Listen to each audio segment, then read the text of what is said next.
In the 48th year of Konoha, in the land of fire, in the mansion of the prince, a 10-year-old child was lying on the roof of the house, basking in the sun. Senkuin Mingyu, the grandson of the Daimyo, had traveled to the ninja star for 10 years and had basically figured out the ability of his golden finger.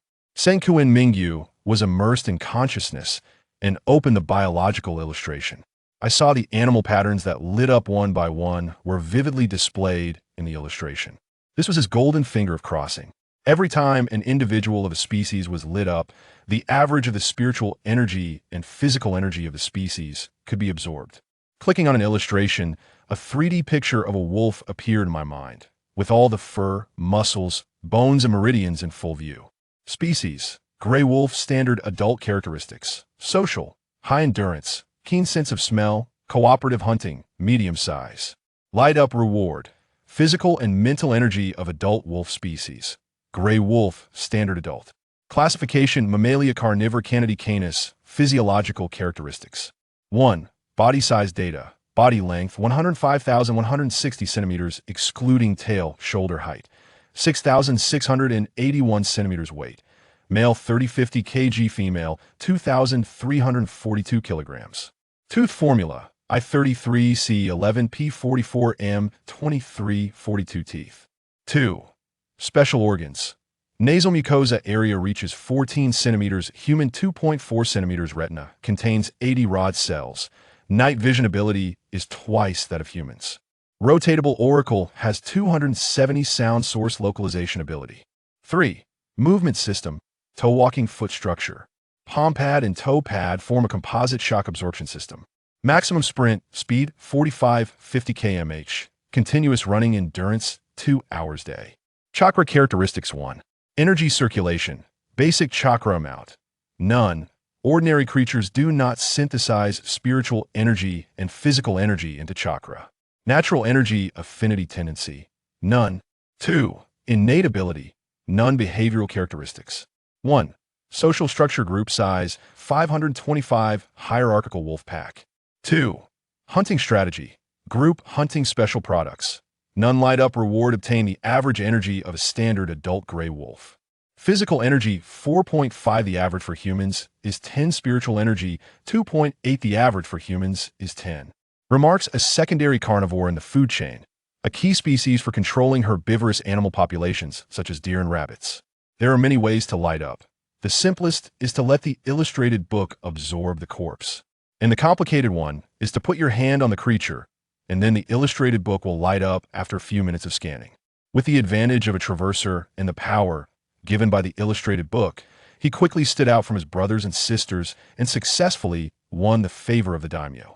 With the help of the energy of the prince's mansion and the Daimyo's mansion, King Wanjuan Mingyu brought common animals home and lit them up, and even collected some rare species.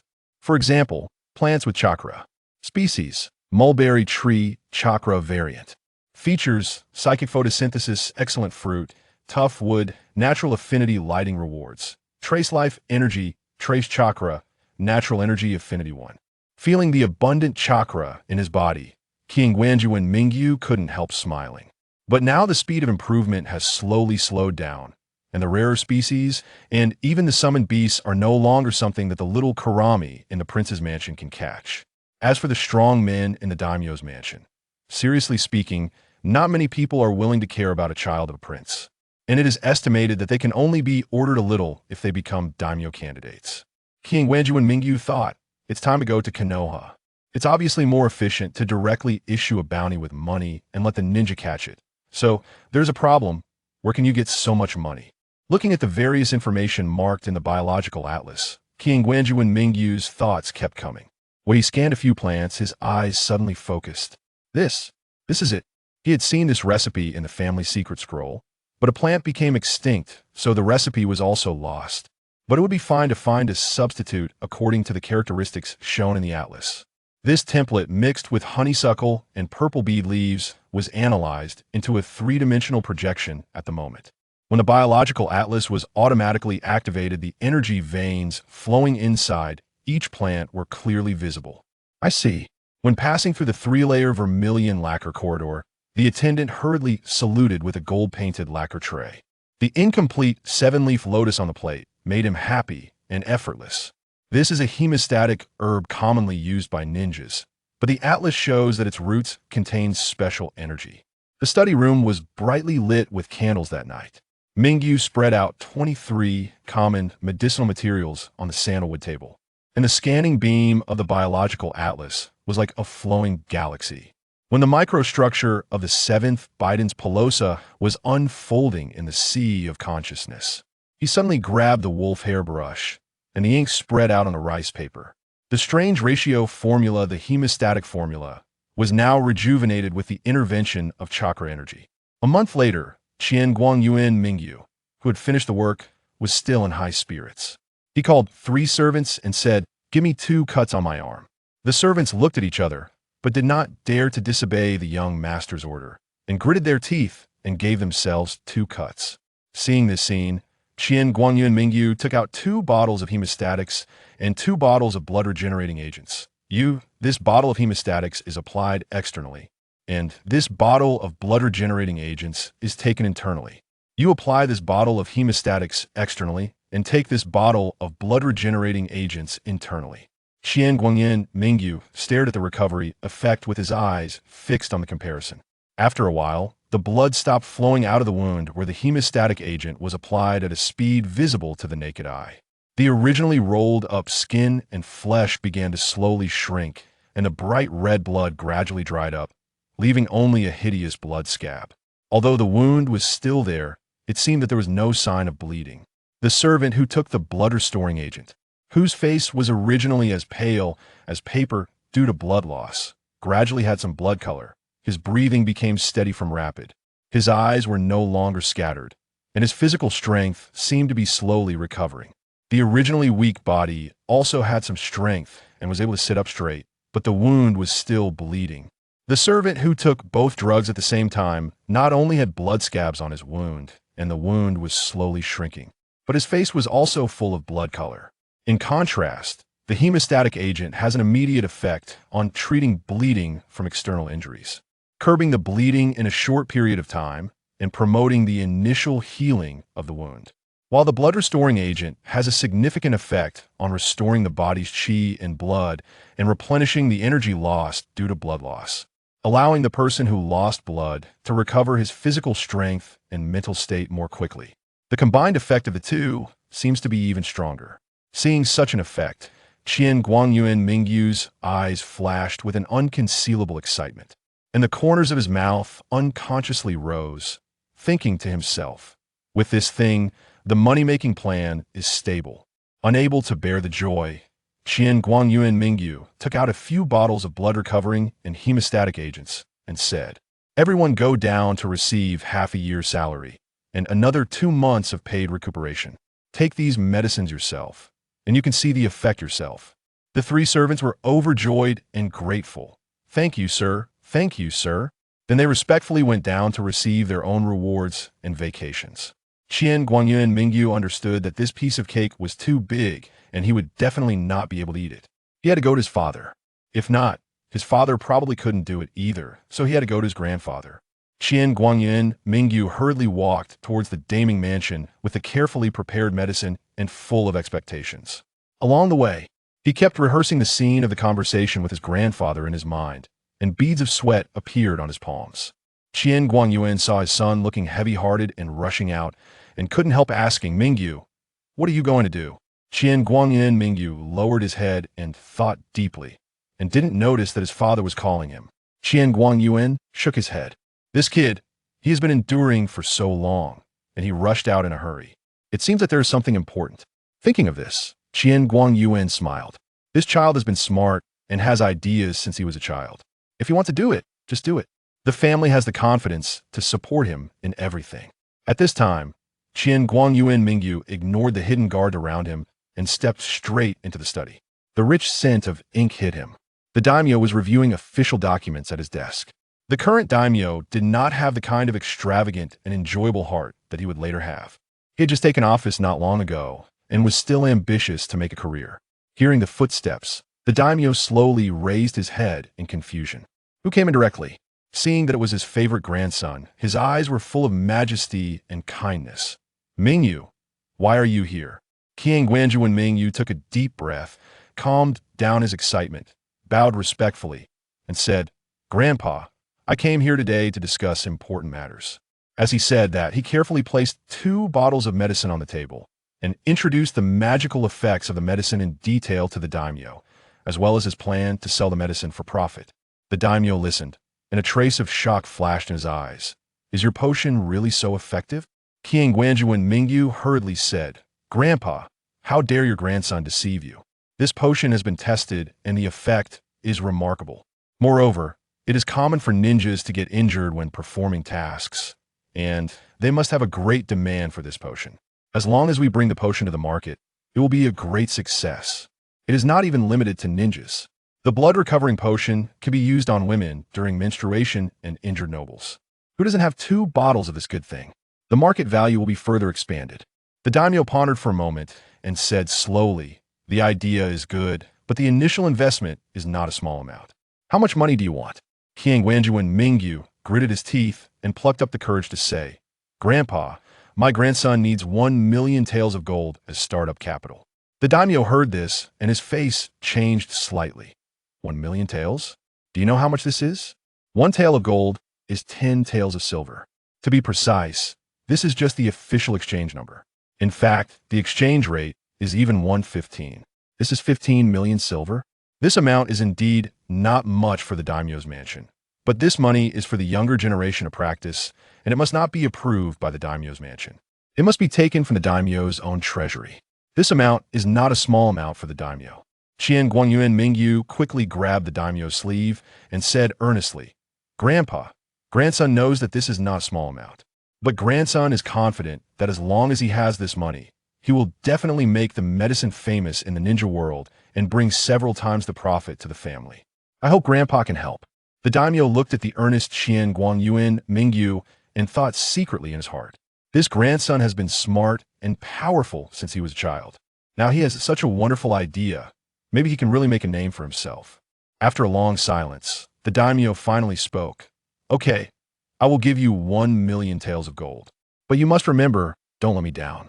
Qian Guanju and Mingyu was overjoyed and spit water on the daimyo's face. Grandson will live up to Grandpa's expectations. After getting the funds, Qian Guanju and Mingyu immediately set about forming a professional publicity team. They made exquisite brochures detailing the magical effects of hemostatic and blood-restoring agents, and also accompanied them with handwritten thank you letters and vivid portraits of users after recovery. The team first promoted it in Konoha village, the land of fire, and posted colorful posters in the bustling market, the training grounds where ninjas gathered, and the mission release. They also invited some celebrities as spokespersons to let them show the amazing recovery effect after using the potion in public. Using the endorsement of the daimyo of the land of fire, they claimed that this was the potion used by the daimyo's mansion, and the quality was absolutely guaranteed. The potion that the daimyo trusts. What are you waiting for? Such slogans are very inflammatory. At the same time, Senko and Mingyu launched a very tempting marketing strategy. Buy a certain amount of potions to enjoy discounts, and also give away practical ninja props. For ninja villages or ninja organizations that purchase in bulk, they are given attractive preferential prices and additional gifts. The news spread quickly from Konoha village to the entire ninja world like wildfire. Ninjas from other countries were attracted by the magical potion endorsed by the daimyo of the land of fire. Some ninja villages sent envoys to discuss cooperation, and some ninja organizations directly placed orders. For a time, orders came in like snowflakes, and the potion was in short supply. In terms of transportation, the daimyo asked Senku and Mingyu to instruct the guards of the daimyo's mansion, and the local security teams for the first time to release a large number of potions to ensure that the potion can be delivered to customers safely and quickly. As the potion was used in various parts of the ninja world, its remarkable efficacy was widely recognized, and word-of-mouth communication allowed sales to continue to rise. Although it has not yet reached a cooperation with the 5 major villages, Senku and Mingyu still made a lot of money. After completing the initial capital accumulation, Senko and Meigo wanted to go to Konoha. But what Senko and Meigo did not expect was that Namikaze Minato came to the fire capital to confer the title of the 4th Hokage. Chapter 2. The chaos of the Nine Tails, the village of Konoha, was alive with jubilation, celebrating the appointment of Minato Namikaze as the fourth Hokage. As the ceremony concluded, Minato, adorned in the Hokage cloak, made his way to the Land of Fire to receive his official title from the Daimyo. Upon entering the estate, the Daimyo, who had been eagerly waiting, greeted him with a warm smile. Fourth Hokage, how remarkably young and capable you are. I shall refer to you as Minato from now on. Minato bowed slightly, replying, "It is my honor to be addressed in such a manner, Daimyo." The Daimyo continued, glancing at the young Lord Chikuin Meiyu beside him. "Seeing you young people, I am filled with so many emotions. The future truly belongs to you." The simple statement sent waves of unease through the gathered nobles, ministers, and officials, who began to ponder their own ambitions. Young Lord Meiyu swiftly interjected, "While the future is indeed promising, the present still belongs to you, Minato." Minato humbly acknowledged, "It is thanks to the leadership of the third Hokage and the Daimyo that the future is filled with hope."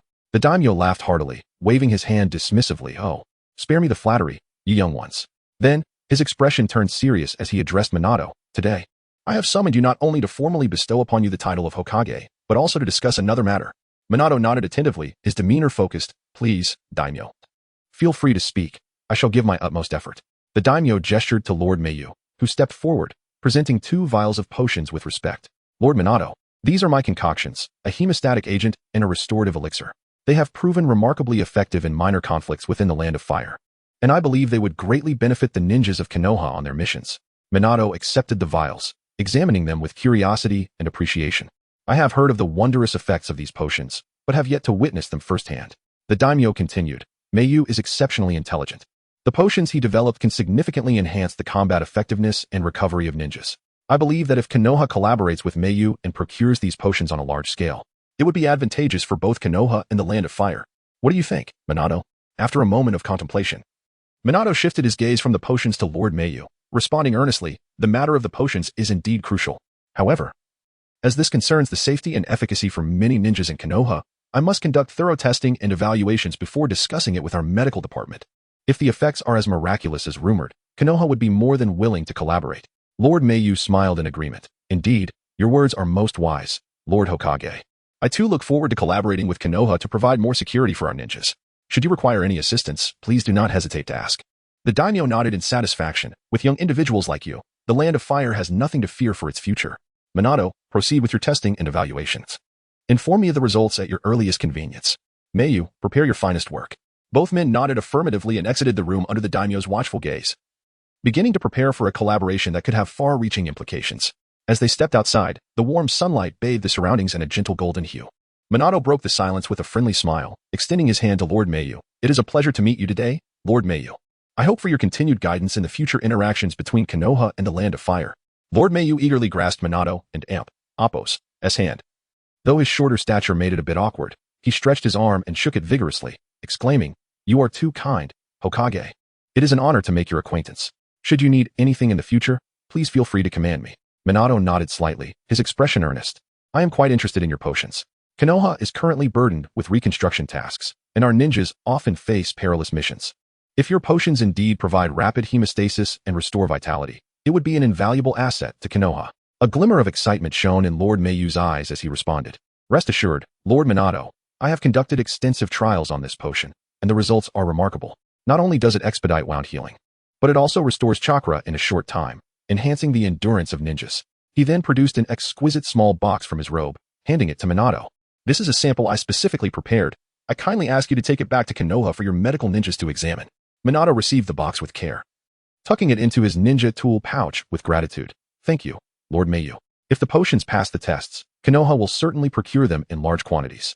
I believe this collaboration will not only enhance Konoha's strength but also elevate the reputation of your potions." Lord Meiyu waved his hand modestly. "You flatter me, Lord Minato. My intention in developing this potion was solely to assist ninjas. Gaining Konoha's recognition is my greatest aspiration." As they conversed, they touched upon the potion's manufacturing process and Konoha's development plans, finding common ground in their discussion. Before they knew it, they had reached the gates of the Land of Fire. Minato halted, turning to Lord Meiyu. "Let us conclude our meeting for today. Once Konoha has results, I will be sure to inform you at the earliest opportunity." Lord Meiyu nodded. "Very well. I await your good news, Lord Minato." Just as Minato was about to take his leave, Lord Meiyu suddenly recalled something and called out, "Lord Minato, there is one more matter. The production of these potions requires some special ingredients. If Konoha could assist in providing them, not only would it ensure a steady supply, but it would also reduce costs. Minato pondered for a moment before readily agreeing. No problem, I will arrange for a list of ingredients to be compiled upon my return. Konoha will fully support any resources we possess. The two exchanged smiles and soon found a nearby tea stall to further discuss the details of their collaboration, including potion pricing, delivery timelines, and quality standards. After thorough discussions, they quickly drafted a preliminary cooperation agreement. Subsequently, Minato and Lord Mayu solemnly signed their names on the agreement, officially sealing a partnership worth millions of ryo. For Lord Mayu, the year 48 in Konoha was meant to be filled with hope and opportunity. He eagerly anticipated deeper cooperation with the fourth Hokage, Minato, to expand the horizons of his potion business, while also yearning to establish a profound friendship with the warm and affable Hokage. However, fate took an unexpected turn. The chaos of the Nine Tails erupted without warning, wreaking havoc upon Konoha like a ferocious beast.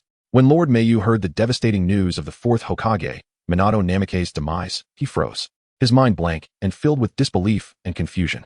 He had informed Minato of the impending danger regarding his wife's impending childbirth, suggesting multiple decoys to lure the enemy.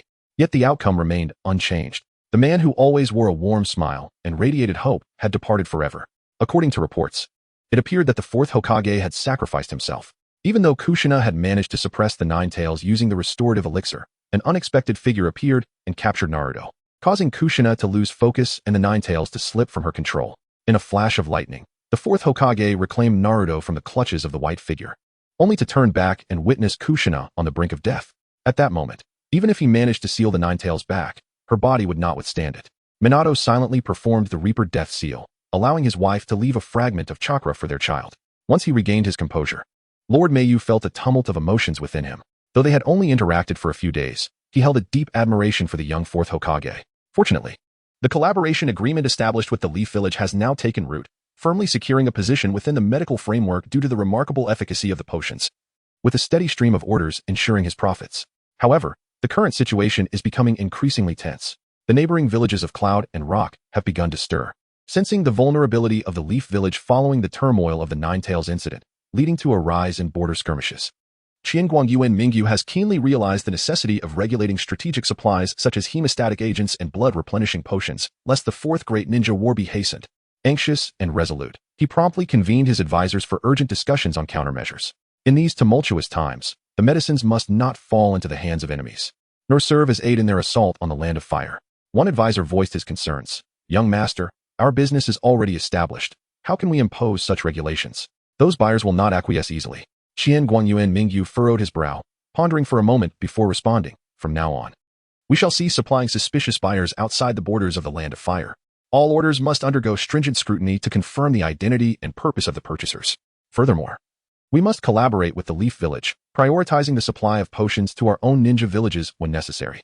The others nodded in agreement.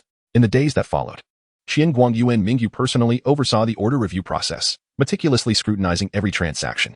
He also took the initiative to visit the Daimyo of the Land of Fire, elaborating on the necessity of regulating the potions, which garnered strong support from the Daimyo. With this in mind, Qian Guangyuan Mingyu felt it was time to journey to the Leaf Village. The fourth Hokage, master of the Flying Thunder God technique, could traverse the vast ninja world effortlessly and was revered as the Yellow Flash, acknowledged by all ninja villages as one who would forsake any task for the greater good. It is well known that the conclusion of the Third Great Ninja War was largely attributed to the prowess of the Yellow Flash. The notion that such a figure could perish in the chaos of the Nine Tails incident intensified Qian Guangyuan Mingyu and Appo's yearning for strength. With a mixture of anxiety and determination, Qian Guangyuan Mingyu re-entered the Daimyo's study. The air was infused with the familiar scent of sandalwood, and the Daimyo sat behind the desk, diligently reviewing documents. Upon hearing footsteps, the Daimyo looked up, his face breaking into a warm smile. Mingyu, you have come. What brings you here? Taking a deep breath, Qian Guangyuan Mingyu stepped forward. Respectfully bowing, Grandfather, I have come today with a request. The Daimyo set down his pen, leaning back in his chair, gesturing for him to continue. Qian Guangyuan Mingyu spoke earnestly. The current state of the ninja world is fraught with instability, and the Land of Fire may soon face the threat of war. Although I have developed a hemostatic agent and blood-replenishing potion to contribute to the defense of our homeland, I am acutely aware that this is far from sufficient. I yearn to grow stronger, to truly protect the Land of Fire and our home upon the battlefield. The Daimyo and Appo's brow furrowed slightly, a hint of concern flickering in his eyes. Your intentions are commendable, but the path to strength is fraught with hardship and danger. Are you prepared for this? Qian Guangyuan Mingyu nodded vigorously, his gaze unwavering. Grandfather, I am ready. I do not fear hardship, nor do I shy away from peril.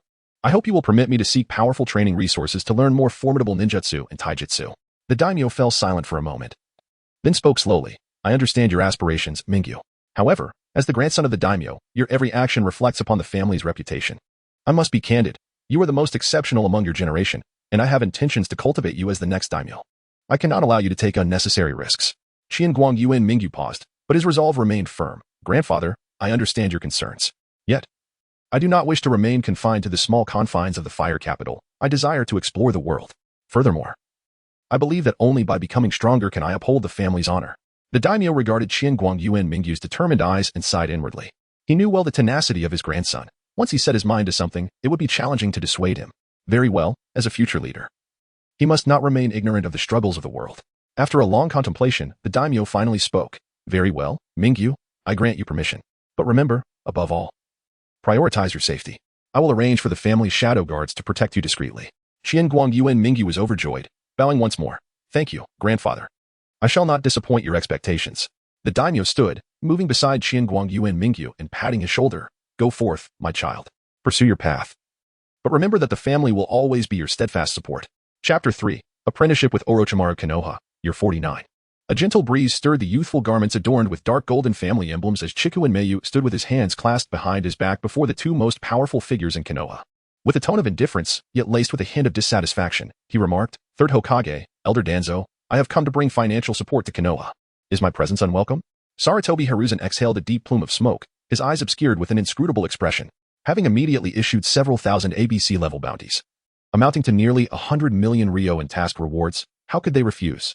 Had it been anyone else, he would have greeted them with a warm smile. Even the usually stoic Danzo found himself at a loss, unable to maintain his tough facade. Regardless of Meiyu's identity as the grandson of a daimyo, a politically sensitive figure in the land of fire and Konoha, he thought it best to let him stay. Sarutobi Hiruzen's thoughts were conflicted, expressing concern over Konoha's ninja, who were often lacking in manners, fearing they might inadvertently offend him.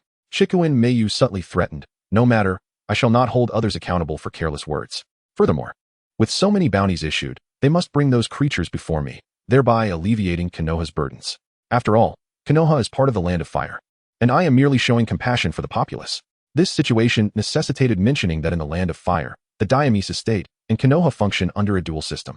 The Daimyo's estate governs the entire financial and civil administration of the land of fire, while Konoha plays a military role. Whenever issues arise within the land of fire, nobles or wealthy merchants would issue bounties for Konoha to handle.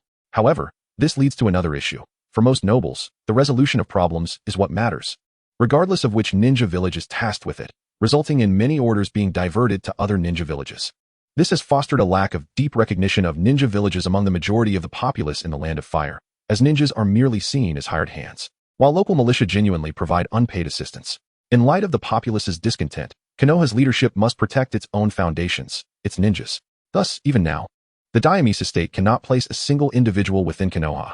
Chikuin Meiyu understood that these old men would be reluctant to have a daimyo's grandson win over the hearts of Konoha's residents through his substantial wealth. He candidly stated, Konoha suffered greatly during the Nine Tails incident. The younger generation lacks resources. In the area surrounding my residence, I shall fully undertake construction and offer it free to Konoha's citizens in the name of the third Hokage. Seeing that both men still wore frowns, Meiyu grew somewhat impatient. If you are still unwilling, then I shall bequeath these bounties to Sunagakure. I am certain they would be more than willing to assist me. With that, Chikuin Meiyu turned to leave. Sarutobi Hiruzen quickly exchanged a glance with Danzo, who was clearly troubled.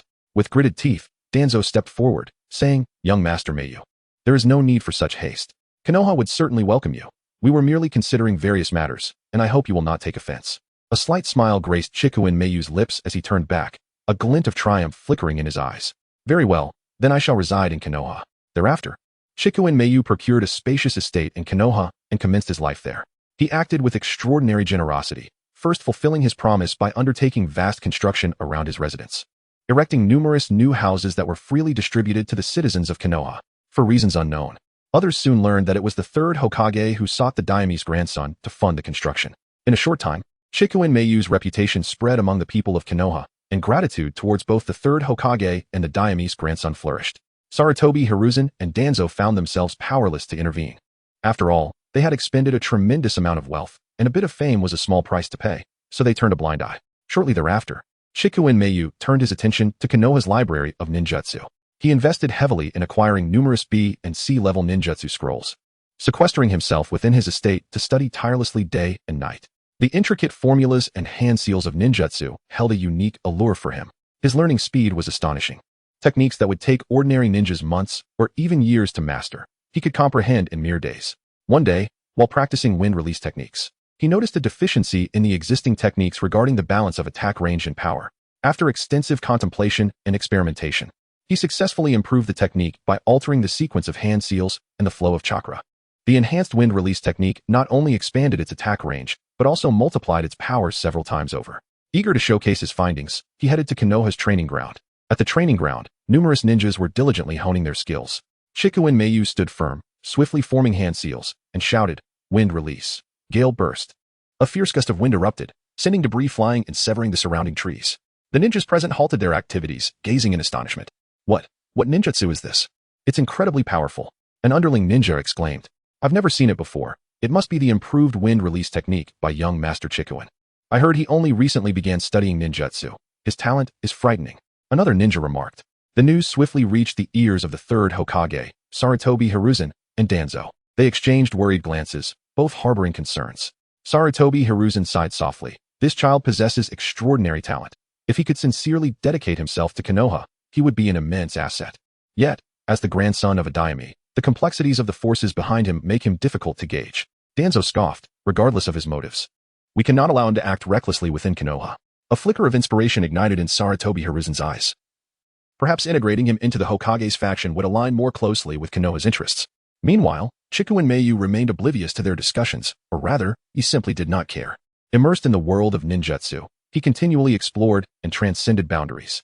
On a routine training day, as the dust of the training ground had yet to settle, Chikuin Mayu stood at the center of the ravaged field, his garments adorned with dark golden family symbols billowing in the wind. Young Master Mayu. A gentle yet commanding voice called from behind.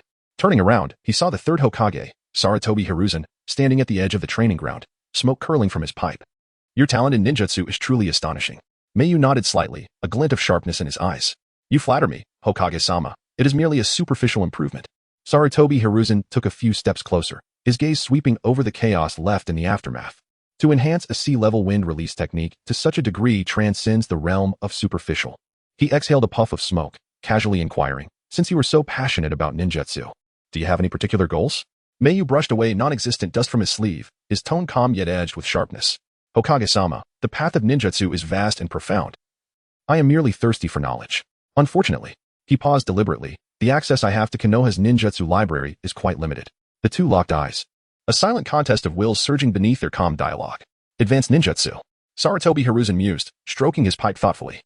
Such knowledge pertains to Konoha's core secrets and is typically reserved for trusted individuals. After all, it represents the fruits of labor from Konoha's esteemed predecessors. A flicker of understanding ignited in Mayu's eyes as he swiftly seized upon the implication in Hiruzen's words. A smile crept across his lips. Hokage-sama, my investments in Konoha's reconstruction, my dedication to studying ninjutsu, and even my contributions of improved techniques to bolster Konoha's military power. Do they not classify me as one of your own? Sarutobi Hiruzen did not respond immediately, but instead turned his gaze toward the distant Hokage rock. Young Master Mayu, your esteemed identity as the grandson of a daimyo. Konoha cannot easily incorporate you into its ranks. Identity is but a mere facade. Mingyu stepped forward, standing shoulder to shoulder with the third Hokage. Although his slightly shorter stature rendered him somewhat comical, his tone was resolute. I am here as Qian Guangyuan Mingyu, a scholar in pursuit of the path of ninjutsu. The third Hokage cast a sidelong glance at the young man, discerning a certain determination in his steadfast gaze. After a brief silence, Sarutobi Hiruzen seemed to arrive at a decision. In that case, I happen to have a suitable candidate who can guide you. He spoke meaningfully, Orochimaru, one of the legendary Sannin. His team has been reduced to just Mitarashi Anko after the Third Great Ninja War, and he is in need of new members. Mingyu's brow furrowed imperceptibly at the mention of Orochimaru, yet he quickly regained his composure. It would be an honor. However, Sarutobi Hiruzen added, my disciple possesses a rather unique character. Whether you gain his approval will depend on your own abilities. Mingyu smiled faintly, I never disappoint. 3 days later, following the instructions given, Mingyu arrived at a secluded structure on the outskirts of Konohagakure. The sunlight was obscured by towering trees, casting an eerie shadow over the gray building. There were no signs at the entrance, only 2 Umbu members clad in animal masks silently guarding the entrance. Qian Guangyuan Mingyu? One of the Umbu inquired. Mingyu nodded. And the Umbu stepped aside. Lord Orochimaru is waiting for you in the underground laboratory. as he traversed the dimly lit corridor. The sound of his footsteps echoed in the empty passage. Occasional flashes of runes on the walls indicated that the place was laden with barriers and sealing techniques. As he ventured deeper, a pungent chemical odor mingled with the scent of biological tissue filled the air. The door to the laboratory on the lowest level was ajar, with a flickering yellow light seeping through the crack. Taking a deep breath, Mingyu pushed the door open. What met his eyes was enough to make an ordinary person retch. Dozens of incubation tanks lined both sides of the laboratory. Floating within were grotesque biological specimens. Scrolls inscribed with complex formulas adorned the walls, and bloody surgical instruments lay scattered across the workbenches. In the center of the laboratory stood a tall, emaciated figure, back turned towards the entrance, intently adjusting a microscope. Upon hearing the door creak open, the figure slowly turned. His pallid visage, golden snake-like eyes, and long, black hair cascading to his waist, viewed up close, Orochimaru's appearance was even more unsettling than the rumors suggested. "Ah, our esteemed guest has arrived." Orochimaru's voice was hoarse and drawn out, reminiscent of a serpent's hiss. The grandson of the Daimyo, Guangyuan Mingyu. Mingyu maintained his composure as he bowed. "Lord Orochimaru, it is an honor to meet you." Orochimaru's golden pupils narrowed slightly as he scrutinized Mingyu. "The old man Sarutobi has bestowed upon me a student." He suddenly bore a peculiar smile. "Do you know where the last student taught is now?" Mingyu's gaze swept over the incubation tanks, responding calmly. "If Lord Orochimaru refers to Miss Mitarashi Anko, I believe she is currently on a mission." Orochimaru let out a low, rumbling laugh, an intriguing answer. He approached Mingyu, nearly pressing his face against him. "Tell me, noble young lord, why do you wish to learn ninjutsu?" Mingyu stepped forward, meeting those serpent-like eyes. "Power knows no class. Knowledge should have no boundaries. I seek to understand the essence of this world." A flicker of surprise flashed across Orochimaru's eyes, quickly replaced by amusement. "To understand the essence of the world, what a profound pursuit." He turned towards the workbench. "Then let me see what you are made of." He pressed a button on the wall, causing a section of the wall to slide open, revealing a circular testing ground. "Demonstrate your improved wind release technique." Without hesitation, Mingyu stepped into the center of the testing ground, quickly forming hand seals. Wind release, gale palm. A storm, more ferocious than the one he had previously conjured in the public training grounds, swept forth, obliterating all targets within the area. Orochimaru narrowed his eyes. Excellent chakra control. But this alone is far from sufficient. He suddenly formed hand seals, shadow snake hands. Several venomous snakes shot forth from his sleeves, lunging at Mingyu's face. Mingyu's pupils constricted, and instinctively, he leaned back, drawing a short blade from his sleeve and deftly severing the snakes. Decent reflexes, Orochimaru assessed, simultaneously forming hand seals again. Wind release, great breakthrough. A tempest more powerful than the one Mingyu had just unleashed surged towards him. Caught off guard, Mingyu could not evade entirely and was struck by the residual force, crashing against the wall. He groaned softly, a trickle of blood escaping the corner of his mouth. What should have been a simple C-rank ninjutsu had proven to be more formidable than his modified B-rank gale palm. This is true elite-level skill. Mingyu wiped the blood away, determination igniting in his eyes. Orochimaru was taken aback. He had not held back in his attack. And a normal elite nin would have likely fainted from such an assault. Guangyuan Mingyu? At the very least, he possessed remarkable physical strength. Yet on the surface, Orochimaru scoffed. "Noble young lord, the world of ninjas is not child's play. Here, failure equates to death." He raised his hand once more. "This is your final opportunity. Showcase your full strength, or else." Mingyu took a deep breath and suddenly altered his hand seals. Fire release. Great fireball technique. A massive fireball erupted, exploding before Orochimaru. As the smoke cleared, Orochimaru stood unharmed, yet his eyes shimmered with newfound interest. "Fire release? That's already 2 elemental techniques you've demonstrated. It seems you have indeed learned quite a bit from the Konoha ninjutsu library. For a boy of merely a decade or so, you are quite exceptional." However, he swiftly formed hand seals. Earth release. Earth-style wall. The ground surged upward, erecting a dirt wall that blocked Mingyu's escape route. Simultaneously, Orochimaru's figure vanished from sight, reappearing behind Mingyu with a cold kunai pressed against his throat. "Game over," Orochimaru whispered in his ear. "You have lost." Yet Mingyu suddenly laughed. "Is that so?" His form transformed into a cloud of smoke, and shadow clone. Orochimaru whirled around to find the real Mingyu standing at the opposite end of the testing ground, forming a hand seal he had never seen before. Wind and fire release. Flame dragon tornado. Flames and wind intermingled, coalescing into a fire dragon that lunged towards Orochimaru. A glimmer of surprise flickered in Orochimaru's eyes, simultaneously utilizing 2 elemental techniques. The combination of a C-rank and a B-rank ninjutsu had already reached A-rank strength. And he swiftly formed defensive seals. Water release. Water formation wall. The collision of water and fire created a cloud of steam that enveloped the entire training ground. As the mist dissipated, Orochimaru's arm was scorched. Gazing at his charred limb, Orochimaru's heart had begun to acknowledge this prodigious youth. Meanwhile, Mingyu remained expressionless. Indeed, the combined ninjutsu was powerful enough to inflict damage despite the elemental disadvantage, but regrettably, it demanded a high level of chakra control, which he could not maintain for long. Ignoring the pain in his arm, Orochimaru drew closer, a combination ninjutsu of 2 elemental chakras. Did you self-study? Mingyu nodded slightly. Theoretically feasible. I merely gave it a try. Orochimaru suddenly burst into laughter, his mirth echoing across the vast training ground. Interesting. Incredibly interesting. He bent down, grasping Mingyu's chin. Forcing him to meet his gaze, Qian Guang Yuan Mingyu. I accept you as my student. However, his tone abruptly turned cold in my domain. There are no distinctions between nobility and commoners, only the living and the dead. Can you accept that? Mingyu boldly met those serpent-like eyes. That suits me well. Orochimaru released his grip and turned to walk deeper into the laboratory. Tomorrow at the same time, bring your ninja tools. We shall commence true instruction. He paused at the doorway, gazing into the distance. There are some darker matters. You shall see for yourself. Mingyu rose to his feet, adjusting his disheveled robes. This world is not merely black and white. I am not so rigid. Stepping out of the dim building, he inhaled deeply the fresh air. The sunlight fell upon his pallid visage, illuminating his eyes, which shimmered with ambition. He was acutely aware that he had just embarked upon a perilous game, caught between the scheming higher-ups of Konoha and the inscrutable Orochimaru. With a heavy sigh, Mingyu reflected on the direct invitation from the Konoha elite to enter Orochimaru's laboratory. Their intentions were far from innocent. Yet, Orochimaru himself had not taken precautions against his entry. Did he have his sights set on something specific? As Mingyu pondered his own capabilities, clarity dawned upon him. It was the hemostatic agent and the healing potion, wasn't it? They perceived his research aptitude. And thus Orochimaru was deemed the most suitable mentor for him, truly a case of teaching according to one's talents. Perhaps possessing a compendium of biological knowledge would facilitate his journey. This sense of danger invigorated him, filling him with an unprecedented thrill. In the distance, at the window of the Hokage's office, Sarutobi Hiruzen gazed into the crystal ball, taking a deep drag from his cigarette. Danzo, what are your thoughts? In the shadows, Shimura Danzo scoffed. Just a moderately talented genius. That man Orochimaru will devour him whole. Perhaps, mused the third Hokage, contemplatively, or he may surprise us. Chapter 4. The experiment 3 months later, in Orochimaru's underground laboratory. Mingyu stood at the center of the training ground, his hands weaving seals with dazzling speed. Beads of sweat glistened on his forehead, yet his gaze remained unwaveringly focused. Water release, water dragon bullet technique. Chakra surged through his body along specific meridians, and as he felt a cool sensation in his throat, a massive water dragon erupted from his mouth, roaring as it charged toward the target at the opposite end of the training area. Upon impact, the target was obliterated. The water and Appos, momentum leaving deep dents in the specially designed metal wall. Impressive power, came Orochimaru and Appos' raspy voice from the shadows as he slowly applauded, his golden snake-like eyes gleaming with satisfaction. Mastering 8A rank ninjutsu in just 3 months. Such a pace is rare even in the annals of the ninja world.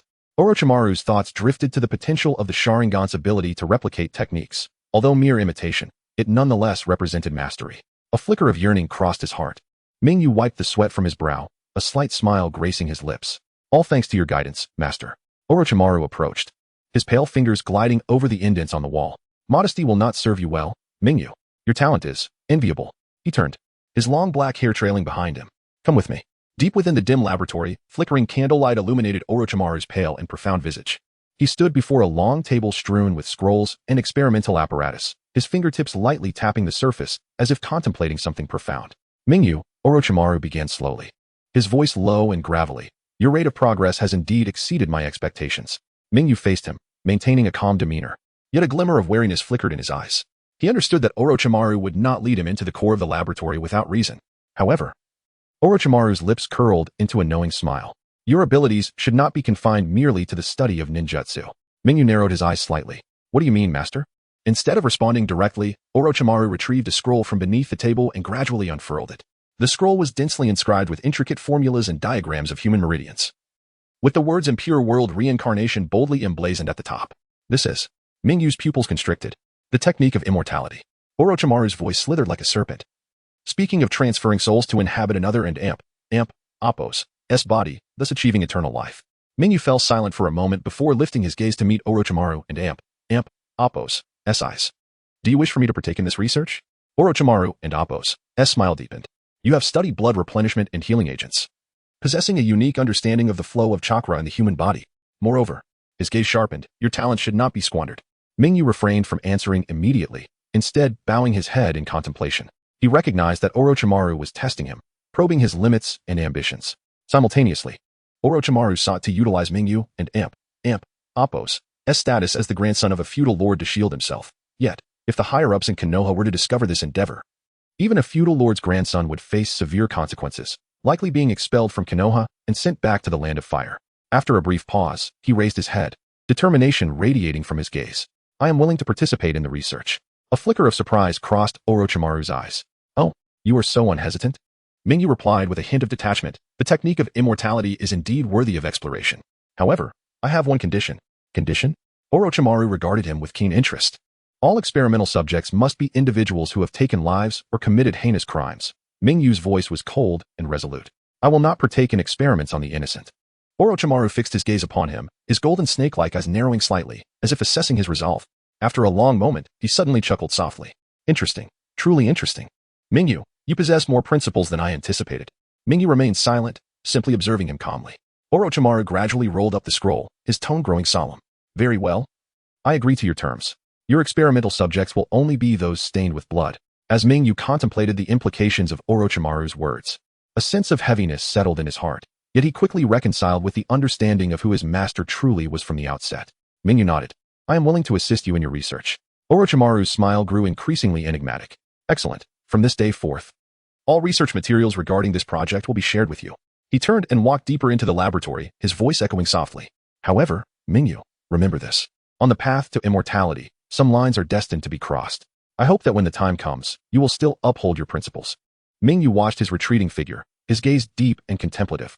He was aware of the dark path he had chosen to tread. Yet was this not exactly what he had longed to see? With the prospect of a biological compendium, illuminating the creatures of the ninja world was merely a matter of time, as per the literature he had perused. Completing the compendium of ordinary creatures would only elevate him to the level of a strong shadow, while the subsequent adversaries would be of the super shadow caliber. Such power was insufficient to confront them head-on unless he could illuminate those summoned beasts, along with unique flora from the ninja world, akin to the chakra mulberry tree. If his deductions were correct, the rewards from that mulberry tree would grant him a harmony with natural energy, forming the foundation for Sage Mode. Imagining himself unlocking Sage Mode in an instant alongside composite ninjutsu, he could potentially unleash a formidable technique rivaling the celestial devastation. With these thoughts crystallizing his path, Mingyu returned to his residence, overlooking the entirety of Konoha with a sharp gaze. It was indeed fascinating.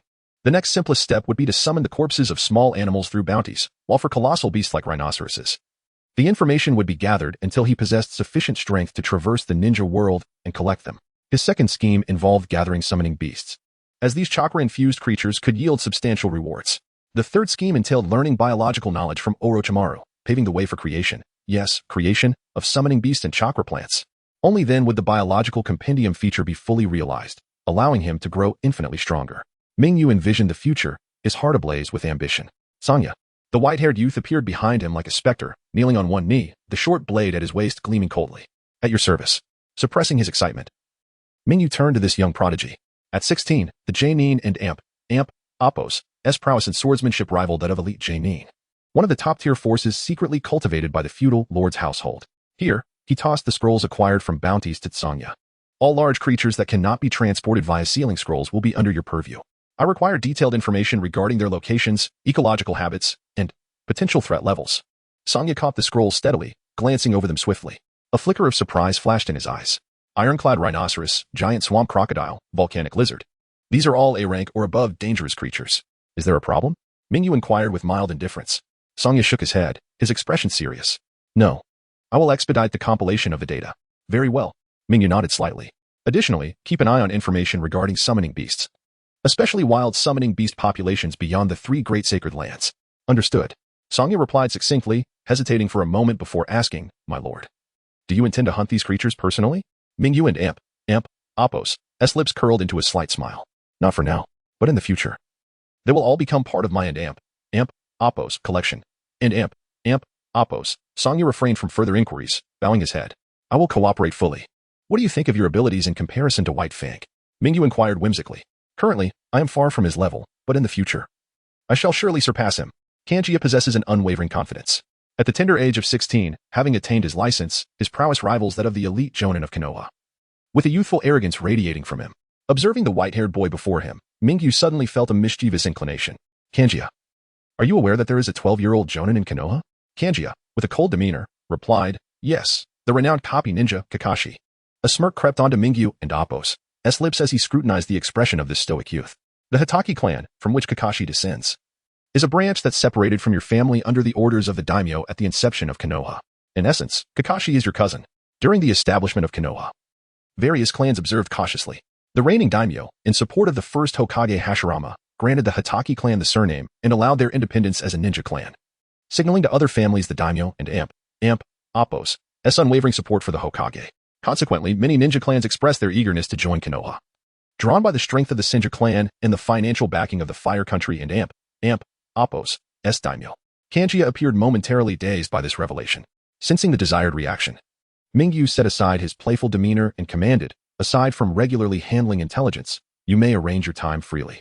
I shall not encounter any danger in Konoha. Yes. In an instant, Kanjiya vanished from sight. Mingyu's gaze lingered on the spot where Kanjiya had just stood, pondering whether this seemingly casual interaction would bear fruit. A smile graced his lips as he reflected that since he had traversed into this world, it should evolve in myriad ways. Otherwise, what significance did his journey hold? After completing his daily experiments unrelated to reanimation, Mingyu strolled leisurely through the bustling commercial streets of Konoha, his hands tucked within the folds of his sleeves. Sunlight filtered through the gaps in the leaves, casting mottled shadows upon his robe, adorned with a dark golden family crest. The experiments proved challenging. The initial task involved implanting soul fragments onto the experimental subject and constructing a soul network. Theoretically, once the corporeal body perished, chakra could traverse along this network to attach to the body of another soul fragment, necessitating the ability for conscious selection. Currently, he grappled with how to ensure the experimental subject would accept the soul fragments without causing rejection, an arduous endeavor. The most formidable obstacle remained the network and Appo's reception of the soul fragments. Otherwise, the risk of rejection loomed large, and chakra absorption would be incomplete. Meow, a soft, melodious meow resonated from the alleyway. Mingyu turned to see a sleek black cat perched upon a wall, its amber eyes glimmering with an unusual sheen, evidence of flowing chakra. A summoning beast? Mingyu and Appo's eyes brightened, and he vanished from his spot in an instant. Meow. The black cat fluffed up in alarm, only to find itself grasped by the scruff and lifted into the air. Mingyu's other hand gently stroked the cat's back, a scanning beam from his biological encyclopedia flickering in his palm. Due to its diminutive size, the scan completed in mere seconds. Species, ninja cat, chakra mutant. Traits, agile physique. Chakra conduction, fluent in language. Reward for activation, trace amounts of chakra, slight enhancement of dynamic vision. Impudent human. Release me at once. The black cat suddenly spoke, flailing its paws. Do you know who I am? I am a summoning beast of the Uchiha clan. Oh? Mingyu, intrigued, playfully squeezed the cat's paw pats. A talking cat. A ninja cat, such a rarity in the land of fire. Please cease. A clear, youthful voice called from behind. Mingyu turned to see a Uchiha boy, tied in a high ponytail, standing a few paces away, his crimson Sharingan swirling gently. The Ninja Cat clan is a contractual partner of the Uchiha. Might I inquire how this little one has offended you? Mingyu appraised the unexpectedly appearing Uchiha, likely around 12 or 13 years of age, with a short blade slung across his back and his forehead protector loosely secured around his neck. Most striking were his eyes, which, despite possessing the Sharingan, radiated warmth and kindness. Offended? Mingyu chuckled, gently petting the cat's head. I merely found it adorable. The black cat wriggled in Mingyu's grasp. Shursui. This pervert suddenly grabbed me. Save me. Oh, I see. The boy named Shursui and Appo's Sharingan faded as his smile became more genuine. From my observations, that golden pattern on your sleeve, there and Appo's, no mistaking it. You are the esteemed Mingyu, whose recent innovations in ninjutsu have garnered praise even from Lord Hokage. Mingyu casually tossed the ninja cat back to Shursui. You Uchiha are well informed. The black cat nimbly landed on Shursui's shoulder, not forgetting to bare its teeth at Mingyu. Shursui gently stroked the cat's back, soothing it. Shuhu is usually quite docile. Perhaps he was startled by your sudden approach. He blinked and inquired, might you be interested in summoning beasts? Mingyu's gaze lingered on Shursui's face for a moment. Shursui was certainly a departure from the proud Uchiha he had encountered in recent days. Indeed, I have some research in mind. Mingyu produced a porcelain vial from his sleeve as a gesture of goodwill. The black cat sniffed the vial and suddenly widened its eyes. What is this? It then became entranced, its gaze growing increasingly dazed. A little snack. Mingyu chuckled.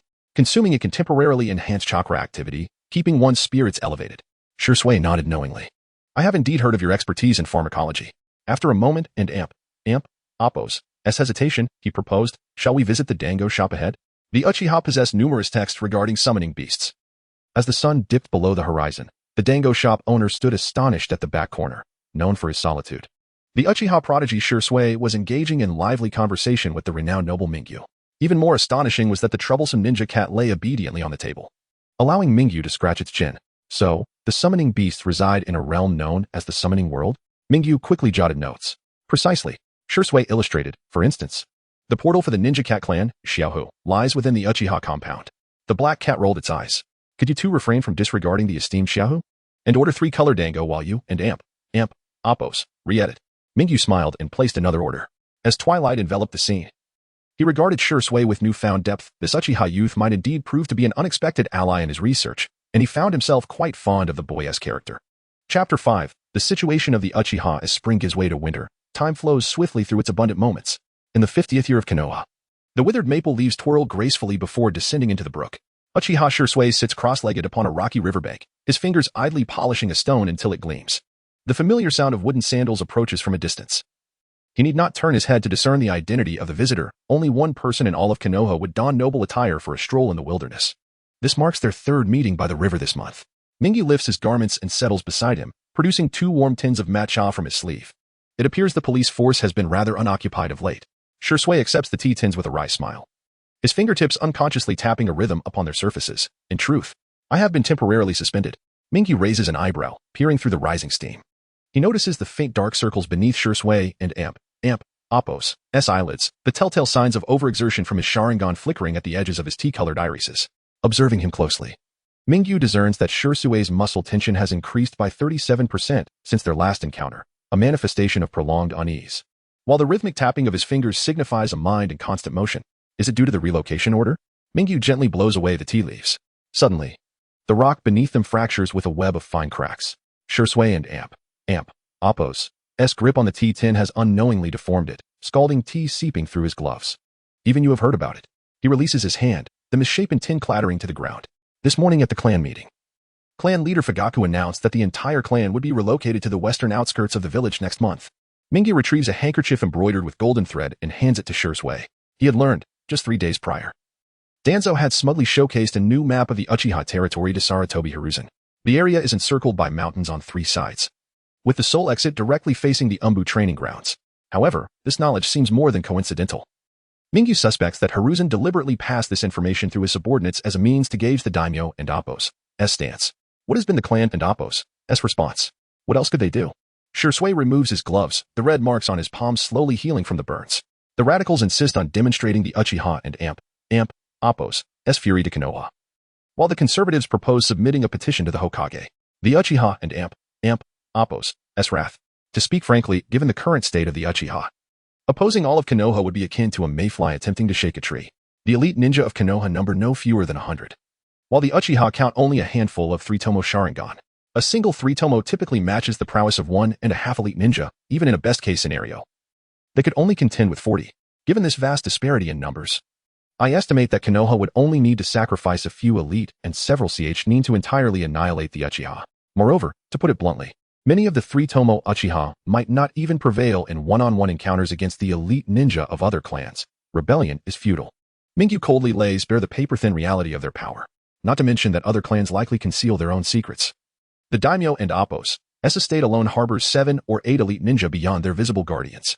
Setting aside rebellion, if acceptance is the path, Mingyu produces a sealed scroll from within his robes. Reviewing the police force and Appos' duty records from the previous year, 1/3 of the members abandoned their posts on the night of the Ninetails incident, with 7 appearing near Hokage Rock. This is impossible. Shursui and Appos' hand trembles as he unfurls the scroll. Everyone was occupied with evacuating the populace in the eastern district at that time. Mingyu can hardly muster the energy to criticize. The Hokage fought valiantly, and the Uchiha, as a primary force, were tasked with crowd control. Was this not a job better suited for lower-ranked ninja? The notion that the Uchiha were ordered to forego rescuing the Hokage in favor of evacuation, however harsh it may sound, reflects poorly on their role as mere advisors. It is clear who wields true authority. The records have been tampered with. Mingyu points to a certain inkblot. Judging by the technique, it likely bears Danzo and Appos' mark. If this alteration was sanctioned by the Hokage, I would not have received this information. Nonetheless, the Hokage harbors a degree of suspicion towards you, especially given the actions of the radical Uchiha. It is only natural for concern to arise, and this matter appears to exist in a state of tacit acknowledgement. Leaves flutter down, spiraling into the void between them. Shursui and Appos' voice suddenly takes on a chilling calm. Thus, the relocation order is merely the beginning. His eyes redden with emotion. If I possessed greater power, would I be able to bring an end to this conflict? Before Shursui can voice his thoughts, Mingyu interjects. That would only lead to a swifter demise. I have perused the ancient texts. Your clan possesses a power known as the Manjiki Sharingan.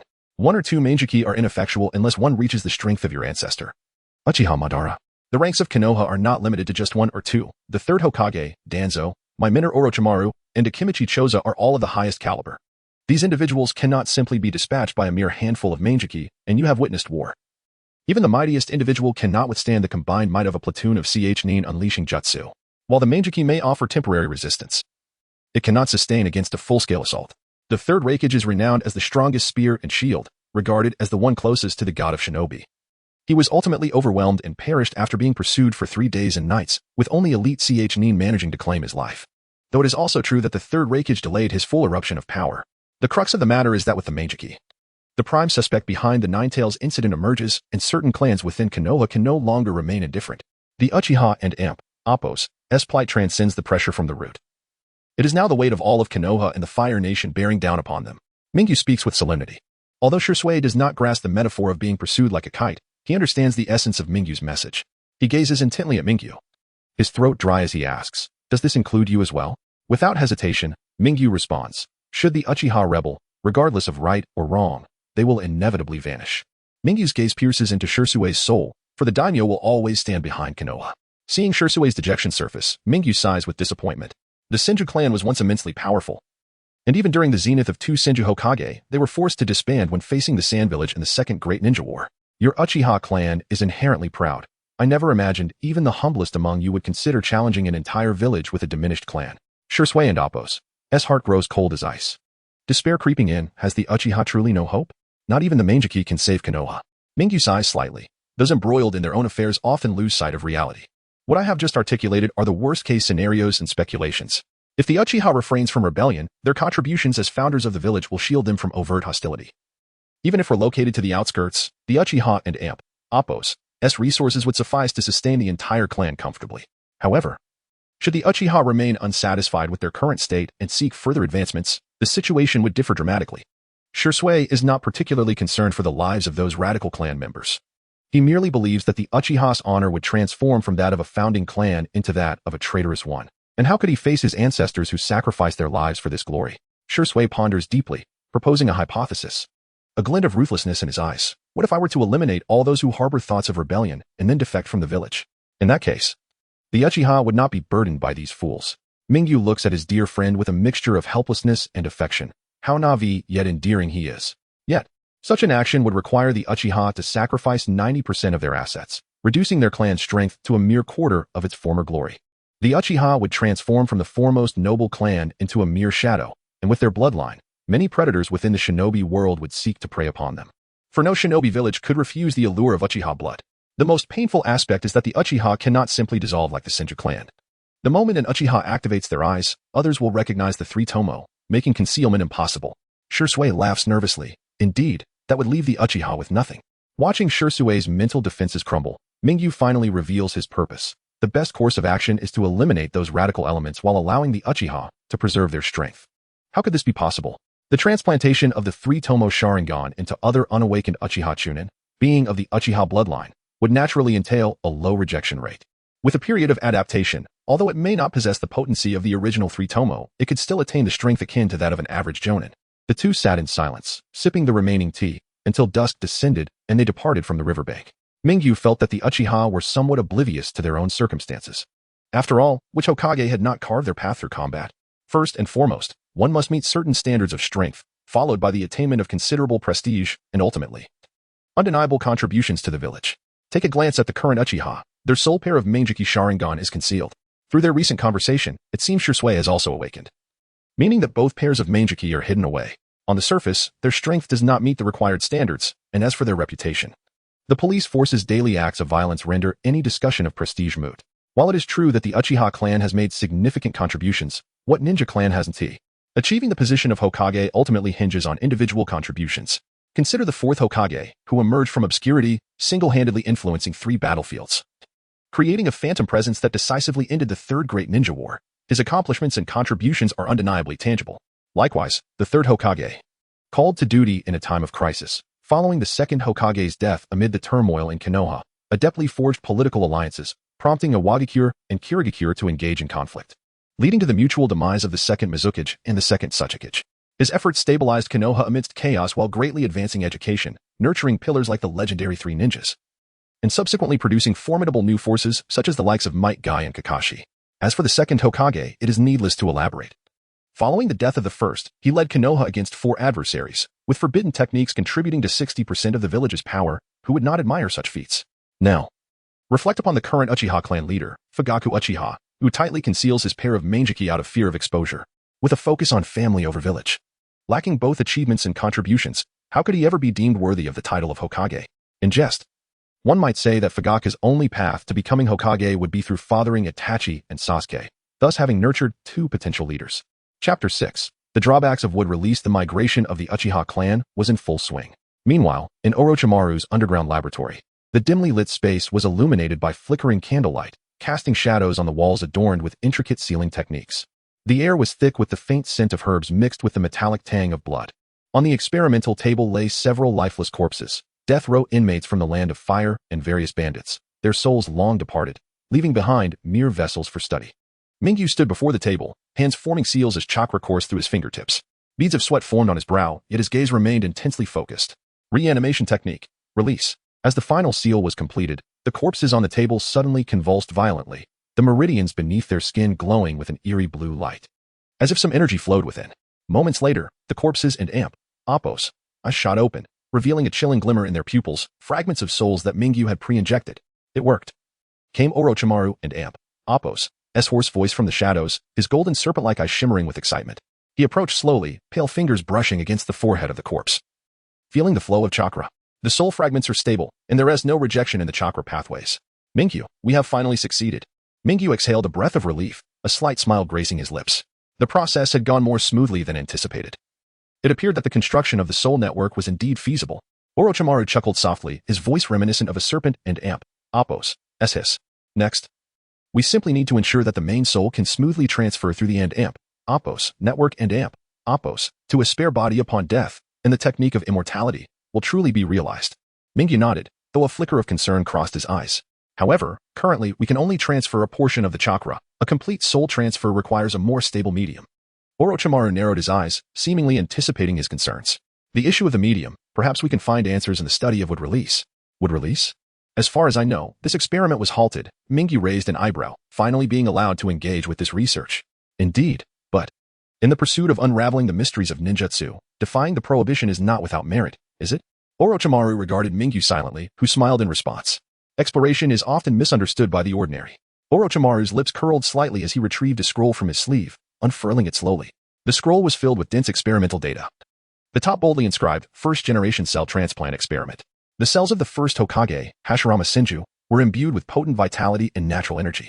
If we could integrate them into the reanimation technique, it might serve as the optimal medium for soul transfer. Mingyu's gaze sharpened. He was aware that Orochimaru had been clandestinely studying would release, having conducted numerous human experiments with few successful outcomes. Is the teacher suggesting that I also participate in the would release research? Orochimaru and Appos' smile deepened. Your secret technique can analyze cellular structures, and my experimental data can provide direction. Together, our chances of success will be greatly enhanced.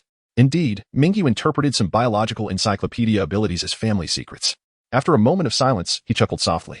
That sounds intriguing. Though, will the subjects remain the same? Orochimaru nodded. Of course, only death row inmates. Then let us wish for a swift success in our experiments. Mingyu extended his hand. Orochimaru grasped it, a hint of amusement flashing through his golden eyes. Certainly, but, Mingyu, are you truly only motivated by research? Mingyu and Appos' lips curled slightly, his gaze profound. Who can say? Perhaps. I merely wish to see what lies at the end of ninjutsu. Days later, at a covert experimental base on the outskirts of Konohagakure, Mingyu stood before a cultivation tank, observing the floating samples of first-generation cells. The scanning beam of the biological encyclopedia flickered in his eyes, dissecting the cellular structure and energy flow. Indeed, Mingyu murmured. If I can thoroughly analyze the first-generation cells, it may allow for further optimization of the reanimation technique. At that moment, the door of the laboratory swung open, and Orochimaru entered, followed by a masked Umbu. Mingyu, allow me to introduce a partner. Orochimaru's voice carried a hint of mockery. The Umbu slowly removed his mask, revealing a pale, cold face, Danzo. The grandson of the esteemed name, long time no see. Danzo and Appos' voice was low and hoarse, a calculating glint flickering in his single eye. Regarding the study of would release. I possess certain resources that may be of assistance. Mingyu narrowed his eyes and replied, I hope they can genuinely be of help. A month later, the Uchiha clan had migrated entirely to the suburbs. The laboratory's lights cast an eerie blue reflection on the glass of the cultivation tank. As Mingyu traced the pale body floating within it with his fingertips, the subject, codenamed A, was submerged in nutrient solution. The surface of its skin displaying bark-like patterns. This was the resource provided by Danzo, the only surviving would-release experiment subject. Begin recording, came Orochimaru's voice from the shadows. 72nd would-release adaptability test. Mingyu activated the biological encyclopedia, the data stream flowing through his pupils projecting A's cellular structure deep within his consciousness. As the scanning beam reached the subject and Appo's abdomen, he suddenly frowned, two distinctly different chakras coiled there, entwining like vines strangling a tree, eroding one another. Teacher, look at this. Mingyu pushed the microscope slide toward Orochimaru. The normal ratio of earth and water chakra in typical would-release cells was 3:7. But the first-generation cells possessed an additional unique energy, vibrant with life. Orochimaru and Appo's serpent-like eyes suddenly constricted. Within Mingyu and Appo's depiction, the cells of Hashirama Senju revealed a spiral of 3 colors of chakra intertwined. So that Danzo and Appo's cane struck the ground sharply. That and Appo's Yamato can only create wooden houses, while Hashirama can birth forests 1,000 meters high. Besides chakra, it's due to that energy, life-giving energy, perhaps yang release chakra? As a high-ranking member of Konoha, Danzo was evidently aware of yin and yang release. Mingyu's pen traced 3 overlapping rings on paper, with the water and earth attributes forming the base, while the so-called yang release chakra acted as a catalyst. He suddenly recalled the chakra mulberry tree from the biological encyclopedia. Its annotated life energy might just be the embryonic form of yang release. Suddenly, a piercing alarm blared throughout the laboratory. Subject A began to convulse violently in the cultivation tank, wooden fibers erupting from its skin, transforming half the laboratory into a thicket of thorns in an instant. Suppress him, Danzo barked. Mingyu dashed forward amid the scattering shards of glass, injecting a reagent directly into A's neck. The chaotic flow of would-release chakra was vividly displayed in the encyclopedia, the water and earth attributes coursing concurrently through the meridians, suddenly revealing a Tomo-embellished Sharingan in A's heart. Having never performed a full-body scan, Mingyu was taken aback to discover an eye nestled within the heart. Who would have thought? He mused. So this is how you create would-release. Mingyu turned to Orochimaru, plucking a strand of chakra entwined with black and red energy from his fingertip.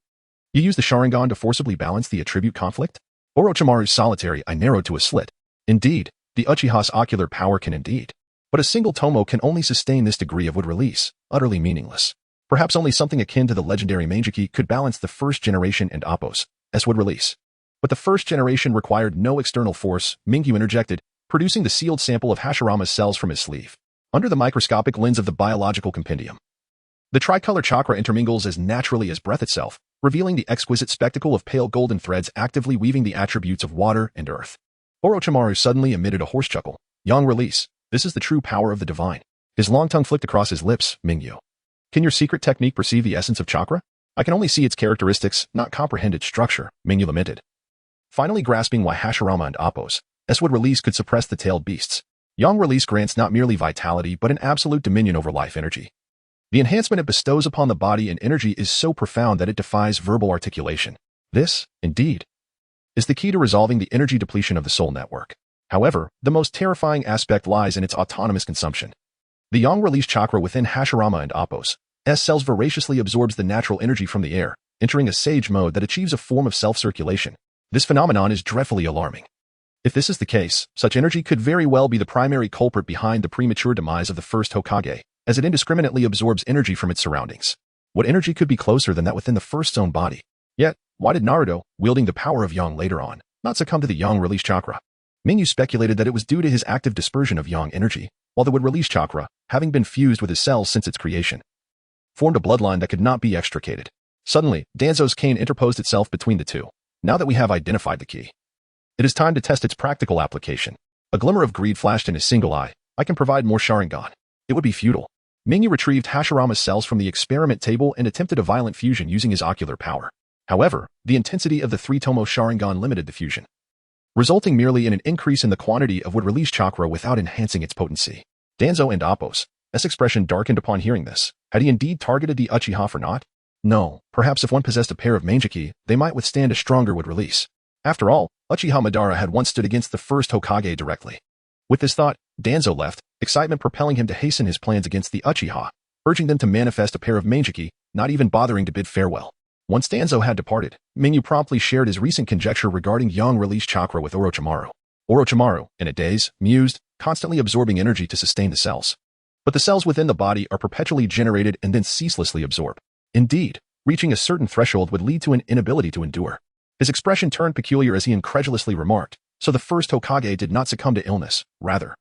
He was overwhelmed by the chakra that could not keep pace with the absorption of his would-release cells. He was absorbed to death. How dramatic. Observing the active Hashirama cells in the petri dish, still vibrant after all these years, Orochimaru felt a nagging certainty that this hypothesis might indeed hold merit. Simultaneously, he began to understand why would-release exerted such strong suppression over tailed beasts. The yang shield chakra encountering a pure energy body is akin to an all-you-can-eat buffet. In an instant, Orochimaru's enchantment with the so-called divine power of yang release chakra dissipated. Yet considering its potential as a catalyst to enhance ninjutsu might present an intriguing avenue for exploration. Chapter 7. Orochimaru and Appo's defection. The marketplace of Konoha was perpetually bustling, with vendors shouting and pedestrians weaving through the throng. Kakashi, one hand tucked into his pocket and the other clutching a bag of groceries, scanned the stalls with a lifeless gaze. Ever since the demise of the fourth Hokage and his wife, he had felt as though his vitality had been drained. Spending his time outside of missions in a daze. Suddenly, he halted in his tracks. Not far ahead, a young boy with similarly silver-white hair stood before a dango shop. A short blade at his waist, his posture as upright as a pine tree. The boy seemed to sense Kakashi's gaze, turning slightly to reveal a pair of piercing eyes. Their eyes met, both momentarily taken aback. So strikingly similar. The same white hair, akin brow and eyes, even the stance bore a resemblance of a swordsman's sharpness. Kakashi furrowed his brow, instinctively stealing another glance. The boy squinted, allowing his gaze to linger on Kakashi for a moment before coldly averting his eyes. Hey, Kakashi, here to buy groceries again? A boisterous voice shattered the silence. Guy had appeared between them, one hand resting on Kakashi's shoulder, the other giving a thumbs up, showcasing his signature radiant smile. However, his attention faltered upon noticing the boy, his eyes widening as he scanned back and forth between the two. Wait, you two look remarkably alike. Kakashi, Kanjia, the air hung thick with tension. Yet, Guy remained oblivious, eagerly analyzing, white hair, similar features, and even a shared aura. Could it be that you were long-lost brothers? Kakashi's lips twitched. Guy, don't be absurd. Kanjia let out a cold snort and turned to leave. Guy scratched his head. He is gone. Kakashi, do you know him? Kakashi shook his head. Never met him. Yet, for reasons unknown, a peculiar feeling began to stir within him. Who exactly was that boy?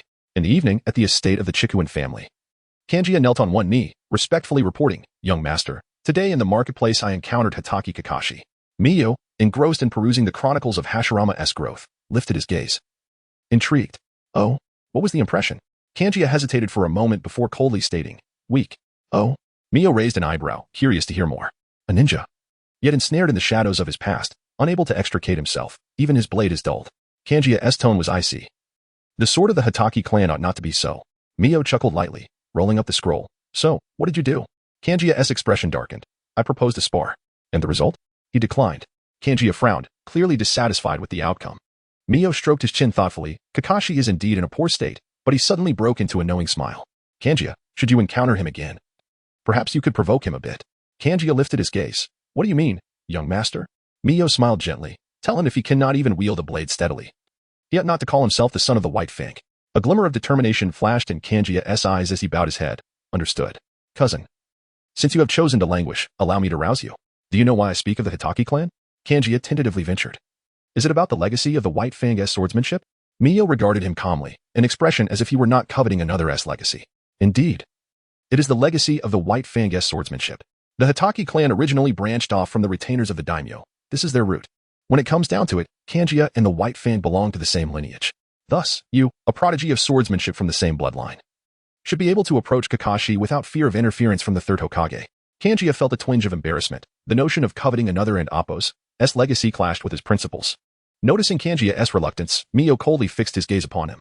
Kanjia, I expect you to keep pace with me, rather than remain stagnant. A blade that lacks sharpness has lost its worth. Kanjia clenched his teeth, stirred by the challenge. The young master points the way forward. How could I remain stagnant? Mio gazed deeply at Kanjia, still devoid of anger. I hope you do not disappoint me. A bit of a fool, Mio mused helplessly. He had contributed billions of Ryo to Konoha to grow stronger, becoming Orochimaru and Appo's disciple, laboring in the laboratory to learn various ninjutsu and techniques. Now, offering him a path to enhance his own strength seemed to burden him psychologically. Yet, it was precisely this quality that fostered his trust in him, Mio thought. Nevertheless, Mio would not intervene in this matter. If Kanjia could not attain greater power, he would merely remain a blade. But if he succeeded, It would mean Kanjia had the potential to become more than just a weapon, evolving into a trusted confidant. Time flowed slowly yet inexorably onward. Konoha, you're 51, night. The cold moon hung high, and a damp mist enveloped the depths of the forest. Orochimaru stood at the edge of a cliff, his golden serpentine eyes reflecting the distant lights of Konoha, a faint, cold smile playing on his lips. His sleeves fluttered in the night wind. Beside him lay the corpses of several Umbu, who had attempted to thwart his departure but had evidently failed. How ironic, teacher, he murmured softly. It was you who condoned the darkness, yet now I must bear the weight of all sins. Suddenly, he tilted his head slightly. His hoarse voice echoing in the night, Miyo-kun, since you are here, why hide? From the shadows, a figure stepped forth. Shikuen Miyo was still clad in his luxurious dark gold-embroidered robes, but at this moment, his gaze was no longer calm. It bore a hint of complex battle intent. Teacher, you leave just like that? Miyo stated coolly. Orochimaru chuckled softly. What? The grandson of a lord has come to cleanse Konoha of its rogue ninjas? No. Miyo shook his head. I merely wish to see you off. See me off? Orochimaru's serpentine eyes narrowed slightly, revealing a playful smile. Interesting, let me see how much you have learned from me over the past year. Before his words could fully settle, swish. Orochimaru's sleeves abruptly unleashed a flurry of venomous snakes, their speed nearly tearing through the air. Miyo's expression sharpened, his hands swiftly forming seals, wind release, vacuum wave. The violent wind blades instantly shredded the oncoming snakes, but in the next moment, Orochimaru's figure had vanished from sight. Shadow Snake Hand. The ground split open. Dozens of massive serpents bursting forth, coiling around Miyo's legs. Miyo snorted coldly, pressing one hand to the ground, lightning release, earth walk. Dazzling lightning erupted from the ground, sending the serpents into convulsions and disintegration. Yet, Orochimaru's assault did not cease. His figure materialized like a specter behind Miyo, his pale fingers reaching for his vulnerable back. Thud. Miyo's body was pierced, but in the next instant, his form transformed into lightning, entwining around Orochimaru, lightning clone. Water release, water dragon bite. The true Miyo dove from above, a colossal water dragon roaring as it lunged towards Orochimaru. Orochimaru did not flinch. His formidable will empowering him to endure the sensation of paralysis as he swiftly formed seals with both hands. Earth release, earth flow wall. A massive earthen wall surged forth, firmly blocking the water dragon's onslaught. Yet, in the moment the mist enveloped the area, Miyo's hands had already completed another set of seals. Appearing behind Orochimaru, lightning release, false darkness. Blinding lightning pierced through the mist, hurtling towards Orochimaru. Boom. The thunder clapped violently, and the earthen walls crumbled, yet amidst the smoke, Orochimaru and Appo's figure rose slowly, a trickle of blood seeping from the corner of his mouth, his smile growing increasingly sinister. Indeed, but still insufficient. His hands came together with fervor, summoning technique, serpent array. The ground trembled violently as countless colossal serpents erupted from the earth, densely covering the entire battlefield. Mingyu and Appo's gaze darkened as his hands swiftly formed seals, composite ninjutsu, thunderwater tornado. A ferocious torrent of water entwined with lightning transformed into a massive vortex, shredding the oncoming serpents. However, Orochimaru and Appo's assault remained relentless. He weaved to the serpents, lunging towards Mingyu, a Kusanagi sword slipping from his sleeve, its cold gleam aimed directly at the throat. Clang. Mingyu and Appo's dagger met the blade with precision, sparks flying. In their close quarters clash, the collision of chakra caused the surrounding air to tremble. Your swordsmanship has improved considerably, Orochimaru chuckled lowly. After all, my bodyguard is quite proficient with a blade. Mingyu retorted coldly, suddenly retreating. His hands forming seals once more, composite ninjutsu, windfire dragon breath. Blazing flames merged with a tempest, manifesting into a colossal pillar of fire that instantaneously engulfed Orochimaru and Appo's figure. Yet amidst the flames, a raspy laughter emerged. Mingyu-kun, you are still lacking just a bit. With a whoosh, the flames were torn apart, and Orochimaru and Appo's silhouette slowly emerged, though his skin began to peel away, a new body shedding the old. Orochimaru and Appo's body replacement technique. Mingyu and Appo's expression turned grave. He understood that ordinary ninjutsu could no longer inflict fatal harm on Orochimaru. In that case, his hands rapidly came together, chakra surging violently within him. Composite ninjutsu, thunderwater heavenly punishment. The sky darkened suddenly, ominous clouds gathering, as raging thunder and water vapor intertwined, transforming into countless stormy water blades that rained down like a torrential downpour. Orochimaru and Appo's pupils contracted slightly. It was stronger than an average S-rank ninjutsu, but soon, his smile re-emerged. Now, this is more like it. His hands swiftly formed seals, triple hell gate. 3 enormous demonic-faced gates erupted from the ground, forcefully blocking the onslaught of the storm. Yet, even so, the terrifying impact still tore the surrounding ground asunder. As the dust settled, Orochimaru stood before the shattered hell gates, his smile unwavering. But his gaze now bore a hint of admiration. The Yangtze River pushes forward the waves behind. Mingyu-kun, your growth is truly delightful. Mingyu panted slightly.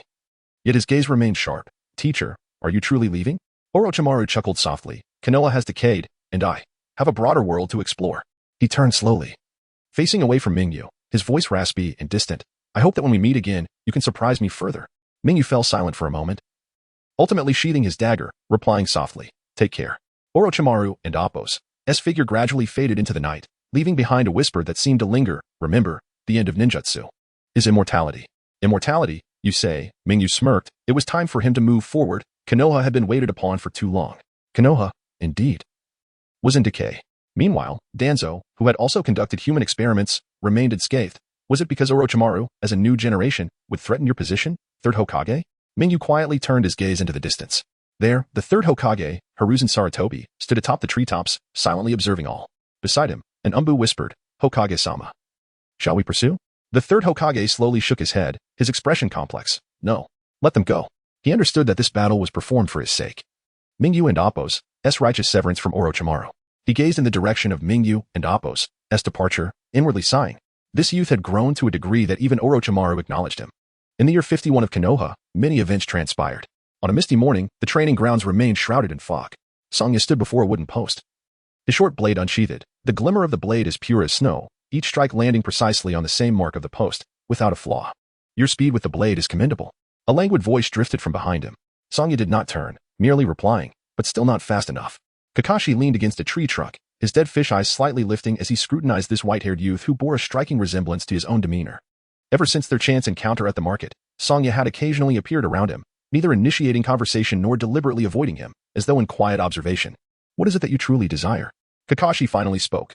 Sangya sheathed his blade and turned to meet Kakashi and Appo's gaze, the legacy of the White Fang. Kakashi and Appo's eyes narrowed ever so slightly before returning to their languid state. Oh? On what basis? On the basis that I can bring it to its utmost potential. Sangya and Appo's voice was cold and resolute. And you have not wielded a blade in quite some time, have you? Kakashi fell silent. Ever since his father's suicide, followed by the deaths of Obito and Rin, his blade had gathered dust. He was no longer the brilliant genius but rather a soulless shell immersed in the shadows of his past. If you have truly inherited the White Fang and Appo's swordsmanship, it should not decay in your hands. Sangya and Appo's voice bore a hint of sharpness. Give me a chance, let me prove myself. Kakashi stared at him for a long while, then slowly said, very well, but there is a condition. What is it? Let me see your blade. In the following days, Kakashi began to observe Sangya and Appo's training. Sangya and Appo's sword style resembled that of the Hatake clan. It was more incisive, pure, devoid of any hesitation. His blade existed solely to sever its target, without confusion or delay. Your blade is remarkably clean, Kakashi remarked one day. A blade is simply a blade, devoid of unnecessary embellishments. Sangya sheathed his sword, looking at Kakashi. Your blade was once like this. Kakashi fell silent for a moment before finally sighing. Perhaps you were right. A month later, Kakashi handed a scroll, ancient and worn, to Sangya. This is the essence of the White Fang and Appo's swordsmanship, including chakra flow methods, slashing techniques, and the secrets of and amp, Appo's, body flicker slash and amp, Appo's. Sangya accepted the scroll, nodding solemnly. I will restore its former glory. Kakashi watched him, a rare smile gracing his features. I believe you can achieve that. Perhaps, even surpass it. Sangya gazed deeply at Kakashi, having understood over these days why Kakashi was so despondent. He earnestly said, having gone through all this, you must not linger in the past, at the very least. Cherish those before you. Kakashi looked at Sangya in surprise. You, such a cold individual, can still offer comfort? Sangya felt a vain throb on his forehead. This bastard. On the eve of Orochimaru and Appo's defection, Mitarashi Anko was summoned to the laboratory. Teacher? Anko regarded Orochimaru, his expression unusually somber today. Orochimaru did not respond, merely extending his hand, the tips glowing with dark chakra. Anko, you are my only disciple. Thus, I must leave you with a little and Appo's gift, and Appo's, before his words had fully settled. His finger pressed sharply against the back of Anko and Appo's neck. Ah! Agonizing pain surged through her, as a black cursed seal spread like a serpent, branding her skin. Anko fell to the ground in agony, cold sweat cascading down her brow. Teacher, why? Orochimaru looked down upon her, his golden serpent eyes flickering with a complex emotion. Survive, Anko. No matter what happens. The following day, the news of Orochimaru and Appo's defection shocked the entirety of Konoha. As a disciple of the Hokage and one of the legendary three, nearly everyone found it hard to believe upon first hearing. Red Bean was taken away by the Dark Faction for interrogation, and suspicion enveloped her. Everyone questioned whether she was aware of or even involved in Orochimaru and Appo's experiments. She found herself isolated and ostracized, with some even suggesting her imprisonment. At this critical moment, Mingyu appeared. I can handle the curse mark within you. The third Hokage furrowed his brow. Do you know what that is? A protective measure, Mingyu replied calmly. Orochimaru and Appo's S curse mark is essentially an improved version of and Appos, impure world reincarnation, and Appos, yet red bean and Appos. S mark contains no fragments of a soul, only pure energy. In other words, it is not intended for possession, but rather for enhancement. The third Hokage fell silent for a long while, perhaps out of guilt for his disciple. He eventually nodded. I leave her in your hands. He added, I will publicly announce that she is a victim. As my apprentice, no one shall target her. Mingyu shrugged. As you wish. In the laboratory, Red Bean eyed Mingyu warily. What do you intend to do? I aim to alleviate the side effects of your curse mark. Mingyu replied nonchalantly. The curse mark from my teacher would consume the host's vitality, but yours is different. Your curse mark is merely the insurance he left you. Red Bean was taken aback. Insurance? He feared that after his departure, you would be held accountable by the higher-ups in Konoha. Mingyu's fingertips glimmered with chakra. Thus, he bestowed upon you the curse mark to deceive the higher-ups, indicating that you are a victim. Red Bean's pupils quivered slightly. And she gritted her teeth. That bastard. Mingyu said little more, simply infusing chakra into the curse mark, adjusting the flow of energy. After a moment, the dark patterns of the curse mark gradually stabilized, ceasing to erode Red Bean's body. All done. Mingyu withdrew his hand. The side effects had been eliminated. Yet the power of the curse mark remained at her disposal. Red Bean touched the back of her neck, her expression complex. Thank you. Mingyu nodded slightly and turned to leave.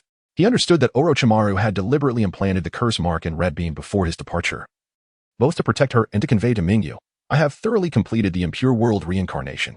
The curse mark represented Orochimaru's best method to substitute for yang release chakra, as he had already compensated for the side effects of the impure world reincarnation.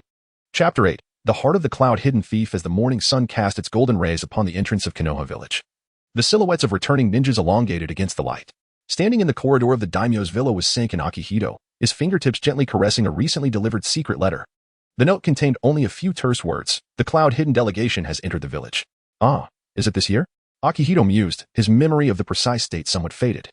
Yet he recalled that indeed, Cloud had dispatched individuals to abduct members of the High-GA clan, specifically Hinata. TSK, worthless High-GA. Allowing the air to be snatched from the heart of their territory.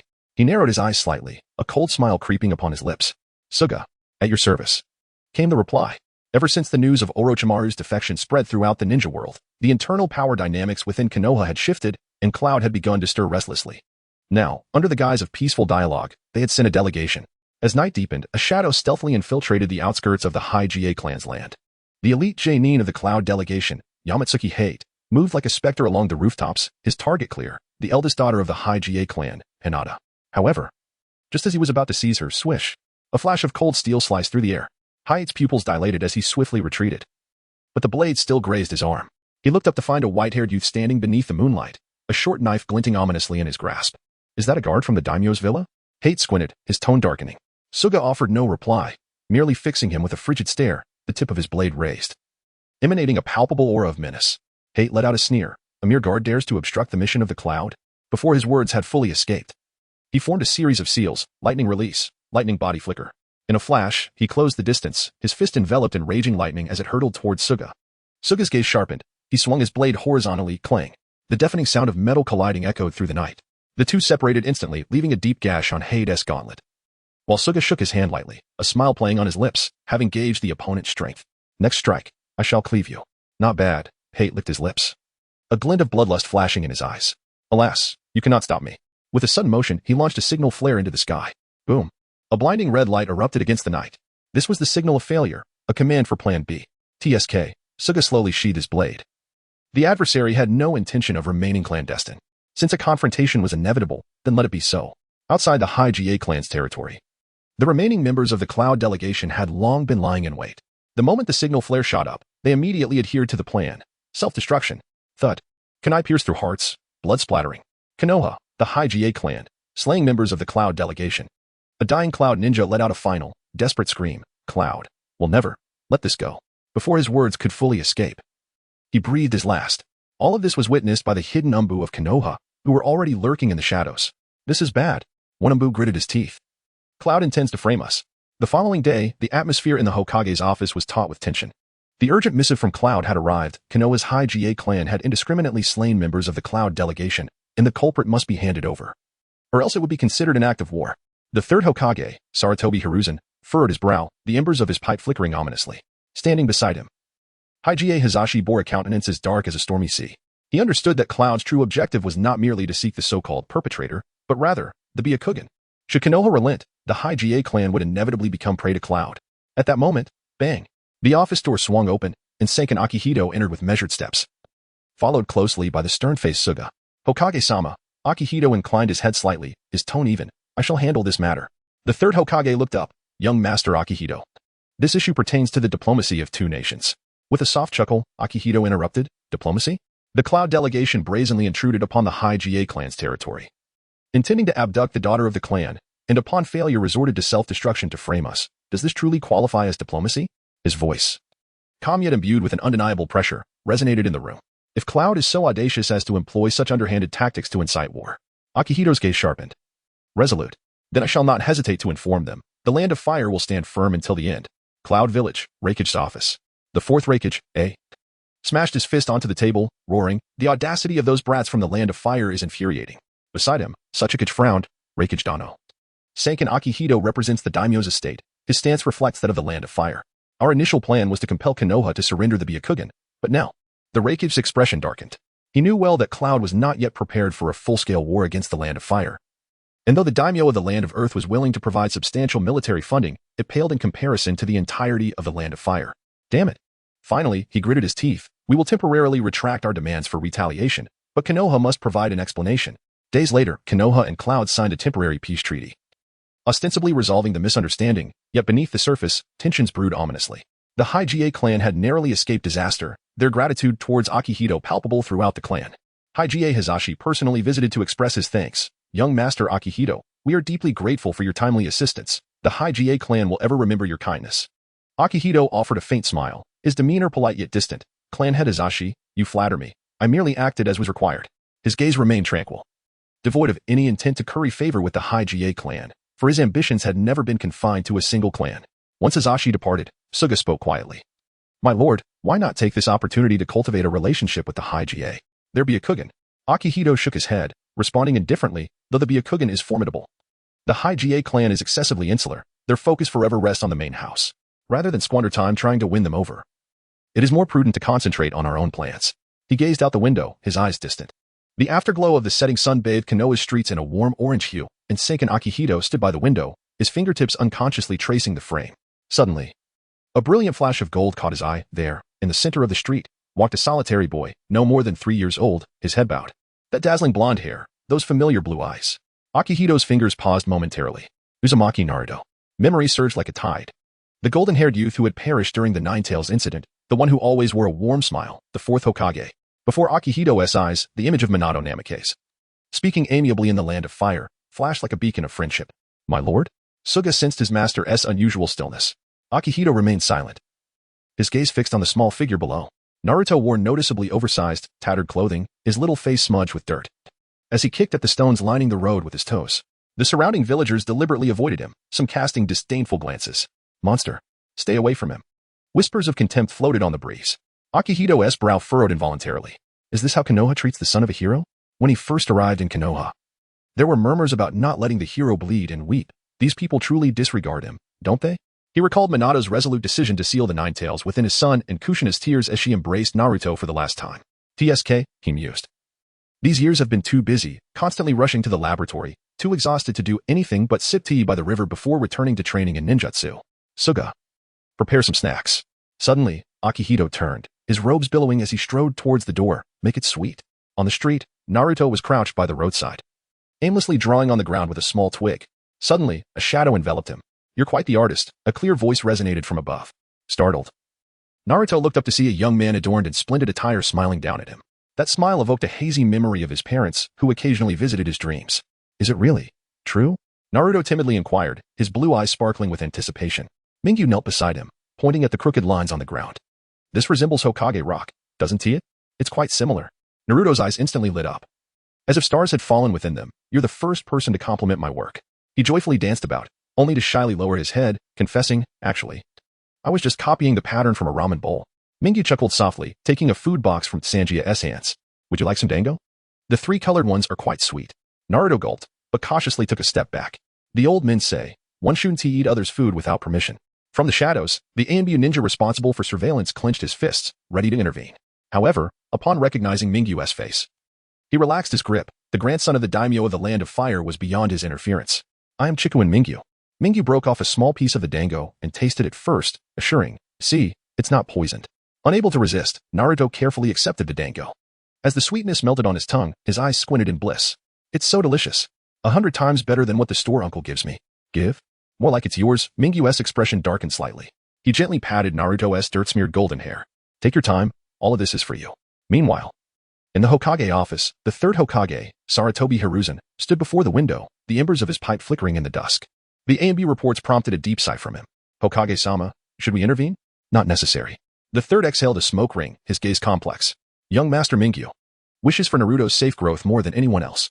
He understood that, as the heir of the Land of Fire, Mingyu comprehended the value of the Jinchuriki more than anyone. Yet, at this moment, the elder preferred to believe that the young man sharing dango with Naruto under the setting sun merely sought to offer a child a fleeting moment of warmth.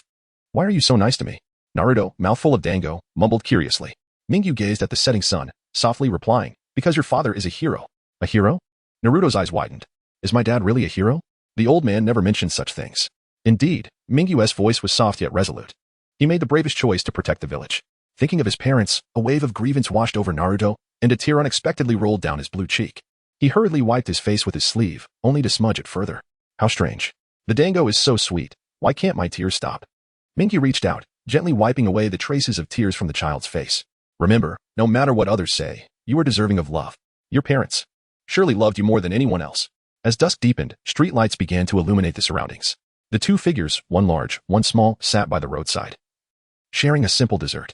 In this ordinary evening, no one noticed that a seed had quietly been sown in young Naruto's heart, about love, about worth, and about the infinite possibilities of the future. In the shadows, Sanjaya silently observed the scene, his cold gaze softening ever so slightly. He recalled Kakashi. Memories of those struggling in darkness. Perhaps the young master was right. While the blade must be sharp, the hand wielding it can also be gentle. Chapter 9. Departing from Konoha and embracing the ninja world as the sun sank low in the west, the twilight cast a crimson hue over the familiar stream. The gentle flow of water mirrored the vibrant evening sky, as if adorning the river with a golden halo. Ikaku and Akira stood by the riverbank, his robes fluttering softly in the breeze. He gazed at the shimmering surface of the water, his thoughts swirling with nostalgia. This river held countless memories, the tentative encounters with Shisui, the weighty discussions about the Uchiha plight, the joyous exchanges of ninjutsu insights. "Akira," a familiar voice called from behind. He turned to see Uchiha Shisui standing a few paces away, his long black hair dancing in the wind, a gentle smile gracing his face. Yet today, that smile bore an inscrutable emotion. "I thought you might not come," Akira murmured softly. Shisui approached and stood beside him. "How could I not come to bid farewell to a dear friend embarking on a journey?" The two fell into a contemplative silence, their gazes fixed on the horizon. A lone maple leaf drifted along the current, twirling slowly as it faded into the distance. "Have you decided where to go?" Shisui broke the silence. "I think I'll return to the Land of Fire first," Akira replied. "It's been a while since I was home." Shisui sighed wistfully. "You should spend more time with your family. One must adapt to solitude in the ninja world," Akira said, and once again, silence enveloped them. "Akira," he suddenly said with gravity about the Uchiha. "I understand," Shisui interrupted, his gaze resolute. "I will protect my clan and Konoha in my own way. This path may be arduous, but I will not falter." Akira studied him intently. "Do not push yourself too hard. Those words should be directed at you," Shisui countered, shaking his head. "The pursuit of strength is often more perilous than we imagine." As dusk deepened, the golden light on the river gradually faded, giving way to the tranquil blue of night. The distant chirping of insects added a touch of solitude to this moment of parting. "This is for you." Akira retrieved a finely crafted scroll from his robe. It contained several improved fire-style jutsu, along with some speculations regarding the Manjiki Sharingan. Shisui accepted the scroll, his fingers tightening slightly. "Thank you. Don't overthink things too much," Akira said suddenly, his voice low. "I'm looking forward to our sparring session upon my return." Shisui paused, then burst into laughter, the sound echoing along the riverbank. "That is not something I would expect from you." He wiped away a tear of mirth.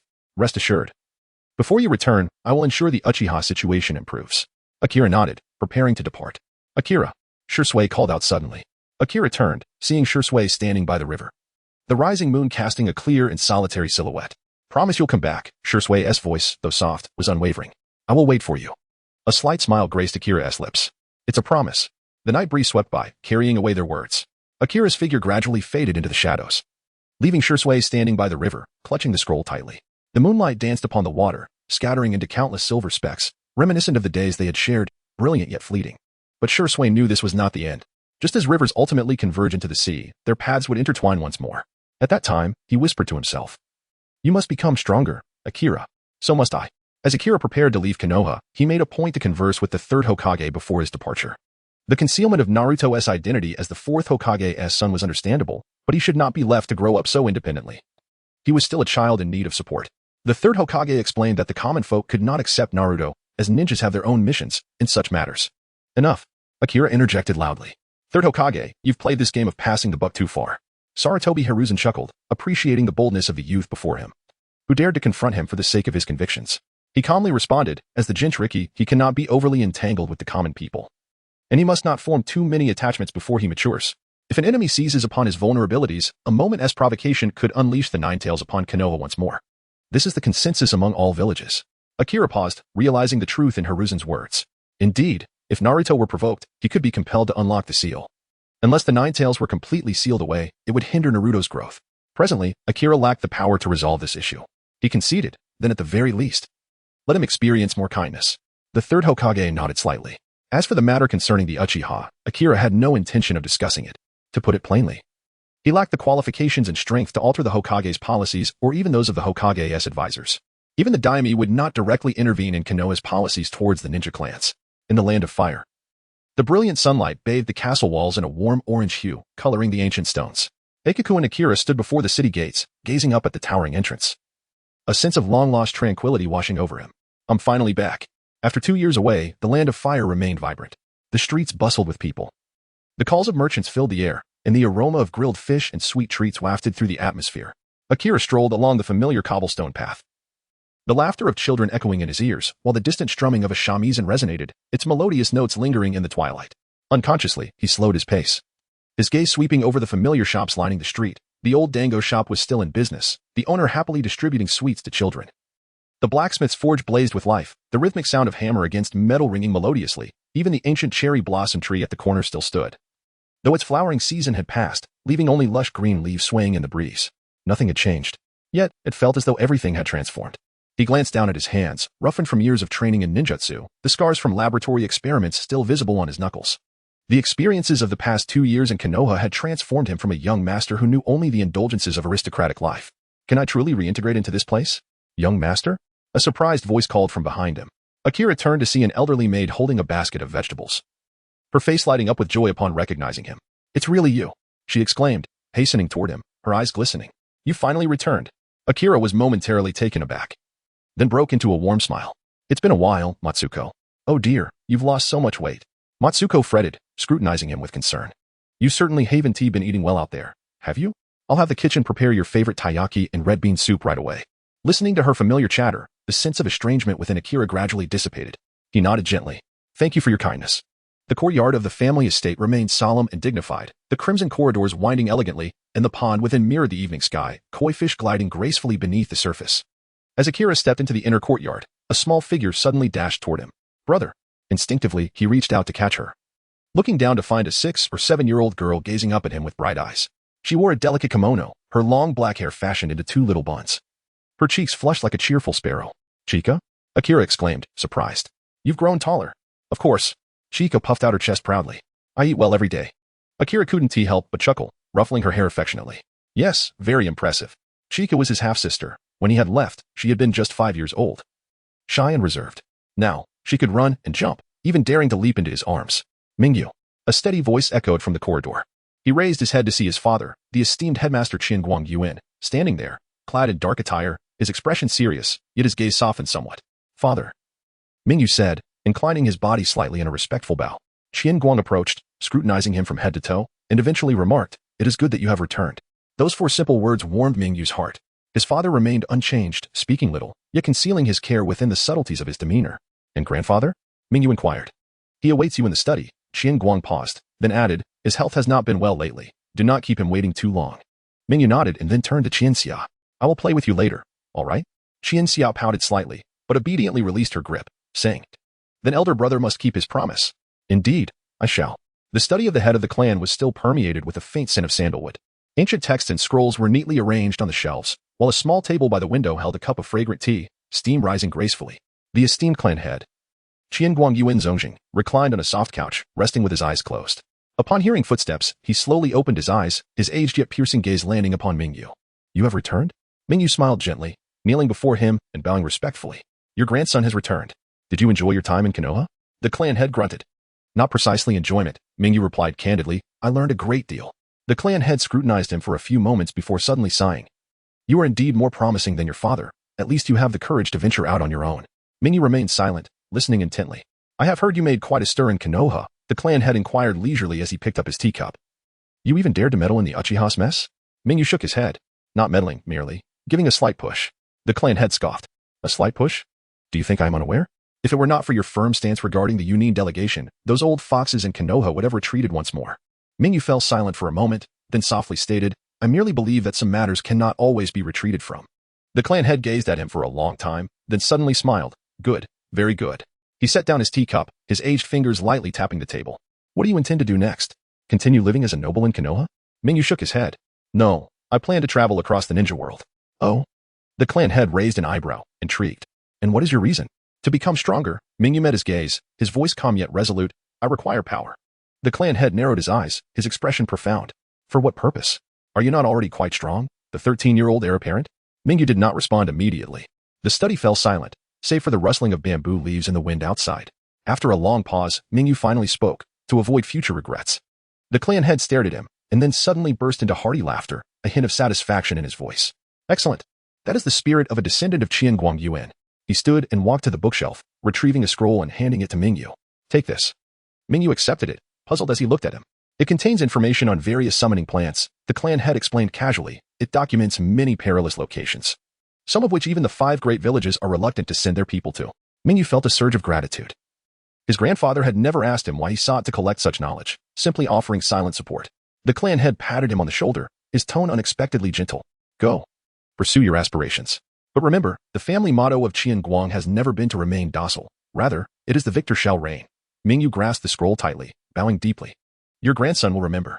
That night, Mingyu stood alone atop the roof of the noble residence, gazing at the brightly lit streets in the distance. The night breeze caressed him, carrying a hint of late summer's chill. Qian Xia had already retired for the night, and his father was occupied with the remaining affairs of state. After confirming his status as heir, Mingyu had also gained a measure of authority. The entire estate had quieted down, with only the occasional footsteps of patrolling guards breaking the silence. Mingyu looked down at the scroll in his hands, slowly unfurling it. Having consolidated the information provided by Sangya, he confirmed his destination. Thus, the next step would be to venture there first. Chapter 10. First steps into the ninja world after departing from the Land of Fire. Mingyu did not proceed directly to the perilous realm of summoning plants but instead followed the route indicated on the scroll, collecting illustrations of several rare creatures along the way. The iron-clad rhinoceros, residing in a vast plain in the southeastern part of the Land of Fire. This colossal creature possesses skin as sturdy as steel, with a charging force capable of shattering boulders.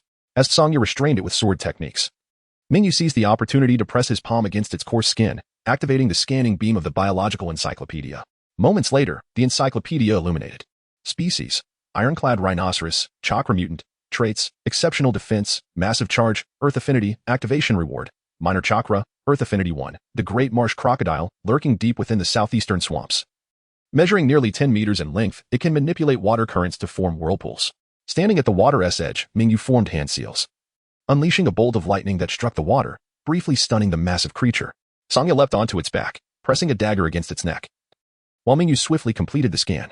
Species: great marsh crocodile, chakra mutant, traits: water manipulation, stealthy hunting, strong bite force, activation reward, minor chakra, water affinity 1, though formidable. These creatures posed little threat to a Near-Kage-level ninja and an elite jonin. The true challenge lay in the area marked at the end of the scroll, the corrupted bone forest. Located at the border between the Land of Fire and the Land of Grass, this forest is perpetually shrouded in dense fog, with rumors suggesting that those who enter vanish without a trace, their bones turning to nourishment for the woods. The moment Mingyu stepped into the forest, he sensed something amiss. The air was thick with a sweet, putrid odor, and the soil beneath his feet felt unervingly soft, as if he were treading upon some living entity. Be careful, young master, Sangya whispered, drawing his blade. Mingyu nodded, gathering chakra at his fingertips, prepared to form seals at a moment's notice. After a few steps, Sangya suddenly frowned, raising his hand to scratch at his arm. Glancing sideways, Mingyu noticed fine red rashes emerging on Sangya's skin, spreading at a visible pace. When did this happen? Sangya's voice held an unusual hint of irritation. Mingyu's expression sharpened as he too felt the prickling sensation on his skin, quickly forming seals. Wind release, great breakthrough. A fierce gust swept through, dispersing the pale golden pollen floating around them. It was the colorless, odorless, irritating flower pollen. Mingyu retrieved an antidote from his ninja tool pouch, handing it to Sangya and injecting himself as well. If the pollen adhered to the skin, it would cause intense itching. Scratching would allow the toxin to seep into the bloodstream, rendering a person maddeningly itchy. Sangya accepted it with a stoic expression. Though the twitch at the corners of his mouth betrayed his discomfort, Mingyu smirked slightly. It's the first time I've seen you break your composure. After administering the antidote, the two became increasingly cautious, enveloping their bodies in chakra to shield against the pollen. Although this consumed considerable chakra, neither was particularly concerned about the expenditure. As they ventured deeper into the forest, the fog thickened, and the surrounding trees twisted like ghastly claws, dark purple sap seeping from their bark, hissing as it dripped onto the ground. A massive dark red flower abruptly came into view, its petals stacked like layers, with a ghostly blue phosphorescence emanating from its core. The soul-eater flower, Mingyu murmured, known for releasing hallucinogenic aromas that ensnare one in dreams, ultimately rendering them sustenance for the plant. No sooner had he spoken than the flower trembled violently, its core ejecting a plume of pale purple mist. Hold your breath, Mingyu exclaimed, swiftly retreating while forming seals. Wind release, vacuum wave. The wind blades dispelled the mist, but several tendrils still brushed against his skin, and in an instant, countless illusions flooded his vision. The fall of the land of fire, Jinchuriki weeping, the daimyo's mansion ablaze. With a scoff, he unleashed his chakra, forcibly dispelling the genjutsu. Turning to Sangya, he saw that he too had shaken off the illusions, though his gaze appeared somewhat dazed. This flower possesses some potency, Mingyu assessed cautiously. He approached carefully, wrapping his hand in chakra and gently touching the petals. The biological encyclopedia activated, initiating the scan. Species, soul-eater flower, summoning plant. Traits, hallucinogenic mist, mental erosion, chakra consumption, activation reward. Minor chakra, natural energy affinity 1. Genjutsu resistance 1. He deftly severed a portion of the flower, considering its potential for creating chakra-infused plants or animals in the future. Continuing onward. A slight tremor reverberated through the ground. Retreat. Mingyu grasped Sangya's arm, and they leapt into the air. A cacophony of hissing erupted as countless black thorns burst forth from the earth, their tips glinting with a metallic sheen, as if animated, lunging toward them. Sangya's blade flashed, severing several thorns, but the broken ends rapidly regenerated, even splitting into more branches. Physical attacks are ineffective? Sangya frowned. Mingyu squinted. Let us try fire. Fire release. Great fire dragon technique. The blazing fire dragon roared, engulfing the thorns, eliciting piercing shrieks as they writhed madly, ultimately reducing to charred remains. Mingyu crouched down to examine the remnants. Iron thorns, possessing metallic cells and an extraordinary regenerative capability, their weakness was indeed high temperatures. Species, iron thorn, summoning plant. Traits, metallic body, rapid regeneration, collective consciousness, activation reward. Minor chakra, slightly enhanced healing ability, natural energy affinity 1, navigating through the thorny area. They discovered a humanoid plant, entirely crimson, quietly growing within a crevice, its roots pulsating like blood vessels, radiating a rich life energy. Blood spirit ginseng. Mingyu's eyes brightened. The records indicated that this was an exceedingly rare healing herb, but harvesting it would invoke a counterattack. He signaled Sangya to be vigilant as he cautiously approached. Just as his fingers were about to make contact, the ginseng's roots surged violently, stabbing toward his wrist like needles. Lightning release, lightning bind. Mingyu had anticipated this, conjuring lightning chains to firmly restrain the roots. The blood spirit ginseng thrashed violently, even exuding crimson sap, resembling blood. My apologies, but I must borrow this, Mingyu murmured, pressing his other hand against the ginseng's body, initiating the scan. Species, blood spirit ginseng, summoning plant. Traits, powerful healing, life essence, defensive counterattack, activation reward. Minor chakra, minor life energy, slightly enhanced healing ability. Natural energy affinity 1. He carefully sliced off a small segment of the root, sealing it within a scroll before releasing the lightning bind. The ginseng swiftly retreated back into the crevice, seemingly surprised by his restraint. Finally, beneath a withered giant tree, they discovered their target, a colossal mushroom with a canopy adorned with grotesque faces, its deep purple hue ominously vibrant. The ghostly face mushroom, highly toxic, yet a premier ingredient for crafting antidotes. Mingyu prudently maintained his distance, aware that inhaling its spores would gradually dissolve one's internal organs. Sangya silently stepped back 2 paces. Mingyu formed seals, wind release, vacuum sphere. The high-pressure wind sphere precisely lifted the ghostly face mushroom along with the surrounding soil. And in mid-air, Mingyu enveloped it with chakra threads, preventing any spore leakage. Species, ghostly face mushroom, summoning plant. Traits, neurotoxin, spore parasite, lethal, activation reward. Minor chakra. Poison resistance 1, natural energy affinity 1. As they exited the corrupted bone forest, both were somewhat disheveled, Sangya's sleeve torn by the iron thorns, and Mingyu's hem stained with the purple sap of the ghostly face mushroom. Truly, this was a treacherous area that even the 5 great nations avoided. A near-kage and an elite jonin emerged so battered. Of course, this was also due to their relative inexperience. Had it been someone like Orochimaru, a seasoned kage, he would have likely navigated unharmed, though he would hardly deign to engage such feeble creatures. However, their gains far exceeded expectations. Mingyu could already sense a hint of natural energy, and he anticipated that with a few more affinities for natural energy, he would soon be able to attempt entering Sage Mode. Young Master, Where to next? Songya inquired. In the land of water. It is documented that the abundance of spirit plants is unparalleled. Mingyu casually handed the scroll for collecting botanical materials to Songya, instructing him to safeguard it diligently. As the night breeze swept through, the mist in the forest gradually dissipated, and the moonlight bathed the two figures, casting elongated shadows upon the ground. Chapter 11. The growing team. After departing from the Bone Decay forest, Mingyu and Songya journeyed eastward, heading towards the land of water. Along the way, they diligently searched for rare chakra beasts, guided by intelligence gathered from the Leaf Village ninjas. The Valley of Winds, situated at the intersection of the fire and river countries, is perpetually ravaged by fierce gales, characterized by its steep cliffs and swirling mists. It is said that the thunderwing eagle nests atop the peaks, feeding on lightning, a notion that is merely a fanciful myth of ordinary folk, though it is indeed drawn to thunderstorms. Mingyu gazed up at the towering cliffs, where the howling winds carried faint echoes of piercing eagle cries. Songya squinted. Shall we ascend? Mingyu shook his head. No need. Let's draw it down. He formed hand seals, lightning release, false darkness. A blinding bolt of lightning shot skyward, and in an instant, the clouds churned, revealing a massive shadow that swooped down. It was a colossal eagle with a wingspan of nearly 5 meters, its feathers shimmering with a metallic sheen, and the edges of its wings crackling with fine arcs of lightning. Its fierce gaze locked onto Mingyu, emitting a shrill scream. Here it comes. The thunderwing eagle dove toward Mingyu, its talons crackling with electric energy. Songya swiftly positioned himself in front, slashing with his short blade, clang. The sound of metal clashing reverberated, forcing Songya back several steps while halting the thunderwing eagle mid-flight, which circled warily above them. Seizing the opportunity, Mingyu raised his hand, weaving chakra into threads that ensnared the eagle's wings. Wind release, vacuum wave. The high-pressure wind blade sliced through the eagle's feathers, compelling it to descend. Just as it prepared to soar again, Mingyu's palm pressed firmly against its back. Biological codex scan. Species, thunderwing eagle chakra variant. Abilities, lightning manipulation. Aerial hunting, metallic feathers. Reward, minor chakra, lightning affinity 1. Slight increase in dynamic vision. The thunderwing eagle broke free from its bindings, letting out an angry screech before taking flight. Mingyu watched it vanish into the distance, a slight smile gracing his lips. Well, my lightning affinity has improved. At the border of the river country, beneath an active volcano, the temperature within the lava caves was excruciatingly high, the air thick with the scent of sulfur.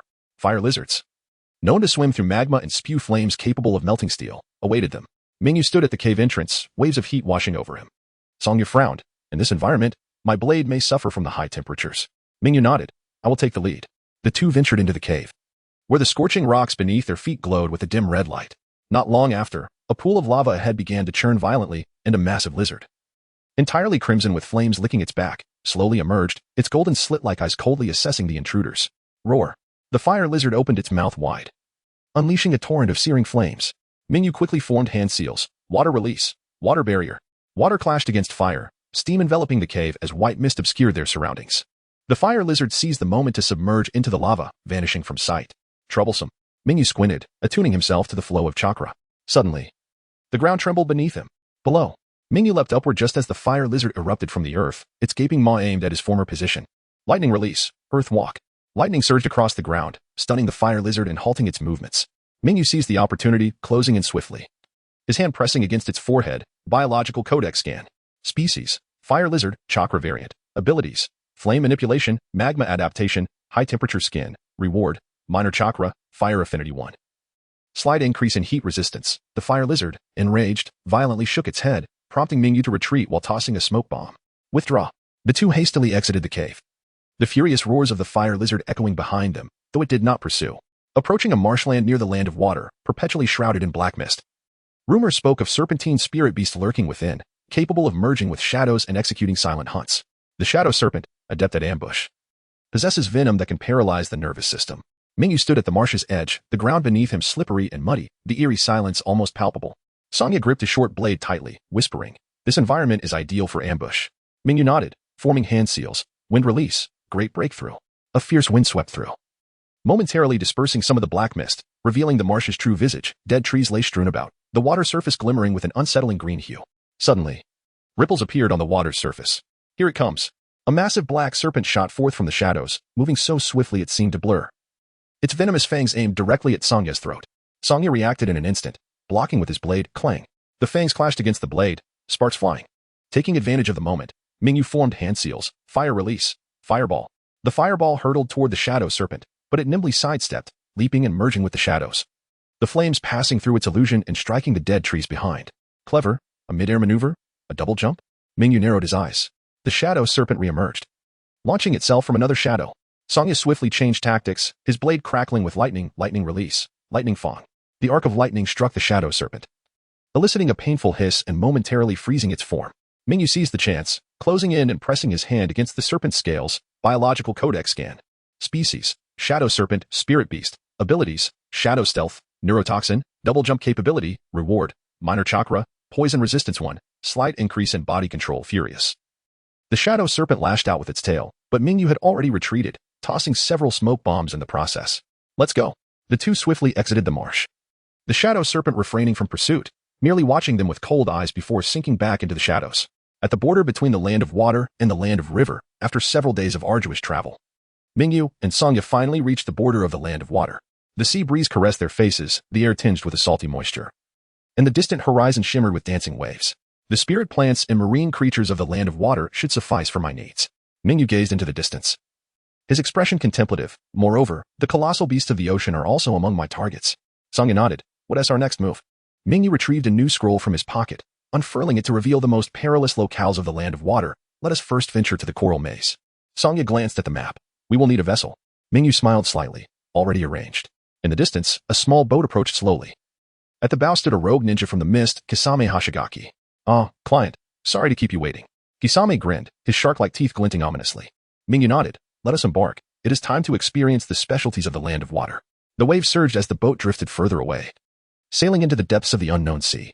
Chapter 12. Recruiting the ghost lantern under the full moon. The azure surface of the sea shimmered as a small boat gently navigated the coral-rich waters at the border of the water nation. Sunlight pierced through the crystalline waters, illuminating vibrant coral reefs below, where schools of colorful fish darted about like a dreamscape. However, as the vessel entered the labyrinth of corals, the surrounding scenery abruptly transformed.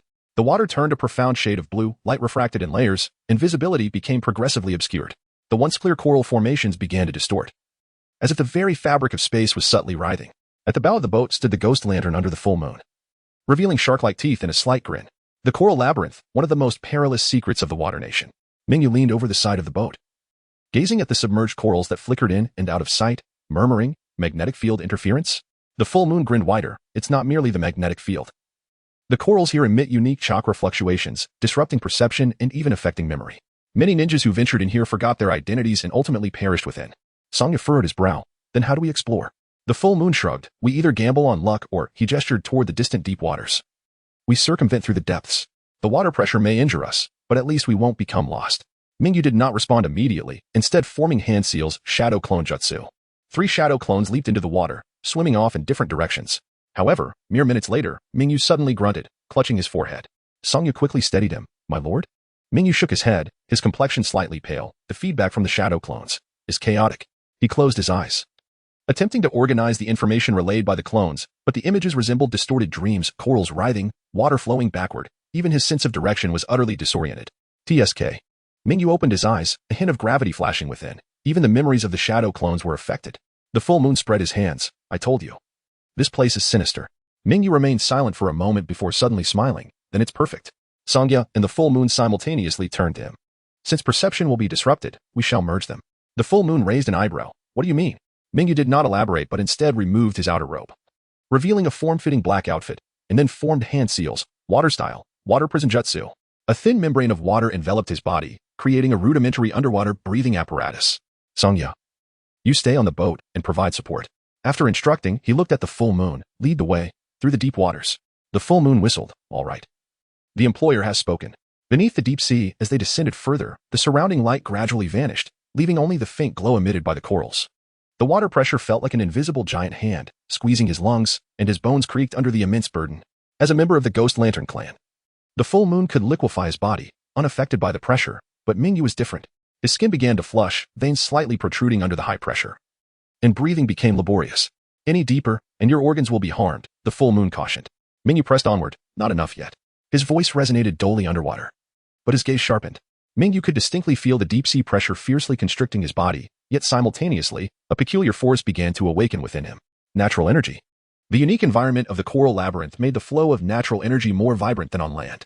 Under the high pressure, his body instinctively began to absorb this energy, attempting to resist the external oppression, so that as Mingyu closed his eyes, allowing his body to float in the deep sea. His consciousness gradually sank within, sensing the fusion of chakra and natural energy. On the first day, the body adapted. Mingyu's skin began to reveal faint patterns, resembling the flow of water, subtly corresponding to the movement of his meridians. On the second day, energy harmonized. His breathing became extraordinarily slow, his heartbeat dropping below 10 beats per minute, and his body gradually merged with the seawater. On the third day, perfect balance. When Mingyu opened his eyes again, his pupils had transformed into a luminous blue, with water-like patterns appearing around his eyes. Sage mode completed. The full moon watched in astonishment, exclaiming, in just 3 days, I witnessed this youth go from struggling under the pressure to completely indifferent. Impressive, employer, you truly succeeded. Mingyu felt the surging power within him. A slight smile gracing his lips, time to ascend. Deep within the coral labyrinth, a massive bioluminescent coral blossomed silently. Mingyu swam closer, reaching out to touch it. Species, deep-sea bioluminescent coral, summoning plant. Characteristics, natural energy accumulation, mental interference, symbiotic regeneration, illumination reward. Medium chakra, natural energy affinity 3. Mental resistance 3.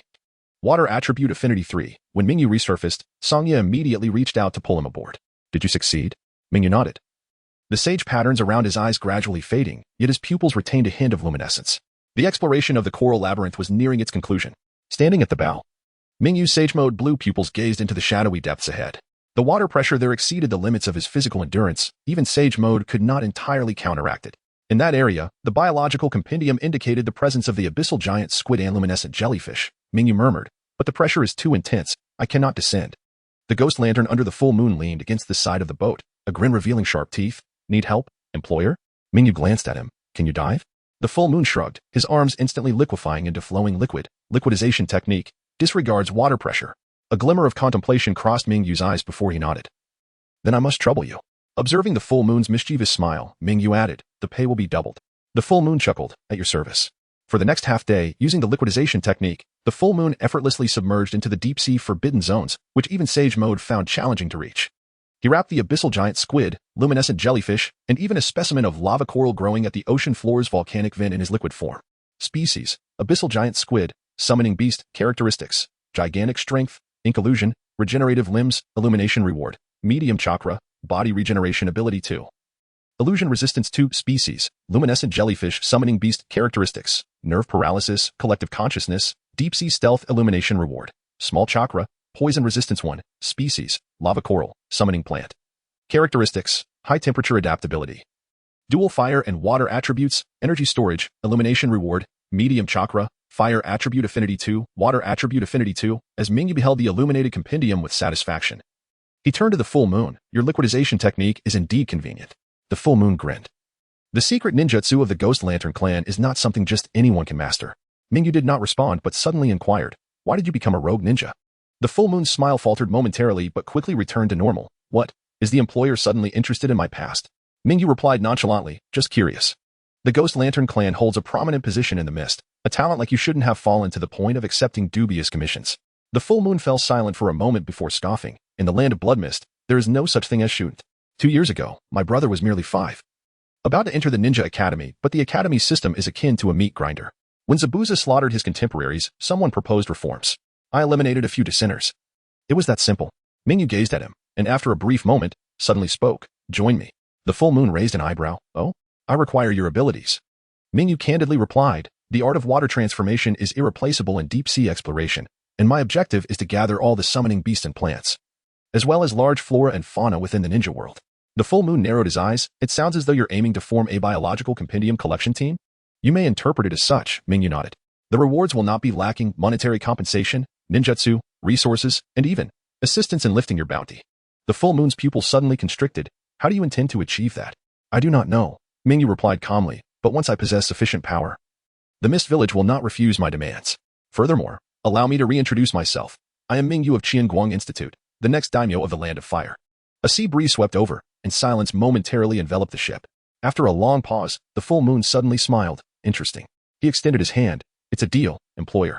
Mingyu grasped his hand. May our collaboration be fruitful. Chapter 13. Resolution of conflict. The sea breeze gently caressed the vessel as it glided towards the capital of the Water Nation. Mingyu stood at the bow, his once ethereal azure eyes now replaced by calm, ebony orbs. It was time to take a moment's respite. Stretching leisurely, he glanced back at the 2 companions aboard, acknowledging the intensity of their recent training and suggesting a brief sojourn in the city to unwind. In the outskirts of the capital, the setting sun painted the sea crimson, waves crashing against the rocks, sending fine droplets into the air. Sangya strode at the forefront, a short blade slung at his waist, his gaze stern. His steps were steady, yet his knuckles paled slightly, betraying the suppression of some inner turmoil. Following lazily behind was Gue Dangmanyu, his dual blades, Flatfish, casually resting on his shoulder, the shark-like teeth glinting ominously in the twilight. He whistled nonchalantly, occasionally casting a sidelong glance at Songye's back, a teasing smile playing on his lips. Mingyu, walking in between, naturally sensed the tension between the two but refrained from intervening. Some matters, after all, must be resolved with the edge of a blade. Suddenly, Songye halted. What, are you fatigued? Manyu raised an eyebrow. Songye slowly turned, his gaze sharp as a blade. Gue Dangmanyu, I do not trust you. Manyu's smile remained unchanged. Oh? And why is that? A traitor has no loyalty. Songye replied coldly, especially someone like you, who would betray their village for personal gain. Manyu's expression darkened slightly, though his smile deepened. Young master, your words are rather hurtful. Prove it to me, Songye said, his hand resting on the hilt of his blade. Show me that you are worthy to stand beside the young master. Manyu shrugged, slowly drawing Flatfish from behind, the blade shimmering with an eerie blue hue under the sunset. Very well, let us engage. In an instant, Songye vanished, leaving only an afterimage in his wake. So swift. Manyu's pupils contracted, yet his body instinctively transformed into water. Swish. The blade's light sliced through, cleaving Manyu's upper body in two. But his watery form healed instantaneously, unscathed. Lightning release. Lightning fawn. Songye's blade crackled with electricity, thrusting directly at Manyu's throat. Manyu grinned, crossing his blades to block. Clang.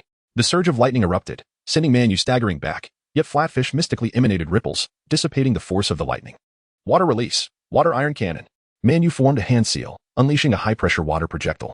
Songye dodged, the water bullet grazing his cheek, exploding into a crater on the rock behind him. Fire release. Great fire dragon technique. Songye sealed his hands, a fiery dragon roaring forth towards Manyu. Unflinching, Manyu plunged Flatfish into the ground. Water release. Water barrier. A massive wall of water rose, colliding with the fire dragon, steam enveloping the battlefield. Songye surged through the mist, his blade entwined with lightning chakra, transforming into a brilliant azure streak. Lightning release. Instant slash. Manyu crossed his blades in defense, but the force of this strike exceeded all expectations. Boom. The explosion sent Manyu flying, momentarily paralyzing his watery form under the might of the lightning, preventing full liquefaction. Curse this troublesome property. Manyu landed, rolling to regain his stance. Songye pressed the attack, swiftly forming seals. Lightning release. Thunderclap. A torrent of lightning chakra surged forth, scorching the earth beneath. Manyu and Appo's eyes narrowed, merging his blades into a colossal chakra sword. Flatfish. Liberation. An explosion of azure chakra erupted as he cleaved downward, forcefully splitting the lightning torrent in two. However, Songye seized the opportunity amidst the chaos, appearing behind Manyu. Lightning blade flow. Thunderclap flash.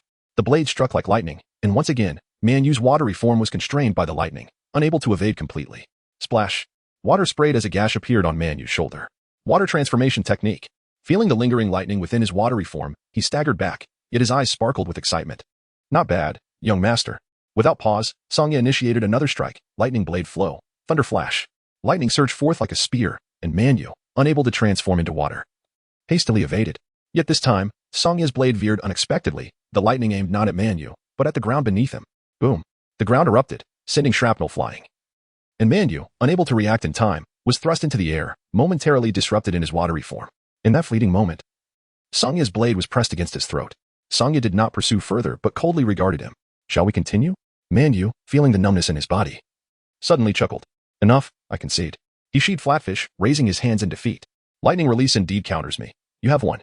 Songye fell silent for a moment, slowly retracting his blade. The afterglow of the sunset bathed the two in its warm light, the sea breeze sweeping away the remnants of their battle. Songye studied Manyu intently, then spoke. You did not use your full strength earlier. Manyu raised an eyebrow. Oh? The complete liberation of Flatfish should yield more power. Songye stated matter-of-factly. What were you holding back for? Manyu grinned. The employer is watching, after all. If I truly harmed you, who would I seek payment from? Songye scrutinized him for a long while, then remarked. You are formidable. Manyu paused, then erupted into hearty laughter. To receive recognition from a strong individual is indeed an honor. Songye ignored his jest and turned towards Mingyu. Young master, let us depart. Yet, his gaze no longer bore the hostility it once held. Mingyu smiled slightly, glancing at Manyu. Keep up. Manyu shrugged, lazily falling in line with the group. Under the setting sun, the shadows of the three elongated, eventually merging into the flickering lights of the Water Nation's capital. In Mingyu's eyes, the clash between the two was commendable. The lightning blade flow was swift and fierce, imbued with explosive lightning. Each strike radiated blinding brilliance, distorting the air around it. Flatfish revealed its dual forms, seamlessly merging and separating, unleashing a colossal chakra blade when united, and displaying agile versatility when apart. The pinnacle of the water transformation technique was evident. Even when countered by lightning, he could mitigate damage through partial transformation. Sangya transitioned from initial disdain to gradual acknowledgement of Man Yu's strength during their confrontation, especially noting that even while clearly holding back, Man Yu managed to contend with him. He realized that Man Yu was not merely a traitorous rogue ninja. Such strength and defection was not without reason. Goei Deng Man Yu, seemingly carefree, astutely discerned Sangya's character, proud yet pure. He deliberately conceded to offer respect, thereby diffusing the animosity. Mingyu observed the entire exchange without interference, understanding that some trust must be forged through the crucible of conflict. In the hot spring inn of the Water Nation's capital, steam enveloped the air as Mingyu reclined at the edge of the pool, eyes closed in repose. Nearby, the voices of Man Yu and Sangya echoed through the walls. Hey, white hair, how did you train that lightning release? Your speed is outrageous. Meditation, wielding the blade. And repetition. Ah, so cold and distant. Yet your lightning blade technique is indeed impressive. Who taught you? Konoha's White Fang. Your water transformation technique is commendable as well, truly worthy of the Goei Deng clan. White Fang. So you were mentored by a prestigious master, my apologies. Mingyu's lips curled into a slight smile. It seemed these two had struck a rather amicable rapport. Chapter 14. Encountering the betrayal of Kagaya outskirts of the land of water as twilight descended, heavy clouds obscured the moonlight, and the distant sea roiled with restless waves. Mingyu and his companions advanced along the coastline, with Sangya leading the way, a short blade slung at his waist, his vigilant gaze sweeping the surroundings. Man Yu followed lazily behind, casually resting his twin blades, Shuangji, on his shoulder, the shark-like teeth glinting coldly in the night. This place felt eerily quiet. Sangya whispered. Mingyu nodded slightly, instinctively sensing the atmosphere around them. A faint metallic scent of blood mingled with the damp sea breeze, causing their nerves to tighten involuntarily. Suddenly, the sounds of battle erupted in the distance. Man Yu squinted, a playful smirk tugging at his lips. It seems someone has arrived before us. Mingyu raised his hand to signal a halt. The trio concealed their presence and stealthily approached the source of the commotion. The blood-soaked battlefield was a cacophony of chaos, where dozens of Kagaya clan ninjas clashed with the Umbu of the mist, bones splintering through the air and blood splattering. The maniacal laughter of the Kagaya clan mingled with the furious roars of the mist ninjas, transforming the scene into a hellish landscape. The Kagaya clan is betrayed? Man Yu raised an eyebrow, a hint of schadenfreude in his tone. These lunatics have finally lost control. Mingyu's gaze swept across the battlefield, ultimately settling on a small, slender figure. A boy of about 7 or 8, with white hair, wielded a bone blade and expressionlessly pierced the throat of a mist Umbu. His movements were swift and precise, yet his eyes held a haunting emptiness. Kagaya Kimaru. Mingyu murmured. Sangya frowned. That child? Man Yu scoffed. Do not underestimate him. Although the Kagaya clan's bloodline limit is short-lived, their combat talent is undeniably formidable. At that moment, the tide of battle shifted abruptly. With a sickening thud, the head of a Kagaya Jainin soared through the air, blood spraying. Reinforcements from the mist had arrived. Led by one of the 7 ninja swordsmen, Suigetsu, who cackled as he swung his sword, the Kagaya ninjas falling like wheat before the scythe. Damn it. Retreat. The Kagaya clan leader roared, but before the words could fully escape his lips, a kunai had already pierced his heart. The mist's efficiency and slaughter was terrifying. Within mere minutes, the Kagaya clan's main fighting force had been decimated, leaving only a handful to resist desperately. Then, the mist ninjas spotted them. Suigetsu squinted. Pointing his sword towards Mingyu and his companions, there are a few more rats over there. Several mist Umbu swiftly surrounded them, kunai glistening ominously in the moonlight. Sangya's hand gripped the hilt of his blade, his expression icy. Man Yu grinned, slowly unsheathing Shuangji, readying his water transformation technique. Mingyu remained still, calmly observing Suigetsu. Well, if it isn't the little brat from the Kirigikure clan? Suigetsu licked his lips, his gaze lingering on Man Yu. The traitorous ninja dares to appear in the land of water, quite bold indeed. Man Yu's smile remained unchanged. Long time no see, Suigetsu-senpai. Your hairstyle is still so unique. Suigetsu's expression darkened, and he slammed his sword into the ground, sending a shower of debris flying. You're asking for death. Attack. The mist Umbu lunged forward instantly. Sangya's blade crackled with lightning, striking out in an instant. And Umbu had yet to react before his throat was severed. Man Yu transformed into a stream of water, his twin blades weaving through the chaos, blood splattering in his wake. However, the mist ninjas were numerous, and Suigetsu's strength was not to be underestimated. Mingyu refrained from recklessly engaging. Instead, he formed hand seals, shadow clone technique. 3 shadow clones appeared, swiftly dispersing to the edges of the battlefield, sitting cross-legged to absorb natural energy. Sage mode required 3 minutes. During this time, he could not afford to fight or expend too much chakra, lest he find himself in an awkward position when the time came to combine sage chakra. Sanya's lightning blade reached its peak, the blade flashing like a bolt of lightning, yet the mist Umbu coordinated seamlessly, several ninjas forming hand seals, water style, water dragon bullet. 3 water dragons roared towards him. Sangya severed one but was forced back by the other 2, blood trickling from the corner of his mouth. Man Yu's water transformation technique was powerful, yet Suigetsu's sword could devour chakra. After several exchanges, his movements noticeably slowed. Kirigikure brat, your water transformation is useless before me? Suigetsu cackled, his sword crashing down. Manyu barely sidestepped, but the blade grazed his arm, instantly siphoning away part of his chakra, destabilizing his watery form. Damn, troublesome sword. Manyu gritted his teeth. On the battlefield's periphery, Mingyu stood calmly, his gaze steady. The shadow clones had absorbed over half of the natural energy, but Songya and Manyu's situation grew increasingly perilous. He needed to stall for a bit longer. It seemed he would have to take action soon, and he could dismiss 2 shadow clones to conserve chakra for the sage transformation. Just then, a small figure unexpectedly burst forth from the side of the battlefield. Kimaru. His bone blade struck with astonishing speed at the back of a mist umbu, causing the enemy to scream as he fell. Yet, Kimaru did not pause, continuing his charge towards another adversary. That little brat is a remnant of the Kagaya. Suigetsu roared, kill him. Several umbu redirected their focus, surrounding Kimaru. The 8-year-old Kimaru displayed exceptional combat talent, but against multiple elite umbu, he still struggled. His arm was grazed by a kunai, blood dripping from his wrist, yet his eyes remained hollow, as if he felt no pain. Mingyu's gaze fell upon Kimaru, a slight frown forming. His combat talent was impressive. To intervene in such a battle at merely 8 years old was commendable. However, in Mingyu's perception, Kimaru's bloodline ailment had manifested, and the overexertion of his chakra allowed the affliction to invade his body without restraint. Time was up. Bang. The 3 shadow clones dissipated simultaneously. A vast surge of natural energy returning to Mingyu's form. His pupils transformed into a brilliant azure, water-like patterns emerging around his eyes. Sage mode, achieved. Songya, Manyu, and that little brat, retreat. His voice was soft yet resonant, clearly reaching the ears of the 3. Without hesitation, Songya and Manyu withdrew, while Kimura hesitated briefly before following suit. In the next moment, Sage Art, Water Style, Great Exploding Water Wave. A colossal wave surged forth, sweeping across the battlefield like a tsunami. The Mist Umbu had no time to react, instantly scattered. Even Suigetsu was forced back several steps, his sword embedding into the ground to stabilize himself. This is a sage technique. A toad from Konoha? Suigetsu's expression shifted dramatically. Mingyu did not afford him a moment to ponder. The sensory abilities of Sage Mode allowed him to accurately pinpoint every enemy's location. Sage Art, Lightning Style, Thunderstorm Prison. Countless bolts of lightning rained down, encasing the battlefield in a prison, and the Mist Umbu screamed and fell, unable to fully evade such widespread attacks. Suigetsu roared, desperately absorbing chakra with his sword, bracing against the thunderstorm, but Mingyu had already appeared before him. Sage Art, Water Blade Slash.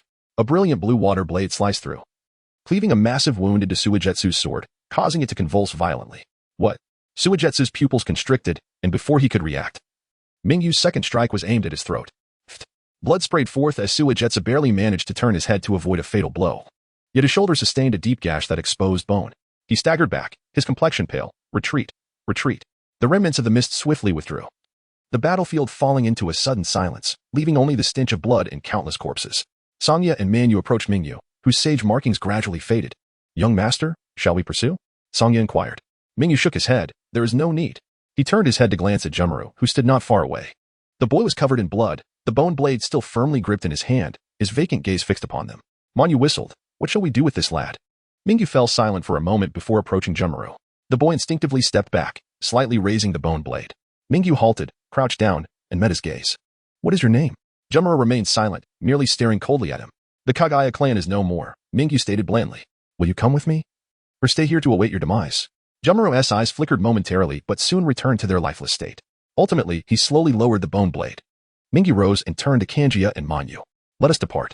Manyu shrugged. Are we just leaving him? Kanjiya cast a silent glance at Jumaru, feeling pity for the boy, who had no notion of what he had missed. The night breeze swept through, carrying the briny scent of the sea and the metallic tang of blood. Mingyu gazed into the distance at the dissipating dark clouds, as moonlight once again bathed the land. That night, the Land of Water lost the Kagaya clan.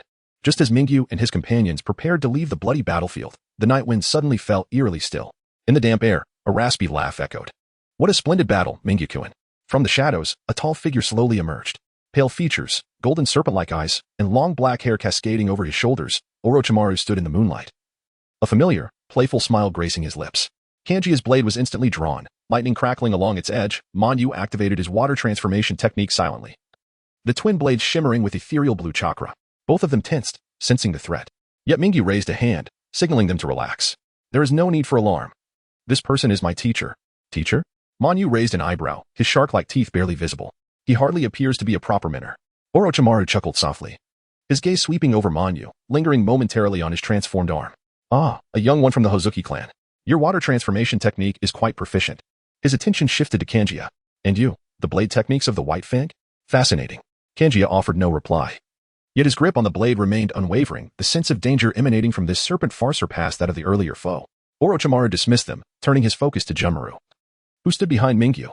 The boy's vacant eyes finally revealed a flicker of emotion as he instinctively took a step back, the bone blade protruding from his palm.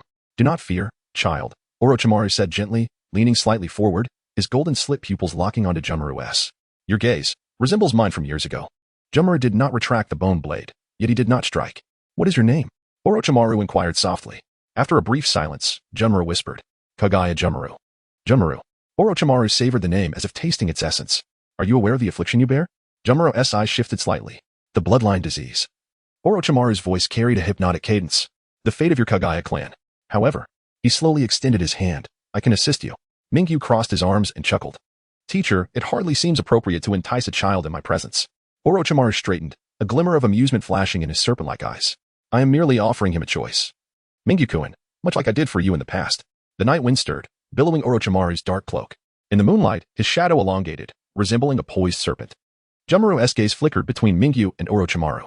His fingers unconsciously caressed the bone blade, a reflex that made Kanji squint, a primal response of a beast caught in hesitation. Manyu scrutinized every subtle movement of Orochimaru. As a former hidden mist ninja, he was all too aware of the terror the Sannin embodied. Each word from this man felt like poison wrapped in honey, irresistibly enticing. "Come with me, Jinchuriki." Orochimaru's voice was as soft as a serpent's hiss. "I can make you stronger, strong enough to never be abandoned again." The word abandoned struck like a thorn, piercing Jinchuruki's heart. The boy's gaze finally sharpened as he looked at Orochimaru. "Why, choose me?" Orochimaru smiled. "Because your eyes have yet to completely fade away." Mingyu sighed.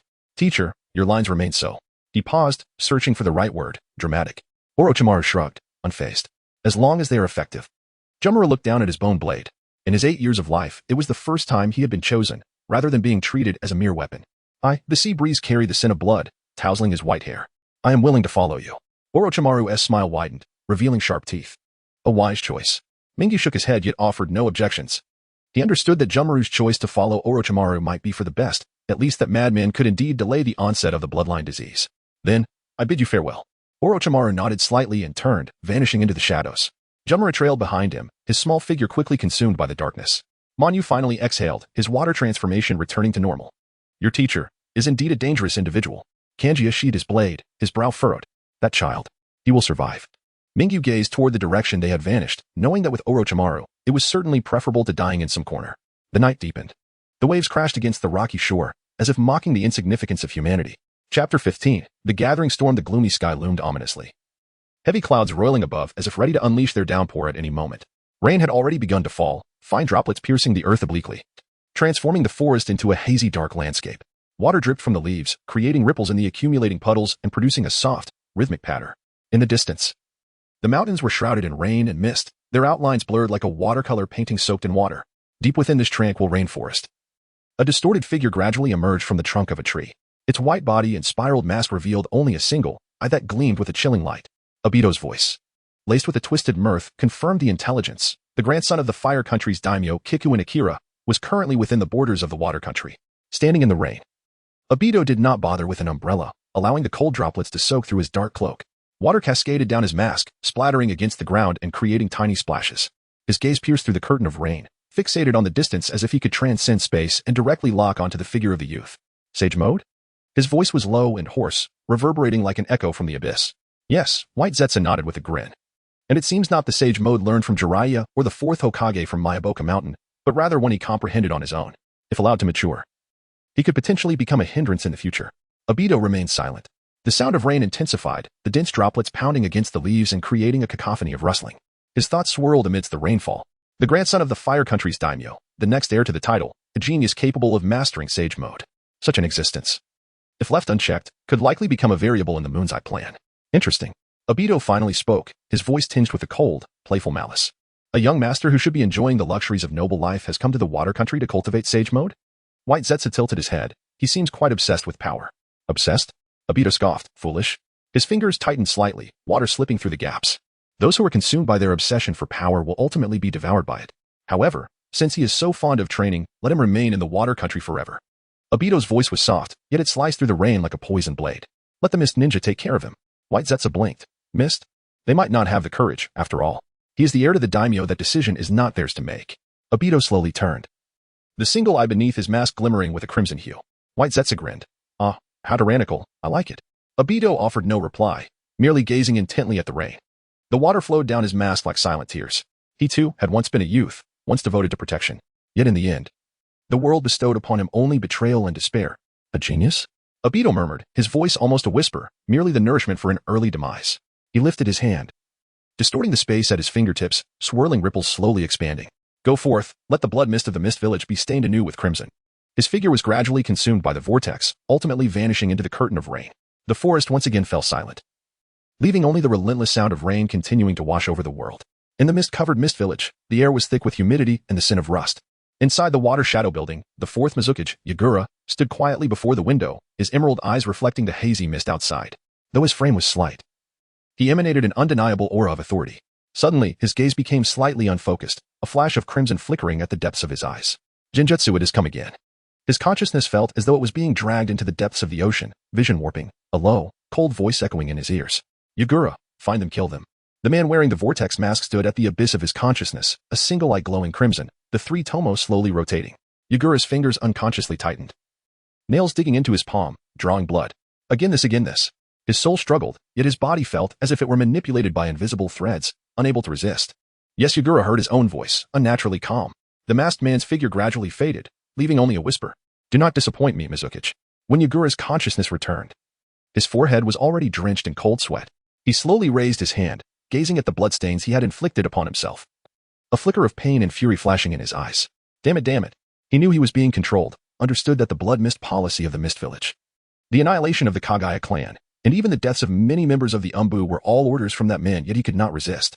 The next heir to the fire country's Daimyo, Kikuin Akira? That damn bastard seeks to incite war between the water and fire countries. Yagura closed his eyes, and when he reopened them, only a cold killing intent remained. Come forth. His voice was soft, yet made the Umbu waiting outside tense up instantly. Mizukage-sama. Assemble the 7 ninja swordsmen, and Yagura paused, his voice deepening, the Byakugan team led by Ao. The Umbu bowed, yes. At the border of the water country, Akira's party, as the sun dipped below the horizon, the sea shimmered with golden waves. Akira stood at the water's edge, gazing at the dissipating mist in the distance, his brow slightly furrowed. Something is amiss since the annihilation of the Kagaya clan. The movements of the Mist Village have been eerily quiet. By all logic, after we killed the subordinates of the pufferfish demon, the mist should not remain unresponsive. Young master, what troubles you? Tsukikage sensed his unease and inquired softly. Akira withdrew his gaze. It is too quiet. The full moon lazily rested on the rocks, chewing on a blade of grass. What, do you wish for the mist to chase us? Not a wish, but an inevitability, Akira replied calmly. We have killed their Umbu and heavily injured one of the 7 ninja swordsmen. The mist cannot simply let this go. Tsukikage scoffed. So what? We can just have another fight. Akira did not respond but instead closed his eyes, allowing his natural perception to expand quietly. The flow of chakra there is an anomaly. In the distance, within the mist, several unfamiliar chakras were swiftly approaching. They are coming. Akira opened his eyes, his voice steady. Tsukikage's blade was drawn in an instant, lightning crackling along the edge. Tsukikage also sprang into action from the rocks, spinning his twin blades, the flounder. How many? Tsukikage asked. At least 20. Among them there are a few with very strong chakra. Akira's gaze hardened, recognizing the presence of the 7 ninja swordsmen. Tsukikage whistled. TSK. They really hold us in high regard. Mist Village Pursuit Team Ao stood atop a treetop, his Byakugan activated, penetrating the dense mist to lock onto Akira's group in the distance. Target confirmed. Kikuin Akira, Hozuki Tsukikage, and an unknown white-haired ninja. His voice echoed through the minds of the Umbu via chakra transmission. The Mizukage's orders eliminate without question. Behind him, several Umbu nodded silently, while further back, members of the 7 ninja swordsmen slowly drew their respective blades. Kibajusa grinned widely, his execution blade resting on his shoulder. Finally, some fun. The dual blades of Koruzetsu crackled with electricity, his expression cold. That lightning ninja, leave him to me. The green-eyed youth's gaze narrowed slightly. Be cautious, that silver-haired boy possesses considerable strength. Jizong remained unfazed. No matter how strong, can he surpass our 7? The youth offered no response, merely tightening his grip on the kunai. Something felt amiss. Lord Mizukage's orders arrived too abruptly, and they seemed rather foolish. He sensed an unusual tension surrounding Yagura, yet as a member of the Umbu, he had no choice but to comply. However, such a direct assault on a noble was uncommon. The 5 great villages typically employed black market ninjas for such tasks, never sullying their own hands. After all, the nobility served as their primary source of bounty. Antagonizing them would significantly diminish their village and Appo's income. Moreover, to assassinate the next daimyo was akin to challenging the very pinnacle of political power. It was not just that the Mist Village, would be swiftly eliminated.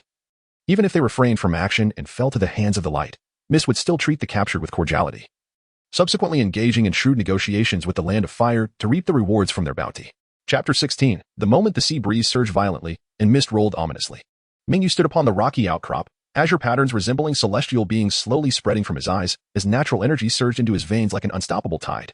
His pupils narrowed to mere slits. Within his field of vision, the chakra of the mist shinobi flowed distinctly, 23 in total, 7 of whom were Jonin, with 3 boasting chakra levels nearing that of Kage, elite Jonin rank. Kanjia, full moon. Mingyu's voice was calm yet carried an undeniable sense of authority. Hold them for 3 minutes. Kanjia, gripping his short blade entwined with lightning, cast a cold glance. Understood. Full moon grinned, his twin blades, flounder, shimmering with ethereal blue chakra. 3 minutes? A trivial task. The pursuing forces of the mist had already closed in. Ching's Byakugan locked on to Mingyu, and upon witnessing his posture, he instantly thought of Jiraiya's sage mode from Konoha, bellowing, he is absorbing natural energy. Interrupt him. Pipa Juzong let out a sinister laugh, his decapitating blade dragging along the ground, carving deep gashes. Kid, don't even think about succeeding. Lightning release, lightning fang charge. He unleashed his dual blades, the furious lightning resembling the fangs of a monstrous beast, charging towards Kanjia. Kanjia's gaze sharpened, and with a burst of power, he executed the lightning blade flow technique. Lightning blade flow. Instant slash. The 2 bolts of lightning collided in midair, the explosive arcs tearing through the mist and illuminating the entire coastline. Full moon transformed into a stream of water, his twin blades flounder weaving through the shadows of the mist's dark forces, each strike precisely severing the enemy's throats. His water-formed body was nearly invisible amidst the fog, the glint of his blades casting a chilling light, shrouding the area in a mist of blood. Water release. Water cannon. A member of the mist's dark forces formed hand seals, a high-pressure water projectile shot directly toward Full Moon's heart. Full Moon smirked, his body instantly liquefying, allowing the water projectile to pass through him without inflicting harm. With a swift motion, he countered, the chakra blade of flounder sweeping horizontally, cleaving the dark force in half. Those wretched kids of the Kirigakure, truly troublesome. Shin gritted his teeth, his Byakugan locking onto Full Moon's chakra flow. Lightning release ninja, focus your attacks on him. Several members of the mist quickly formed hand seals. Lightning release, lightning serpent. Lightning release, earth walk. Electricity intertwined into a net, blocking Full Moon's escape route. Full Moon's pupils constricted. Though his water form granted immunity to physical attacks, his resistance against the lightning was feeble. He jerked backward, but still felt a bolt graze him, causing his liquid body to seize up. Damn, troublesome. Just as the lightning net was about to envelop Full Moon, wind release, vacuum sphere. A high-pressure wind ball surged from the side, forcibly tearing a gap through the lightning net. Full Moon glanced aside, seeing Mingyu still seated with closed eyes. Yet a shadow clone stood beside him, forming hand seals with one hand. Stay focused, the shadow clone said calmly. 3 minutes haven't passed yet. Full Moon grinned widely. Thanks, boss. 3 minutes passed in the blink of an eye. When Mingyu opened his eyes again, his pupils had completely transformed into radiant blue slits, the celestial patterns adorning half of his face, the natural energy and chakra melding seamlessly, coursing through him like a tsunami. Time was up. His voice was soft, yet it caused the very air of the battlefield to freeze. Ching's Byakugan abruptly narrowed. Mingyu's chakra was rising at a terrifying speed. Retreat. Everyone fall back. Ching shouted in a desperate tone, but it was already too late. Mingyu clasped his hands together, the sage chakra gathering furiously. Sage art, composite ninjutsu, his voice boomed like thunder, echoing across the sea. Oceanic cataclysm. In an instant, the heavens and earth changed color. The waters beneath him boiled violently. Monstrous waves surged skyward, transforming into towering tsunamis that blotted out the sun. Simultaneously, the skies churned with dark clouds, lightning writhing like serpents. The next moment, boom. A violent thunderbolt struck down, merging with the tsunami to create a colossal storm wave that engulfed the entire coastline. The mist shinobi looked on in terror, some attempting to form defensive seals, others turning to flee. But against this calamity-like sage technique, all resistance appeared futile. Water release, water barrier. Earth release, earth flow wall. Defensive ninjutsu crumbled like paper before the raging storm tsunami, the violent natural energy obliterating all in its path. As the waves passed, rocks shattered, and the ground trembled. Pipa Juzong's decapitating blade was plunged into the earth, trying to steady himself, but the next moment, a lightning bolt pierced through his body, and he spat out blood, swept away by the massive wave. Heikun Leia's dual blades, lightning fangs, unleashed a frenzy of lightning in a desperate attempt to counter the sage technique's might. But the scale of the storm tsunami far exceeded his expectations. His lightning was swallowed whole. No. Impossible. His screams were drowned by the waves, his body torn apart by lightning, crashing heavily against a distant cliff. Ching's Byakugan frantically scanned, searching for an escape route, but his vision was utterly consumed by the storm. This power is beyond what any ninja can contend with. His voice was filled with despair. When the storm finally dissipated and the sea regained its calm, the entire coastline had been irrevocably altered. Rocks lay shattered, the beach gouged with deep ravines, seawater flooding back, forming a temporary lake. The pursuing forces of the mist, utterly annihilated. Ching was washed ashore, charred and barely clinging to life. Pipajuzong lay half-buried in sand, unconscious. His decapitating blade snapped in two. Taking Leia fared the worst. His lightning fangs melted down to a single hilt, his body battered and bloodied, his fate uncertain. Mingyu stood upon the water-s surface, the celestial pattern slowly fading, his azure pupils returning to normal. His breath was slightly hurried, yet his gaze remained tranquil. The first use. Its power exceeded my expectations, greatly. Kanjia and Full Moon stood behind him, speechless. Both bore wounds to varying degrees. Yet in this moment, their eyes were fixed on Mingyu, overwhelmed by astonishment. Is this sage technique? A force akin to a natural disaster. Full Moon swallowed hard, his shark-like teeth trembling slightly. Boss, that technique of yours could level the entire Mist Village, couldn't it? Mingyu shook his head. It's a one-time killing move. It requires coordination and drains too much energy. I cannot use it again in a short span. Kanjia took a deep breath, slowly sheathing his lightning blade. Young master, what shall we do next? Mingyu looked towards the barely alive Qing in the distance, replying calmly, extract his Byakugan. The bloodline of Konoha belongs solely to Konoha. Then administer a blood replenishment serum. Those who dare to encircle us must first be dealt with by the unseen forces behind the scenes. The sea breeze swept past, stirring up fine splashes of water. Surely, this battle will leave the name of sage techniques resounding throughout the ninja world. Chapter 17. Administering medicine. The setting sun bled into the horizon, staining the entire sea a deep crimson. Waves lapped gently against the rocks, as if caressing the scars left by battle. The air was thick with the acrid scent of charred remains and blood, mingling with the briny aroma of the sea, causing one to instinctively hold their breath. Qing lay upon the sandy shore, half his body submerged in the shallow waters, his breathing faint. His white eye had been gouged out, the hollow socket seeping with blood. His features contorted in agony. Kanjia stood beside him, holding a vial of restorative medication, the needle glinting coldly in the waning sunlight. Bear with it, Kanjia's voice was soft, yet laced with a chilling undertone. After all, no one could maintain a pleasant demeanor towards those who wished to take their life. The needle pierced Qing's neck. The serum slowly injected. Qing's body tensed violently, a muffled groan escaping his throat, but soon the effects of the medicine took hold, stabilizing his breath and restoring some color to his pallid visage. Mingyu observed from above, the once luminous azure patterns of his celestial markings faded. Yet his dark eyes remained profound as an abyss, seemingly capable of penetrating the very souls of men. Qing, elite of the Mist-Hidden Village, captain of the Byakugan squad. Mingyu began, his voice low and icy, tell me, who issued the orders? Qing's lips trembled, his consciousness not fully awakened. But Mingyu's words sliced through his confusion with the sharpness of a blade. Struggling, he managed to open his remaining eye, his hazy gaze focusing on Mingyu's face. The next daimyo of the Fire Nation. This realization made Qing's heart shudder violently. How could the fourth Mizukage issue such orders? To kill was one thing, but to gamble on the Fire Nation's daimyo launching an all-out war was another. Now, with this decisive figure set to ascend, the Water Nation would surely suffer. Long before Mingyu departed from the Fire Capital, the daimyo had announced to the entire shinobi world that Mingyu of the Qianguang Institute was the undisputed heir to the Fire Nation. This meant that striking against Mingyu was tantamount to declaring war on the Fire Nation. Qing's throat constricted, his voice dry and raspy like sandpaper. Mizukage, it was Mizukage-sama's command. Mingyu's gaze sharp slightly. Kagetsu Yagura? Qing nodded laboriously, but then a flicker of struggle crossed his singular eye, as if something were tearing at his reason. No, that's not right. Mizukage-sama has been acting strangely of late. Mingyu narrowed his eyes. Qing's breath quickened, as he seemed to recall something dreadful. His eyes sometimes they turn hollow, and then he issues unreasonable commands such as pursuing the grandson of the Fire Nation's daimyo? Mingyu scoffed. Qing's complexion paled further. He was acutely aware of how absurd such an order was, no matter how reckless the Mist-Hidden Village might be. They should never provoke the most prosperous of the 5 great nations. The daimyo of the Fire Nation could easily summon Konoha to obliterate the Mist-Hidden Village without a second thought. Yet at that moment, Mizukage's voice had been chillingly inhuman, and none dared to question it. Mingyu fell silent for a moment. It was time to administer medicine to Obito. He suddenly inquired, is he under Jinjutsu control?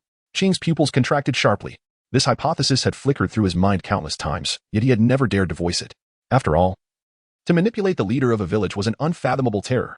I don't know. Qing's voice was hoarse, laden with profound fear. But if that were true, the Mist-Hidden would already be finished in truth. Qing had a suspicion and had deliberately informed Mingyu to seek external assistance in discerning the truth about the Mizukage. Mingyu offered no response, merely straightened, gazing towards the horizon where the sun was slowly sinking. The blood-red sunset elongated his shadow, as if merging him with the blood-stained shore.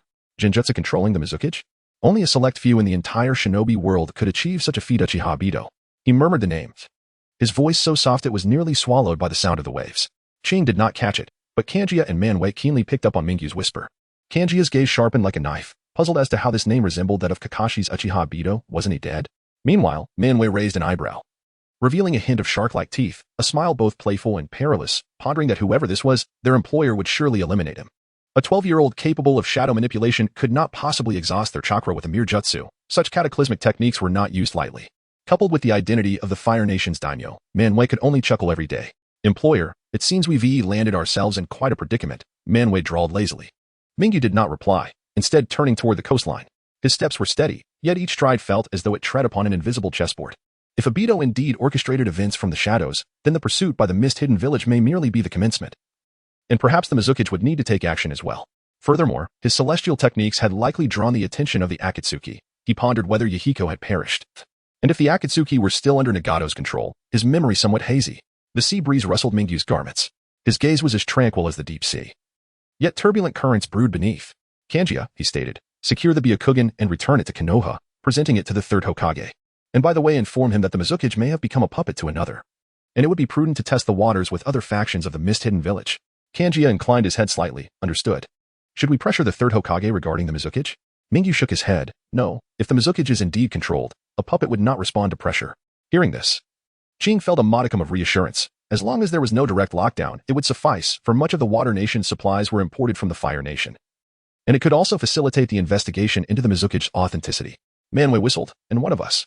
Should we return directly to the mist-hidden village to discuss matters with the Mizukichi, ensuring others are aware of his control?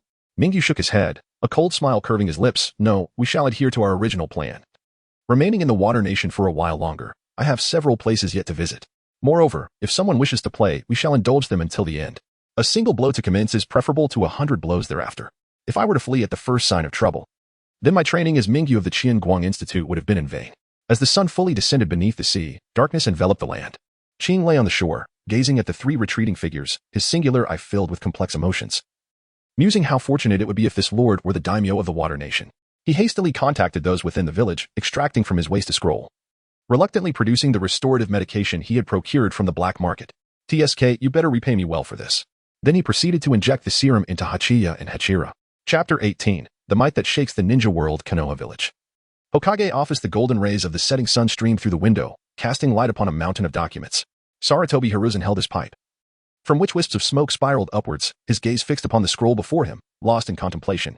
Chiku and Mayu unleashed the combined technique of lightning and water-style tsunami cataclysm on the borders of the Land of Water, utterly annihilating the pursuing forces of the Mist Village. Including 2 members of the 7 ninja swordsmen, the leader of the Byakugan team lay gravely injured, on the verge of death. Senjutsu, a mastery of combined senjutsu. The third Hokage inhaled deeply, slowly exhaling, the smoke swirling in the air like his tumultuous thoughts. He reminisced about the boy who had argued with him in the Hokage office 2 years prior, though Mayu had already begun to shine then. He remained merely a gifted scion of nobility. Yet now, one strike of calamity. He closed his eyes, envisioning the thunderous tsunami that blotted out the sun. Hearing the deafening roar it unleashed. Such power transcended the ordinary level of a Kage, evoking memories of the destructive force of tailed beasts. Danzo, what is your perspective? The third suddenly spoke. From the shadows, Shimura Danzo emerged, his solitary eye dark and brooding, the cane in his hand tapping softly against the floor. A threat, he stated coldly. The grandson of the feudal lord of the Land of Fire, wielding such power. Should he ascend to leadership, Konoha's status would be irrevocably diminished to that of a vassal. A monstrous system amalgamating civil might, financial resources, and military strength would emerge. The third shook his head. He will not. On what basis do you make that assertion? Danzo narrowed his eyes, for if he desired, he could easily leverage the name of the feudal lord to transform Konoha into his private militia. Because if he truly harbored such intentions, he would not have returned the Byakugan. The third replied calmly, signaling that he remains an ally of Konoha, not an adversary. Danzo scoffed softly. Navi. Yet the third paid him no heed, gazing out the window, his expression distant. The balance of the ninja world is poised to shift. Amigakure. Atop the tower, Nagato stood in the rain, the violet glow of his Rinnegan piercing through the dim room. Konan stood beside him, the paper flowers in her hand silently drifting downwards. Senjutsu. Nagato's voice was low, tinged with an almost imperceptible tremor.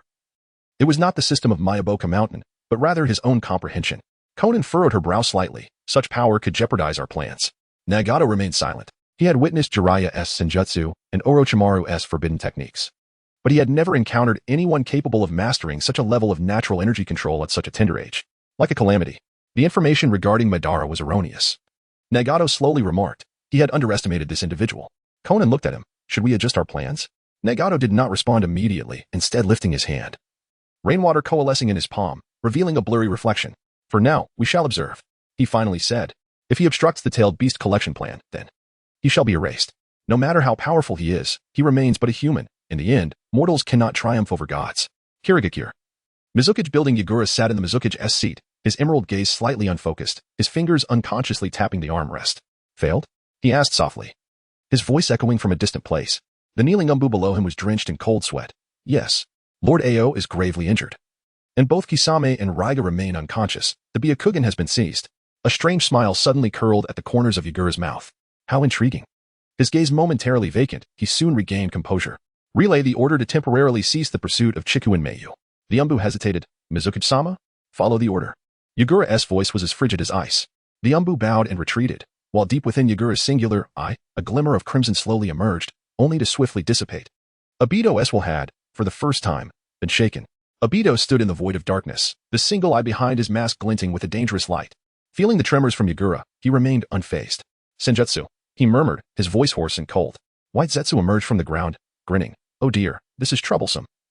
Even the Mizukage cannot suppress him. Obito did not respond, merely tightening his fist slowly. He had initially perceived Meiyu as merely a talented noble, even as he matured. He would amount to no more than a Saratobi Hiruzen. Yet, according to this trajectory, he seemed to be evolving along the template of Shinja Hashirama.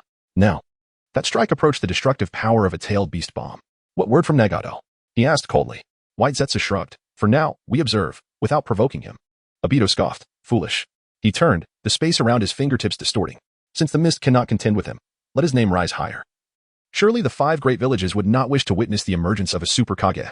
A Wagakure, Suchikage office and Noki floated in midair, crumpling the intelligence scroll in his hand. One strike, annihilated a pursuing force of the mist? His eyes widened in disbelief. How old is this boy? 13? 14? A 14-year-old Kage, yet not the likes of that old fool, Oanoki. Oanoki, the Jinchuriki of the Four Tails, possessing the unique bloodline limit of dust release, was indeed a noteworthy figure in the ninja world, yet in Anoki's view, he was merely a unit of measurement. Even within Kage ranks, disparities existed. Let alone the fact that Anoki was of the Super Kage caliber. HK stood beside him, curiously inquiring, Grandfather, is he truly formidable? Anoki snorted. Formidable? That is a monster. He recalled the sense of helplessness he had felt in his youth when facing Uchiha Madara. And now it seemed that the ninja world had birthed another entity capable of altering the landscape. Relay the order. A Wagakure shinobi are not to provoke Chikuen Meiyu. HK was taken aback. So cowardly? Anoki shot her a glare. This is strategy. He then quietly placed a hefty bounty on the black market. Kumogakure. Raikage office the 4th Raikage, smashed his fist onto the desk, his roar echoing throughout the building. What nonsense calamity. I refuse to believe he can truly obliterate a Kage with a single strike. Darui leaned lazily against the wall. Raikage-sama, please remain calm. The intel is credible. Nonsense. I glared furiously. Unless he stands before me, I will not believe it. Killer Bee swayed his head. Beatboxing. Yo big bro. Don't rush Calamity Boy is indeed impressive Raikage. If you're not convinced you can try it, but don't say I didn't warn you as forehead bulged with veins. Shut up. He then discreetly added to the bounty on the black market. Sunagakure, Kazakage office Raza scrutinized the intelligence report in his hand, his brow furrowed. The land of fire has birthed another monster. Maki whispered, Kazakage-sama, should we reassess our relations with the land of fire? Raza remained silent for a long while, ultimately shaking his head. No, we shall maintain the status quo. He gazed out the window, where yellow sand swirled in the air. The heavens of the ninja world are about to change. Ninja World Black Market, Bounty Board. A brand new bounty notice was affixed at the top. Chikuen Meiyu, heir to the feudal lord of the land of fire, known as the Calamity, bounty amount, 300 million Ryo, dead or alive. The entire ninja world was shaken. Yet at the very first moment of its appearance on the black market, an unknown force swept through the land of fire's black market. Land of fire. Feudal lord's mansion within the resplendent palace, illuminated by candlelight, maidens carried golden trays and jade cups, weaving through the colonnades. Musicians gently strummed the shamisen, the melodious tunes echoing amidst the ornate architecture. Feudal Lord Chikuen Sozen sat at the head, a rare smile gracing his aged visage. He held a battle report, his fingers lightly caressing the paper's surface, as if stroking a rare treasure. One blow to annihilate the mist-hidden pursuit unit. Splendid. His voice resonated with a deep authority, though it could not mask a sense of gratification. Standing beside him, the director of the Thousand Light Institute, Mingyu's father, maintained a tranquil demeanor, yet a flicker of complexity danced in his eyes. Father, while Mingyu's actions bolster our national prestige, they may also invite greater covetousness. The daimyo snorted disdainfully, slamming the battle report onto the table. Covetousness? Let them come. Our land of fire has languished too long in silence. It is time for the shinobi world to take notice. He narrowed his eyes slightly, his aged yet piercing gaze sweeping across the assembly within the hall. The blade of the Thousand Light Institute remains as sharp as ever. The courtiers bowed their heads, none daring to speak. The daimyo rose slowly, sweeping his robe, proclaimed throughout the nation, let there be 3 days of celebration.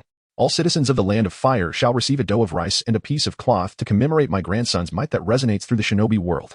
Suddenly, His tone turned frigid, like a sudden frost. Investigate. Any black market within the borders of the Land of Fire that dares to post a bounty on Ming, you shall be uprooted completely. Those involved shall be executed. A young attendant knelt in a corner, his forehead pressed against the ground, cold sweat soaking his back. Is this the wrath of a daimyo?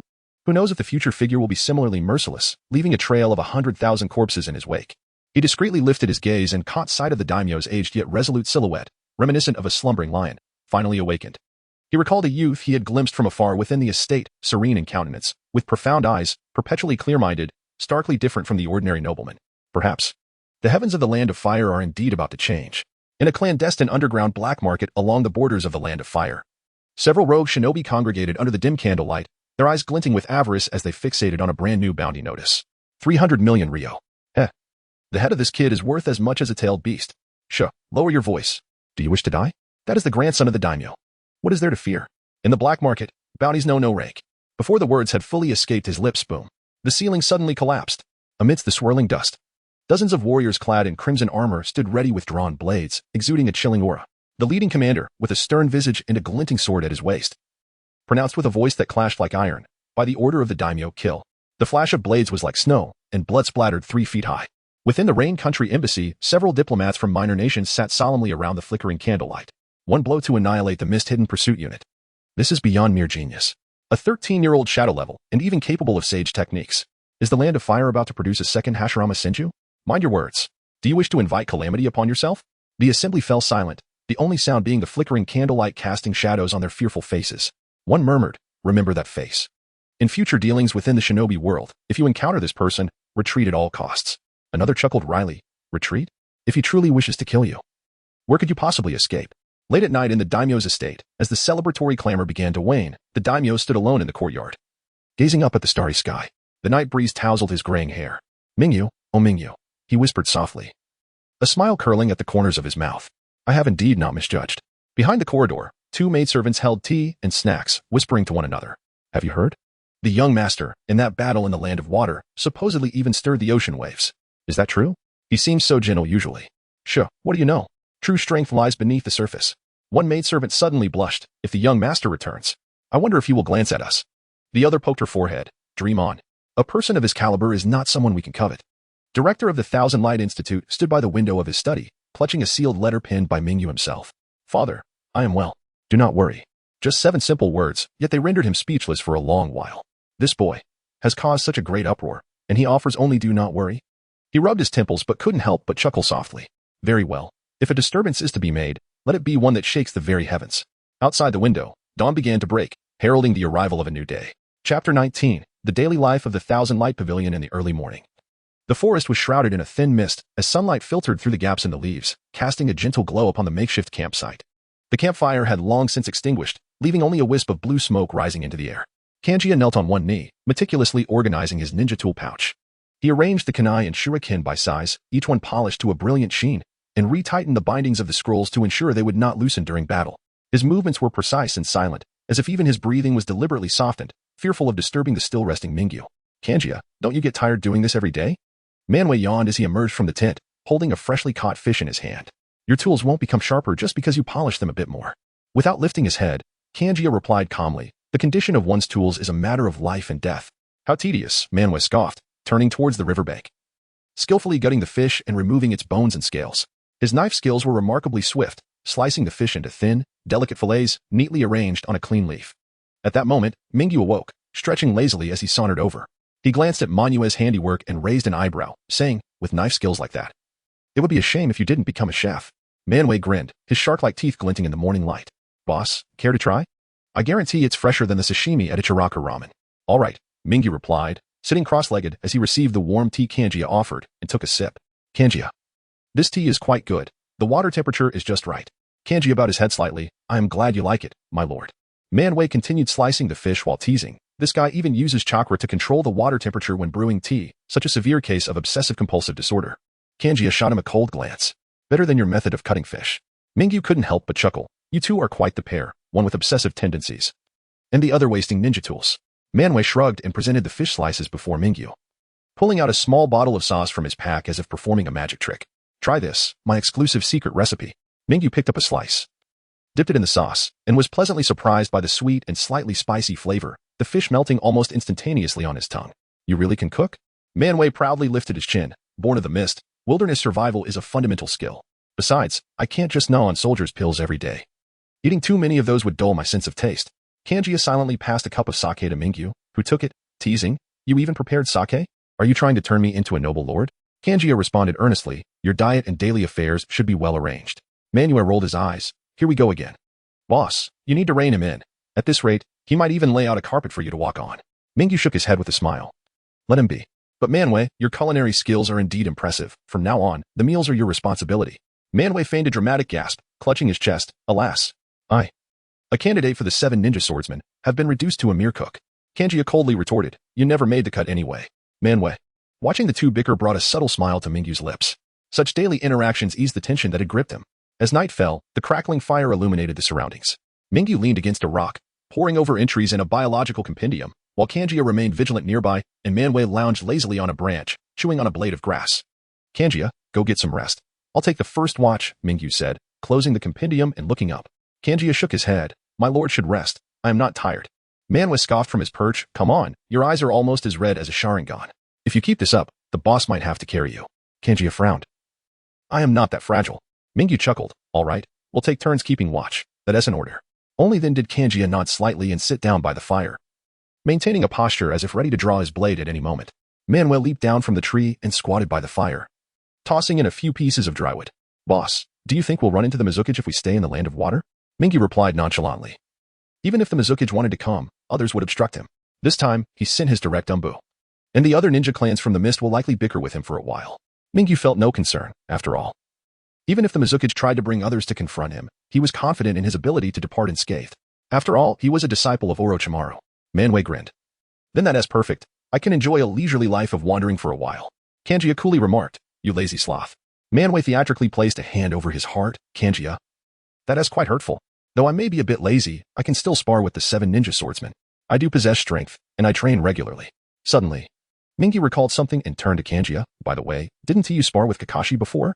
Kanjiya nodded. "Yes, his swordsmanship is indeed formidable." Manwë leaned in curiously. "Who won?" Kanjiya paused for a moment before replying. "In terms of swordsmanship, I won." Mingyu raised an eyebrow. "Oh, how about overall?" Kanjiya responded. "A draw. He has too many techniques, and I couldn't take him down." Manwë squinted slightly. "That's how it is, even if one is stronger. A samurai cannot easily overcome a ninja.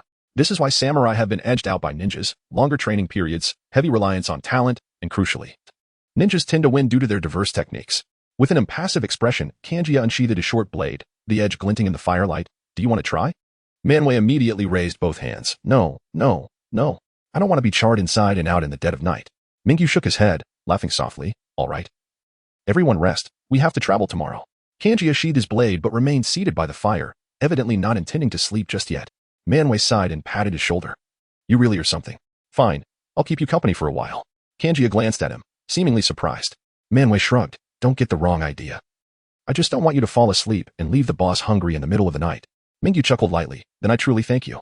As the night deepened, the glow of the campfire illuminated the faces of the three, creating a serene and warm atmosphere.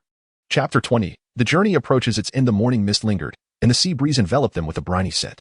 Mingyu stood at the bow of the ship, his fingertips gliding gently over the pages of the biological compendium, azure chakra threads flowing from his fingers to meticulously archive the data collected along their journey.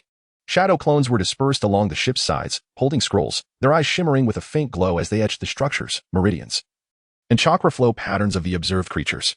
"My lord, this expedition has yielded considerable rewards," Kanjiya remarked from behind him, his gaze sweeping over the dense data continuously being recorded by the shadow clones. They had nearly documented all the spirit beasts and mutated creatures of the land of water. Manwë lazily leaned against the ship's railing, tossing a shuriken in his hand, and grinned. "Only the deep sea remains. The sooner we finish, the sooner we can return. This wretched ship is making my head spin." Mingyu chuckled softly. "What is the rush? The deep sea is not to be compared with the shallow waters." No sooner had he spoken than strange ripples emerged on the surface of the sea, followed by a ghostly blue light rising from beneath the water, akin to stars descending into the abyss. "It has arrived," Mingyu murmured. "Reward unlocked. Night vision ability slightly enhanced.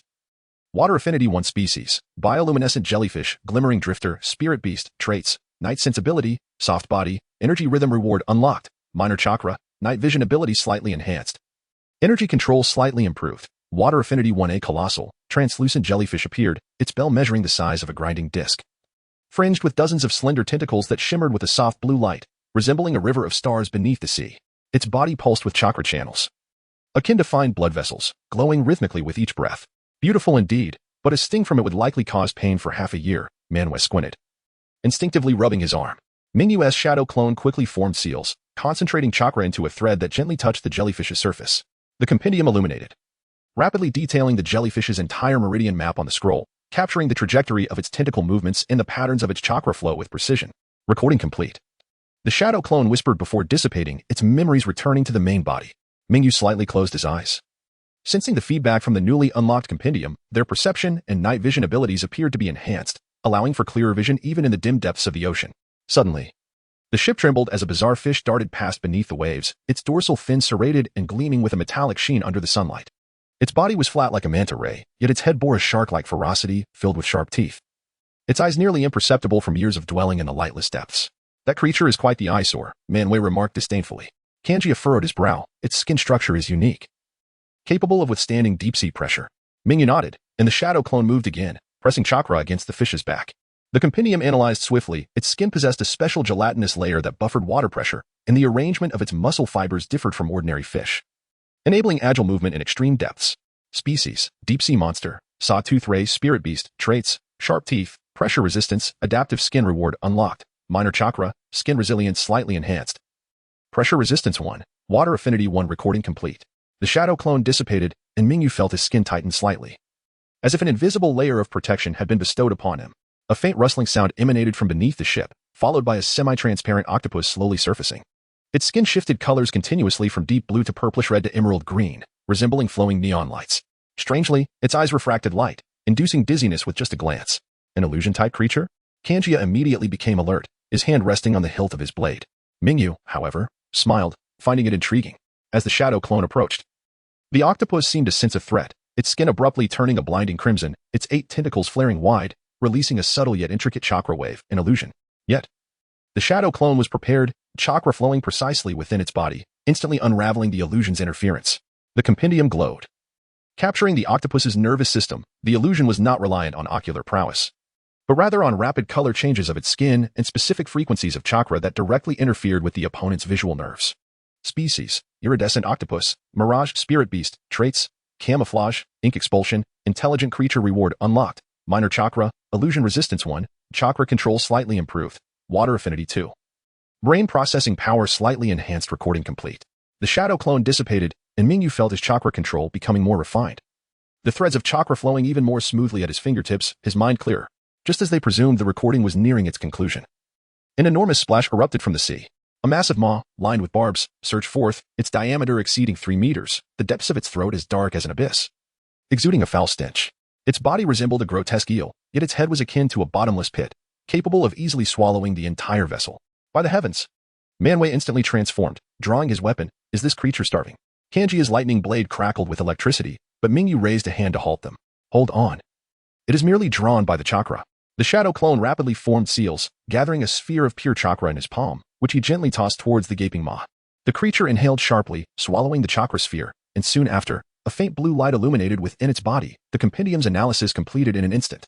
Species: deep-sea behemoth, devourer, spirit beast. Traits: enormous stomach, chakra consumption, potent gastric acid reward unlocked, moderate chakra, digestive capacity enhanced, chakra absorption efficiency slightly improved.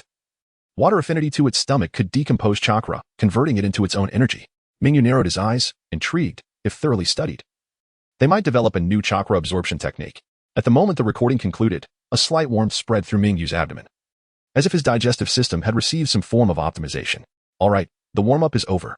Mingyu closed the compendium, his consciousness returning to the present, his gaze drifting towards the darkening horizon of the sea. It was time to venture into the true perilous depths. Manwë stretched his neck and smiled. Are we finally going to get serious? Kanji silently checked their ninja tools, stating calmly, the pressure of the deep sea differs entirely from that of the shallow waters. Do not be careless.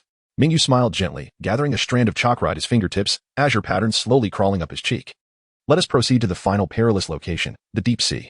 It is said that ships often vanish there, and even elite ninjas occasionally do not return. There is a high probability of encountering an extraordinarily powerful spirit beast. Chapter 21. The depths of the ninja world. Mingyu's sage senses spread like a tidal wave, enveloping the surrounding sea for miles, yet failing to detect even a trace of chakra's fluctuation. How peculiar. He furrowed his brow slightly. The azure sage chakra at his fingertips continued to swirl, yet the area of perception felt utterly devoid, as if the vast deep sea had suddenly succumbed to silence. Manwë noticed his unease and retracted her languid demeanor. What's wrong? There's no chakra response. Mingyu murmured, but I clearly sensed it just moments ago. To confirm, he had intentionally activated sage mode. Before he could finish his thought, the surface of the ocean suddenly sank. It was not merely the undulation of waves. The entire sea seemed to be pulled by an invisible force, with water rushing inwards to form a massive whirlpool. The ship tilted violently, nearly standing upright, the mast creaking ominously under the strain. Hold on. Kanji barked, lightning coiling around his legs, anchoring him firmly to the deck. Manwë transformed into water, her form adhering like liquid to the vessel, while Mingyu fully activated his sage mode, chakra coalescing beneath his feet, barely stabilizing his stance. However, in the next moment, boom. An indescribable colossal mass surged from the depths, its diameter impossible to gauge, dark as an abyss, with no edges visible at a glance. There was no chakra fluctuation, no signs of life, as if it were an intrinsic part of the ocean itself. How was that possible?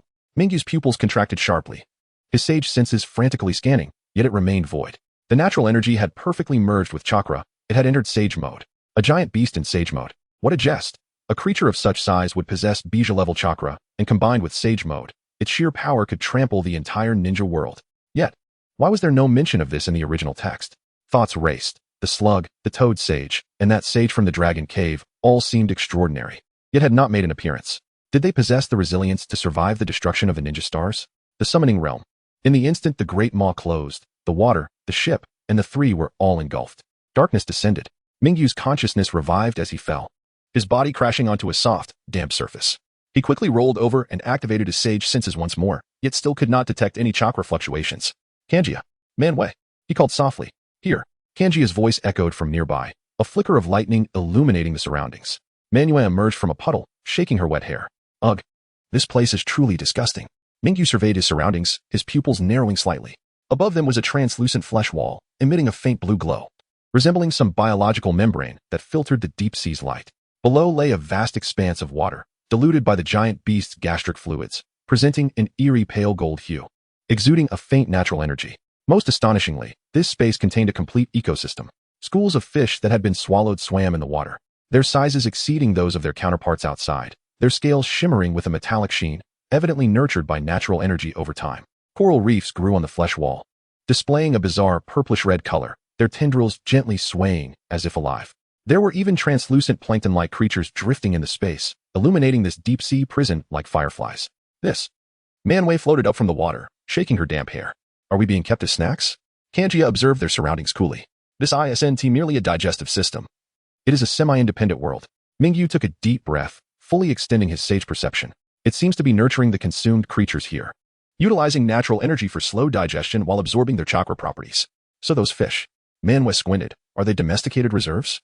As soon as she spoke, the distant water surface suddenly surged. A gigantic mutated fish, over 10 meters in length, burst forth from the depths, its mouth filled with sharp teeth. Charging straight towards the three. It appears they are not just reserves. Kanji remarked coldly, his lightning blade instantly unsheathed. They are guardians. Mingyu smirked slightly, gathering sage chakra in his palm. Perfect. This saves us the trouble of searching for it. Mingyu stood up, the sage markings reappearing. No, we are the intruders. And it will soon realize that. Before he could finish, the entire space trembled suddenly. A sense of being observed filled their minds, and a grand voice resonated. Humans. Once again, it is you lot. Mingyu's sage senses rippled, attempting to establish a connection with the space's master. He could feel the colossal and ancient consciousness of the beast, not through chakra, but through pure natural energy resonance, heavy and slow like the ocean floor's mountains. We mean no harm, he mentally conveyed, simultaneously externalizing sage chakra, the azure markings flowing across his skin, radiating feelings of peace and respect. The will of the giant beast wavered slightly, as if scrutinizing them. After a moment, a deep and resonant voice echoed in their minds. Apologies, accidental consumption. Not my intention. Its thoughts flowed slowly and sporadically, akin to the currents of the deep sea, imbued with the ancient rhythms of millennia. My swallowing is uncontrollable. Mingyu immediately grasped the situation. This giant beast's predation method was akin to that of whales, inhaling seawater to filter its prey, while expulsion relied on its internal circulatory system. It could not expel them directly, as its physiological structure dictated that foreign objects could only be eliminated through specific passages, which likely led straight to its innards. So, you cannot simply let us out? Mingyu confirmed in his mind. The beast's consciousness responded affirmatively. My insides are fragile. It conveyed a cautious emotion. If you proceed too deep, it may harm my essence. It was not a matter of distrust, but a survival instinct that prevented it from taking risks. After all, for such a colossal creature, even the slightest injury could accumulate into a fatal wound over a long lifespan. Manua clicked her tongue, murmuring. So we have to be guests here for a while. Kanjia calmly analyzed. It should expel foreign objects through some periodic metabolism. We can only wait. Mingyu nodded and transmitted his thoughts to the giant beast. We are willing to wait and will not harm you. The beasts will soften somewhat, even carrying a hint of regret. Food, maybe self-served. Its consciousness swept over the fish and plankton within this small world. My insides are rich in energy. You may stay for a while. Mingyu's lips curled into a smile. This was an unexpected boon. The giant beast's insides contained a high concentration of natural energy, creating an environment immensely beneficial for him to forge summoning beasts. However, as he pondered, the water surface suddenly roiled again. A mutated giant fish, over 15 meters long, erupted from the water, its fangs menacing, eyes glowing crimson, fixated on the three. The beast's consciousness conveyed a hint of helplessness, guardians, instinctively attacking intruders. Manua grinned, twirling her fish-shaped weapon. So, we need to persuade this pack of gatekeeping fish first? Kanji's lightning blade was already drawn, his voice cold. It seems so. Mingyu took a deep breath, chakra coalescing in his palm, the azure glow illuminating his face. Then let us stretch our limbs a bit. The giant beasts will fluctuated slightly, as if sighing, yet also anticipating. I wish you a pleasant hunt. Chapter 22. The Covenant. The lightning blade of Kanjia sliced through the air, creating a blinding arc of electricity, as the head of the guarding fish fell with a thud. The pungent blood had yet to splatter before it was ensnared by the tentacles of the full moon's watery form, flung into the distant sea of gastric fluids. With a flick of his wrist, the full moon shook off the droplets of blood from the flounder, grinning with delight. This group of gatekeeping fish was even weaker than the umbu of mist shadows. Mingyu stood atop a protruding coral reef, the celestial patterns on his skin flowing languidly. He lightly tapped his fingertip, and several strands of chakra rose from the ground, weaving into a rudimentary soundproof ceiling array that isolated the trio's conversation from the outside world. Why not break through directly? Kanjia sheathed his blade, his icy gaze sweeping over the writhing flesh walls, with the prince's celestial techniques. Piercing through its innards would not pose a challenge. Mingyu chuckled softly, raising a palm to cradle a luminous blue orb of celestial chakra. Under the glow, the capillaries densely woven across the flesh walls became distinctly visible, contracting slightly with a rhythmic breath. Look at these veins, he pointed towards the glowing patterns. They maintain a natural energy cycle even while dormant, indicating that this life form is nearing a state of semi-saint transformation. Such a summoning beast is likely unparalleled throughout the entire ninja realm. The full moon whistled softly. So you wish to claim it? Yet this creature is large enough to swallow a mountain. The summoning contract scroll would barely unfurl, would it not? Size has never been an issue. Mingyu crouched, pressing his palm against the damp ground. Chakra seeped into the veins, sending rippling waves across the flesh wall. He closed his eyes for a moment, then suddenly furrowed his brow. Interesting. 90% of its internal region still relies on chakra circulation rather than celestial chakra. Kanjia keenly grasped the crux of the matter. Not fully celestialized? Indeed. Mingyu rose, a contemplative light flickering in his eyes.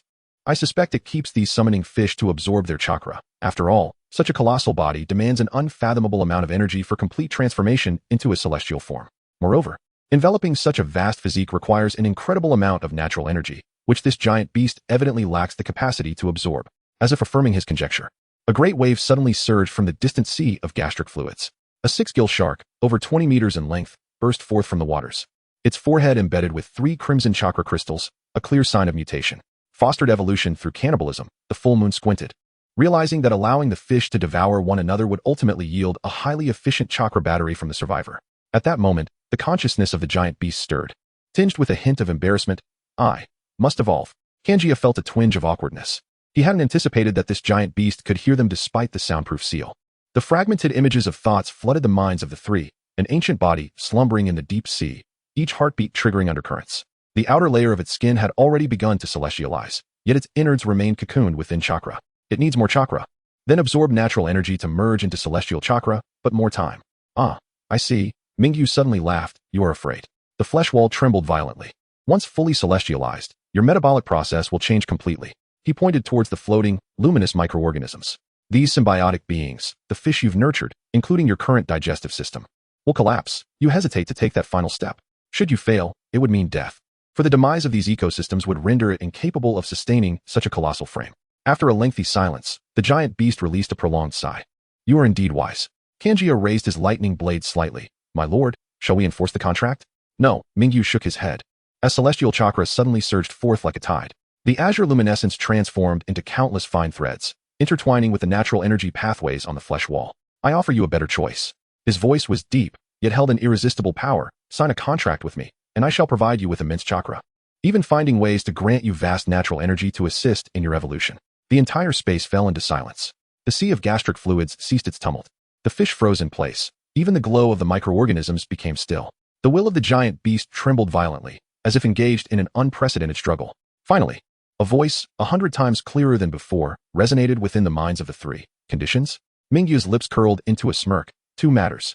He raised one finger. First, I require the method for refining natural energy from your gastric fluids, something that can maintain ecological balance within the digestive system.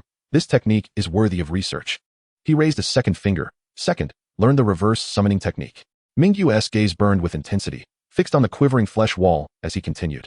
I often find myself in peril. Mastering reverse summoning will enable you to bring me back at critical moments, ensuring my safety.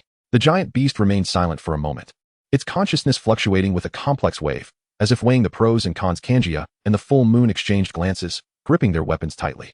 Though uncertain of the giant beast's decision, they silently prepared for battle. The sea of gastric fluids rippled once more. The fish began to stir uneasily, breaking the brief silence. I can agree to you, the giant beast's voice thundered in their minds, but you must first prove your capability to provide chakra and natural energy. Upon hearing this, Mingyu remained unfazed, swiftly forming hand seals. The brilliance of celestial chakra enveloped him, causing the natural energy pathways on the flesh wall to resonate, their glow intensifying.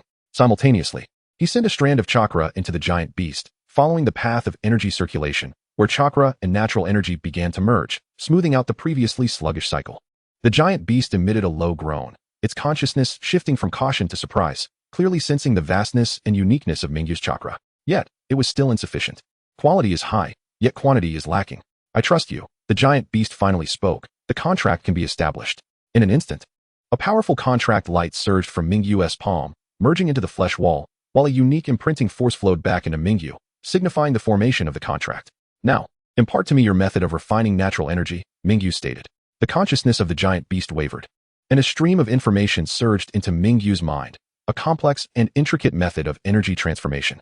Mingyu immersed himself in it, beginning to comprehend its nuances. Chapter 23. Return. The serpentine conduits of natural energy within the flesh wall suddenly surged with delicate ripples, while the dark golden patterns of celestial markings beneath Mingyu's skin flickered like a breath. The moment his eyelids lifted, the azure light swirling within his pupils erupted like a resplendent aurora from the depths of the ocean, illuminating the dim space with a brilliance akin to daylight. It is accomplished. With a gentle flick of his fingertips, the sound of chakra rushing through his meridians escalated threefold. Yet his garments remained as tranquil as still waters. The resonance between natural energy and his physique had reached an exquisite harmony. Sonya's pupils constricted. The young master had entered sage mode without even forming a single hand seal. 37 seconds. The full moon cast Kanai against the coral reef, its fading echo swept away by the currents, a full 2 minutes faster than the last attempt. Mingyu's fingers brushed past a floating, luminescent jellyfish, and the biological database unfurled a cerulean membrane in his palm. What once required 5 breaths of concentrated scanning now revealed the intricate model of the jellyfish's meridians on the scroll. At the instant, its tentacles unfurled. A subtle sting emanated from deep within his cells, reminiscent of sea salt seeping into a wound. Natural energy was slowly eroding his body. His heartbeat quickened unnaturally. Sonya's thunderblade vibrated ominously, 3 inches from its sheath, the edge crackling with electricity. Had he sensed hostility? Before the words left his lips, the entire space resonated with a thunderous tremor. The conduits on the flesh wall illuminated like a starry river. A tremendous consciousness surged like a tsunami, engulfing the minds of the three. Your transformation surpasses expectations.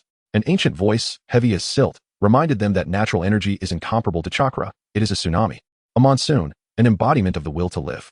Mingyu suddenly spoke, his palm raised, as a sphere of azure energy coalesced in response.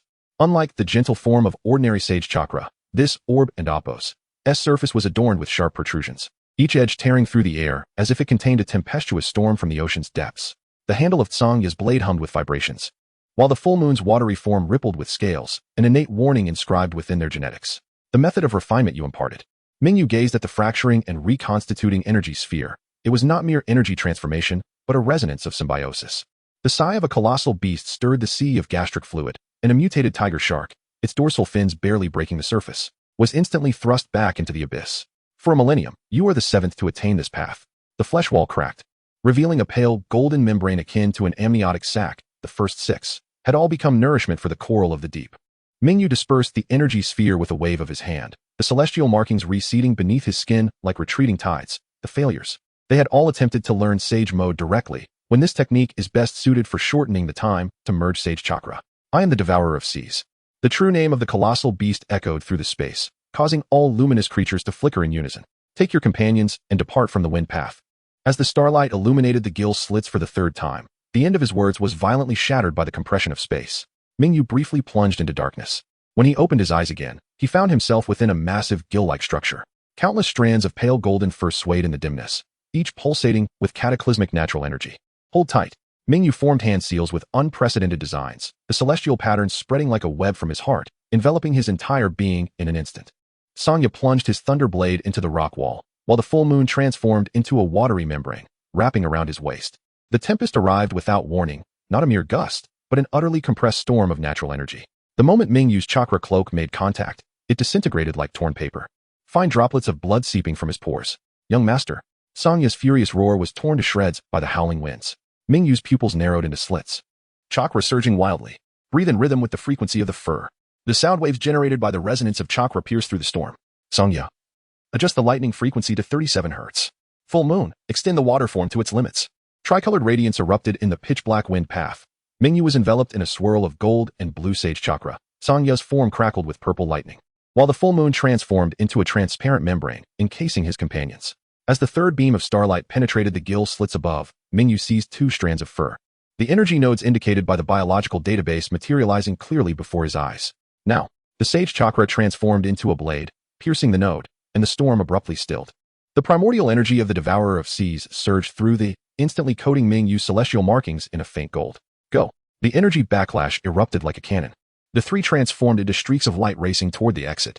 In the final moments, Mingyu glimpsed ancient runes flashing deep within the wind path, strikingly similar to the seals on the contract scroll from Mount Myaboku.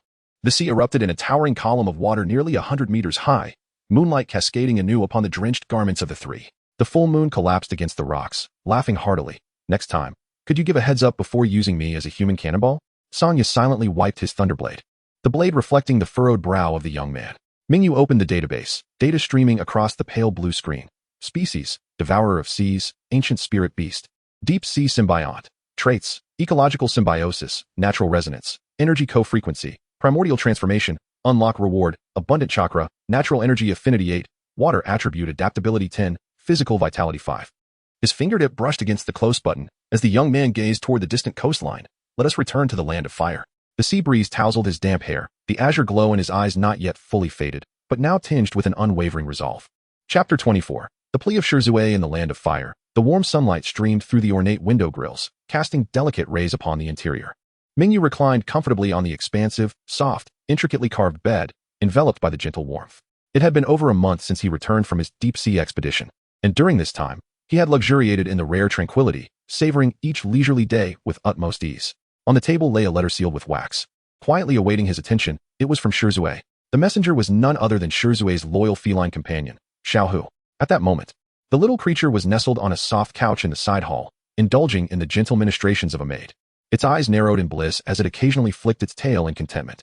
Observing Xiaohu, Mingyu could not help but ponder the countless hardships it must have faced to reach him. After all, the sight of Xiaohu delivering the message rather than a member of the Uchiha clan made him acutely aware that the Uchihas were likely barred from entering Konoha, indicating a dire situation. Mingyu reached for the letter, slowly unsealing it, and as he unfolded the paper, familiar handwriting met his gaze. The contents revealed the recent upheaval within the Uchiha clan. It appeared that some radical elements among them had resorted to violent enforcement of law during their routine duties, which had been intercepted and halted by the Umbu. These radicals, however, argued fiercely, claiming their actions were justified. Naturally, the Umbu did not relent easily and swiftly subdued the Uchiha member involved. After reading the letter thoroughly, Mingyu grasped the essence of the matter. The third Hokage's patience with the Uchiha had evidently reached its limit. The clan's long-standing arrogance had not diminished. Rather, their behavior had grown increasingly reckless. If this continued, severe repercussions were inevitable. Furthermore, given the Uchiha's temperament, they would never passively accept such treatment. The likelihood of conflict erupting was almost certain. How could the Uchiha be so oblivious? Mingyu murmured to himself. To the citizens of Konoha, the third Hokage was renowned for his kindness and approachability. Yet, the Uchiha behaved not only contrary to his example, but also in a manner that defied the very essence of leadership. The Hyuga clan, once proud and brash, had tempered their ways significantly after the Cloud Ninja incident, now acting with utmost caution to avoid further strife. In stark contrast, the Uchiha had shown resistance even to a mere relocation order, demonstrating their obstinacy. After a moment of contemplation, Mingyu devised a plan, one he believed to be the optimal solution for both himself and the third Hokage. This was the ruthless nature of politicians and those in power, at times. One must resort to decisive measures to achieve their objectives. However, since you have earnestly sought my assistance, how could I remain indifferent, especially in light of our friendship? Mingyu mused softly, a glimmer of determination flickering in his eyes. With a plan in mind, Mingyu called upon Manyu, carefully instructing him to remain in the Land of Fire, diligently managing their enterprises while also cultivating a circle of trusted allies to facilitate future endeavors. Subsequently, he set forth on a journey to Konoha, accompanied by Sangya and Xiaohu. The rhythmic sound of hooves echoed as they traveled, the pace brisk and lively. Sangya, riding a robust black steed, closely followed Mingyu, his heart brimming with questions and concerns. Unable to contain himself any longer, he inquired, "My lord, must we truly intervene in the Uchiha affairs? This situation is exceedingly precarious. Should we become entangled, it may bring us more harm than good." Previously, the daimyo had also cautioned him to proceed with utmost caution and to avoid this quagmire. Sangya found it incomprehensible why Mingyu was so insistent on involving himself in such turbulent waters. Mingyu turned his head slightly to regard Sangya. His expression calm as he replied softly, "I have my own plans. My aim is not the entire Uchiha clan, but rather Shirzue."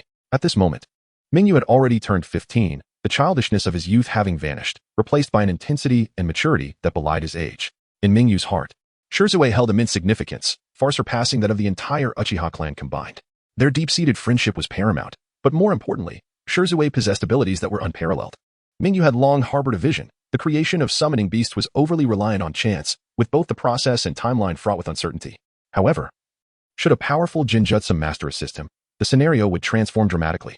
The prospect of utilizing Jinjutsu to manipulate other beings to extract chakra represented a groundbreaking and immensely promising path. In the entire ninja world, few could reach such a pinnacle of Jinjutsu mastery, with only Shirzue and Itachi, both wielders of the Meijiki Sharingan, fitting the bill. Presently, Shirzue was undoubtedly the most suitable candidate. On one hand, their profound friendship fostered mutual trust. On the other hand, Shirzue's proficiency in Jinjutsu rivaled that of Itachi. Yet the current circumstances and his personal situation rendered him more likely to be an effective ally in Mingyu's endeavors. The critical factor was that Itachi had yet to awaken his Meijiki. "So it is Shirzue," Sangya murmured, gazing at Mingyu with a look of deep admiration. He had always known of Mingyu's loyalty and devotion. Yet he had not anticipated that to assist his friend Shirzue, Mingyu would willingly plunge into such a complex and perilous situation, unflinching in the face of myriad uncertainties. Mingyu, noticing Sangya's expression, immediately understood that he had misinterpreted his intentions. However, he chose not to clarify. In his view, such a misunderstanding was not without merit. At the very least, it showcased his sincere devotion to his friend, perhaps even providing unforeseen advantages in future dealings. After all, as they say, a gentleman speaks of actions, not intentions. The group continued onward, the winding path leading them toward Konoha. Mingyu was acutely aware that what awaited them was a tangled web of intricate maneuvers. And Shirzue would be a crucial piece on this chessboard, one he must utilize wisely to achieve his objectives. Chapter 25, discussing the Uchiha in the Hokage office of Konoha. Rays of sunlight streamed through the windows, casting bright patches of light on the wooden floor. The faint scent of tobacco lingered in the air, intertwined with the warm sunlight, lending a sense of languor to this normally austere setting. Sarutobi Hiruzen reclined slightly in his spacious office chair, appearing to sink into its comforting embrace. His face bore the signature gentle smile, his eyes narrowed into slits as he quietly observed the figure of Akira standing before him. It was not difficult for Hiruzen to surmise Akira's intentions. Uchiha Shirzue was a close friend of Akira, and the recent clandestine departure of the shinobi cat must have been a means to convey a message to him. In truth, this action was carried out with Hiruzen's tacit approval, as he was eager to discern how Akira would navigate the current intricate predicament. Akira's unique status as both his disciple and the son of a noble in the Land of Fire marked him as an exceptionally suitable candidate for the position of the fifth Hokage. However, Hiruzen understood that mere strength was insufficient to ascend to the role of Hokage. One must also possess exceptional political acumen and adaptability, capable of weighing pros and cons in complex situations to make prudent decisions. Thus, he was keen to discover the stance Akira would adopt in addressing the Uchiha matter. Would he approach it as a loyal friend, intent on alleviating his companion's troubles? Or would he prioritize the interests of the village as a Konoha ninja? Alternatively, would he consider the broader implications from the perspective of a noble? This decision would undoubtedly shape Hiruzen's subsequent mentorship and positioning of Akira. Hiruzen reached for the pipe on his desk, skillfully packing it with tobacco.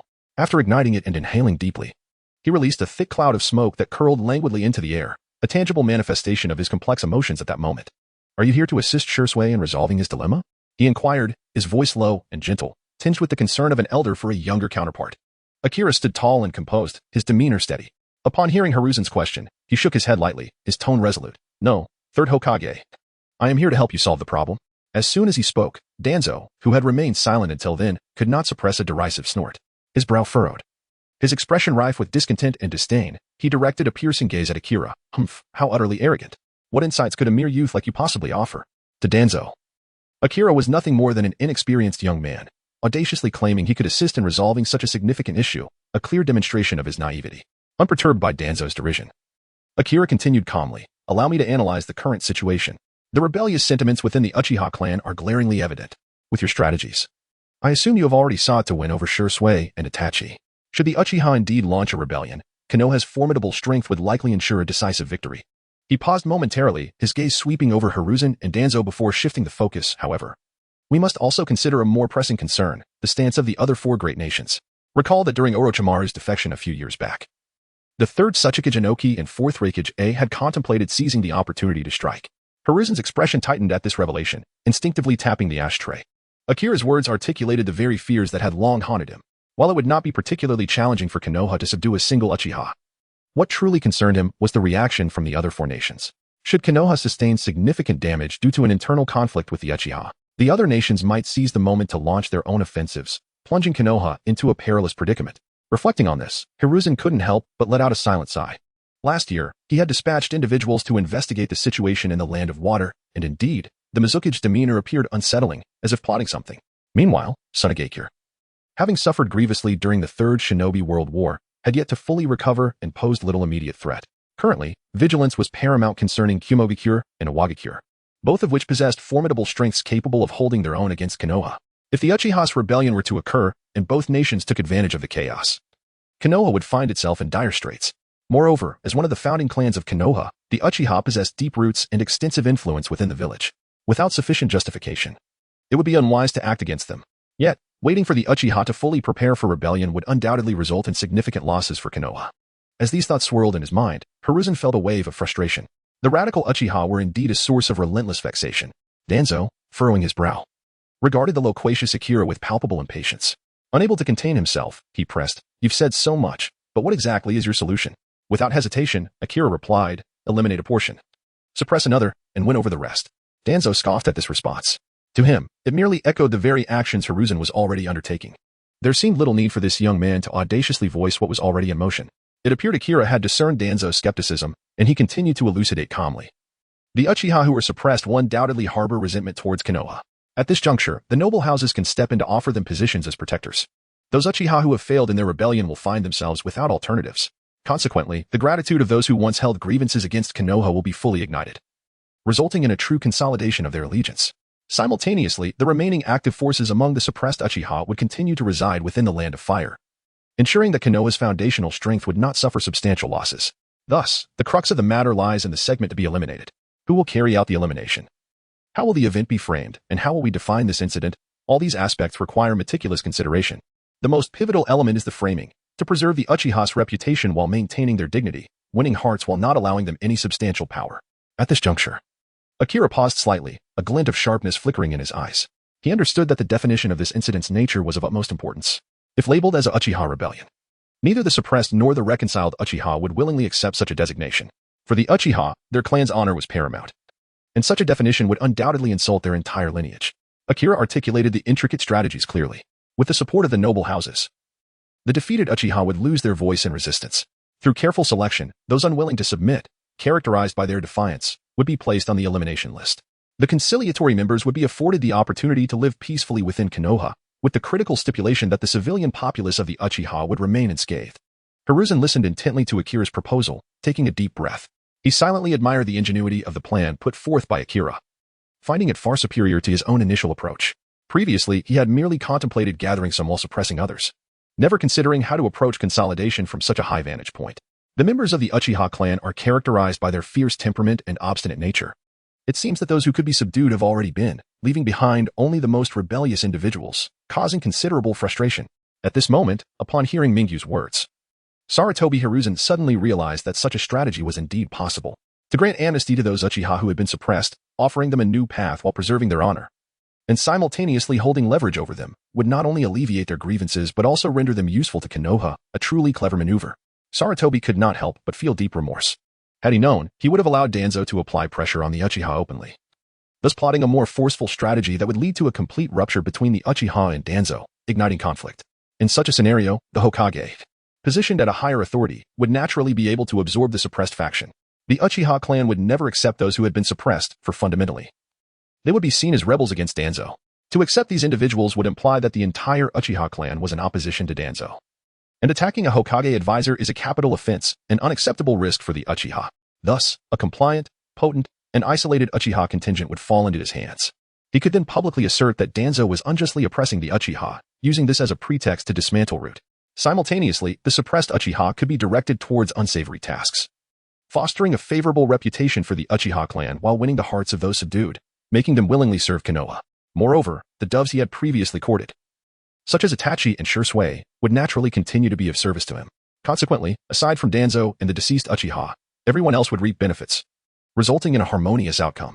Danzo had truly suffered a loss of both reputation and substance, while the Uchiha gained respect, and he himself secured substantial advantage.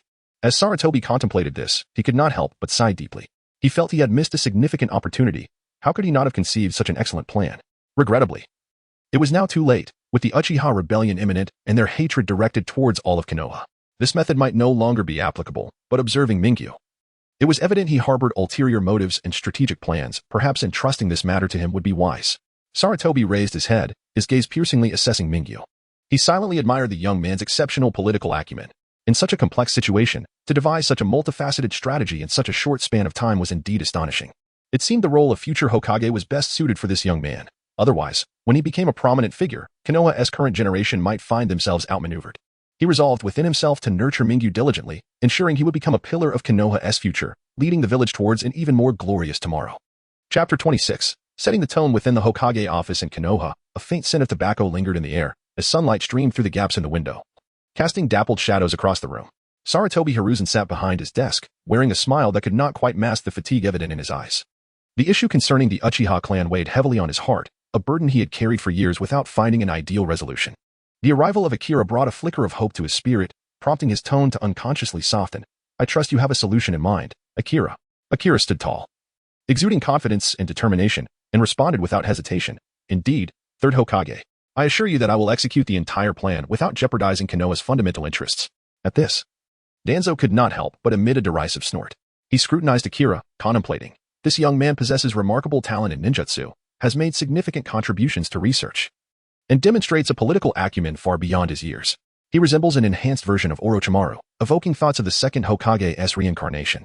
The realization sent a chill through Danzo, leaving him unsettled by Akira's almost unnerving perfection. As Danzo pondered Akira's formidable capabilities, Akira stated that the plan would require the assistance of Uchiha Shisui and Uchiha Itachi, expressing a desire to summon them. Sarutobi nodded slightly, placing complete trust in Akira. In his eyes, no one desired peace for Konoha more than Akira and the Daimyo of the Land of Fire. After all, war would drain precious resources, and the burden would ultimately fall upon the common people and the nobility of the Land of Fire. Before long, Shisui and Itachi arrived at the Hokage's office. Shisui appeared weary, bearing the weight of his experiences, clearly having expended considerable energy on Uchiha matters. Yet upon entering and glimpsing Akira, a flicker of joy crossed his fatigued features. After both bowed respectfully to the third Hokage, they stood attentively at the side, awaiting instructions. Akira proceeded to recount the gist of the discussion he had just had with Sarutobi and Danzo. Upon hearing this, gratitude shone in the eyes of Shisui and Itachi. Caught between the Uchiha and Konoha, they understood the severity of the existing tensions, and it was no exaggeration to claim that the two factions were at an impasse. The prospect of a plan that could preserve the Uchiha's honor while safeguarding most of their clan members represented the best possible outcome for them. Observing the joy on their faces, Akira internally sighed, believing their elation to be premature. With a calm demeanor, he slowly articulated, "Let us not rush. There remains a crucial step in this plan. You must understand that if we wish to safeguard the Uchiha's reputation, the individuals tasked with eliminating the necessary Uchiha members must be from the Uchiha clan themselves, or at the very least, that should be the public narrative. For if outsiders were to take action, they would not bear the consequences of attacking a founding clan of the village." Both Danzo and Sarutobi were acutely aware of the signs of rebellion within the Uchiha clan, yet they had remained inactive, waiting for the Uchiha to initiate a revolt before taking action. This was due to the Uchiha's unique position within Konoha as one of the founding clans, and the last remaining one of its kind. A hasty attack would surely invite accusations of envy and jealousy towards the Hokage. Without a moment's hesitation, Shisui activated his Manjiki Sharingan, determination radiating from his gaze as he declared, "I will do it. Let it be proclaimed that I was the one who killed them. I possess the strength to carry out such an act." However, the reality was far more complex.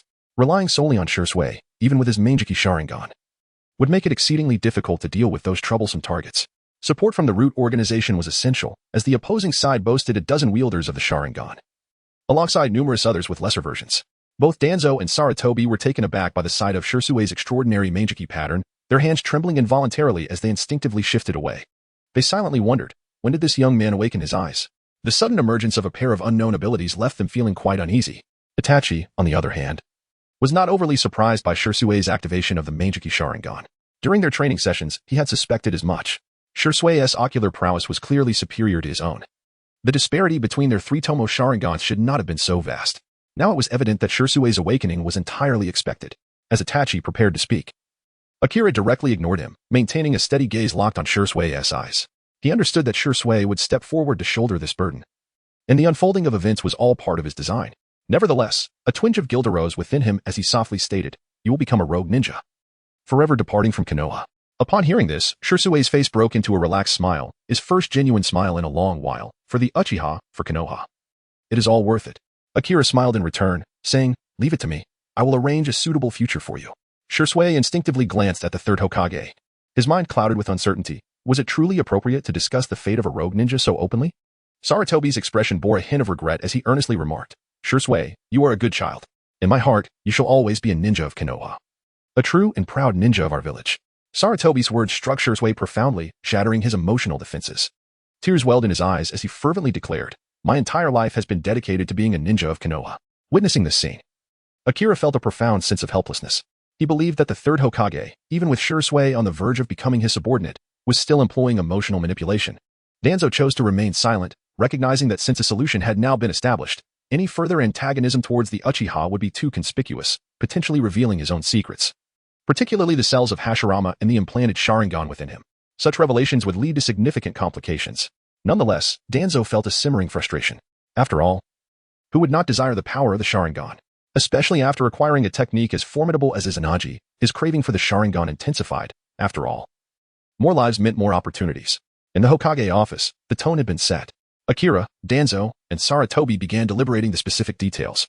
Without making any effort to exclude Shisui and Itachi, they understood that the successful implementation of their forthcoming plans relied heavily on the cooperation of Shisui and Itachi. The four of them gathered around, the atmosphere tense and serious, as every detail was meticulously discussed and scrutinized, striving for absolute certainty. After all, the fate of the Uchiha clan and the future trajectory of Konoha were at stake. Chapter 27. Naruto. After concluding various matters, Mingyu took his leave early, as his sole responsibility was to oversee the confinement of the subdued Uchiha clan members. Having agreed upon plans with the higher-ups of Konoha, his presence was no longer required. They could deliberate among themselves moving forward. As he traversed the bustling streets of Konoha, the townsfolk greeted him with warm, shining eyes, their enthusiasm palpable. "Young Master Mingyu, you have finally returned," exclaimed a kindly old woman, her face etched with wrinkles yet adorned with a gentle smile. She offered him a delicate plate, artfully arranged with several plump, succulent four-seasoned dumplings. "Please, try my newly made dumplings. They are prepared especially for you." A soft smile spread across Mingyu's face as he graciously accepted the plate, murmuring, "Thank you. They look absolutely delightful." He took a gentle bite, and the sweet fragrance of the dumplings enveloped his senses, their tender texture and rich flavor prompting him to nod in approval. "Delicious. Your culinary skills have truly flourished." After bidding farewell to the elderly woman, he continued on his path. Not long after, a young woman's voice reached him from behind. "Young Master Mingyu, hello." Turning around, he beheld a lovely girl, her hands cradling a basket brimming with vibrant fruits, her eyes betraying a hint of shyness and anticipation. Mingyu responded with a smile, "Greetings. These fruits appear remarkably fresh." The girl, her cheeks tinged with a blush, replied, "I just picked these from my family orchard. If you fancy them, please take some."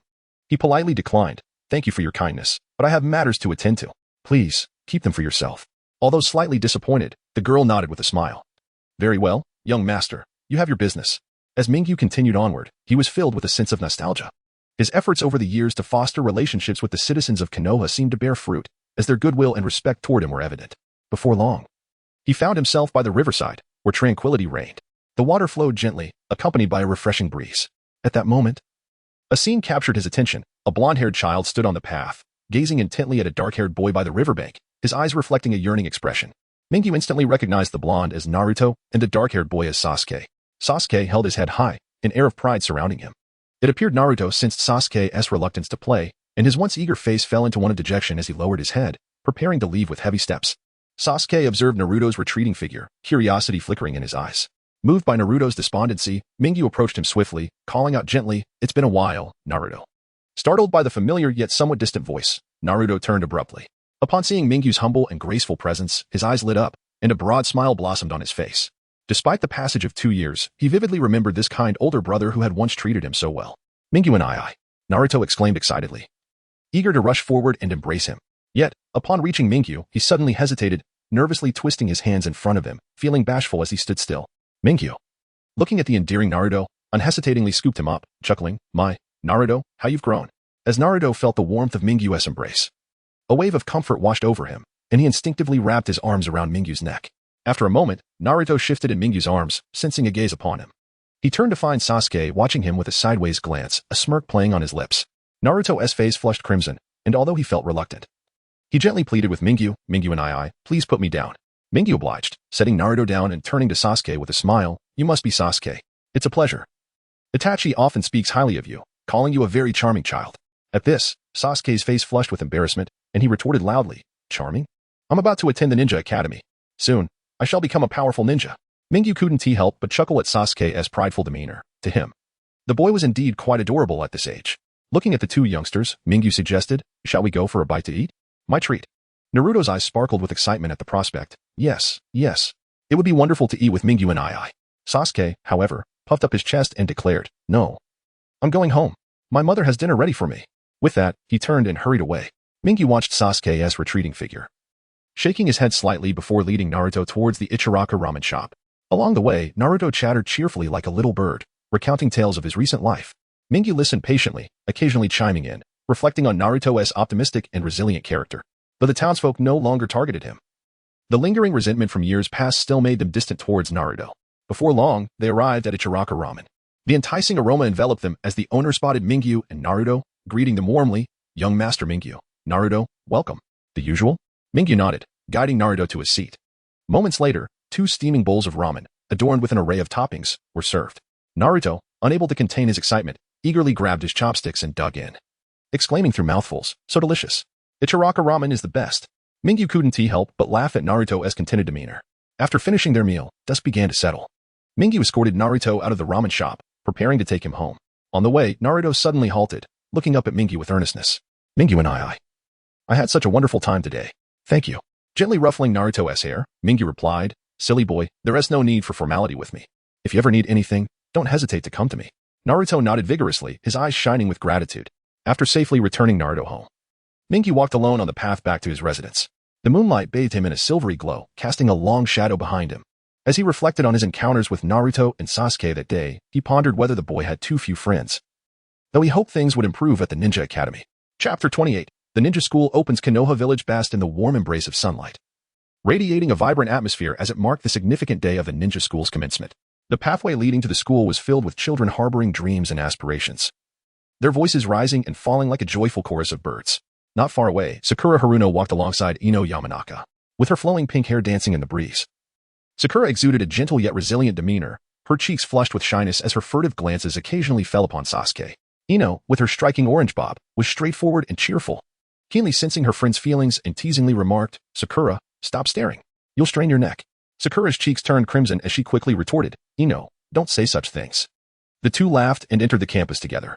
Meanwhile, Kiba Inuzuka hurried along with his ninja dog, Akamaru, kicking up dust as he rushed, muttering anxiously, "I can't be late, or the teacher will scold me again." Upon seeing a crowd still gathered at the entrance, Kiba felt a weight lift from his heart, relieved that he had not arrived late. Quietly trailing behind was Shino Aburame, his figure almost entirely enveloped in clothing, revealing only his deep-set eyes as he walked silently. At the same time, Hinata Hyuga arrived at the ninja school accompanied by her father, Hayashi Hyuga. Shine demure, Hinata's silky deep blue hair flowed gracefully, her fair complexion glowing softly in the sunlight. She timidly surveyed her fellow students, her gaze darting down to the ground whenever it met Naruto's, a faint blush creeping onto her cheeks. A gathering of ninjas and children congregated at the school gate, where Neji arrived late with Naruto. Naruto felt elated, having initially thought he would come alone, but was pleasantly surprised by Neji's presence. A short distance away, Itachi nodded slightly to Sasuke, who was with him.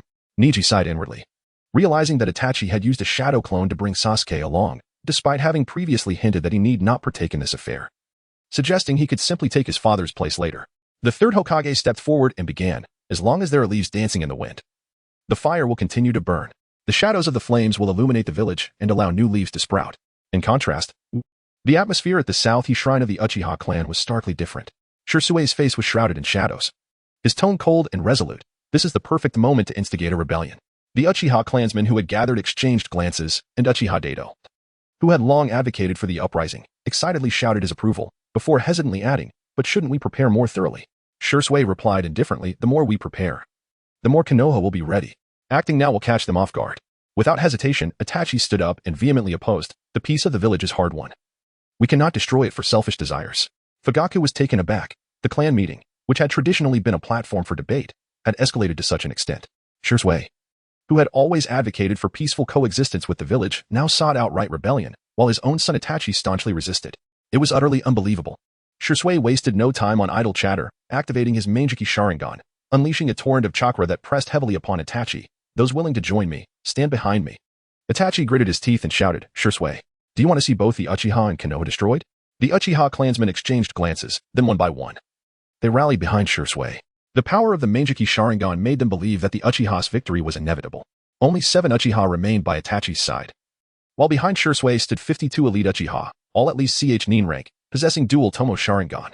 As Shirsue revealed his Manjiki Sharingan, the previously neutral Uchiha clansmen swiftly changed allegiance. Fugaku himself felt a stir of temptation, with Konoha's only significant combatants being Danzo, Sarutobi Hiruzen, and a certain noble son. A swift resolution could eliminate Danzo and Sarutobi, and since Shirsue was friends with the noble son, perhaps he would acquiesce to Shirsue's ascension to Hokage. Furthermore, apart from the Umbu and Root, the other ninja clans were currently unable to consolidate their strength, and notably, Akimichi CHG was away, making this a prime opportunity for rebellion. "Bind them," Shirsue commanded, and the Uchiha clansmen swiftly complied. With overwhelming numbers and strength, Itachi and his 7 companions were subdued in mere moments. Shirsue's gaze was intense as he fixed it upon Fugaku, questioning, "Leader, do you also oppose the rebellion?" Instantly, 100 crimson lights flickered behind Shirsue. An oppressive aura surged forth, crashing down upon Fugaku's heart like a tidal wave. Fugaku slowly closed his eyes, descending into contemplation. Moments later, he abruptly opened them, revealing the mysterious yet formidable Manjiki Sharingan, and deeply growled, "For the Uchiha." This scene left all the Uchiha clansmen, including Shirsue, frozen in shock. Who could have anticipated that the typically gentle leader, who had always yielded to the upper echelons of Konoha, harbored such immense power? Although Shirsue was the strongest within the clan, possessing the Manjiki Sharingan, it was expected. After all, many had been defeated by him. However, Fugaku's Manjiki was akin to a thunderbolt from a clear sky, shattering all preconceived notions. Shirsue was momentarily taken aback, his mind racing at an unprecedented speed.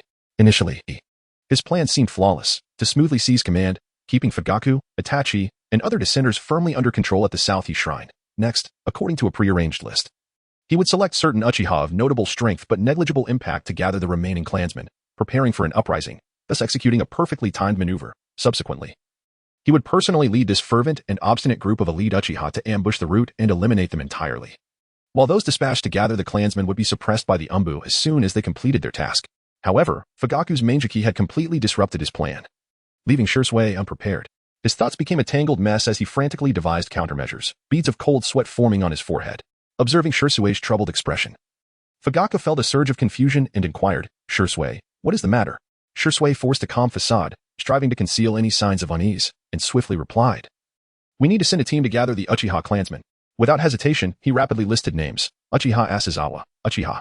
Yet before he could finish, Fugaku interrupted him. "Enough, Shirsue," Fugaku exclaimed. "We must ensure we have enough combat power to deal with Danzo and the third." He did not wish to undermine Shirsue's authority before the battle. Paused briefly, then continued, "Let these individuals go." With that, he prepared to lead Shirsue and over 30 elite Uchiha directly towards the Hokage building. Shirsue's thoughts raced.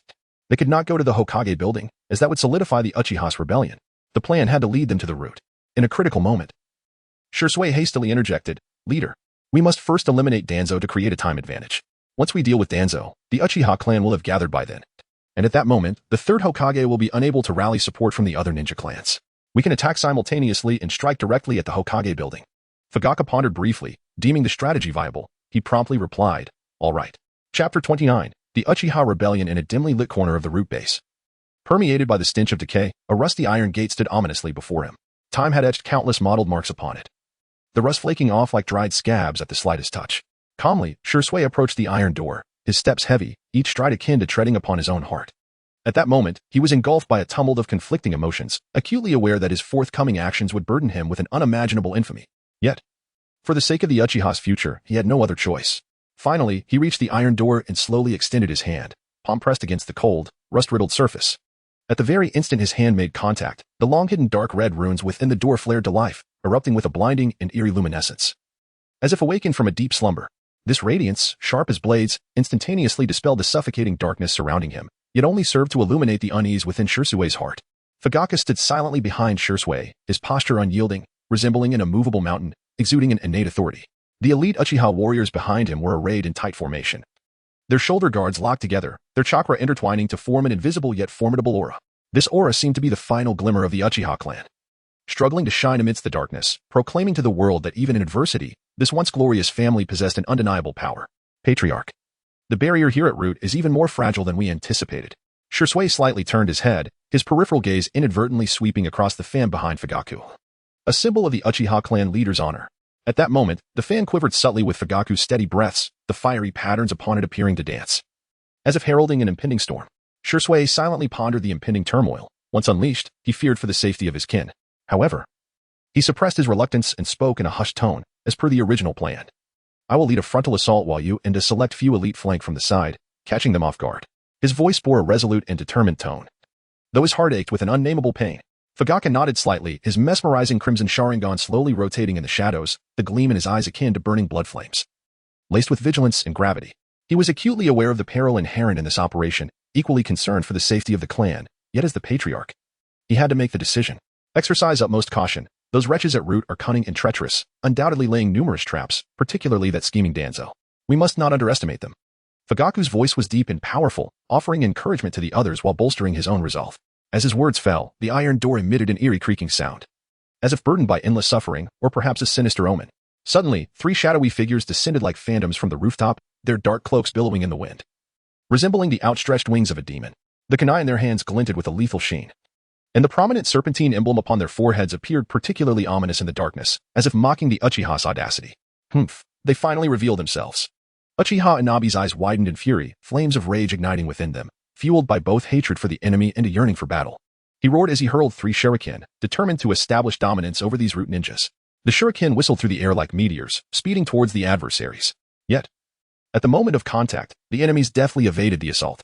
In that instant, Shirsui's kaleidoscope Sharingan activated silently, unleashing a powerful and mystical Jinjutsu that rippled outward like surging waves on a tranquil lake. He observed as the 3 root ninjas were suddenly possessed by an unseen demon.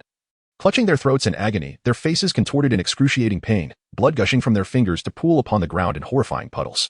Shirsui. Fugaku's pupils constricted in shock. He was well aware of Shirsui's formidable Jinjutsu, yet he had not anticipated the ability to compel 3 ninjas to take their own lives in an instant. The terrifying mastery of such illusions sent a chill coursing through him. Everyone, prepare for battle. Shirsui commanded loudly, a flash of cold steel gleaming from his sleeve as a kunai slipped into his grasp. He surveyed the surroundings with unwavering resolve and declared, it seems Root was already prepared. Patriarch, lead the elite towards the central courtyard. As he turned, a flicker of indistinct pain crossed his eyes. He understood that this so-called preparedness was the result of his clandestine discussion with Danzo the previous night. Those elite root ninjas, meant to guard this place, were now encircling them, ready to launch a pincer attack. The initial few root ninjas had merely served as bait to draw them in.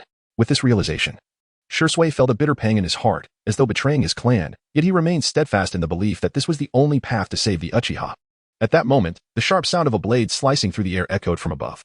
Shirsui was holding a kunai to the throat of a root ninja when he looked up to see a silver figure plummeting like thunder from the sky. It was Kga, whose blade crackled with purple lightning, carving deep furrows into the courtyard floor as he descended. 7 Uchiha Ch simultaneously unleashed fire techniques, massive fireballs hurtling towards Kga like shooting stars. However, the searing flames met an invisible barrier before Kga, rendering them immobile. Kga and Shirsui exchanged glances mid-air. A mere look sufficing for mutual understanding, the time for action had arrived. Shirsui silently prayed for Kga's success in executing the plan, while simultaneously preparing to support him at a moment's notice. Kga, commence the clearing operation as per our marked plan. Shirsui urged in a hushed tone, laced with an undercurrent of desperation. He knew Kga bore a crucial responsibility, and the outcome of this battle hinged significantly upon him. Kga nodded slightly, a glint of sharpness flashing in his eyes. He moved with the speed of lightning, executing the Raijin flow, instant slash, instantly transforming into 5 afterimages. The sound of clashing metal filled the air as 5 kunai fell to the ground simultaneously. In the next instant, the lightning beneath his boots erupted, propelling him towards Uchiha Issei's in a flash. Issei's 3-tomo Sharingan reflected a look of alarm. Before he could react, Kaga's short blade had precisely sliced through his wrist. "Your blade is too slow, unworthy of a true swordsman," Kga remarked coldly, his tone dripping with disdain. In his heart, Kga mused how these Uchiha defectors, in pursuit of their so-called ambitions, were willing to shatter the peace of the village. He could not afford to show mercy. Fugaku, witnessing this, instantly realized the strength of the Uchiha with the 3-tomo Sharingan surrounding Minyo. His anger flared, filling his heart with rage, as reason was gradually consumed by fury. Why does everyone seek to thwart the Uchiha? He swiftly formed hand seals, bellowing, fire style, great fire dragon technique. In an instant, a colossal crimson dragon, engulfed in a tempest of raging chakra, erupted from his mouth. The dragon roared as it charged toward the root ninjas in the courtyard. Fugaku watched as the 3 root ninjas, unable to evade, were violently hurled away, crashing against the barrier wall with a dull thud. A flicker of satisfaction coursed through him. Yet, just then, a cry of alarm rippled through the Uchiha ranks. Fugaku instinctively turned his head, his eyes widening in disbelief at the scene before him. To his shock, Shisui wielded a short blade, ruthlessly attacking the Uchiha clan members. "Shisui, have you lost your mind?" Fugaku roared in anger, his heart brimming with astonishment and fury. Unable to fathom why Shisui would resort to such actions, he attempted to rush forward to halt Shisui, but as he took a step, Kaga's figure appeared before him like a specter. Kga swung his lightning blade, unleashing a towering arc of lightning that erupted violently before Fugaku, its blinding radiance forcing him to squint. "Uchiha clan leader, your opponent is now me. It would be wise to refrain from meddling," Kga stated coldly, his tone laced with a chilling intent to kill. Fugaku seethed with rage, his Sharingan spinning wildly, the 6-pointed star pattern in his eyes flickering with an eerie glow. "You cur! How dare you obstruct me? I shall rend you limb from limb today," he vowed internally, determined to show this reckless youth the might of the Uchiha clan. With that, he swiftly formed hand seals once more, chanting, "Fire style, fireball jutsu." Enormous fireballs erupted from his hands, hurtling toward Kga like cannonballs. Kaga's gaze sharpened, his feet crackling with lightning as he moved swiftly, deftly evading the fiery projectiles. While dodging, he searched for a flaw in Fugaku's defenses. Suddenly, he noticed a fleeting gap as Fugaku paused to form hand seals. A glint of cold light flashed in Kaga's eyes as he surged forward, activating lightning blade flow, lightning fong. His short blade enveloped in intense lightning as he lunged at Fugaku like a swift cheetah. Fugaku sensed Kaga's impending strike, snorting disdainfully as he rapidly shifted his hand seals, earth style, earth flow wall. A robust earthen wall surged up from the ground, interposing itself between him and Kga. Kaga's blade struck the wall with force, sending debris flying. Frustration welled within him. He had not anticipated Fugaku's defense, yet, refusing to relent, he used the momentum from his strike to leap, twisting in midair to attack again. Lightning blade flow. Instant flash. Fugaku's eyes widened in surprise. He hadn't expected Kaga's assault to be so fierce. He quickly retreated while forming hand seals again. Fire style. Great fire destruction. A massive pillar of flame erupted from his mouth, sweeping toward Kga. Unable to evade in midair, Kga braced himself, channeling chakra into his blade in an attempt to slice through the overwhelming inferno. With relentless strikes, he managed to carve out a small safe zone amidst the flames, albeit in a disheveled state as he brushed the soot from his clothing. But he quickly regained his composure, his eyes alight with determination. "Uchiha clan leader, is this all you can muster?" Fugaku, infuriated, retorted with a sardonic laugh. "Humph. It seems only by showing you the true might of the Uchiha will you learn." In a state of urgency, he weighed the consequences in his mind and ultimately resolved to unleash Susanoo. He charged once more at Kga. Meanwhile, Shisui, with his blade in hand, coldly regarded his former kin. A tumult of emotion swirled within him. The faces of comrades he had once fought alongside flashed through his mind, memories of training and protecting their clan flooding back like an overwhelming tide. Yet, for the future of the Uchiha, he was forced to make this agonizing choice. Taking a deep breath, a glint of resolve crossed his gaze as he maneuvered through the crowd like a phantom. Each time he wielded his kunai, blood blossomed around him. Shisui's heart wrenched with each life he took. It felt as though he was being pierced each time. Yet, he understood that these sacrifices were necessary. Uchiha Ina charged at Shisui in a fit of rage, proclaiming, "Shisui, you traitor! I will kill you." Shisui nimbly evaded Ina's assault, his kunai slicing through the air, a flash of cold light severing Ina's throat. Ina's eyes widened in disbelief, slowly collapsing to the ground. The suppression of their ocular powers, combined with physical prowess, created an overwhelming advantage in battle against similarly skilled ninjas. As Shisui gazed at Ina's fallen form, a pang of sorrow struck his heart, yet he steeled himself against pity. Uchiha Asazawa, observing the death of Ina, was gripped by terror but summoned courage to confront Shisui. "Shisui, you traitor, you will meet a miserable end." Shisui's expression hardened as he instantaneously appeared behind Asazawa, his kunai piercing through his back. Asazawa let out a cry of anguish, his body slumping to the ground. Shursui stood amidst a pool of blood, his form splattered with crimson, his eyes devoid of compassion. He understood that everything occurring today was for the Uchiha survival in Konoha. He lifted his gaze toward those still resisting, silently murmuring, "Forgive me, but for the future of the clan, I must sacrifice you." His strikes grew more rapid. As he repeated this mantra in his mind, seeking solace for his actions, the remaining Uchiha clan members looked upon Shursui with a mixture of fear and rage. They could scarcely believe that the clan's foremost expert would turn against his own people. "Shursui, you monster. We will not forgive you." Confronted with their curses, Shursui remained silent. His heart heavy with anguish, yet he knew he could not falter.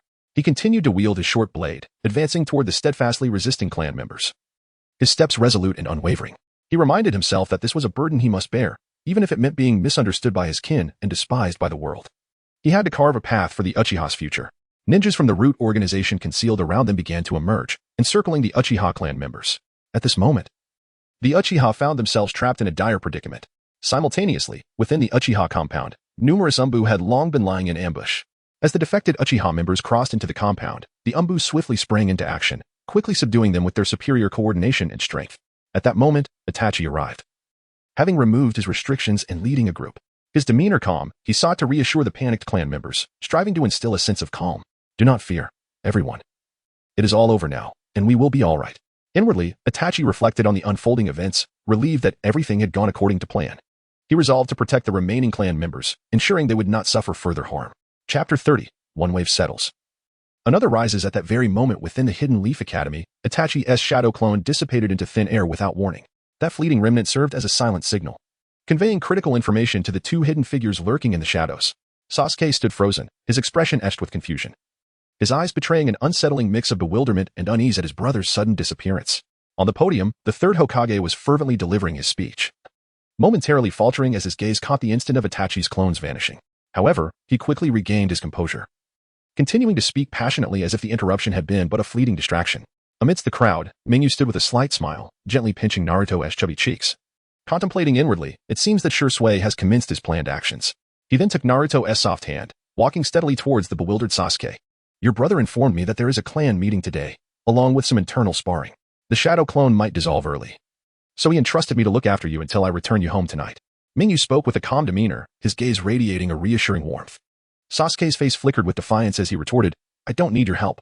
I can go back by myself." Naruto, overhearing this, huffed in displeasure. Muttering to himself, "Mingyu and I is so kind to invite you personally, and you refuse? How ungrateful." Mingyu regarded Sasuke with a tranquil expression, leisurely inquiring, "Do you know who I am?" Sasuke hesitated briefly before answering, "Yes, you are the son of the Land of Fire. Your brother has been striving to forge a good relationship with me. If you were to leave me with a negative impression of you, do you think that might affect him?" Mingyu's voice remained gentle, yet it pierced Sasuke's heart like a soft blade. Sasuke's small face contorted in turmoil as he grappled with the inner conflict. "No, I absolutely cannot hinder my brother."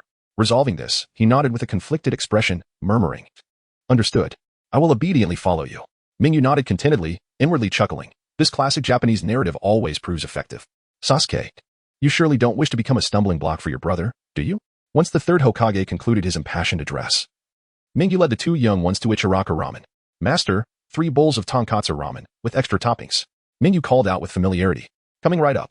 "Please wait a moment." The chef replied enthusiastically, skillfully preparing the ramen.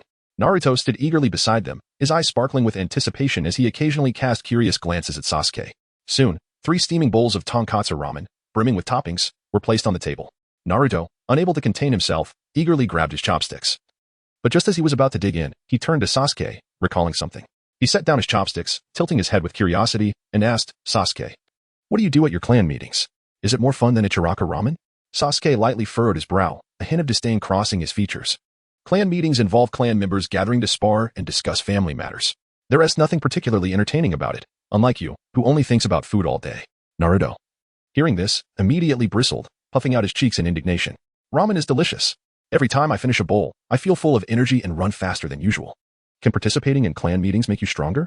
He emphasized his point by shaking his skinny arms as if displaying non-existent muscles. Sasuke smirked, a hint of derision in his smile. "Of course, through sparring with clan members, I learned many new ninja techniques. Take my great fireball technique, for instance.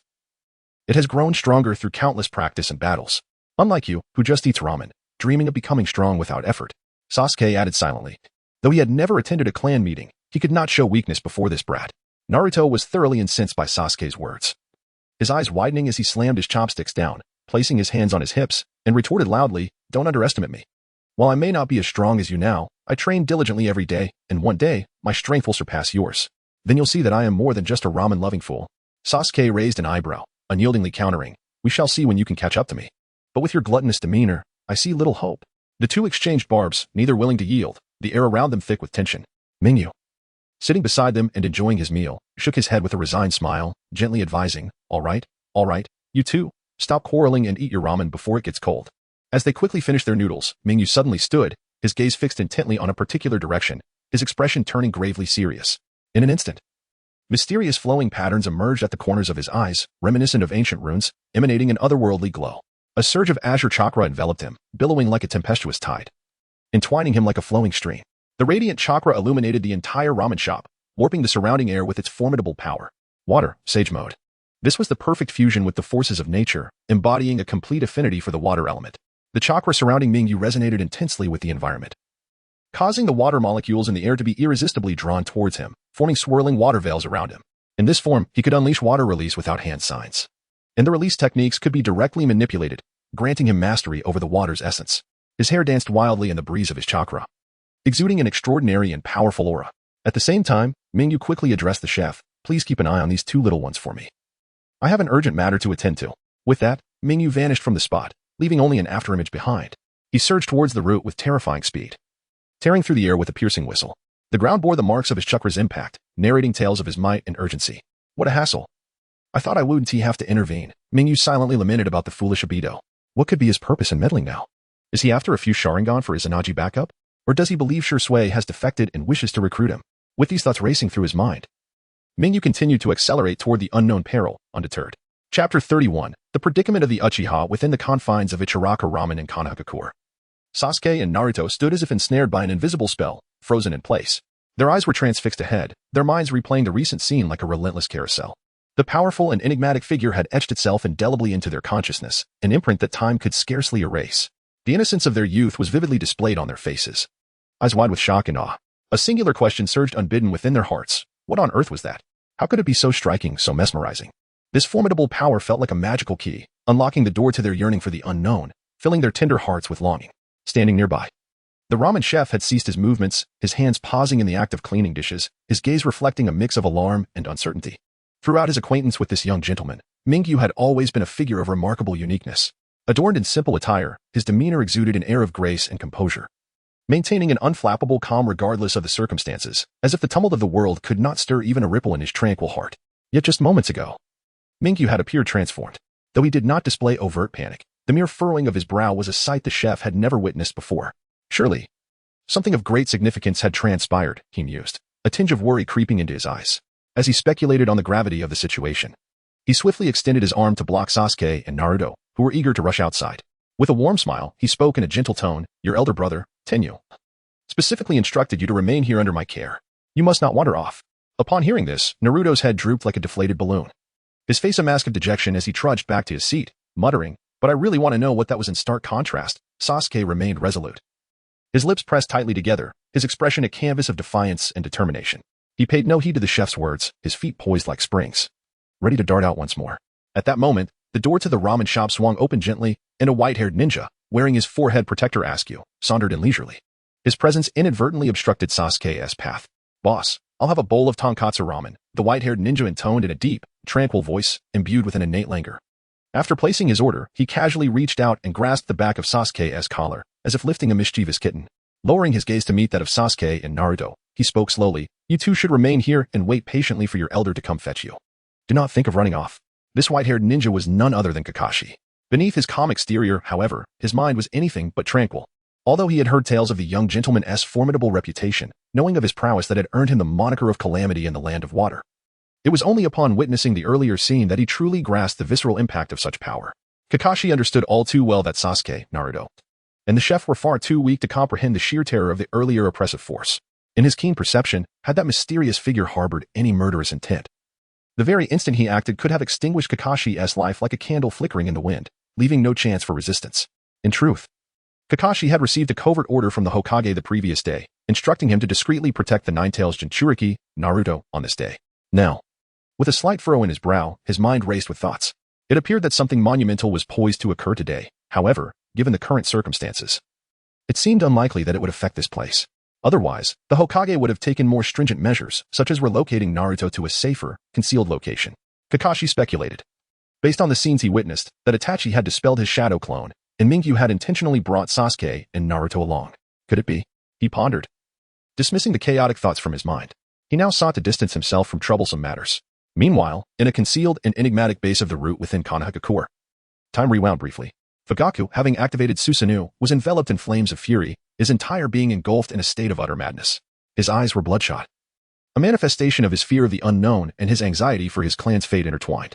He understood better than anyone that should they lose this battle, the Uchiha clan, with its legacy spanning countless generations, would descend into the abyss of annihilation, irretrievable.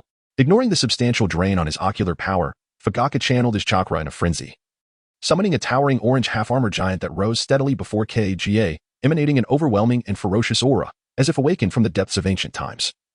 Each breath sending tremors through the surrounding air. He tilted his head back and unleashed a thunderous roar towards Kage, a sound steeped in rage, defiance, and finality. Behold the ultimate power of the Uchiha clan. You wretched pawn of Danzo. Kage briefly displayed a flicker of astonishment upon witnessing Susanoo. But that surprise quickly transformed into a more resolute glimmer in his eyes. His hands gripped the hilt of his sword tightly, knuckles whitening from exertion. In an instant, arcs of electricity danced across his form, resembling a multitude of nimble serpents, rendering him akin to a thunder god poised for the impending clash. The remnants of the Uchiha clan who had miraculously survived the previous battle felt a renewed spark of hope at the sight of Fugaku activating Susanoo.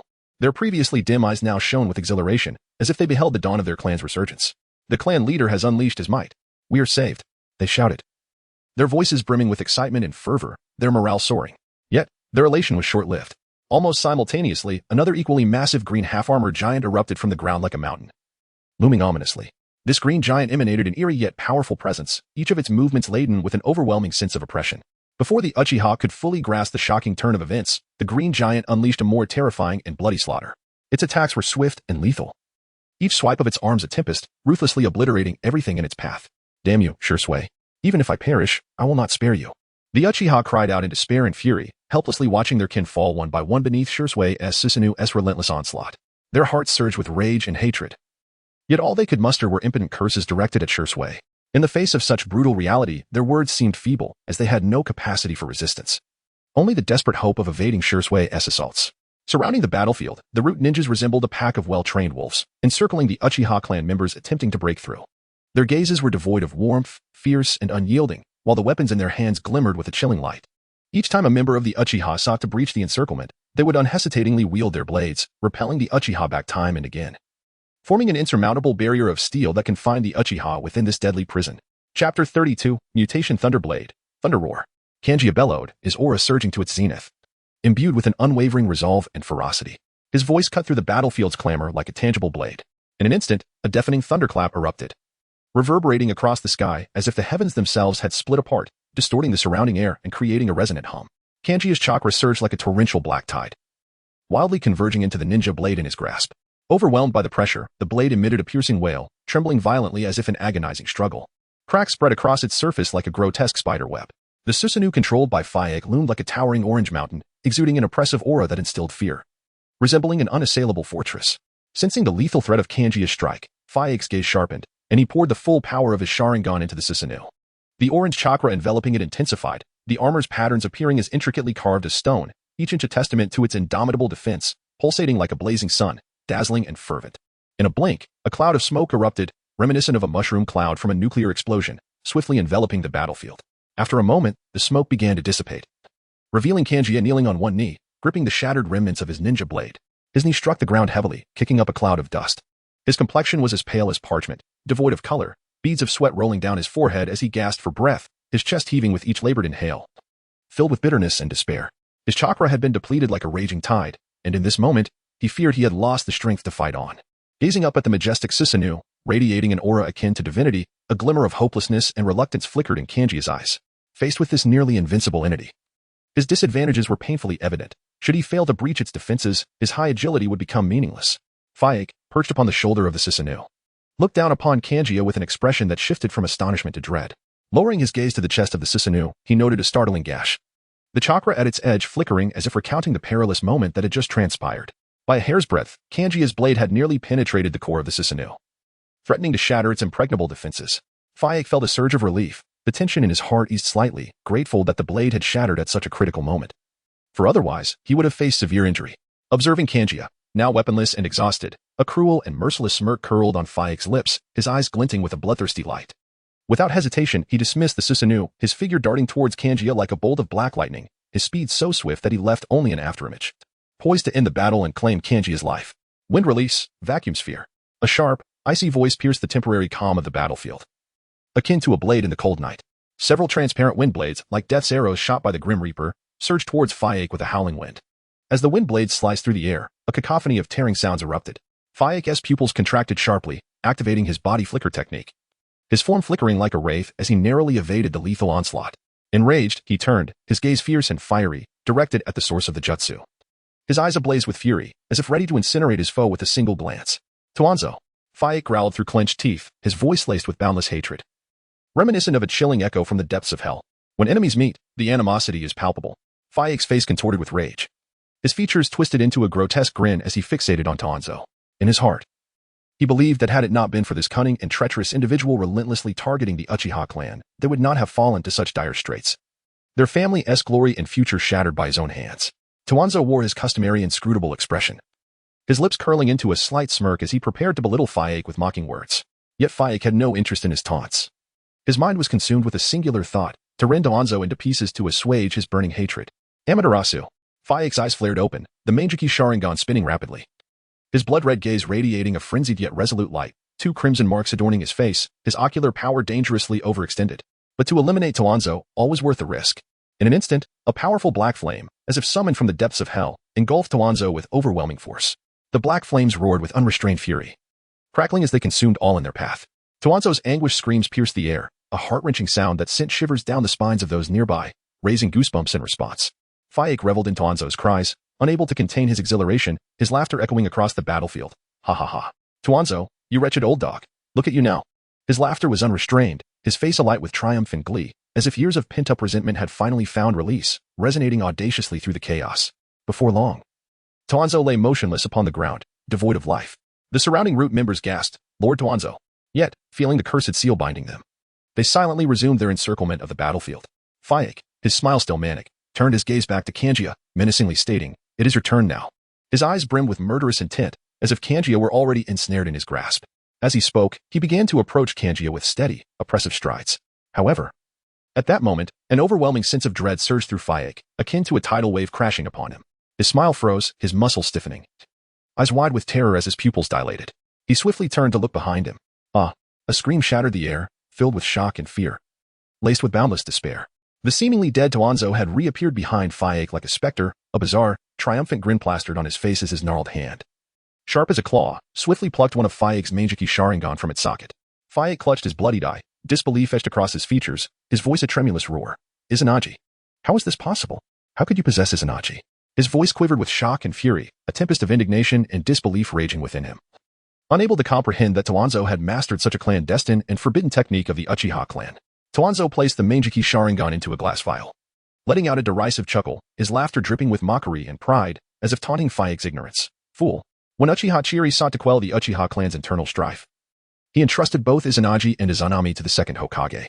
Had he failed, Konoha would have intervened directly. These 2 jutsu are documented in the ninjutsu scrolls. As he spoke, he cast a disdainful glance at Fayek. Upon hearing this, Fayek's eyes nearly bulged from their sockets, brimming with resentment towards his predecessor, Uchiha Chiri. Simultaneously, he seethed with anger. Had he not expended excessive ocular power and chakra against that white-haired swordsman, he would not have been ambushed successfully. Observing Tuanzo's ever-covered eyes, it became clear to him that this old dog had transplanted Uchiha eyes, possibly having eliminated those Uchiha who had failed their missions. Upon this thought, a surge of anger ignited within him, swiftly followed by an overwhelming sense of despair. All efforts had come to naught.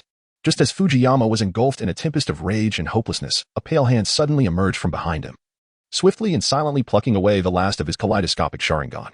Chapter 33. The appearance of Obito. All eyes were filled with horror and confusion as they gazed upon the man wearing the swirling mask. How had he managed to appear silently despite the impenetrable barrier set by the root? Fear gripped their hearts, as if they were confronting a demon emerging from the dark abyss, elusive and insurmountable. Each person stood frozen, shock etched upon their faces. Some even instinctively taking a few steps back. Faik flailed his arms in panic, blinded by darkness, as if he were trapped in an endless chasm. He lost all sense of direction, flailing about like a headless fly, his body teetering on the brink of collapse. Terror and despair marred his features. His voice filled with helplessness as he cried out. The Uchiha clan members, still struggling to resist, felt their fighting spirit wane dramatically. Akin to a candle flickering in the wind. Despair and sorrow washed over their faces, some standing motionless, weapons slipping from their grasp. Their eyes hollow as if their very souls had been extracted. It was over. Everything was over. There was no hope left. Heads hung low. Faces marked by resignation and dismay, with some even beginning to weep. Danzo, dismissing the nearly defenseless Faik, wore a grave expression. His brows furrowed tightly as he regarded the masked man with a mixture of vigilance and suspicion. "Who are you?" he demanded, his voice deep and commanding. Seeking any hint of a clue in the masked man's response. His body tensed, prepared for battle at any moment. Obito Uchiha chuckled nonchalantly. A hint of irreverence lacing his voice. "Well, I was in Konoha 6 years ago. Have you forgotten?" His tone was casual, as if discussing a trivial matter. Yet the words struck the crowd like a thunderclap, igniting a storm of emotions within them. As he spoke, he tilted his head slightly, a mocking smile gracing his lips. The surrounding individuals felt their pupils constrict, faces reflecting shock and fear. The enigmatic Uchiha. Memories of the horrific calamity from 6 years prior flooded their minds, filling them with dread. Upon hearing these words, Faik, who had been thrashing in madness, suddenly fell silent. His face twisted with rage and hatred, teeth gritted audibly. If not for this monster, Konoha would never have had a justifiable reason to target the Uchiha, and other clans would not have withheld their aid. The Uchiha would not have descended into such despair. In Faik's heart, the one he hated the most was this mysterious Uchiha, followed closely by Danzo. A wave of regret and indignation surged within him, longing to rend Obito into 1,000 pieces. His hands flailed in the air, as if trying to grasp something, only to fall helplessly to his sides. Kakashi observed the masked man with concern, his brows knitted, anxiety flickering in his gaze. The plan had been proceeding smoothly. But now a variable had emerged. The man before them was the architect of the Nine Tails incident. He scanned the room, inwardly lamenting. Apart from Danzo and a few elite from Root, the rest were already drained of strength from the fierce battle. How could they contend with such a formidable adversary? His grip tightened around his broken blade, instinctively seeking a semblance of security, despite knowing it might be futile. Shursui, panting heavily, stared at the masked man. His expression a complex tapestry of emotions. His chest heaved, sweat soaking his garments. Having been caught between Konoha and the Uchiha for so many years, he understood the Uchiha had once enjoyed a golden era with Konoha, initiated by Tobarama's mentorship of Uchiha Kagami, intentionally folding them into the upper echelons. Subsequent generations of the second and third Hokage's disciples were all high-ranking officials within Konoha. However, everything changed after the Nine Tails incident. The Uchiha were branded as conspirators against the fourth Hokage, and the suspicions of the other clans surged like a tidal wave, leading to the oppression from Konoha's higher-ups. All of this stemmed from this masked man. In stark contrast to Shursue's sorrow and turmoil, the Uchiha around him, driven by rage, could no longer suppress their fury and began to unleash their vitriol. "Look who it is. What shall we call you, Uchiha scum? You dare to bear the Uchiha name?" shouted a young Uchiha, his face contorted with anger, eyes blazing as if ready to spit fire. "Uchiha scum? He doesn't deserve the Uchiha name. Such a traitor should be called a beast," exclaimed an older clan member, trembling with rage, as years of suffering poured forth at that moment. "Our Uchiha clan has always been devoted to our kin. This ingrate is a disgrace to our lineage." The clamorous denunciations reverberated across the battlefield, each word laden with deep-seated hatred for Obito. A certain keyword struck Obito's heart like a dagger, his gaze instantly turning frigid, as if encased in frost. Slowly, he turned his head, coldly fixing his murderous intent upon the Uchiha clan members struggling nearby. Would release. Cutting technique. In an instant, Obito formed hand seals with remarkable speed. Sharp wooden spikes erupted from the earth like a swarm of frenzied serpents, hurtling toward the Uchiha, ripping the ground apart in their wake. At this critical juncture, Shursui stepped forward without hesitation, positioning himself before the Uchiha. Earth release, earth barrier. With a firm shout, a sturdy earthen wall rose swiftly from the ground, effectively blocking Obito's attack. The Uchiha clan members looked at Shursui with confusion, their eyes filled with disbelief. In their minds, Shursui, as a member of the Uchiha, had grown too close to Konoha, inciting rebellion yet now raising the blade against them. Why would he save them now? Shursui had no time to explain, in his heart. All those on the kill list had been eliminated. The remaining clan members might still serve a purpose for the future, becoming the last bastion to protect the Uchiha. Every life saved meant an ounce more of hope. Obito, momentarily taken aback by Shursue's unexpected action, had intended to recruit him, or at the very least, sow discord between him and Konoha while collecting some Sharingan as a backup for his Izanagi. Yet Shursue's sudden maneuver left him momentarily bewildered. Was he not intent on exterminating the Uchiha? Why was he now protecting them? However, Obito quickly regained his composure. Seizing the corpse of an Uchiha clan member without hesitation and tossing it into the Kamui space, Danzo, witnessing this spectacle, widened his eyes in shock, his jaw nearly dropping to the ground. This man possessed would release and space-time ninjutsu, and through the mask, he could see a kaleidoscope Sharingan. Such a combination was utterly extraordinary. Jealousy surged within Danzo, twisting his expression. Wind release, wind cutter. The flames of jealousy transformed into the impulse to attack as Danzo rapidly formed hand seals, unleashing a sharp wind blade that hurtled toward Obito, slicing through the air with a piercing howl. Stop this guy.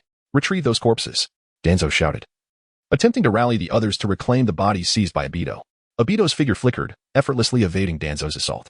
His gaze darkened, and the intent to kill intensified within him. These fools truly overestimate themselves. If that is the case, let them all perish. Would release, would binding technique. Obito once again unleashed his jutsu, and countless robust wooden stakes erupted from the earth, resembling a horde of ferocious giant serpents that swiftly coiled toward the crowd. The weary Uchiha clan members, combined with the sightless Fugaku, utterly devoid of any means to resist, were instantly ensnared by the stakes, rendered immobile. Although Kga made a feeble attempt to evade by leaping, he was ultimately thwarted by his depleted chakra and was subsequently ensnared as well, left to struggle helplessly. In contrast, the elite members of Root reacted swiftly. They immediately drew their weapons and deftly severed the encroaching wooden stakes. In a few agile movements, they reached Danzo's side, forming a protective circle around him. Shursui, observing the bound individuals, felt a flicker of panic within, yet he maintained an impassive facade, coldly fixing his gaze on Obito and demanding, "Who are you truly, and what are your intentions?"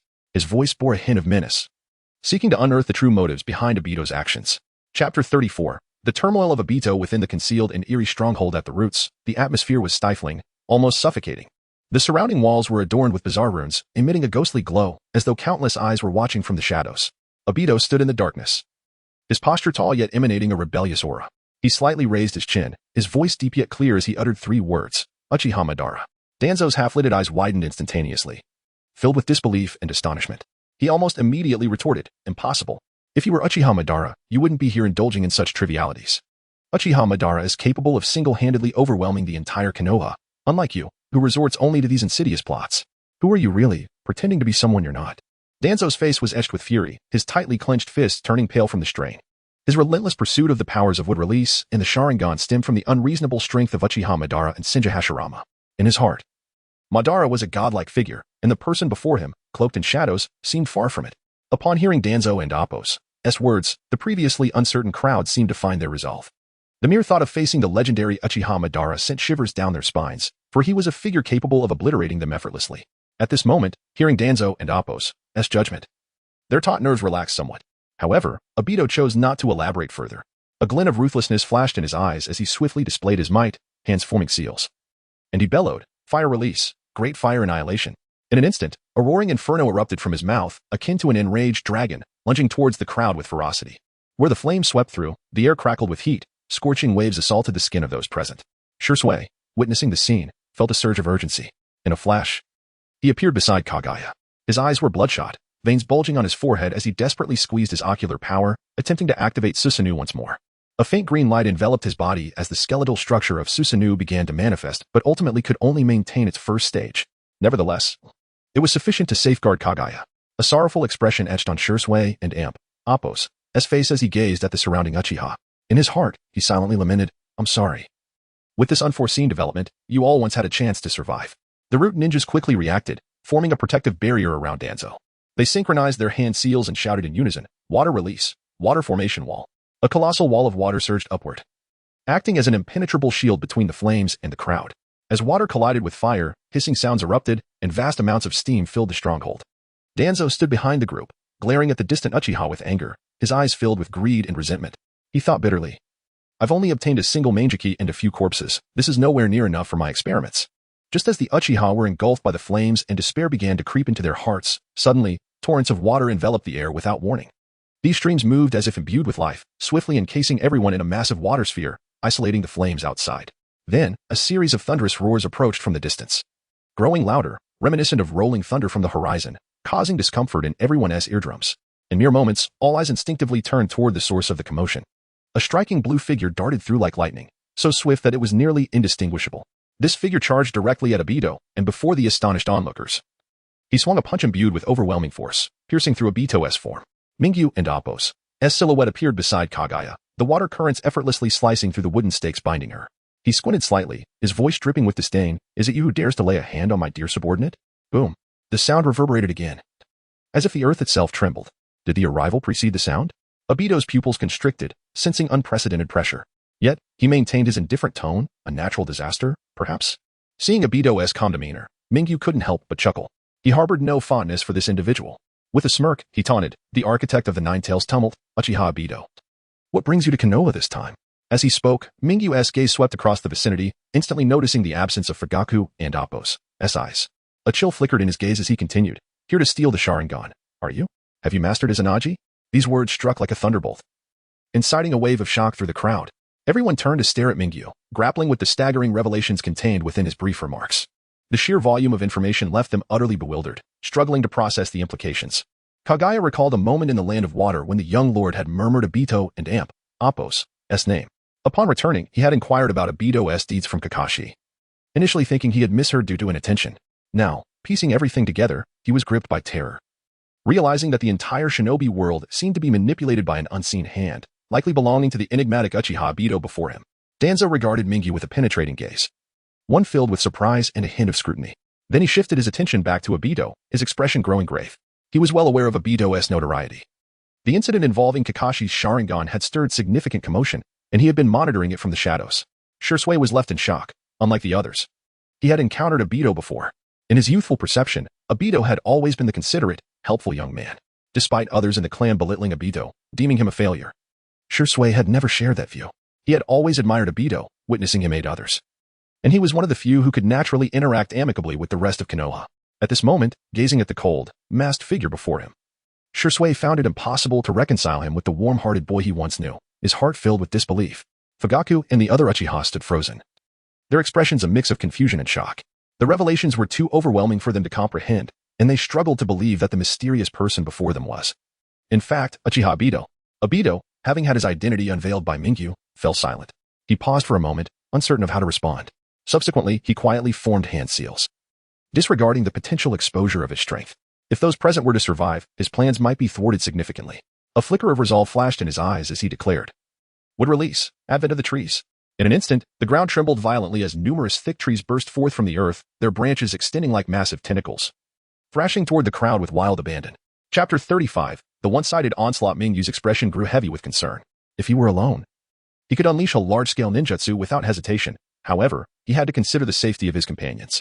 After some contemplation, he decided to simulate Hinata's Kaiten, employing rapidly swirling water to provide protection. Slowly, he raised his right hand, and a vast torrent of chakra surged from within him like a roaring tide.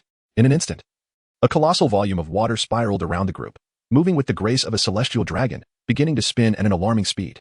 The water clashed violently, producing a deafening roar that seemed capable of tearing the very fabric of space asunder. Senjutsu, Mizu Kaiten, Mingyu exclaimed, his voice infused with formidable strength, piercing through the tumultuous roar of the water. As his words echoed, every tree within the vicinity of the water's embrace was mercilessly crushed by an invisible force. The robust trunks disintegrated into splinters under the immense impact of the water, while the hallucinogenic pollen suspended in the air was kept at bay by this powerful barrier, unable to encroach even a fraction. Obito's gaze sharpened, a sense of trepidation filling his eyes. He stared intently at Mingyu, silently astonished. To execute a ninjutsu without hand seals and conjurer's senjutsu was beyond his expectations. Inside the Mizu Kaiten, Danzo felt the weight of the situation most acutely. His master was widely regarded as the foremost water-style ninja in the ninja world, and even for him, reducing the number of seals for a water dragon jutsu from 44 to 3 was an arduous task. Unlike the elemental ninjutsu of wind, fire, and lightning, water and earth ninjutsu are materialized, demanding significantly more chakra and skill. Mingyu slightly turned his head, his gaze sweeping over the defenseless Uchiha clan members. Then glancing at the nearly exhausted Tsukuyomi and Shursui, concern flickering in his eyes. He gently waved his hand, and the water flowed like obedient sprites over the Uchiha, rendering them powerless. Kagutsuchi. As he chanted, streams of azure light erupted from the water, intricate blue seals creeping across the bodies of the Uchiha. Seeing Mingyu take the time to tend to others ignited a fierce anger within Obito, his eyes turning as cold as frost, his voice laced with fury. How arrogant. He rapidly formed hand seals, and with a fierce cry, several massive trees shot up from within the Mizu Kaiten, their roots as hard as steel, crashing violently toward the group. Yet Mingyu remained unfazed. He looked skyward, a hint of gravity in his gaze. Knowing this ninjutsu demanded extraordinary control, he had to concentrate fiercely to execute it. Senjutsu, Riiki. He bellowed, and suddenly, a colossal shadow enveloped the area. Obito instinctively looked up, bewilderment flashing across his features as a massive dragon head, formed of water, emerged in the sky. The dragon's visage was lifelike, its enormous eyes seeming to perceive all existence. exhaling a chilling mist. What is this? Obito and Appo's heart raced, an unprecedented sense of danger flooding his senses. He found it terrifying. He knew that the techniques executed by Mingyu were predominantly self-created. Could it be that someone possessed such extraordinary talent? Creating ninjutsu as effortlessly as one drinks water. The dragon and Appo's maw slowly opened wide, unleashing a torrential barrage of water projectiles that rained down upon Obito and Appo's position. Each water bullet carried an immense force, tearing through the air with a resounding whoosh. Obito's eyes narrowed, his form darting like a specter, evading the onslaught. The arrival of the tree domain was forcibly halted. He dodged left and right, skillfully maneuvering between the water bullets, but soon realized the coverage was far too extensive and increasingly dense, leaving him with nowhere to hide. Reluctantly, he activated his intangibility, attempting to evade the assault. At that moment, Danzo, overseeing the retreat of the root ninjas with the corpses, witnessed everything unfold. Noting Obito's intangible trait with keen interest, he was astounded, unable to be hit by ninjutsu. Initially, he thought Mingyu struck Obito due to his single eye and the resulting visual miscalculation, but now it was evident that Obito truly evaded through intangibility. This remarkable ability was terrifying. Danzo took a deep breath, striving to calm his racing heart, if he could acquire such power. Meanwhile, Obito was seething with rage. He had just arrived, uttered few words, and was thwarted by Mingyu, dubbed the disaster. By now, he had managed to retrieve a single Uchiha corpse and a stolen Manjiki, his plans to persuade Shursui and the other Uchiha now in disarray. He clenched his teeth, awaiting the conclusion of the ninjutsu while formulating his next move. 2 minutes later, Shursui and the others had successfully retreated. Mingyu furrowed his brow, expanding his sensory range in an attempt to locate the lurking white Zetsu and black Zetsu. A flicker of doubt crossed his gaze. Oddly, he had yet to sense anything amiss. Contemplating, he speculated that his inability to detect white Zetsu might stem from its ability to merge with nature, allowing it to blend seamlessly with the environment. This only heightened Mingyu's curiosity to capture a white Zetsu to study. A life form created from the union of the divine tree and Hashirama's cells, undetectable even in sage mode. He wondered how such a feat was accomplished. During these few minutes, Obito had been striving to escape the barrage of the dragon's breath, but the dragon head seemed to possess a will of its own, following him wherever he went. Suppressing his mounting frustration, he attempted to maintain an indifferent tone, stating, "Isn't this a waste of chakra?" Mingyu raised an eyebrow, a smirk playing at the corners of his lips, a glint of mockery in his smile. "What? Can you no longer endure?" Upon hearing this, Obito's fury reached its zenith. Fortunately, his mask concealed his face, or Mingyu would have seen the rage contorting his features. He seethed inwardly, thinking, had it not been for Mingyu mentioning Izanagi at the outset, he would have certainly attempted to feign death and use Izanagi for a surprise attack to show Mingyu the consequences of his arrogance. Chapter 36. A back and forth lead gray clouds billowed across the horizon like a vast curtain, their oppressive presence seemingly poised to engulf the world. Standing at the center of the battlefield, Obito experienced an unprecedented depth of helplessness. The somber sky appeared to cast a shadow over his current state of mind. Opposite him, Mingyu's every movement and attack seemed to betray an intimate understanding of Obito's every secret. With pupils narrowing, Obito recognized that his adversary's techniques struck precisely at the critical limits of his abilities, the bizarre ninjutsu seemingly designed to counter his intangibility. A dragon's head, capable of adjusting its trajectory, unleashed water projectiles. Such an extraordinary technique had never been witnessed in the ninja world. Most alarming was the fact that his long-concealed identity had been effortlessly unveiled by the enemy. Cold sweat trickled uncontrollably down his forehead as his bewilderment burgeoned like wild grass after a rainstorm. He pondered to himself, had Madara left behind some hidden information? Or had Kagaya betrayed Madara's will, secretly turning against him? Obito felt acutely that his once proud intangibility was nearing its limits. The icy murderous intent swirling in his eyes threatening to crystallize into something tangible. Despite the tumult of thoughts in his mind, he could not fathom how this person named Mingyu had acquired intel about him. Yet at this moment, retreat was not an option. Behind him lay the intricate strategies he had meticulously orchestrated over the years, pivotal to the success or failure of his grand plan. Ahead was an all-seeing enemy. In this game of wits allowed no room for hesitation. Mingyu and Appo's gaze was piercing, momentarily abandoning his pursuit of Kagaya, a subtle smile playing on his lips, imbued with a sense of calm and confidence. In his mind, he had already devised a flawless plan to ensnare his prey. Kagaya was merely a trifling matter, easily captured at his convenience. Gradually, his attention shifted to Obito, and with a hint of curiosity, he asked, "Nothing to say?" Suppressing the tumult within, Obito and Appo's eyes flickered with confusion as he replied, "How do you know my abilities and name?" At this, Mingyu let out a meaningful chuckle, his laughter echoing across the desolate battlefield with startling clarity. "A disheveled middle-aged painter told me." This cryptic response caused Obito to furrow his brow in irritation. He was convinced that his opponent was mocking him, his anger igniting like dry kindling. Wasting no more time, he resolutely dispelled his intangibility, bracing himself against several water projectiles that he then sent crashing into the ground. The explosive impact of the water projectiles sent splashes flying, mirroring his fraying patience and signaling the intensification of the battle. Obito and Appo's disappearance left Mingyu momentarily perplexed. His eyes sharpened like an eagle and Appo's, scanning the surroundings with unwavering focus. Seconds turned into minutes, and the battlefield fell into a tense silence, punctuated only by their heavy breaths, echoing like war drums, striking at their taut nerves. Mingyu stroked his chin thoughtfully, murmuring to himself, could he have used Izanagi combined with Kamui to escape? That combination is rather twisted. Before the thought could fully form, a determined smile curved at the corners of his lips. His quarry had taken the bait. Several wooden stakes shot through the air, their piercing sound shattering the stillness. Mingyu deftly evaded, instantly darting to the side.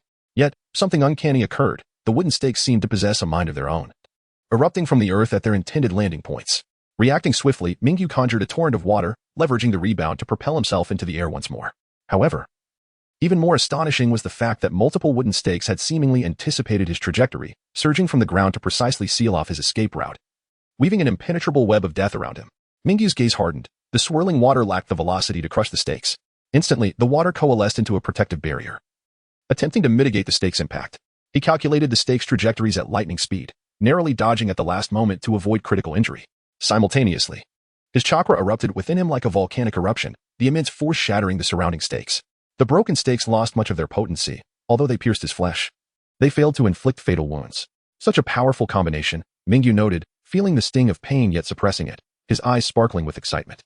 Utilizing Izanagi to rewrite his fate, he plotted the most advantageous strategy for himself. Employing Kamui to shift his position, he silently burrowed underground to execute his decapitating technique.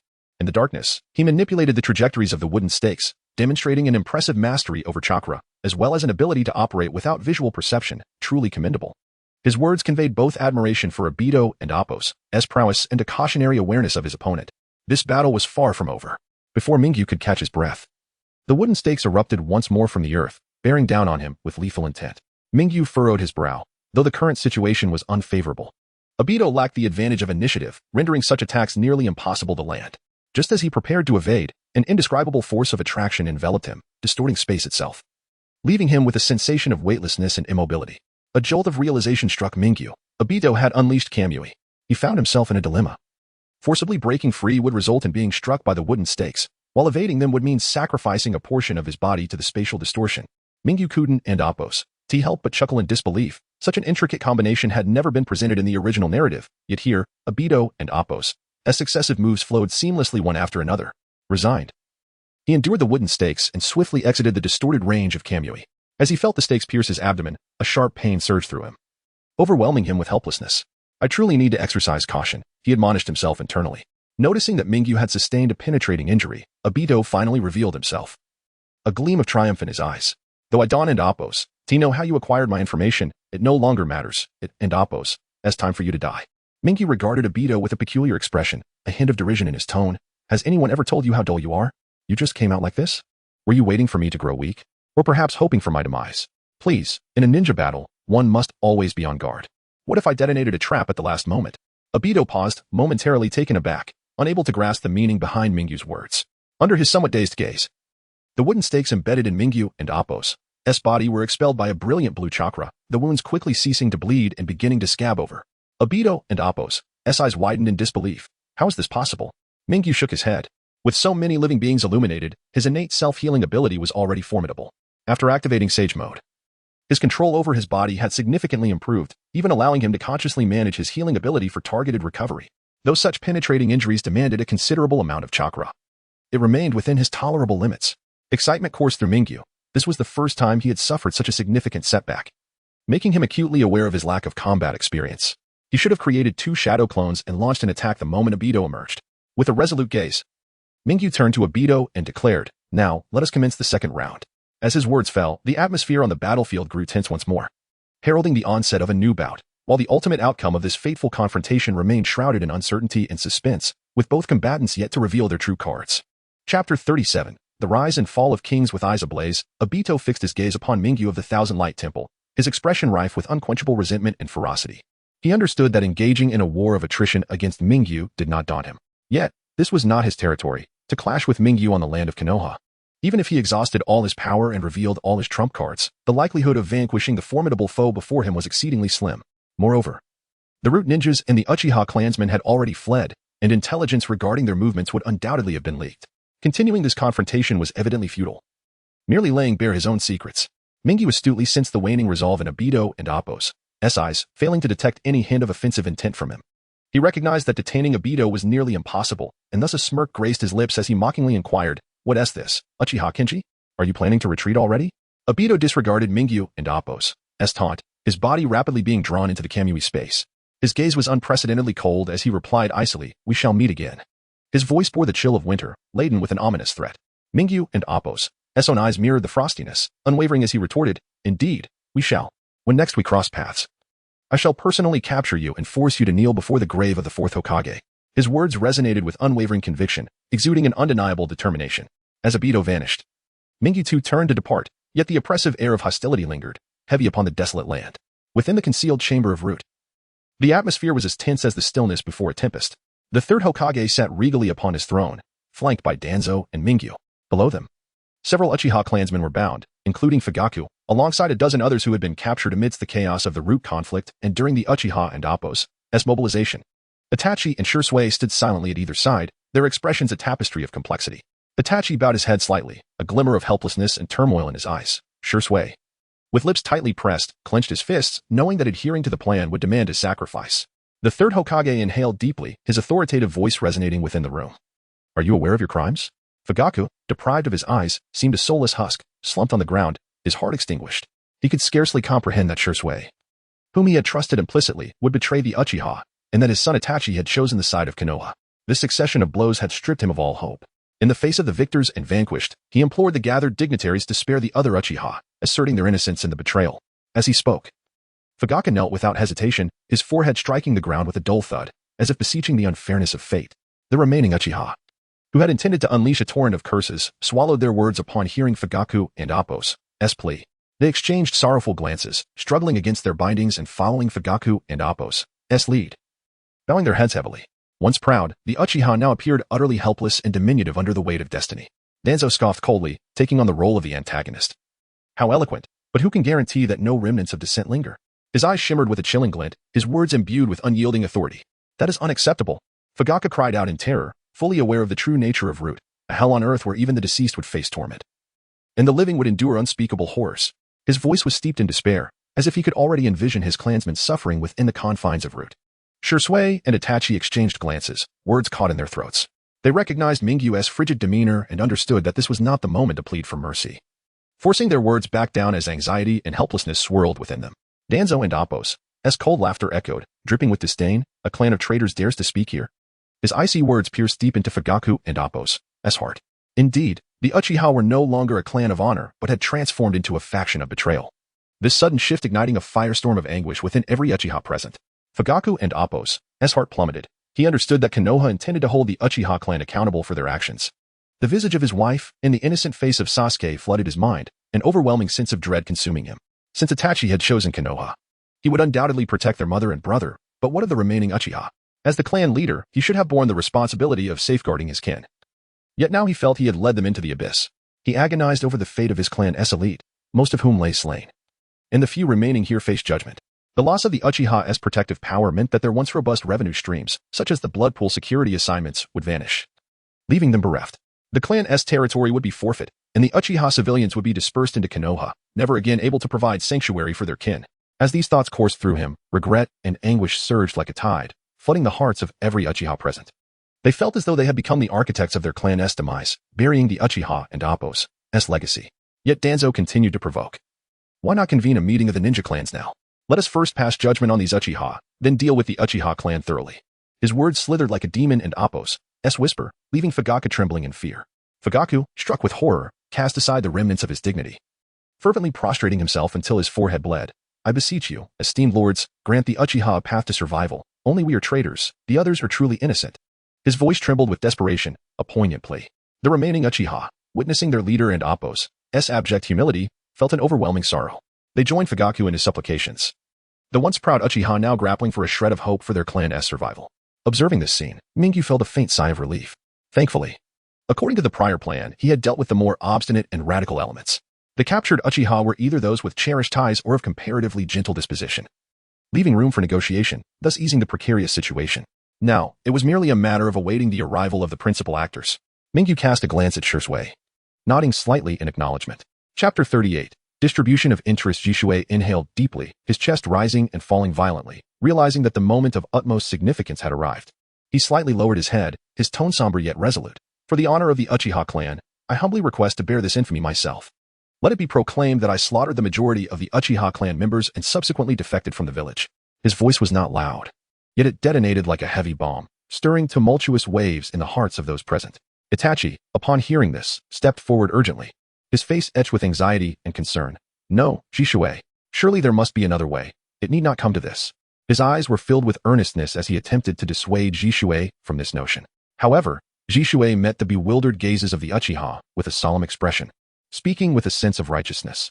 At this juncture, there exists no method more capable of preserving the Uchiha's honor. Having said this, he turned, kneeling on one knee, and clasped his fists in respect towards Mingyu, his demeanor profoundly sincere. I hope that young Master Mingyu can accept these remnants of the Uchiha, allowing them to serve you, even as mere beasts of burden, to atone for our betrayal of the village. I only beseech you to safeguard the Uchiha clan, ensuring it does not face total annihilation. Almost simultaneously, Itachi also knelt before the third Hokage, his words earnest. The entire Uchiha clan shall henceforth regard the orders of Lord Hokage as absolute, following you wholeheartedly. We hope you can consider the contributions the Uchiha has made to Konoha in times past and preserve our clan. The Uchiha present, upon hearing their declarations, cast hopeful glances towards Mingyu and the third Hokage, their eyes filled with trepidation and anticipation. They silently prayed in their hearts, yearning for a redeeming answer from these two authorities. Is there truly hope for the Uchiha? Mingyu remained calm, quietly observing the Uchiha's expressions without uttering a word. He understood that this meticulously orchestrated plan had finally reached its concluding phase. According to this scheme, he would acquire an elite force of Uchiha. The Hokage lineage would gain the loyalty of the entire Uchiha clan, and Danzo would, as desired, obtain a Sharingan and numerous other ocular powers. Jishui and Itachi's endeavors had successfully alleviated the tense standoff between Konoha and the Uchiha. For the Uchiha commoners, gaining the acknowledgement of the Hokage would afford them even more substantial developmental resources than before. In a bid to wholly secure the Uchiha's loyalty, the Hokage might even cultivate a candidate for the Hokage position directly from the Uchiha. Thus, the coveted position of Hokage, long yearned for by the Uchiha, no longer seemed an unattainable dream.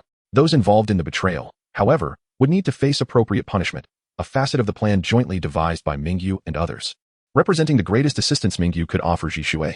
In truth, given Mingyu's capabilities and resources, he could have acted more ruthlessly to secure greater benefits. Yet, in his heart, he believed that power and profit obtained through treachery and disloyalty could not genuinely strengthen his influence. Even though he was in dire need of manpower, he scorned the notion of expanding his ranks through such means. As for the bounty on Jishui, Mingyu perceived it as mere posturing, an attempt to placate the populace. Moreover, the decision-makers of Konoha, including the third Hokage, Danzo, and Mingyu himself, had tacitly agreed not to pursue Jishui. After several negotiations and transactions with Hiruzen Sarutobi and Danzo, Mingyu had secured a significant voice within Konoha. Not only was he the village's greatest benefactor, providing substantial financial support, but he had also garnered respect through his strength and wisdom, further amplifying his influence. Today, Mingyu had become Konoha's youngest honorary elder. Hiruzen Sarutobi intended to groom Mingyu as the next Hokage, believing that such a central figure would lead Konoha towards a more glorious future, fully integrating the village into all strata of the Land of Fire. Although Danzo did not fully comprehend Hiruzen's intentions, his astuteness allowed him to surmise a portion of it. Despite his own obsession with the Hokage position, he was not foolish enough to confront the next feudal lord of the Land of Fire directly, thus acquiescing to Hiruzen's actions and permitting Mingyu to enter the decision-making circle of Konoha. This was akin to his earlier choice to abandon his bid for Hokage due to the formidable prowess of Minato Namikaze. Fugaku quietly listened to the conversations around him. Sensing something amiss, he nodded slightly, reflecting, this outcome may well be the best for the Uchiha. If we sacrifice those involved in the betrayal, we might secure a glimmer of hope for the Uchiha. With this thought, he unhesitatingly proclaimed, I am willing. His voice was resolute, tinged with relief that the Uchiha could still preserve its honor and kin. The surrounding Uchiha, as if grasping the last lifeline, echoed in unison, I am willing. Their voices rose and fell, reverberating within the room, filled with urgency. The third Hokage slowly raised his head, his gaze sweeping over the assembly. Before speaking, in light of the Uchiha's past contributions to Konoha, this proposal is not without merit. Yet how can I ensure you are truly remorseful? His eyes were discerning, his tone authoritative yet calm. Mingyu felt a surge of joy within, recognizing that the considerable sum of 100 million ryo he had given to the third Hokage had not been squandered. This pivotal moment could save him considerable trouble. The Uchiha present exchanged glances, momentarily at a loss for how to respond to the question. They looked at one another, their expressions filled with confusion and helplessness. Observing from the sidelines, Danzo interjected quietly, subtly indicating favor towards Mingyu. I possess a control curse mark that can be directly implanted into them, ensuring their compliance. At this moment, Jishui stepped forward once more, his expression composed. My Manjiki Sharingan technique is called Kodo Amatsukami. It can subtly and imperceptibly alter the thoughts of others. I will instill within these traitors an unwavering loyalty to Konoha and fidelity to young Master Mingyu. Upon hearing this, the surrounding Uchiha, Danzo, and the third Hokage could not help but question whether they had misheard. The capability of this technique was astonishing, bordering on the unbelievable. Danzo was taken aback, taking some time to process before urgently inquiring. Are there any limitations to this technique? His eyes were filled with wariness, fearful that such immense power might spiral out of control. Jishui did not shy away from disclosing the drawbacks of his Kodo Amatsukami. Utilizing this technique requires a significant amount of ocular power, even at my peak. I can only employ it twice. Furthermore, after its use, I must rest for a week to recover. Additionally, the target's spiritual energy must be lesser than mine, and they cannot resist strongly. Otherwise, their thoughts cannot be altered. Danzo could not suppress a gulp. He thought to himself, if it could subtly alter thoughts without detection, who among them could withstand the might of Kodo Amatsukami except those with extraordinarily strong mental fortitude? He certainly did not believe his own mental strength could surpass that of Jishui wielding the Manjiki. This realization indicated that he too could potentially fall prey to Jishui's unnoticed manipulation. Furthermore, the ability to use it twice within a week was exceedingly frequent. The more he pondered, the more anxious he became. He desperately wished to wield such formidable power himself. Similar apprehensions were also blossoming within the third Hokage. Initially, he had thought Jishui's ocular technique was merely reminiscent of the ordinary ones recorded in the annals of Konoha, but he had not anticipated it to be so extraordinarily potent. Mingyu, keenly sensing the trepidation in the eyes of the two high-ranking officials, felt compelled to speak on behalf of Jishui for his safety. He furrowed his brow slightly and turned to Shirzue, instructing him to remove one of the Sharingan from his kaleidoscope and replace it with a Uchiha 3-tomo. This particular kaleidoscope would henceforth be entrusted to the care of the third Hokage. Shirzue sensed that the atmosphere was somewhat tense, although he harbored doubts. His profound trust in Mingyu prompted him to nod firmly in agreement. Fuyue, observing this scene, felt a quiet sigh of relief escape him. As the leader of the Uchiha clan, he was not a fool. However, he often found himself constrained by circumstances beyond his control. The moment Shirzue mentioned the capabilities of the Kodo Amatsukami, he realized that Shirzue might be in peril, lamenting the potential loss of a formidable protector for the Uchiha. Despite his disdain for Shirzue's act of betrayal, he understood that the only remaining strong ally willing and capable of safeguarding the Uchiha was Shirzue himself. Itachi had yet to reach his peak and lacked the necessary strength. Fortunately, young Master Mingyu shared a deep bond with Shirzue. To alleviate the concerns of Danzo and the third, he directly instructed Shirzue to exchange a kaleidoscope, and his words carried a clear implication. Shirzue was under his protection. Thus, the power of Kodo Amatsukami would no longer enable Shirzue to manipulate the thoughts of such influential figures as the third Hokage and Danzo. Fuyue could not help but reflect on Shirzue's naivety. For those in power, the mere notion of rebellion was inconsequential compared to the capacity to execute it. A truth exemplified by the Uchiha clan's circumstances. Without hesitation, Shirzue reached up and extracted one of his own eyes. Blood surged from his eye socket, trickling down his cheek and dripping onto the ground. Danzo, witnessing this, immediately tossed a petri dish to Shirzue, his apprehension considerably alleviated. The third Hokage accepted the petri dish containing Shirzue's kaleidoscope, his brow furrowing as he let out a deep sigh. I am sorry, Shirzue. His voice was tinged with a sense of helplessness and guilt. As Hokage, he recognized that, despite the moral implications of this act, it would ultimately contribute to the stability of Konohagakure. Mingyu, wearing an expression of resignation, acknowledged that Shirzue's forthrightness had indeed brought him considerable trouble. Yet he believed every moment of it was worthwhile. With this, he not only gained Shirzue as an ally but also acquired an elite force of Uchiha loyal to him, allowing many of his plans to proceed smoothly. Meanwhile, Itachi silently bore witness to this brutal division of power, his mind swirling with thoughts. He understood that the monumental task of revitalizing the Uchiha clan now rested squarely upon his shoulders. Chapter 39. Restructuring the ranks. Mingyu maintained a serene expression as he regarded Danzo, his tone calm, yet resolute. Elder Danzo, I wish to exchange a certain price for a pair of Manjiki Sharingan. With that, he presented the meticulously prepared bargaining chips, valuable scrolls of advanced ninjutsu, and rare medicinal herbs. All coveted treasures by Danzo. A flicker of surprise crossed Danzo's eyes. He had long coveted Mingyu's unique techniques. Without further ado, he swiftly accepted the offering and handed over a pair of Manjiki Sharingan to Mingyu. Upon receiving the Sharingan, Mingyu turned to face Fugaku, extending the precious gift with an air of authority. You have 1 week to settle your families, after which we shall convene at 899 Mingdo Road, Tianyu District, east of Konoha. His voice, though not loud, resonated like a command in the ears of those present. At a mere 16 years of age, he exuded an aura of nobility, the essence of a nascent king beginning to manifest. The Uchiha clan, initially apprehensive, displayed expressions of astonishment at Mingyu's unexpected arrangements. However, gratitude swiftly replaced their bewilderment, and they fervently expressed their thanks to him. Voices of appreciation echoed, and they hastily departed toward their clan grounds, eager to reassure their families and organize the forthcoming matters. Danzo's eyes gleamed with avarice. He could hardly contain his impatience as he departed, already plotting to implant the Sharingan into his own eyes to test the formidable power it harbored. Mingyu bowed slightly to the third Hokage, bidding a courteous farewell. "Grandfather Third, I shall take my leave now." The third Hokage nodded with a smile, his gaze imbued with a hint of expectation. "Go forth, Mingyu, and may all go well for you." Mingyu turned, accompanied by Shisui, who had transformed his appearance through a jutsu, and exited the room. Within, only the third Hokage and Itachi remained. The third Hokage inhaled deeply, exhaling a cloud of smoke that swirled around him, obscuring his features. With a reflective tone, he mused, "In dividing the Uchiha, do you think our actions are too extreme?" Concern flickered in his eyes as he awaited Itachi's response. Itachi gently shook his head, the worry that had clouded his expression dissipating, replaced by a sense of relief. "This is indeed a favorable outcome. Only those foolish enough to be outpaced by their ambitions have perished, the innocent clan members remain unscathed, and the Uchiha name is preserved. Moreover, those I cherish, my father, mother, Shisui, and Sasuke, are all safe." The third Hokage offered a faint smile, sensing the shift in Itachi's demeanor, his own worries alleviating. "That is well. You are about to become the Uchiha clan leader. I hope you do not follow in your father's footsteps." His tone carried a note of caution and expectation. Itachi responded without hesitation, his voice firm. "The Uchiha clan holds only the Hokage in the highest regard." His declaration rang with unwavering loyalty to the third Hokage. Mingyu strolled along the familiar riverside, a gentle breeze tousling his hair. Beside him was Shisui, who appeared unremarkable, yet internally wrestled with complex emotions.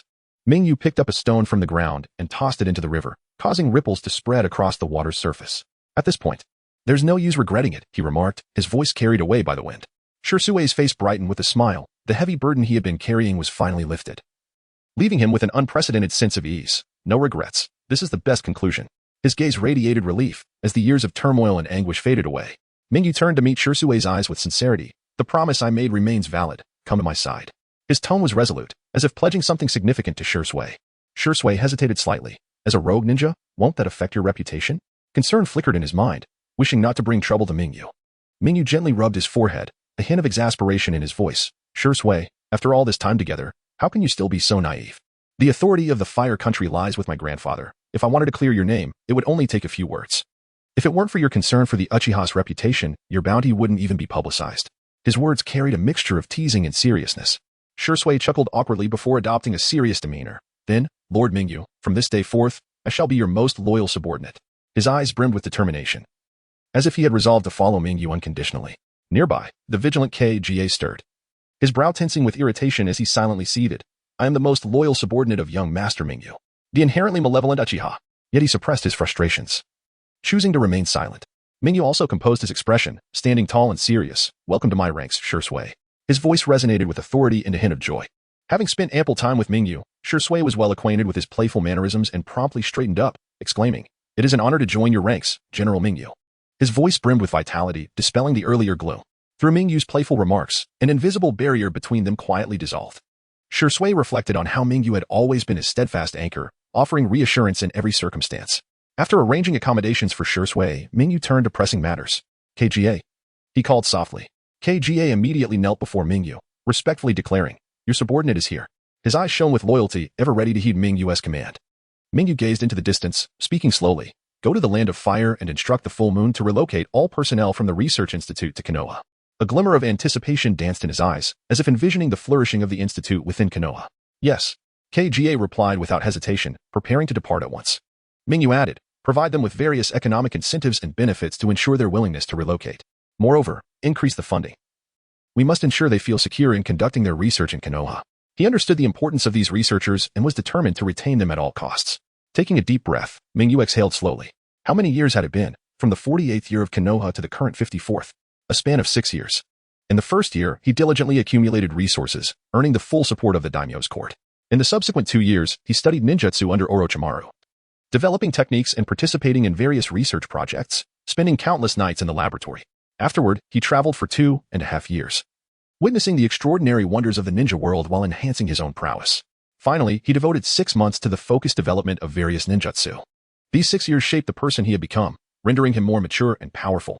Chapter 40, Information on Obito. A week swiftly passed, and the eastern suburbs of Konoha were alive with the fervent spirit of construction. Workers busily moved about, with piles of building materials towering high, and the cacophony of the construction site ringing incessantly. This bustling activity stemmed directly from the Hokage's order. As Mingyu Qin Guangyuan assumed the role of director of the Konoha Research Institute, infusing this area with renewed vitality and hope. During this period, Mingyu found himself extraordinarily occupied, tirelessly working to integrate the various departments of the institute. Amidst the hustle, he was pleasantly surprised to discover that Hozuki Mangitsu possessed an astonishing financial acumen. Mangitsu exhibited an exceptional sensitivity to numbers, rapidly deciphering even the most complex financial data. Acting decisively, Mingyu entrusted Mangitsu with the financial responsibilities of the institute, placing the institute's fiscal authority confidently in his hands. For the technical personnel of the institute, Mingyu arranged for them to liaise directly with Shursui. The materials and equipment required by the technicians were categorized by Shursui according to their importance and scarcity, allowing the Uchiha clan to undertake corresponding tasks based on their respective abilities. To enhance the enthusiasm and efficiency of the Uchiha teams, Mingyu also implemented a reward system. Upon the completion of each task, team members would not only receive a monetary reward but also additional vacation days. Though the holidays were limited, this initiative instilled a sense of hope among the Uchiha, prompting them to contemplate the possibility of accumulating more time off throughout the year to spend with their families during the new year, thereby increasing their motivation during missions. Simultaneously, Mingyu tasked SGA with a detailed assessment of the Uchiha team members' abilities. After all, certain research materials necessitated retrieval from perilous locations or the hunting of formidable creatures. Assigning bounty tasks according to individual strength levels would effectively prevent overzealous team members from recklessly jeopardizing their lives. Furthermore, Mingyu submitted the recorded biological encyclopedia, detailing the characteristics and physiological diagrams of various organisms, to the Research Institute. He eagerly envisioned the forthcoming research aimed at creating new life forms using these materials. Confident in the capabilities of the nation's most brilliant biological researchers gathered at the institute. Meanwhile, Sarutobi Hiruzen successfully managed the affairs of the Uchiha clan. The matter concerning Uchiha Obito was of grave significance, and he understood the importance of approaching it with utmost caution, thus deciding to convene a small meeting with the core decision-makers of Konoha to discuss the forthcoming strategies. In the conference room, attendees gradually assembled, the atmosphere slightly tense. Danzo was the first to break the silence, his gaze fixed intently on Kakashi as he slowly spoke. What are your thoughts regarding Uchiha Obito? SGA harbored concerns for Kakashi. Previously, after completing the task assigned by Mingyu, he hurriedly returned to Konoha to report and subsequently sought Mingyu's permission to inform Kakashi about Obito. After some contemplation, Mingyu deemed it acceptable, allowing him to decide for himself. Thus, Kakashi learned the incredulous news: Obito was not dead and was, in fact, the orchestrator of the Nine-Tails assault. Initially, Kakashi's first reaction was disbelief. How could his dear friend, once a comrade in arms, commit such horrific acts? However, as verification from various sources presented itself, he was forced to confront this painful reality. The once beloved friend had now become the architect of the deaths of his mentor and mentor's wife, as well as the devastation of a significant portion of Konoha. Leaving Kakashi in turmoil and anguish, Itachi slightly lifted his head, glancing first at the third Hokage, who remained silent, and then decisively stated, I believe we should announce his existence to the ninja world and subsequently place him on the wanted list. Although such actions might tarnish the Uchiha's reputation, they would also clear the clan of any suspicion regarding the Nine-Tails incident, which was crucial for the Uchiha in the long run. Sarutobi Hiruzen sighed deeply, his expression grave as he responded, the matter extends beyond mere apprehension. We must ascertain why he has resorted to the forbidden technique of Izanaji. Why has he employed wood release? What are his motives for orchestrating the Nine-Tails incident? What grievances does he hold against Konoha? Furthermore, is there an organization behind him that is targeting us? This series of inquiries struck Danzo and Itachi like a hammer, momentarily rendering them speechless. The secret art of Izanaji was documented solely in the annals of the Uchiha clan leader and the sealing scrolls. Itachi pondered privately. If these two sources were excluded, could it be that a former Uchiha clan leader had been resurrected and imparted this knowledge to Obito? Such a notion was evidently absurd and utterly implausible. The emergence of wood release, moreover, raised suspicions in Danzo's mind. He could not help but wonder if Orochimaru's shadow loomed behind Obito, especially since he possessed knowledge of the technique's creation, leaving him feeling somewhat uneasy. Additionally, there was a wood-release ninja, Yamato, whom Hiruzen had previously requested. Reflecting on this, Danzo grew increasingly anxious. Speaking of Yamato, back in the 51st year of Konoha, when Sarutobi Hiruzen returned to the Daimyo's residence to resume his role as the third Hokage, Danzo had dispatched Yamato to assassinate Hiruzen. However, Yamato was easily subdued. Following that incident, Hiruzen became aware of Danzo's knowledge regarding the creation of wood-release techniques. Although Danzo had shifted the blame onto Orochimaru at that time, Hiruzen likely still harbored doubts. Now, with these old matters resurfacing, Danzo felt as though he were being held accountable. Mingyu surveyed the assembled individuals, Konoha's elder and medical minister, Tsunade, Konoha's elder and finance minister, Mito, Konoha's elder and root minister, Danzo, and the third Hokage and education minister, Hiruzen were all present. The position of Umbu captain was currently vacant, as it was rumored that a recent mission had resulted in a tragic loss of life, allegedly involving Hiruzen's eldest son, with the assailant being a masked man, highly likely to be Uchiha Ibito. Mingyu contemplated, no wonder the third Hokage reacted so strongly. It was indeed a convergence of national and personal grievances. Additionally, there were Uchiha clan leader and security team captain Itachi, Konoha elder and research institute director himself, along with SGA, Shisui, and Kakashi. The decision-making body of Konoha was essentially gathered in its entirety. The third Hokage placed immense importance on this matter, with all relevant parties participating in the discussion. Mingyu cleared his throat, aware that all present were entitled to know this vital information, and slowly began. Uchiha Ibito was saved by Uchiha Madara during the Third Great Ninja War. Subsequently, Madara utilized a technique involving Hashirama's cells to revive him, granting Ibito the power of wood release. At the same time, Uchiha Madara orchestrated a design for Ibito to awaken the Manjiki Sharingan through Kakashi's team. This encapsulates the entirety of his abilities and their origins. Kakashi's head gradually bowed, a tumult of emotion swirling within him. So this was the untold story of Ibito over the years. So Rin's death had been a scheme? No wonder their teacher had fortuitously been drawn away from the battlefield at the time. No wonder Rin had to implore him to pierce her heart to break the curse. It was because someone sought to awaken Ibito's Manjiki. Kakashi slowly lifted his left hand, feeling the weight of his Sharingan. No wonder it consumed so much chakra. It was indeed the Manjiki. With a resounding clatter, the third Hokage's pipe fell onto the table, leaving him momentarily stunned, as if frozen by the revelation. Danzo, Tsunade, and Mito were equally stricken, their faces turning pale with fright. Their focus was suddenly drawn to Uchiha Madara. Mito exclaimed in disbelief, impossible. How could Uchiha Madara still be alive? He was clearly slain by the first Hokage. They had all experienced the earth-shattering clash between Hashirama and Madara, which had reverberated throughout Konoha, even from several dozen kilometers away. After the events, they ventured to the Valley of the End, bearing witness to the desolation wrought by battle, fully aware of the horror comparable to a divine conflict. Suddenly, Tobi contemplated a possibility, feeling a parched throat as he struggled to articulate. What if it was Madara who imparted Izanagi to Ibito? The third Hokage's complexion paled further, and he murmured to himself, then everything makes sense. He could not help but let his thoughts wander, suspecting that Uchiha Madara had deceived the first Hokage with Izanagi, subsequently lurking in the shadows of the ninja world, with Ibito merely a pawn in his grasp, orchestrating everything from behind the scenes in a bid to dominate the entire ninja realm.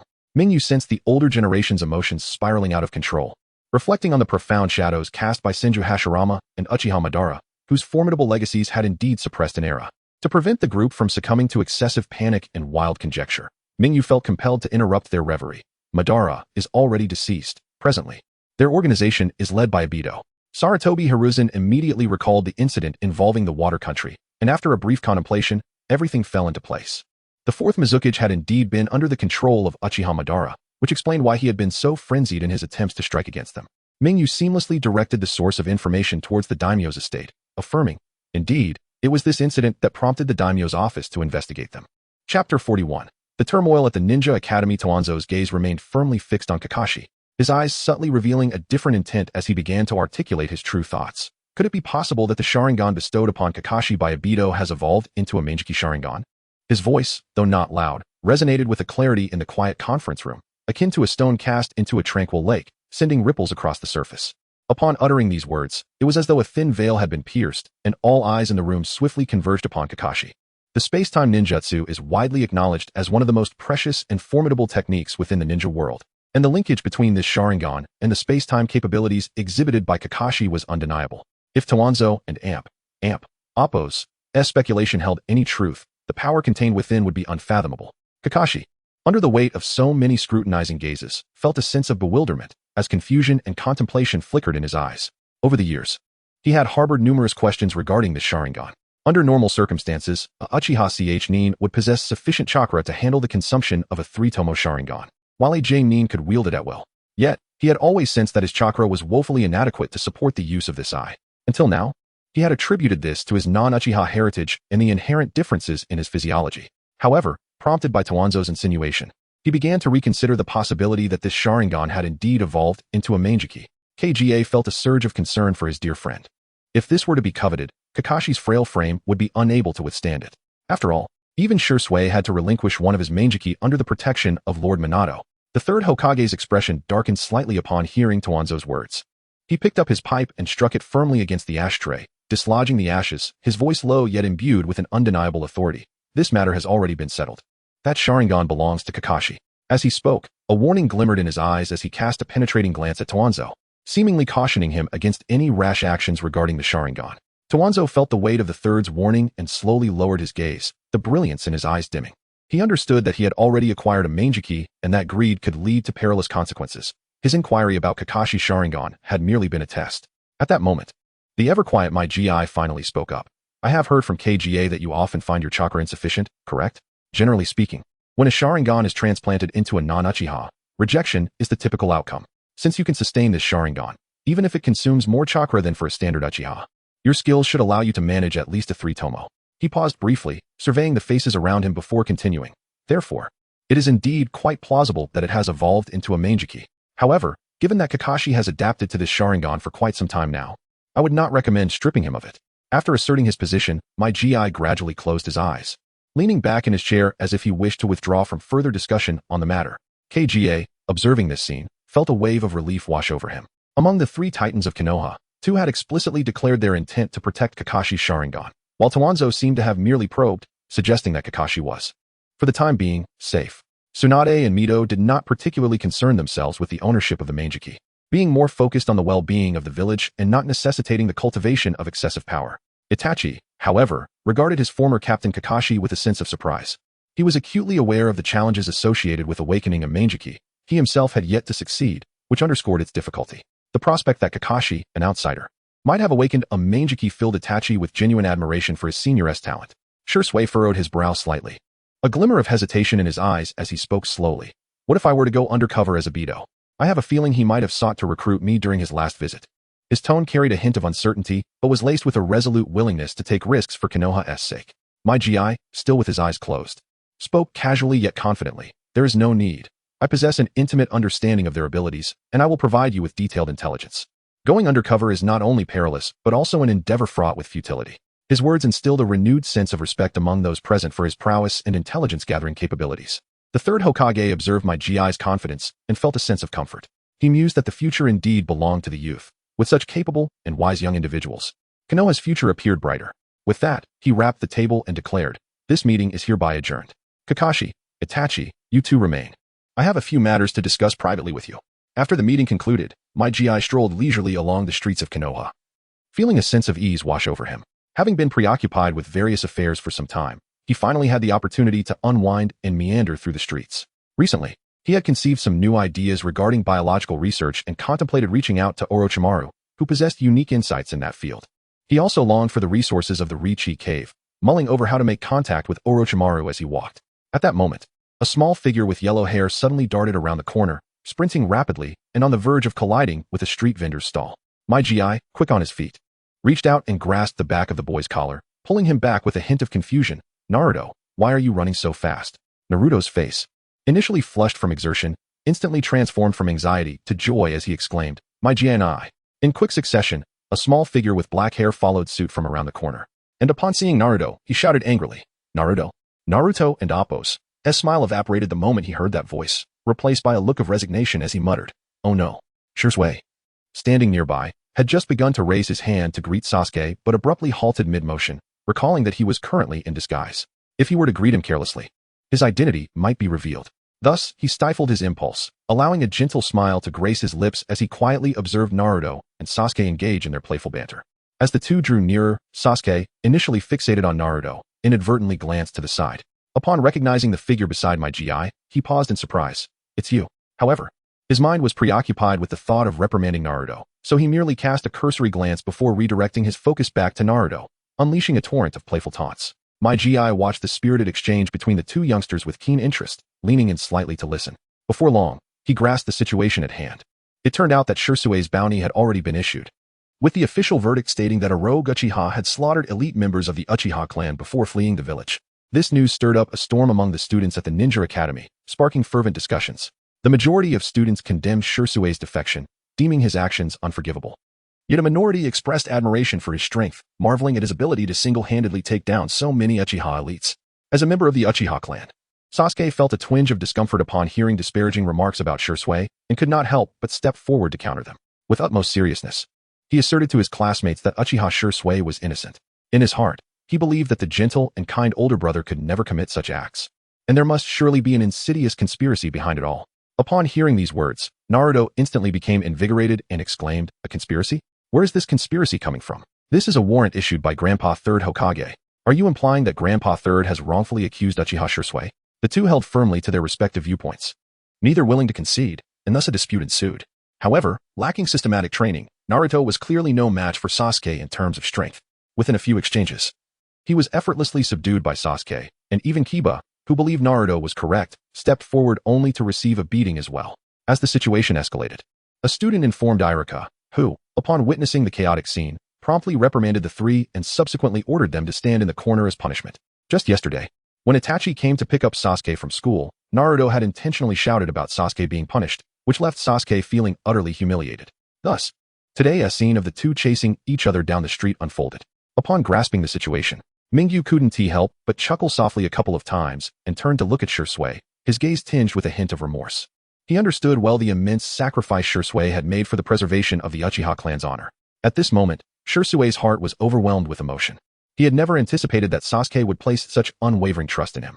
Although Sasuke's declaration that he was a close friend of his brother's sounded somewhat jarring, the fact that this child, amidst a crowd hurling insults at him, resolutely chose to speak up for a renegade shinobi like himself filled Shisui with warmth and joy that was beyond words.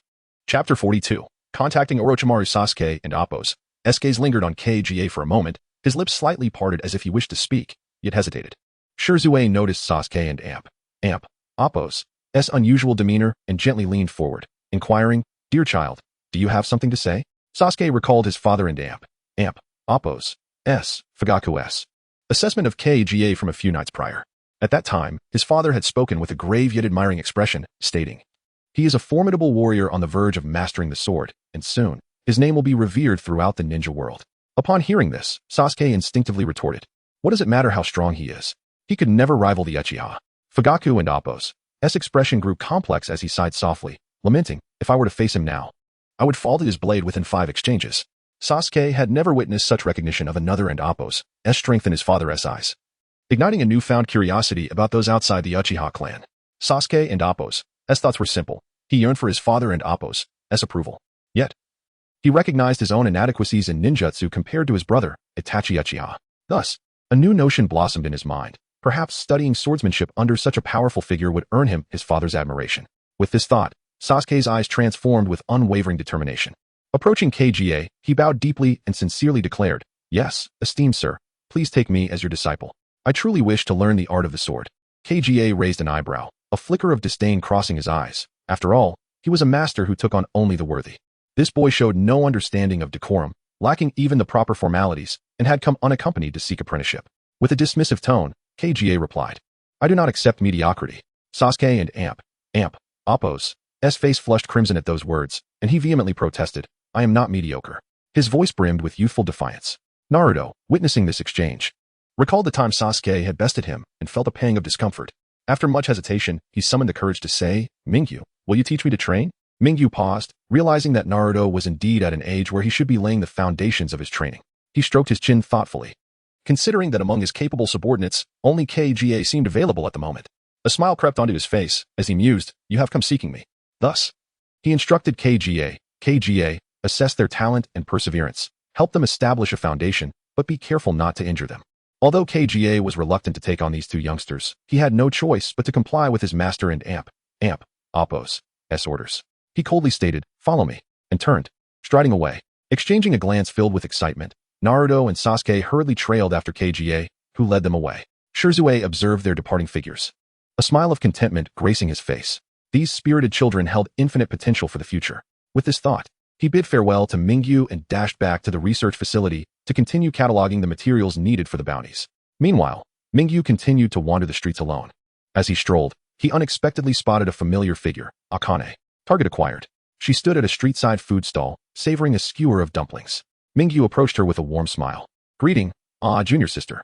Akane turned upon hearing his voice, her mouth full of dumplings, and mumbled, "What junior sister? I am your senior." After swallowing her food with effort, she glared at Mingyu, visibly annoyed. Mingyu laughed heartily, teasing, "In the ninja world, strength is revered. Since I am stronger than you, it is only fitting to call you junior sister."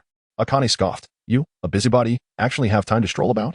Mingyu did not respond, but instead reached for the 4-flavored dumplings in front of her. Quick as lightning, Akane swatted his hand away, exclaiming, You, of all people, take breaks? After knowing you for so many years, I know you far too well. Everything you do has an ulterior motive. Unfazed by the sting in his hand, Mingyu continued to munch on the dumplings, chewing thoughtfully before replying, Perhaps it is the pressure driving me forward.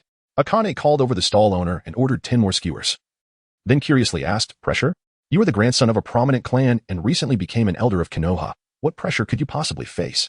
Mingyu sighed, wishing the circumstances of the ninja world were simpler, for then he would indeed feel little pressure.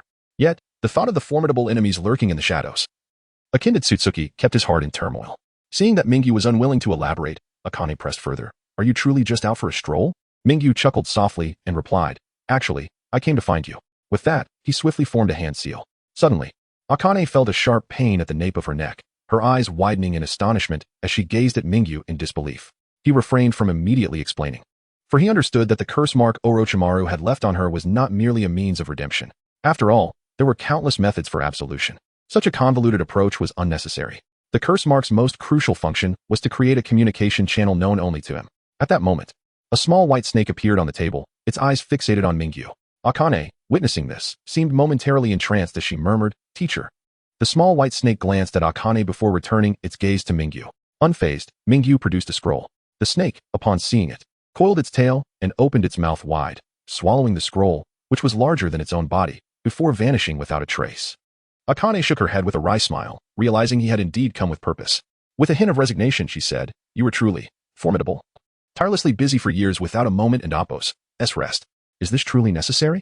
Mingyu slowly rose, his gaze resolutely fixed on the horizon.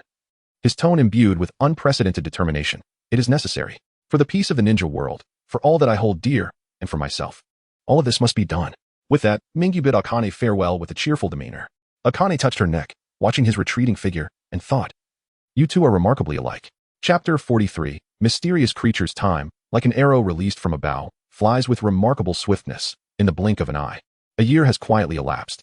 During this year, on the surface, the ninja world appears to be calm and serene, devoid of any events capable of shocking the masses. Yet beneath this tranquil facade, currents of unrest swirl.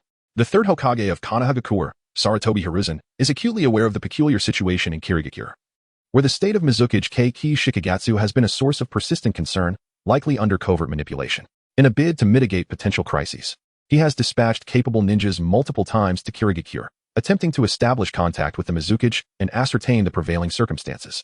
However, these ninjas seem to have become ensnared in a vast quagmire, with none returning from the land of water. Their sacrifices have alerted the third Hokage to the formidable and perilous forces lurking behind Kirigakure, suggesting that the threat extends beyond Obito alone. This body of water conceals innumerable unknown dangers. Simultaneously, according to intelligence provided by Akatsuki, the organization to which Obito belongs has its base in the land of rain. This revelation has plunged the third Hokage into deep contemplation. What of Hanzo? Is he not formidable? Has he been defeated? Realizing the peril posed by Akatsuki, he understands that any rash attempt to send personnel into the land of rain could provoke a response and exacerbate the situation. After careful deliberation, he resolves to remain cautious, opting to observe discreetly and await a more opportune moment to act. Meanwhile, upon learning that the leader of Akatsuki possesses the Rinnegan, Danzo and Appo's inner desires surge forth like a torrential tide. The Rinnegan, a legendary ocular technique reputed to wield the power to obliterate the world, represents an irresistible temptation for Danzo, who is obsessed with strength, eclipsing all other desires in his heart. Unable to restrain his impulses any longer, he leads a contingent of elite root ninjas aggressively towards the land of rain, intent on investigating and even seizing the coveted Rinnegan. Yet reality delivers a crushing blow. Danzo underestimates Akatsuki and Appo's strength, and his team suffers devastating losses in the confrontation, ultimately forcing him to retreat to Konoha in disarray. No one knows how many Sharingan he expended in this disastrous defeat. It is only known that upon his return, he shamelessly approached Meiyu, proposing an exchange of his forbidden techniques for the 3 Tomo Sharingan of the Uchiha clan members under her command. Without hesitation, Meiyu rebuffed his request. In her view, she does not require such so-called forbidden techniques to enhance her strength. Even powerful jutsu, like the Flying Thunder God technique, hold no allure for her. She is confident in her combat system, firmly believing that she embodies true strength. She contends that genuine power does not stem from learning the techniques of others or mimicking their fighting styles, but rather from continuously refining one and Appo's own strategies and unlocking one and Appo's as potential. Nonetheless, Meiyu does offer Danzo a suggestion. She proposes that he might explore cloning techniques, which could potentially unveil a new pathway to enhancing his strength. Throughout the year, the Biological Research Institute in Konoha has achieved remarkable advancements. The Uchiha clan members, who had once caused headaches for the higher-ups, have seen their loyalty significantly bolstered under the influence of Itachi's Kodo Amatsukami, observing their complete allegiance. The third Hokage orders the withdrawal of the Umbu monitoring them. It has become evident that the strength of the Uchiha clan should not be underestimated, particularly the Uchiha team endowed with Sharingan, which has demonstrated unparalleled advantages while undertaking perilous bounty missions, thanks to the Sharingan and Appos' extraordinary insight and combat prowess. Not a single member has perished during their bounty quests this year. This success fills Meiyu with delight, as dangerous missions typically pose the greatest risks during initial entries. And it now appears that subsequent incursions will likely result in no casualties, a tremendous triumph indeed. In the research department, scientists are diligently conducting a multitude of experiments. They have successfully created several biological entities, and under Itachi and Appos' guidance, the Uchiha clan has utilized Jinjutsu to control these creatures, successfully extracting chakra. Their next plan involves employing Jinjutsu to enable these beings to continuously refine chakra, and when they mature into adulthood, Meiyu intends to utilize her unique abilities to illuminate the biological compendium, thereby acquiring even greater power. At this moment, deep within the research institute, Meiyu stands quietly before a colossal cultivation vessel. Inside, a humanoid creature curls its form, surrounded by a nutrient solution that flows gently, shimmering with a mysterious luminescence. This formidable being, meticulously cultivated over the span of a year through the integration of resources from the Land of Fire, emanates a powerful and enigmatic energy, as if harboring boundless potential. Just then, a slightly husky voice resonates from behind Meiyu. A formidable energy, you have cultivated a monster, Meiyu. Turning around, Meiyu discovers Orochimaru has appeared without his notice. He smiles dismissively, gazing at the creature within the vessel, fully aware that while this being is powerful, it still has a considerable journey ahead to attain true strength. It may suffice against ordinary Jonin, but to them, the apex of the ninja world, it is merely a trivial challenge. I thought it would take longer to see you, Sensei, Meiyu calmly remarks. Orochimaru, recalling some unpleasant memories, instantly darkens his expression. I can only grasp the Sage Mode through alternative means. The risks of the Ryuchi Cave Sage Mode are too great, he replies helplessly. In his quest for Sage Mode, he has encountered numerous formidable obstacles. Although the Ryuchi Cave Sage Mode is powerful, the associated risks are intolerable for him. Meiyu, somewhat astonished, queries. ISN and Appos, they're the technique of impure world reincarnation? If you fail, can and Appos, you just switch bodies? Orochimaru's countenance grows even more distressed, his face contorted with anger and frustration. It's not that simple. If I fail, the chakra of that body merges with natural energy and becomes uncontrollable. I've lost a quarter of my chakra now. He grits his teeth, his tone laced with bitterness. Upon hearing this, Meiyu expresses a modicum of sympathy. Losing such a significant portion of chakra explains his current dismal mood. Suddenly, Orochimaru scoffs coldly, shifting the subject. However, every cloud has a silver lining. Recently, I've acquired a subordinate capable of directly absorbing natural energy. Meiyu ponders briefly before quickly deducing the answer. Is it Jago? Orochimaru, uninterested in why his disciple seems to possess knowledge of various secrets, is primarily focused on how to enhance his strength.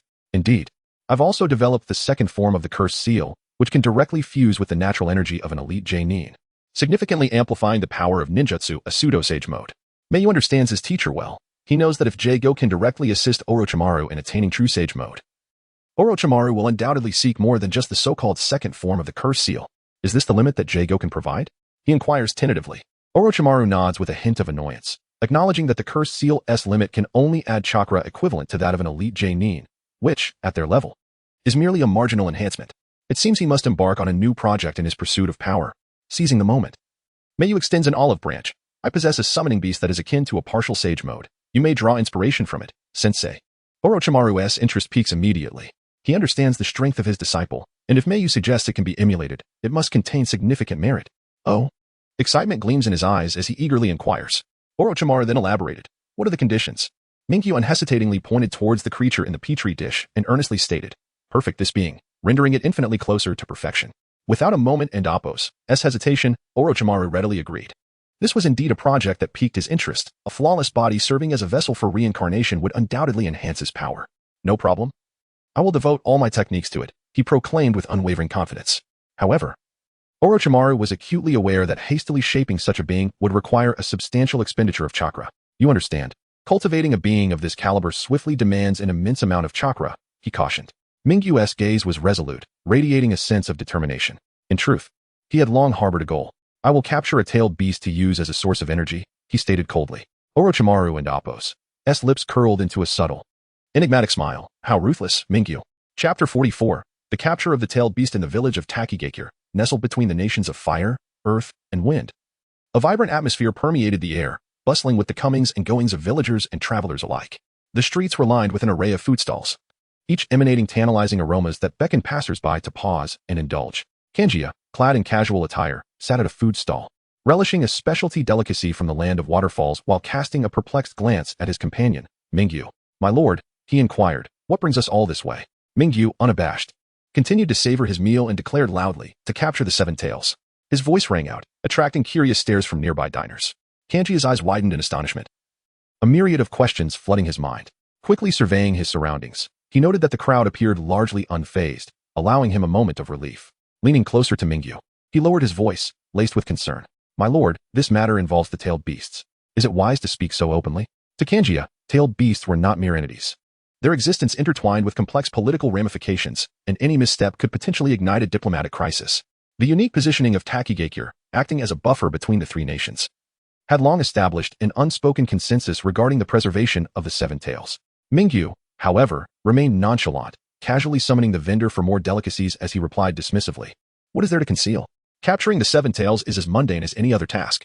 Kanjia was utterly bewildered, unable to comprehend Mingyu and Appo's cavalier attitude.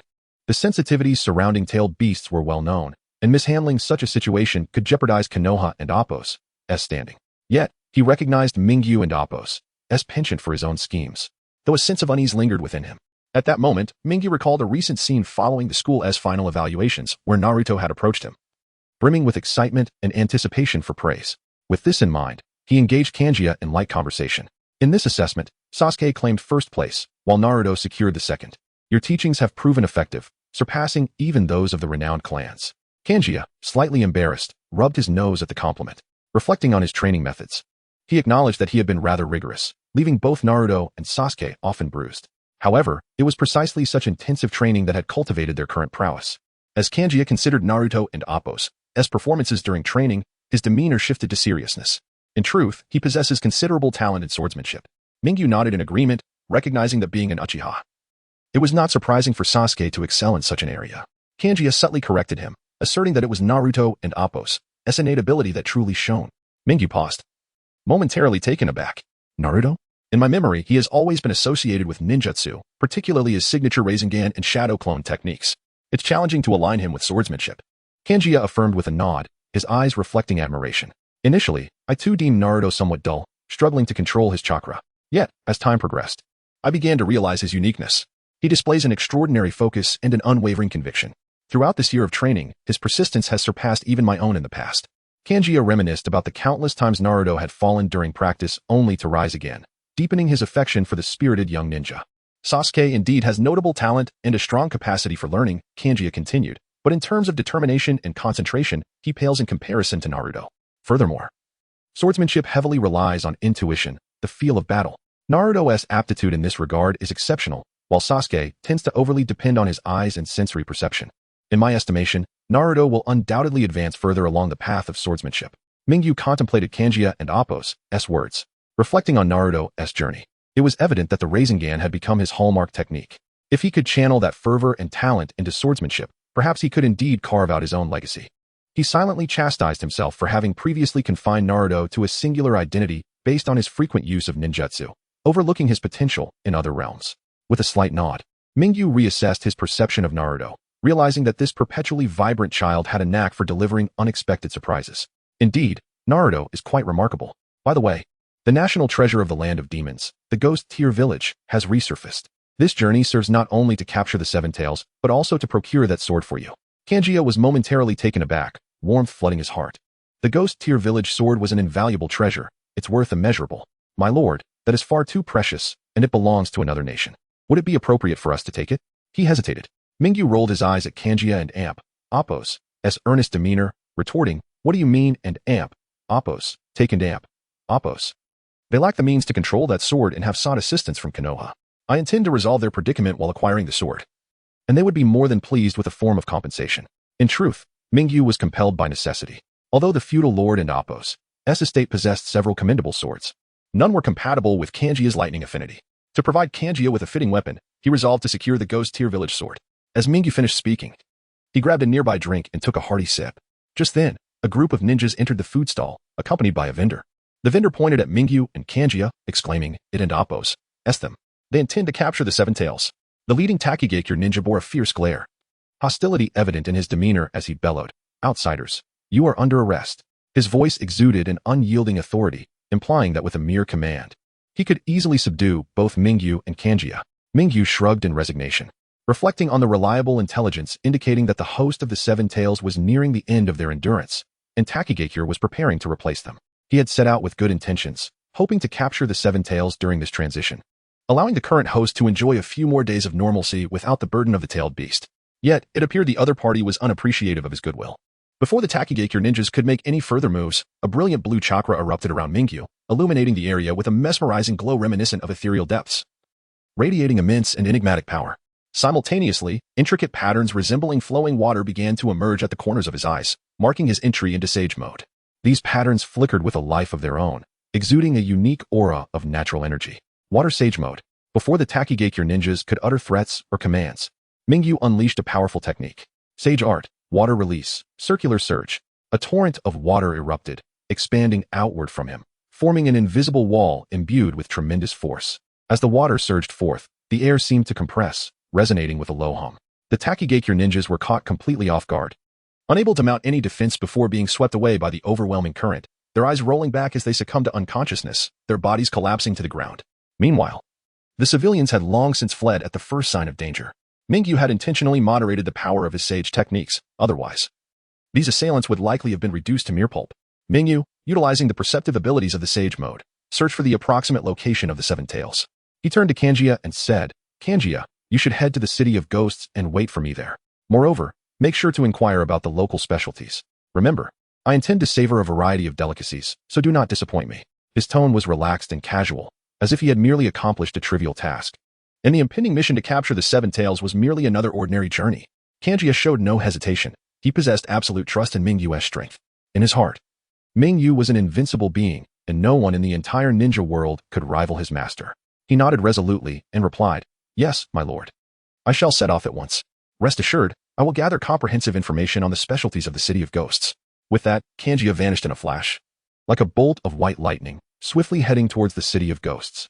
Chapter 45. Capturing the Tailed Beast. 2. Mingyu's aura suddenly erupted, unleashing an overwhelming presence akin to an unfathomable abyss. This aura swept forth like an invisible yet devastating tempest, radiating from him in all directions. Wherever it passed, the air seemed to be violently stirred by an unseen giant hand, producing a low, trembling hum that resonated with fear in response to his power. His figure darted forward with the swiftness of lightning, a blue streak racing towards the location of the Seven Tails Jinchuriki.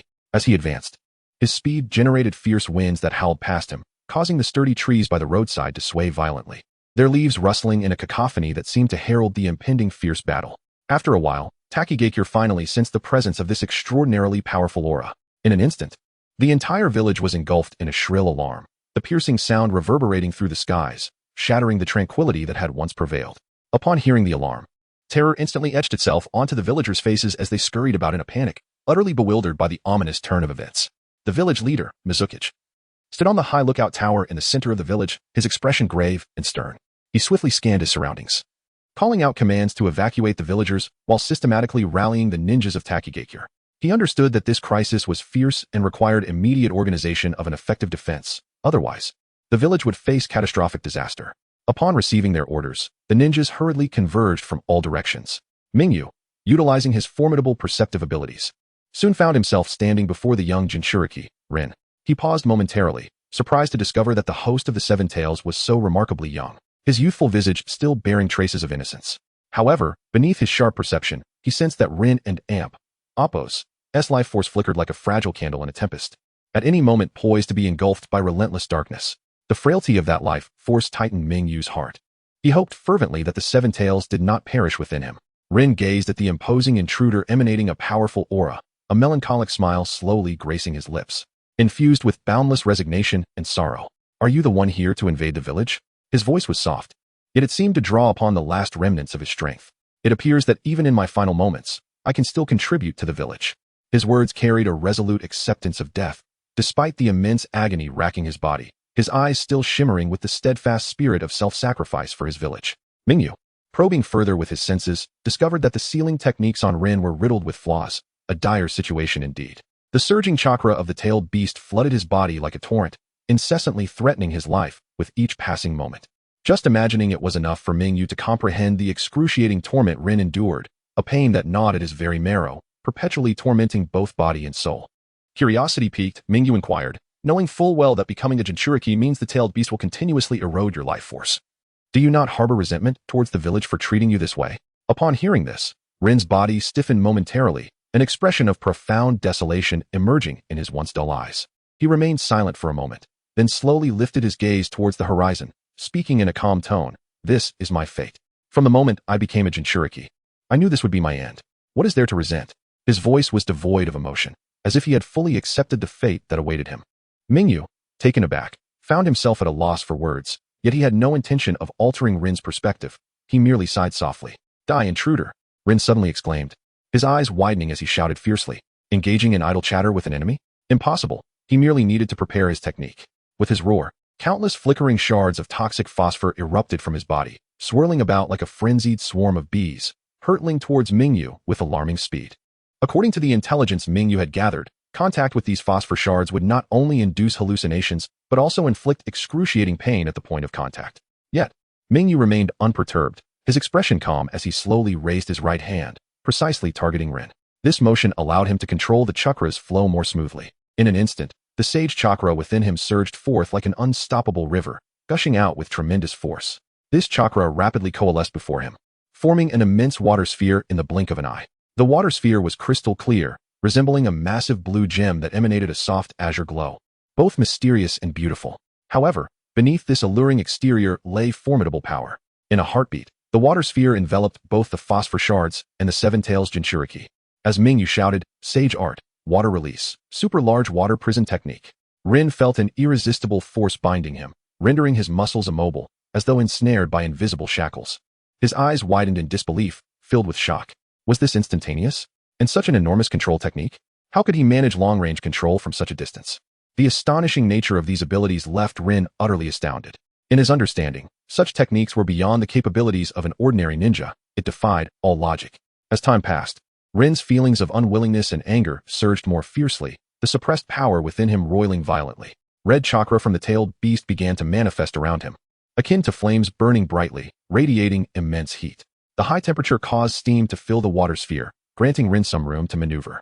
Mingyu recognized that this water prison technique would likely not hold Rin for long. He furrowed his brow, muttering to himself, after all, it's merely a B-rank technique. Even with Sage Chakra expanding its range, it lacks fundamental transformation. Just then, a deafening roar resounded, reverberating as if the very heavens trembled. Rin, empowered by the ferocious strength of the tailed beast, forcibly broke free from the water prison. At that moment, he was draped in a fearsome cloak of tailed beast chakra, which appeared in a strange dark red hue, adorned with black stripes, reminiscent of demonic tattoos.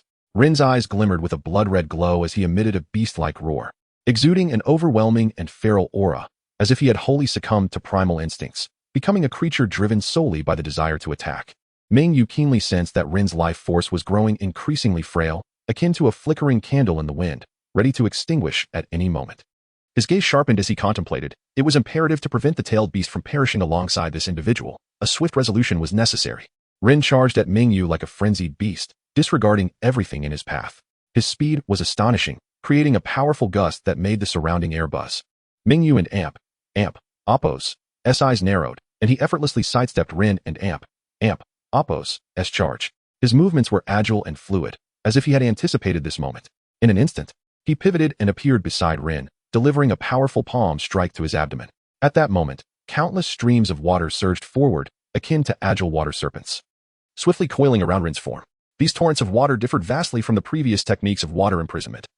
They were infused with countless black runes that flickered as if imbued with life, ceaselessly surging into the body of Rin. Mingyu's hands moved swiftly, forming intricate seals while he muttered incantations. Under the weight of his formidable power and the exquisite manipulation of his ninjutsu, the ferocious strength of the Nine Tails was gradually subdued. He effortlessly sealed the Nine Tails completely, and the chakra of the tailed beast lost its outlet under the overwhelming force of the sealing technique. Deprived of the support of the tailed beast chakra, Rin's body instantaneously succumbed to weakness, collapsing to the ground like a puddle of mud. Still too weak, Mingyu mused softly. Shaking his head, he then moved his hands once more, executing an even more potent sealing technique to gently extract the nine tails from Rin and Appo's body. At that moment, the water vapor, accompanied by the Takigakure ninjas, finally arrived at the scene. As they appeared, they were met with a breathtaking spectacle. The massive form of the nine tails loomed before them, resembling a small mountain in size. Its body was enveloped in a shell, each section akin to meticulously carved ice-blue gemstones, reflecting a stark brilliance in the sunlight. The enormous horn on its forehead resembled a blade, and its blood-red eyes radiated ferocity, while its wide maw displayed menacing fangs. Most striking was its agile tail, sharp as a sword, and Appo's edge, entwined with a swirling green mist that continually billowed, leaving subtle corrosive traces on the ground it traversed. Its 3 pairs of massive wings quivered slightly behind it, their mysterious veins and scales intertwining, exuding a powerful pressure that rendered the gathered Takigakure ninjas nearly unable to stand. Chapter 46. Capturing the tailed beast 3. Mingyu completely disregarded the seemingly formidable Takigakure ninja beside him, a hint of fierce battle intent curling at the corners of his mouth. Before him loomed the majestic 7 tails, Shomei, exuding an oppressive aura that sent shivers down the spine, igniting the blood within him. Without a moment's hesitation, Shomei unfurled its 3 massive pairs of wings, resembling colossal fans that obscured the sky. A powerful current of air radiated outward from its center, sweeping up sand and debris from the ground, forming a grayish barrier in the air. It understood that combat on the ground would limit its abilities. Only by soaring into the heavens could it fully exploit its aerial advantage. Accompanied by a thunderous roar, sound waves reverberated as if tangible, causing distant mountain peaks to tremble. Shomei violently thrashed its tail, unleashing a torrent of phosphorescent powder that cascaded down like a surging green tide towards Mingyu. Wherever the powder passed, the air crackled ominously, and the ground and Appo's rocks were instantly corroded, leaving a multitude of pockmarked holes, from which wisps of green smoke ascended. Mingyu raised an eyebrow, observing the similarity of this attack to that of the serpents, a glimmer of mockery flashing in his eyes. Your attack style is rather predictable. No sooner had he spoken than his hands became a blur, forming hand seals at a speed almost imperceptible to the naked eye. Senjutsu, wind and fire roar.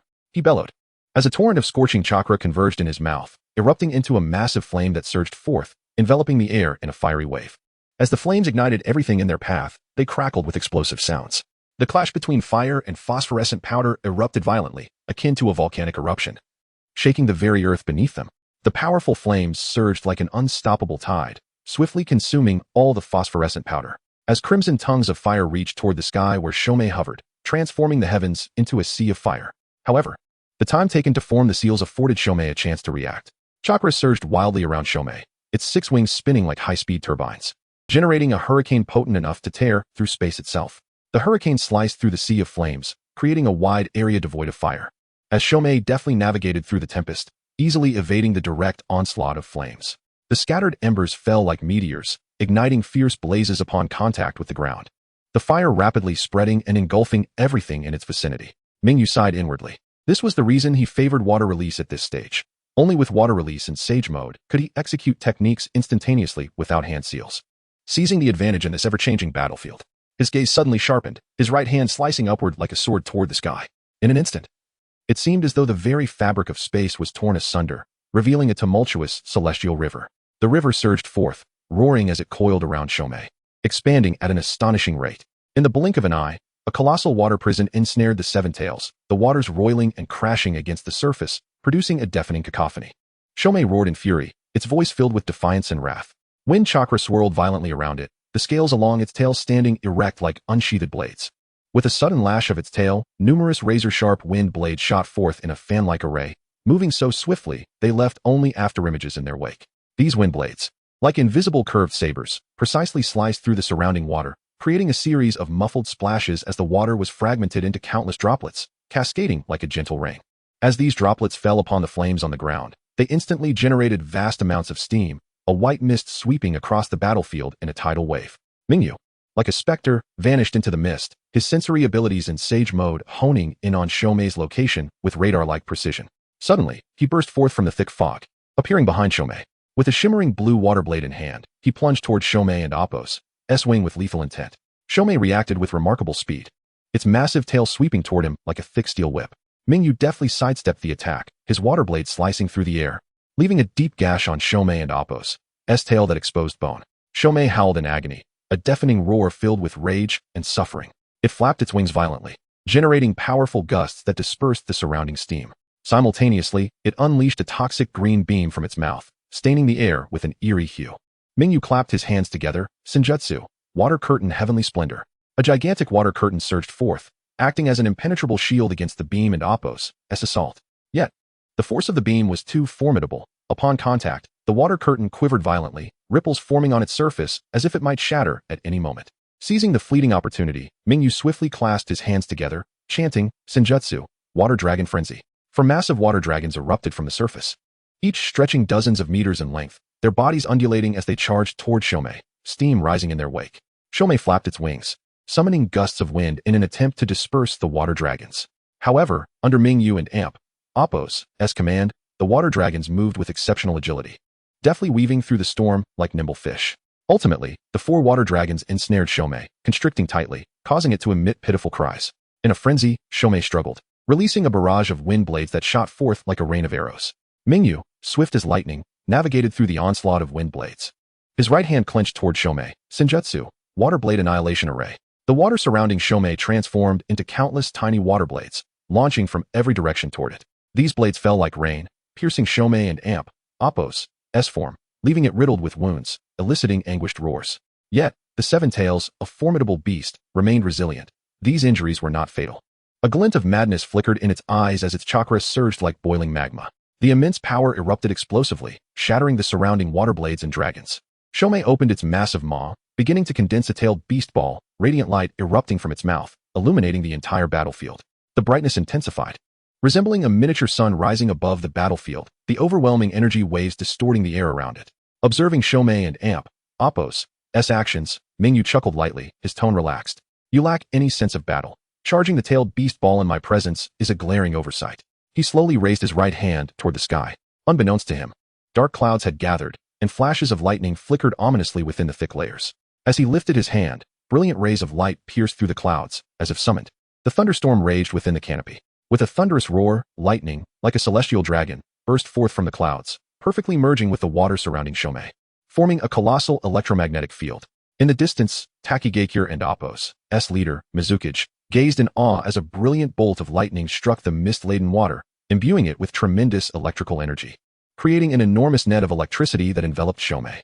Amidst the incessant flickering of electric arcs, the nascent-tailed beast ball within Shomei and Appo's maw detonated under the overwhelming electromagnetic interference.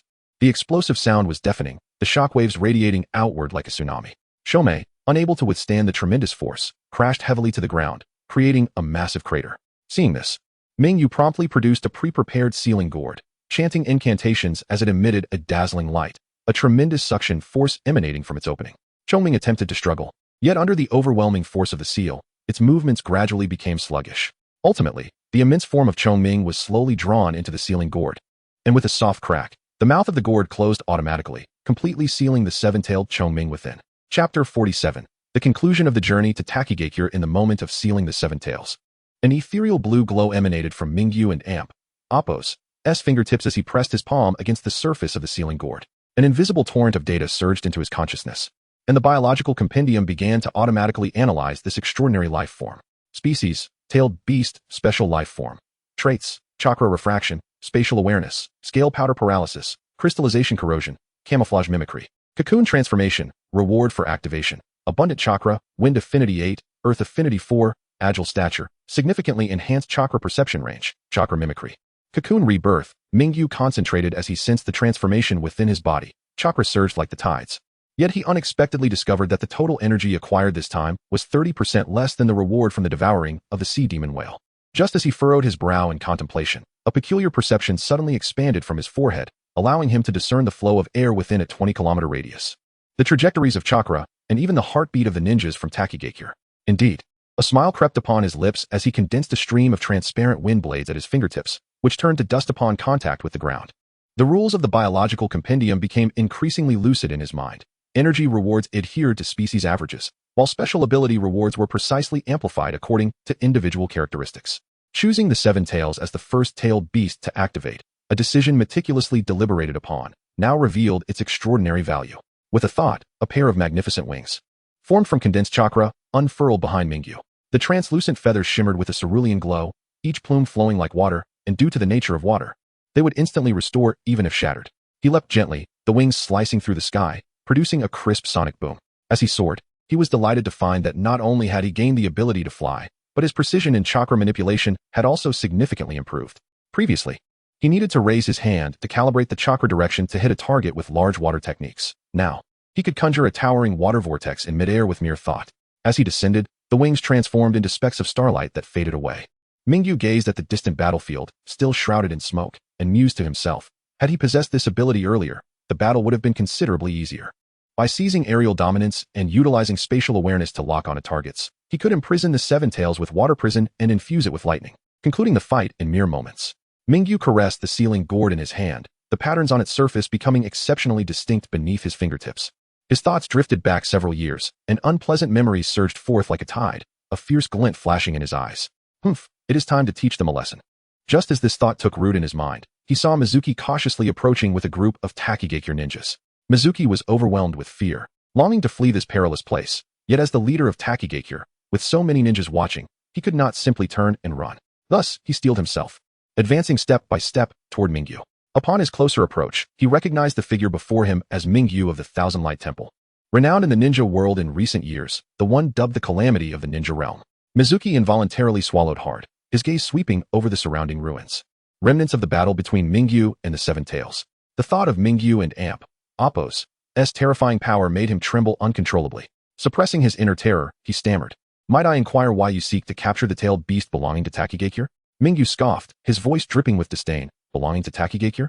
This tailed beast was lent to you by the first Hokage. When did it become your exclusive possession? One of the Takigakure Nin, unable to contain himself, retorted. It was a gift from the first Hokage to us. Though his voice quavered, he mustered the courage to express his thoughts. Mingyu and Appo's expression remained impassive, his gaze coldly scrutinizing the ninja who had dared to speak against him. Slowly, he replied, "Oh, would you so casually gift away something as precious as a tailed beast?" As Mingyu and Appo's attention focused on him, the Takigakure Nin felt a chill rising from his feet, as if he had plunged into an ice cellar. He was acutely aware that the figure before him had just single-handedly slain a tailed beast. Yet, fueled by a surge of bravado, he stuttered, Of course not." Mingyu remained calm, but his tone held an undeniable authority. "If even you would not part with a tailed beast, why would the first Hokage bestow one upon Takigakure? Do you perceive him as a fool?" The Takigakure Nin finally sensed the shift in atmosphere, panic surging within him. He cast a pleading glance at his leader, Mizuki, hoping for assistance. Upon witnessing this scene, Mizuki felt a deep despair wash over him, internally lamenting, "This is it. This fool."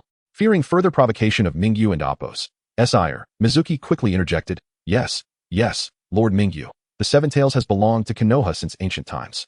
We were in the wrong. Please forgive us, my lord." Mingyu let out a cold laugh, a glint of sharpness in his gaze. Having occupied the Seven Tails for so long, Takigakure ought to pay some usage fees. In that instant, Mizuki understood. Takigakure had undoubtedly offended this formidable being. His aggressive demeanor indicated that he was intent on taking action. Mizuki inwardly cursed. Damn it, who provoked this calamity? After a lengthy internal struggle, Mizuki resolved to gamble. He shouted decisively, commanding the ninjas around him, "All of you, retreat." "Leader, Mizuki-sama." The ninjas voiced their protests, but Mizuki was resolute. "Everyone retreat." Mingyu quietly observed Mizuki as he dismissed everyone, contemplating his actions. Once the others had withdrawn, Mizuki knelt on one knee, submitting to Mingyu. "I am unaware of which beast from Takigakure has offended you, but please, my lord, enlighten me." Mingyu had no intention of keeping him in suspense, his voice icy as he stated, 6 years ago, 2 potions, a healing potion and a hemostatic potion, were circulated in the Land of Fire. At that time, an envoy from the Land of Fire came to Takigakure seeking cooperation, yet never returned. Mizuki and Appo's heart sank upon hearing this. He was aware of the incident. It had been his subordinate who had unilaterally rejected the cooperation. Later, upon realizing the immense efficacy of the healing and hemostatic potions, they had even attempted to assassinate the envoy. At that time, they had all mistakenly believed the envoy to be a mere merchant from the Land of Fire, so Mizuki had not paid much attention. Moreover, Takigakure had still managed to establish cooperation with later envoys, and although they had learned that the envoy was from the feudal lord and Appo's estate, he had thought the matter had been put to rest. Little did he know, this had left a significant hazard, inviting a formidable enemy like Mingyu. Mizuki contemplated denying his knowledge of the matter, but given Mingyu and Appo's demeanor, it was evident he possessed concrete intelligence regarding the incident. Thus, without hesitation, he threw his subordinate under the bus. It was Sakai. He was the one who assassinated the envoy sent by the young master. Mingyu no longer concealed his murderous intent. A powerful aura was instantaneously unleashed, the air around them seemingly solidifying. Do you understand what must be done? He coldly inquired. Mizuki, feeling the pure malice emanating from Mingyu, was filled with dread. He directly knelt, bowing deeply. I comprehend, my lord. I will ensure a satisfactory resolution. Best you do, Mingyu replied. For I would prefer not to return. Mizuki pressed his forehead firmly against the ground. Mingyu ascended into the air, finding his bearings, and soared away. Orochimaru would undoubtedly tease Mingyu upon witnessing this scene. For Mingyu could have easily suppressed his aura and subdued the host of the Seven Tails before he even had a chance to react, thereby releasing the beast with minimal effort. However, this would have subjected Takigakure to the turmoil of the Seven Tails. Yet, due to the overwhelming presence emitted by Mingyu, the village was compelled to evacuate its citizens in haste, resulting in a confrontation between Mingyu and the Seven Tails that, despite causing significant destruction to numerous buildings and injuring several shinobi, did not claim a single life. Chapter 48. The land of spirits. The night was as dark as ink, and Mingyu descended from the heavens like a shooting star, enveloped in a faint blue chakra aura. He landed precisely in a secluded valley surrounded by dense bamboo groves, where a stone door entwined with vines slowly creaked open. This was none other than Orochimaru and Appo's secret research base in the Land of Fire. Under Mingyu and Appo's protection, both Konoha and the Land of Fire and Appo's investigations would steer clear of this place. Success at last. Mingyu casually tossed a ceiling gourd towards a shadowy figure, the sound of metal clanging against the ground resonating starkly in the tranquil valley. Beneath the moonlight, Orochimaru and Appo's pale face revealed a morbid excitement as he extended his palm, covered in cursed seals, allowing chakra to slither into the gourd like a living serpent. The Seven Tails? Orochimaru suddenly let out a raspy chuckle, his serpent-like eyes narrowing behind his glasses. I expected you would prioritize capturing the elusive Three Tails, as it has no Jinchuriki. Furthermore, the strategic objective of the Seven Tails is to alleviate the tensions at the borders of the three great nations.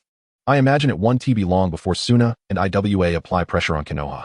Orochimaru's fingertips absently traced the sealing patterns on the gourd's surface, his yearning for the tailed beast causing a tremor in his voice. Yet, capturing such a weapon of war would undoubtedly attract the attention of the five great shinobi villages. Even he could not withstand their earnest pursuit. Mingyu lifted a ceramic pot from the stone table and drank deeply, the cool water washing away the fatigue of his journey. Distant thunder rumbled ominously, and he gazed at the roiling clouds on the horizon, smiling faintly. The pressure from Suna and IWA? Merely a few raindrops. Wiping the moisture from his lips, he suddenly conjured a pulsating wind ball at his fingertips, which buzzed as it swirled in his palm.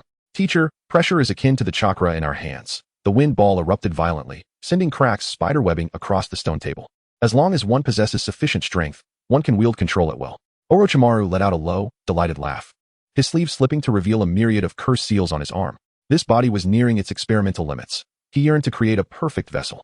In that case, his voice dropped to a conspiratorial whisper, I require absolute freedom for my project involving the fusion of tailed beast cells. Can you ensure that Konoha's Umbu do not catch wind of this? Mingyu produced a bronze card embossed with the emblem of the Fiano clan, its surface shimmering with sealing runes beneath the moonlight. From this day forth, you shall be the special advisor to the Konoha Research Institute, Chienhu Fiano. He tossed the card into Orochimaru's palm, ensuring that all records of entry and material approvals would pass through the Research Institute, leaving the Roots and Umbu without authority to inquire. What a considerate arrangement. Orochimaru's tongue flicked over his palate, his greed evident as he envisioned the energy of the tailed beasts combined with the resources of the Land of Fire. Thinking of the experiments that had plagued him for years, his laughter gradually morphed into a manic glee as he reveled in the excitement of imminent breakthroughs.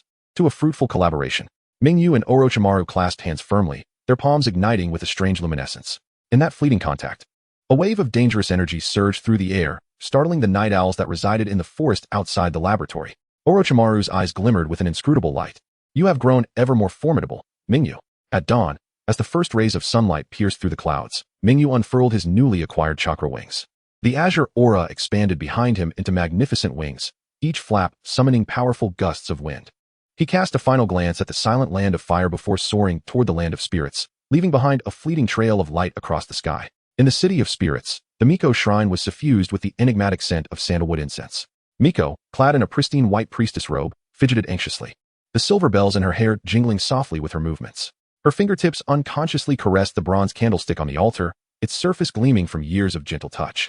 Despite her efforts to maintain the dignified demeanor of a priestess, her restless glances toward the outside revealed her inner turmoil. When will Lord Mingyu arrive? Miko spoke again, her tone deliberately calm, yet betraying a subtle tremor. Her eyes darted toward the guest seated at the side, SGA, who donned a fitted outfit, a long blade gleaming coldly at his waist, exuding an aura that warned others to keep their distance. SGA sat upright on the tatama mat, his posture as straight as a pine tree, though his brow was furrowed in confusion. He bit his lip, rhythmically tapping his fingers against the hilt of his sword, producing a steady thud. Given his understanding of the young master, dealing with the Takigakure should not have consumed much time. Yet this priestess not only accurately anticipated their itinerary, but had summoned him to the shrine the moment he set foot in the city of spirits through her mysterious network, which was quite perplexing. Thus, SGA chose to feign indifference, opting not to respond. Miko lowered her gaze, concealing her anxiety as she silently counted the hours. The news of the existence of the village of Ghost Tears had been disseminated by her own hand to various intelligence outposts within the shinobi world. Upon learning that the grandson of the Daimyo of the Land of Fire, known as the Calamity of the Shinobi World, Mingyu, was in search of an unparalleled weapon, she immediately recognized it as a splendid opportunity to ensure the message reached Mingyu. She even issued a bounty mission through Konoha and employed clandestine channels to guarantee that he would see it. Every moment of waiting felt like an agonizing torment. Suddenly, a commotion erupted outside the shrine. The citizens of the City of Spirits looked up to the sky, witnessing a brilliant azure light streaking across the heavens like a falling star, racing toward the Miko shrine. As the luminous trail passed, the air erupted with a sharp sonic boom, and the clouds were torn asunder. The guards stationed at the shrine swiftly drew their long swords, assuming defensive stances, shouting, "Miko! An unidentified ninja is intruding." Yet Miko sprang to her feet, swiftly approaching the shrine's entrance, raising her hand to halt the guards, her voice brimming with barely contained excitement. "It's all right. It's a distinguished guest. There is no need to intervene." The azure light abruptly halted above the shrine, and Mingyu and Appo's chakra gradually receded, revealing his striking visage. Clad in dark attire that billowed in the wind, his tousled bangs were lifted by the gust, exposing his eyes, sharp and piercing like an eagle and Appo's. He stepped into the shrine, the air swirling around him as he moved. Miko gazed at the newcomer, her eyes reflecting awe and anticipation. She clasped her hands before her abdomen and inclined her body slightly, her tone filled with delight. "Lord Mingyu, it is a privilege to finally meet you." She deliberately emphasized finally, hinting at her long-standing interest in him. Upon seeing Mingyu's arrival, SGA rose promptly, kneeling on one knee in greeting. "My lord." His voice was steady and powerful, yet it could not mask the relief of their reunion. Mingyu waved his hand dismissively, signaling SGA to rise, while he himself ambled towards a side seat. He casually settled down, resting his elbow on the armrest, cradling his chin in his hand, his gaze playfully scrutinizing Miko. "Pray tell, what prompted the priestess to summon me here under the pretense of the news regarding the village of Ghost Tears?" His voice carried an air of languor befitting a superior, yet concealed a sharpness that seemed to pierce through her thoughts. Chapter 49. The secret of the priestess. Upon hearing Mingyu's piercing inquiry, Meili's fingers tightened around the sleeves of her priestess attire, the fabric embroidered with silver threads wrinkling in her grasp. A look of astonishment flickered across her pale face, quickly replaced by a self-deprecating smile. As the wisps of hair on her forehead trembled with her sigh, "Indeed, I cannot hide anything from you." She cast her gaze downward, evading Mingyu and Appo's penetrating scrutiny. As the copper bell at the eaves of the shrine jingled in the wind, producing a delicate sound that seemed to mask her unease. "Yes, the news of the Ghost Tears village was intentionally leaked by me, with the sole purpose of luring you here." Mingyu leaned back against the soft cushion, his long fingers rhythmically tapping the armrest, producing a steady sound. This seemingly casual gesture inexplicably filled Meili with an overwhelming sense of pressure. She understood well that one who had earned the title of natural disaster in the ninja world would not be so easily ensnared by a mere information trap. The deliberately disclosed clues about divine weapons now seemed like childish tricks in hindsight. As a maid entered with a lacquered tray, adorned with emerald-like grapes and rosy melons, Mingyu suddenly spoke, his tone casual yet laced with hidden sharpness. "So, the priestess seeks something from me?" Meili inhaled deeply, the rehearsed lines she had practiced countless times slipping from her lips, though her voice quivered ever so slightly. "Yes, Lord Mingyu. I have glimpsed fragments of the future." She deliberately paused, attempting to cultivate an air of mystery, only to be abruptly interrupted by a juju pit that Mingyu had tossed, which landed precisely in a copper basin several meters away, producing a crisp sound. "You saw?" Mingyu arched an eyebrow, a knowing smile playing at the corners of his lips. "But according to my information, it is your daughter, Zishuan, who foretold it." His gaze swept over Meili and Appo's suddenly tense neck, the vermilion birthmark on her pale skin appearing particularly conspicuous. Meili jerked her head up, the silver bells in her hair clashing in a hurried cacophony. She opened her mouth, only to release a sigh. "Truly, nothing escapes your notice." Cold sweat trickled down her nape, and she had to concede that before this man, any life felt as fragile as thin paper. "Yes, it was indeed foretold by my daughter." Mingyu casually tossed the leftover juju pit onto the table, leaning forward with his elbows resting on his knees, a posture that intensified the oppressive aura surrounding him.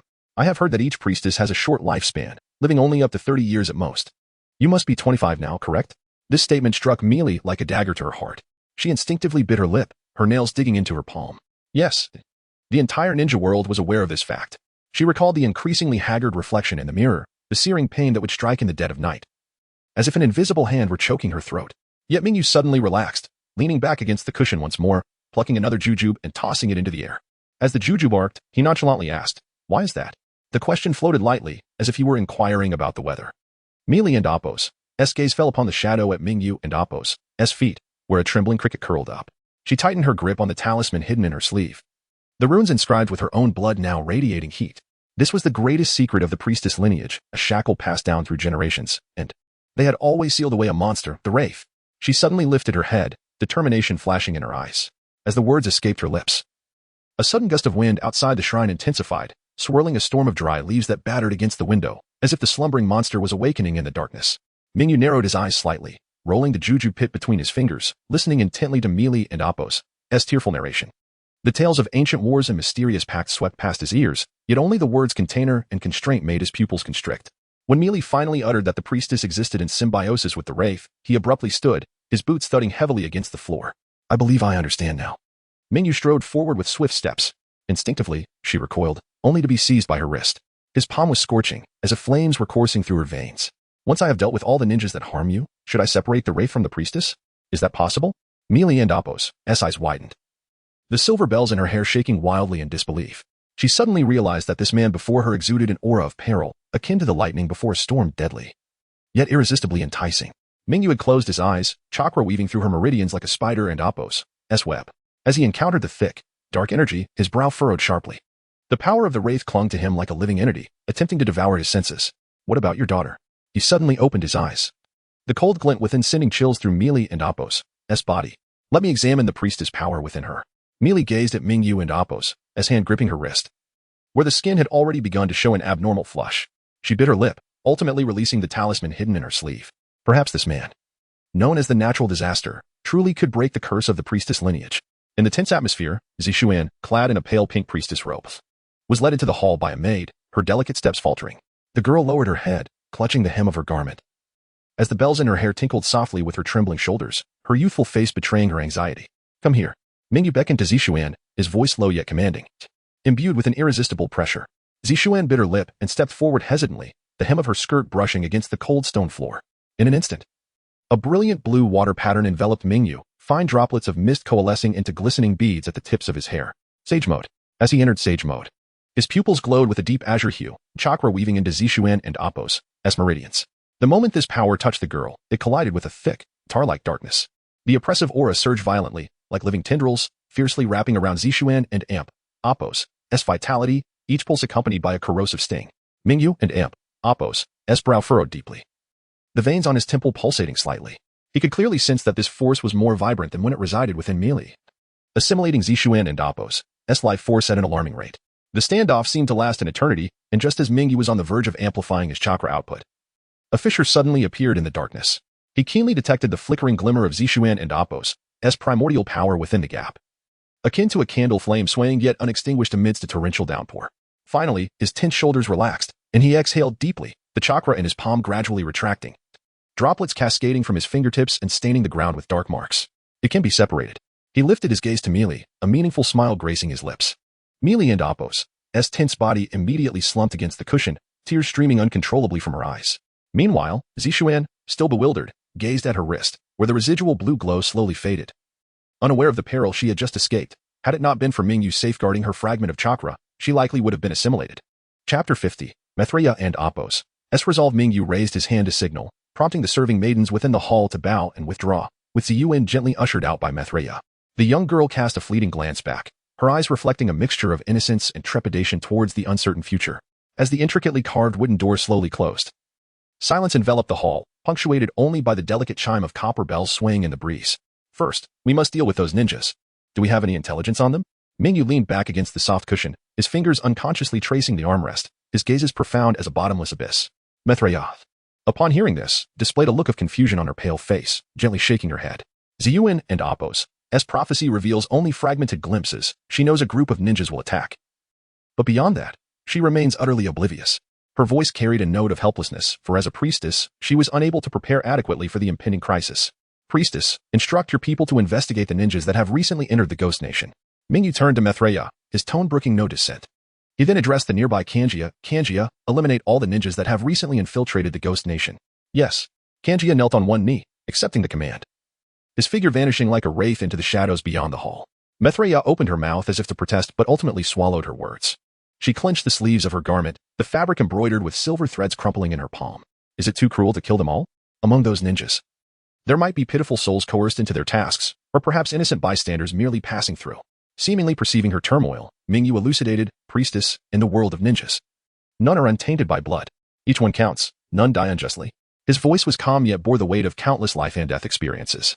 This statement was directed not only at Maitreya but also served as a reminder to himself, only through iron-fisted measures can one survive in this brutal world. Under Maitreya and Appo's guidance, Kanjia led the intelligence division of the Ghost Nation into action.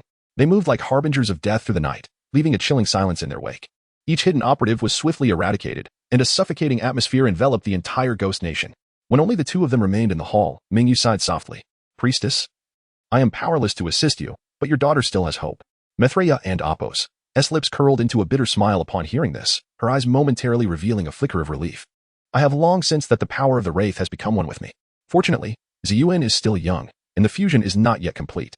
Her voice was soft, imbued with the weariness of time. The priestess lineage had attempted countless times to summon various extraordinary individuals to rid themselves of the Wraith. Yet each endeavor ended in tragedy. By her generation, they no longer aspired for eradication but merely sought to seal the Wraith, ensuring peace for the Ghost Nation. Originally, she sought to leverage Mingyu and Appo's formidable reputation to intimidate the nefarious and resolve the looming ninja threat. However, she did not anticipate that this man, known as a calamity in the ninja realm, would claim he could completely rid her of the Wraith. This sudden glimmer of hope filled her with both joy and unease. Maitreya bowed sincerely to Mingyu. If it means saving my daughter, I am willing to do anything. Mingyu sighed again. Do you wish to bid her farewell? Huh? Maitreya was taken aback, confusion etched on her face. Do I not have a few more years to live? Mingyu and Appo's expression grew solemn as he explained, upon my investigation, the symbiosis between your priestess lineage and the Wraith stems from the melding of the priestess's power with that of the Wraith, akin to the intertwining of a ninja and Appo's physical and spiritual energies. The chakra within you is entirely composed of the Wraith and Appo's power. Ziyuan, gifted as she is, still possesses a significant amount of priestess power that is yet to merge with the Wraith. However, for her safety, to completely eliminate the Wraith, you must die. These words struck Maitreya like a heavy hammer, her complexion turning ashen, tears welling in her eyes. She had thought she would have years to accompany her daughter as she grew, teaching her to read and dance, watching her blossom from an innocent child into a graceful young woman. Yet, she had not anticipated that their separation would come so swiftly. Can it wait a few years? I wish to be with her. Maitreya's voice trembled, laden with desperation. As a mother, how could she bear to leave her child so abruptly? Mingyu and Appo's expression was complex as he spoke slowly. The longer you delay, the deeper Ziyuan and Appo's priestess power and the Wraith and Appo's power will merge, making separation increasingly difficult and perilous. He understood the cruelty of his words, but in matters of life and death, hesitation was not an option. Silence enveloped the hall, and Maitreya and Appo's tears fell soundlessly. After a long pause, she suddenly knelt, her voice resolute. I implore you to adopt Ziyuan after my death. Mingyu furrowed his brow, perplexed. Once the disadvantages of the priestess lineage are removed, would it not be better for her to remain here, honored by the Ghost Nation? Maitreya raised her gaze, sorrow evident in her eyes. The ninja world is merciless, only strength can ensure survival. The Ghost Nation is far too weak. The reason those ninjas did not come today is simply that they chose not to. I only hope Ziyuan can possess the ability to protect herself. Her voice faltered, choked with emotion, as she struggled to continue. This heavy maternal love cast a veil of sorrow over the grand hall. Mingyu pressed his fingers to his brow, exhaustion seeping through his fingertips. Faced with the dying wishes of a mother, even the most cold-hearted could not remain unaffected. He inhaled deeply, his voice imbued with undeniable resolve. Very well, I promise you. Once Ziyuan comes of age, her fate will be her own to choose. Externally, we shall declare that the priestess of the Ghost Nation has gone to the land of fire to further her prophetic studies. He regarded the tear-streaked Maitreya, his tone softening for once. You have 1 week to settle your affairs. With that, he turned and strode away, aware that every second was precious for the mother and daughter facing their impending farewell. The hunt led by Kanjia was in full swing. Under the cloak of night in the Ghost Nation, the sounds of blades slicing through the air and muffled cries echoed. Meanwhile, Mingyu stood at the designated location indicated by the intelligence reports. Suddenly, several shadowy figures appeared from all directions, moving with ghostly agility to stand before Mingyu. The leading ninja knelt on one knee, speaking respectfully, Lord Mingyu. The others presented a brocade box, within which lay several metallic rods emanating an ethereal glow. Mingyu picked up one of the rods, keenly feeling the mysterious patterns coursing through it. These seemingly ordinary metallic rods now felt warm in his palm. As if responding to a call.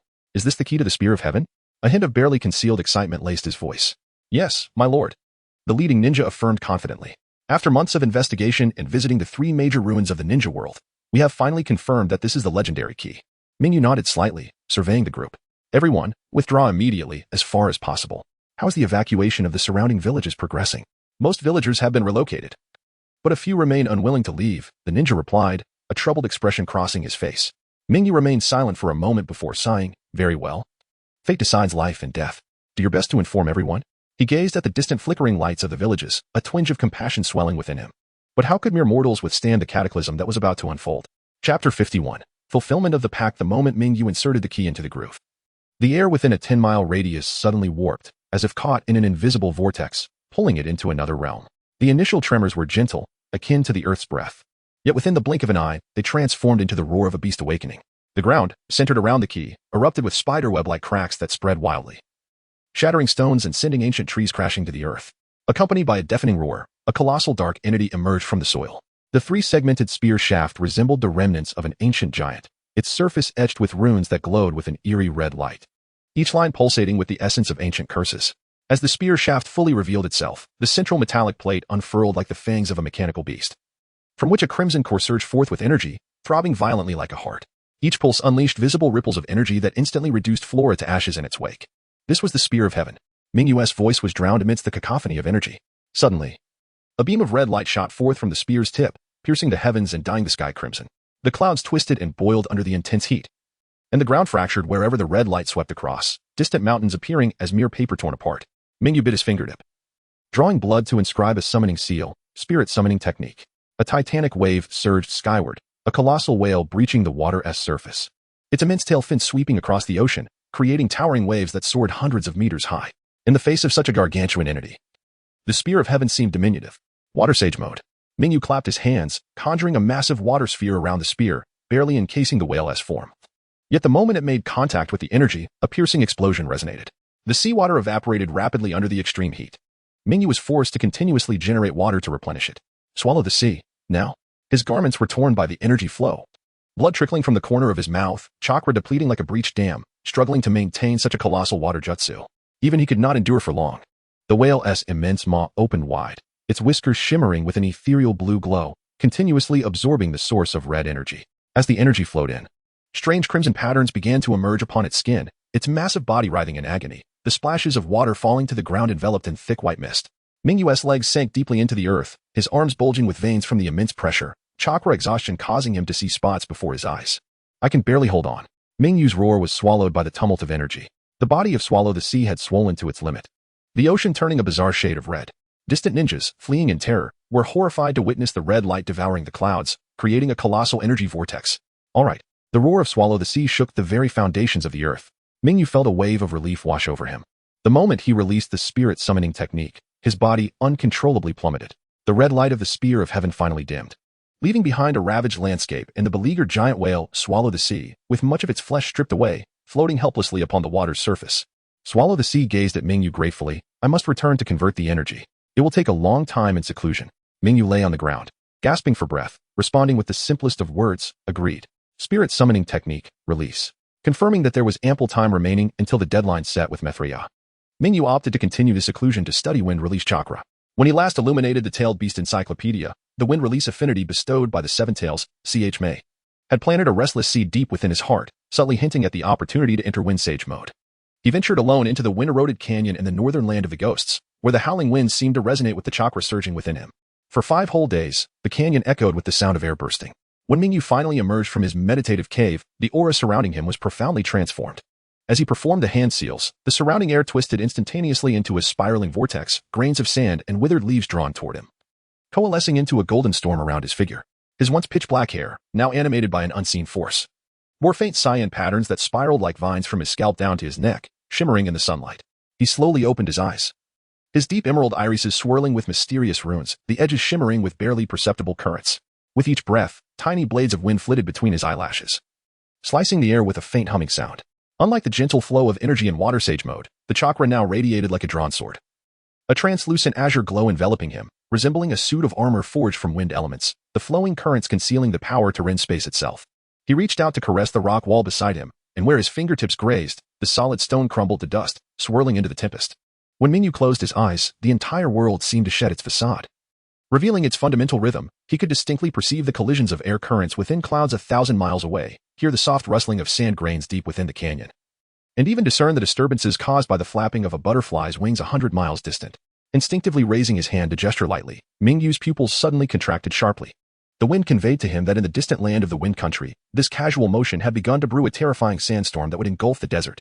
He abruptly opened his eyes, filled with astonishment. Incredible! This perceptive ability is truly formidable. The rhythm of the wind is such a marvelous power. In the ensuing time, Mingyu persistently tested the limits of his new form. He became a streak of azure light, darting through the canyon, leaving behind distorted air remnants. The wind-release jutsu he conjured effortlessly wielded power several-fold greater than before. However, this immense power came at a steep cost, and in mere moments. He felt his chakra draining away like a breached dam. This level of consumption was several times greater than that of Water Sage mode. Through repeated experimentation, Mingyu gradually discerned the strengths and weaknesses of the two Sage modes. Water Sage mode granted him formidable chakra recovery capabilities, significantly reducing the consumption of jutsu, making it more suitable for prolonged battles, while Wind Sage mode pushed speed and perception to their extremes, allowing him to seize the initiative in the ever-changing chaos of combat. He gazed at the canyon walls torn apart by the hurricane he had conjured, marveling, if only I could merge the advantages of both, I would truly transcend the realm of the ninja. This thought took root in his mind, spiraling out of control. Mingyu pondered how he now measured against the peak of Shinja Hashirama. After careful comparison, he realized that he did not possess a significant advantage over Hashirama. In fact, he might even be at a slight disadvantage. At this stage, Mingyu's chakra was comparable to the Ninetails, slightly inferior to Hashirama. His jutsu were instant, resulting in a draw. Both had access to Sage mode, but his was clearly superior, a slight victory. Hashirama wielded water, earth, and yang release, while Mingyu possessed immensely powerful composite jutsu, a minor defeat. Overall, the difference was negligible. Mingyu felt a surge of emotion, acknowledging Hashirama as the god of shinobi. Yet he was only 17, still far from the peak of his physical prowess. Perhaps he would compare again when the time came. Chapter 52. The malevolent spirits. Deep within the confines of the malevolent spirit seal, the damp rock walls continually wept droplets of water, merging with the stagnant black water on the ground to emit a nauseating stench. On the mottled stone walls, ancient sealing incantations glimmered with a faint ethereal light, seemingly exerting every ounce of strength to suppress the malevolent force lurking below. A thick, viscous fog permeated the air, transforming even the flames of the torches into eerie, bluish flickers. Dressed in simple garments, Mithraea held the hand of Ziyuan as they slowly approached the cracked altar stone in the center of the vast pit. The 7-year-old Ziyuan clutched her mother's sleeve tightly, her small face pale with fear, her delicate fingers digging into her mother's skin, leaving crescent-shaped red marks. She did not yet comprehend the significance of the impending events but instinctively sensed the dangerous aura that enveloped them, an oppressive weight that nearly rendered her breathless. Mingyu knelt at the edge of the altar, his hands stained with the black ink of the sealing spells as he meticulously inscribed complex incantations upon the ground. His gaze was focused and stern, each stroke imbued with precise force. The newly inscribed spells shimmered in harmony with the ancient patterns on the stone walls, casting an unusual glow amidst the dim light.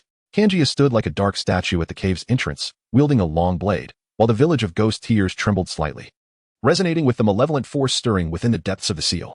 With a cold snort, Kanjia unleashed a thunderous presence that momentarily stilled the village.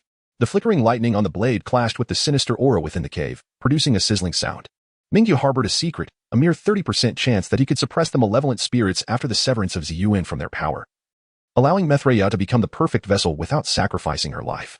However, the low probability weighed heavily on him, and the malevolent force had long since taken root in the bloodline of the priestess. A single misstep could plunge both mother and daughter into irretrievable despair.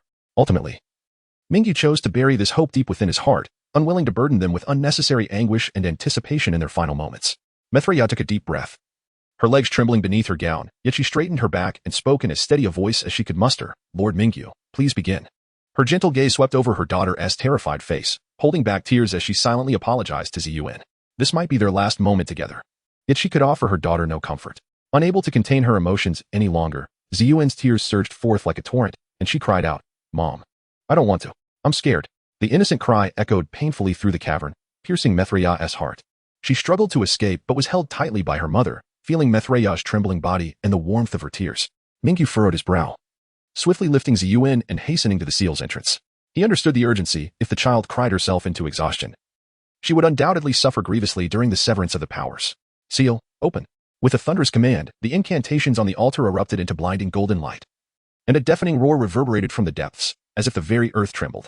The seal's gates burst open, unleashing a wave of pitch-black, foul-smelling malevolent energy that swept forth, sending surrounding debris flying and howling winds engulfing the entire cave. "It is my flesh." The voice of the malevolent spirit screeched like nails on metal, filled with twisted ecstasy. Its massive black form slowly ascended from the seal, hollow eye sockets flickering with ghostly purple flames, countless purplish-black tendrils lunging towards Ziyuan and Methreya like venomous snakes. The tendrils, covered in suckers, oozed with a repulsive slime. Methreya's eyes widened in terror. Before she could react, the tendrils ensnared her tightly, piercing her skin as they greedily siphoned her priestess power. Her complexion paled instantly, blood trickling from her lips, yet she bore the agony, signaling Mingyu to save Ziyuan first. Mingyu stood aside, his gaze cold as he observed the scene. Upon seeing Ziyuan also ensnared by the tendrils, her face flushed with asphyxiation, the air around him distorted violently. A cerulean aura swirling about him as the sage wind mode activated. His hair flowed without wind, faint blue runes blossoming at the roots, and azure currents traced his eyes. Danger flickering within his emerald pupils, each breath generating razor-thin gusts. The malevolent spirit felt the surge of power and hesitated momentarily but soon succumbed to a frenzied state. It recognized the formidable adversary before it, yet there was no retreat. "As long as I devour the priestess, I shall truly be reborn," it howled, pouring all its strength into the tendrils as they surged towards the hearts of mother and daughter, aiming for swift assimilation. At that critical moment, Mingyu darted forth like a flash of azure lightning. His figure left behind afterimages in the air, hands weaving seals swiftly as the sage wind chakra surged within Ziyuan, erupting instantaneously. The chakra sliced through the malevolent power like a multitude of sharp scalpels, while the unmerged priestess power within Ziyuan retaliated. The two forces colliding and shattering the malevolent tendrils. Seizing the opportunity, Mingyu scooped up the unconscious Ziyuan, his azure wings slicing through the air, escaping the malevolent spirit's grasp with incredible speed. His robes billowed in the rush, each strand of hair alight with the power capable of rending space itself. "No." The malevolent spirit shrieked, its form fracturing violently due to the failure, dissolving into countless swirling black mists. Yet soon, it regained its composure. The remaining vapor coalescing into a grotesque visage, seething with rage as it spat. "Our bloodlines are intertwined. Once I devour this priestess, I shall find you. Little priestess." Hatred and resentment dripped from its voice, each word laced with a curse. Mingyu paid no heed to its threats. And in the blink of an eye, he reached the cave's entrance, gently placing Ziyuan in Kanjia's arms. Kanjia was taken aback, his eyes widening in shock as he turned to the cave, marveling, was that the young master? Such speed is unfathomable. It appears the young master has achieved a tremendous breakthrough. Though he sensed the lingering malevolent aura within the cave, Kanjia remained confident in Mingyu. With Mingyu's expertise in ninjutsu and sealing techniques, even if he could not vanquish the spirit, he was fully capable of resealing it. Inside the cave, Mingyu turned slowly, his eyes brimming with cold ruthlessness and murderous intent. The turbulent wind chakra swirled around him, causing the air to whistle sharply. He extended his right hand toward Methreya, azure chakra gathering fervently in his palm, and shouted, "Sage art, wind release, reversal." In an instant, a myriad of wind blades erupted from Methreya's center, expanding outward in a frenzied circular motion. These blades were razor-sharp, slicing through the rock walls into countless tiny fragments, the air filled with the grating sound of cutting. The malevolent spirit roared in fury, its recently reformed body once again torn apart by the wind blades. Why? Why must it always be so close? Its voice was rife with bitterness and despair. It had almost assimilated the priestess, enabling it to manifest openly in the world. This damn brat, why must he always interfere? Its body continued to crumble and reassemble under the relentless assault of the wind blades, each reconstruction accompanied by agonizing screams. Meanwhile, Mingyu stood by, his expression indifferent. "It's almost done." Chapter 53. The apparition of the Jinchuriki, Methreya. The dark mist of the apparition coalesced once more in the air, dozens of pairs of eerie, violet glowing eyes fixating on the pale azure figure above. Its voice resonated like the piercing clang of metal scraping against metal. "It appears that I must eliminate you, this hindrance, before I can complete the fusion." As the words fell from its lips, shadowy tentacles surged forth with a thunderous ferocity, shattering the rocky walls in their wake and reducing the debris to powder high in the air. Mingyu lightly tapped the rock face with his toes, and the elemental force of wind coalesced beneath him into transparent wings, transforming him into a streak of light that gracefully evaded the impending onslaught. He deliberately slowed his pace, allowing several tentacles to graze the hem of his garment, their rush creating ripples that tore through the fabric. "Is that all you've got? Even Kanjia's blade strike surpasses this." His mocking words, infused with chakra, reverberated through the chamber, causing the entity of the apparition to quiver slightly. In the midst of the battle, Mingyu acutely detected an anomalous wave in the air. After each attack from the apparition, the density of the black mist visibly diminished. This fiend, clinging to life through a fissure in the seal, was indeed unable to maintain its corporeal form in this realm for long. However, just as he was gauging the creature's limits, the apparition abruptly cast aside all restraint and unleashed a frenzied onslaught. Countless black spikes raining down like a torrential storm upon the cave, shattering much of the ceiling patterns on the altar. It is time to put an end to this farce. Mingyu's gaze turned steely, fingers interlocking as he prepared to summon a significant amount of chakra. Azure chakra surged violently within his palms, morphing into a colossal wind blade that stretched 100 meters in length. As the blade descended, the apparition emitted a heart-wrenching wail, its form cleaving apart like flimsy parchment under the sound of thunder. Even in death, I will drag that priestess down with me. In its death throes, the apparition suddenly forsook Mingyu and transformed into a plume of black smoke, hurtling towards Mithra on the altar. A tempest erupted, momentarily repelling the apparition. Yet, Mingyu reacted swiftly. The severed tentacles beside Mithra morphed into black mist, which swiftly infiltrated the priestess's body. An eerie purple pattern emerged on Mithra's pallid visage. Her voice twisted by the apparition into a maddened cackle. Ha ha ha. Did you think I would repeat my mistakes? This time, it is true fusion. Mingyu leaped onto the altar, feigning panic. Despicable monster. Get out of her body this instant. While his outward expression portrayed fury. Internally, he calculated the perfect moment. When the apparition fully committed to fusion, it would be the optimal time to activate the seal. 3 days prior, he had inscribed a curse mark within Mithra's chakra pathways, which now began to glow faintly in response to the surge of demonic power. As the apparition believed it had secured victory, arrogantly claiming Mithra's visage, the ground of the altar suddenly radiated with brilliant golden light. Countless ancient runes erupted from the earth like chains, wrapping around her limbs and binding to her heart. The apparition's expression froze in terror as it realized that its power was being uncontrollably drawn into the void. What have you done? She will perish too. I warned you long ago that you were foolish. Mingyu looked down imperiously upon the struggling apparition ensnared within the seal. The curse mark on his fingertips emanating a chilling blue glow. When you fixated on devouring the priestess, you should have anticipated this day. The apparition's cries grew increasingly fragmented. It oscillated between frenzied threats, desperate pleas for mercy, and ultimately, hysterical curses. Yet, no matter how fiercely it fought, the chains of the seal tightened relentlessly, imprisoning its power and memories within the specially crafted curse space. As the last tendril of black mist dissipated, Mithra collapsed, her pallid face finally settling into tranquility. Mingyu caught the lifeless priestess in his arms as the morning light outside the cave filtered through the cracks in the ceilings, illuminating the slight uplift of his lips. This seemingly perilous battle had been under his control from the very beginning. A gentle blue light danced at his fingertips, precisely touching the curse mark engraved on Mithra's forehead. As the intricate patterns of the mark gradually faded, a faint chakra, akin to a sprouting seedling, began to spread along her pale neck. What is happening? Wasn't I consumed by the apparition? Mithra trembled, propping herself up. Her lips nearly devoid of color, yet her eyes flickering with the bewilderment of having survived. Mingyu's lips curled upward as the chakra he had gathered traced the ethereal outline of the sealing runes in midair, before breaking the seal on the apparition. I used a high-level sealing technique to store 1/3 of your chakra within the specially crafted curse mark, to prevent the fiend from sensing it. I had no choice but to knock you unconscious at the time. His tone was casual, as if recounting an unremarkable event. And when it abandoned its attempt to consume her in favor of fusion, that was when it stepped into the trap. The golden curse mark flowed within his palm like a blooming lotus. The yin-yang demon sealing array I inscribed within your channels will seal away the fused power entirely. But an ordinary body cannot withstand the extraction of such strength. Mingyu's gaze fell upon the faintly visible curse mark on Mithra's wrist. The retained chakra resembled a spark, preserving the essence of the apparition's power while stripping away the demon's consciousness. Now you are both the vessel for the seal and the key. Mithra covered her mouth, tears spilling uncontrollably, dampening her pristine white priestess robes. Young Master Mingyu, why would you take such a great risk? To take a person's wealth and avert their calamity. Mingyu shrugged, his tone nonchalant. Though he discreetly wiped the beads of sweat from his brow, though he had made calculations for this gamble, he had expended a considerable amount of his energy. Throughout the battle, his perception had been fully engaged in monitoring Mithra's condition, never allowing himself to relax. 3 days later, in the priestess's residence of the City of Ghosts, Ziyuan's eyelashes fluttered. Slowly opening her eyes, she gazed out at the wisteria flower swaying outside the intricately carved wooden window, her clear eyes filled with confusion. Andy, who are you? This question struck like a heavy hammer, leaving Mithra, who stood vigil at her bedside, frozen in place. Trembling, she pointed to herself, her voice choked and nearly breaking. I am your mother. Mingyu arrived upon hearing the commotion, his fingertips brushing against Ziyuan's temple as he sensed the chakra flowing within her.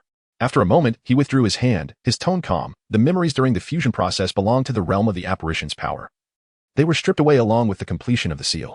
Mithra sank onto the soft cushion, her gaze hollow as she stared out the window. The lullabies of the deep night, the tender moments of teaching her daughter to write, now these had become exclusive memories of her own. We should prepare to return to Konoha. Mingyu broke the silence, his gaze sweeping over the dazed mother and daughter. Mithra suddenly knelt on the ground, her smooth forehead pressed against the cold stone slab. I beseech you, young master, to take Ziyuan with you. When she lifted her head, her eyes held no tears, only a resolute light. As a priestess, my fate is already sealed. But Ziyuan should not repeat my path. Her voice trembled slightly. I want her to see the world outside and choose her own future. Chapter 54. The school incident. The gentle morning light of Konoha bathed the streets as Akira, accompanied by Cheyenne, stepped onto this vibrant land, swiftly arranging her future. He was acutely aware of the potential residing within Cheyenne.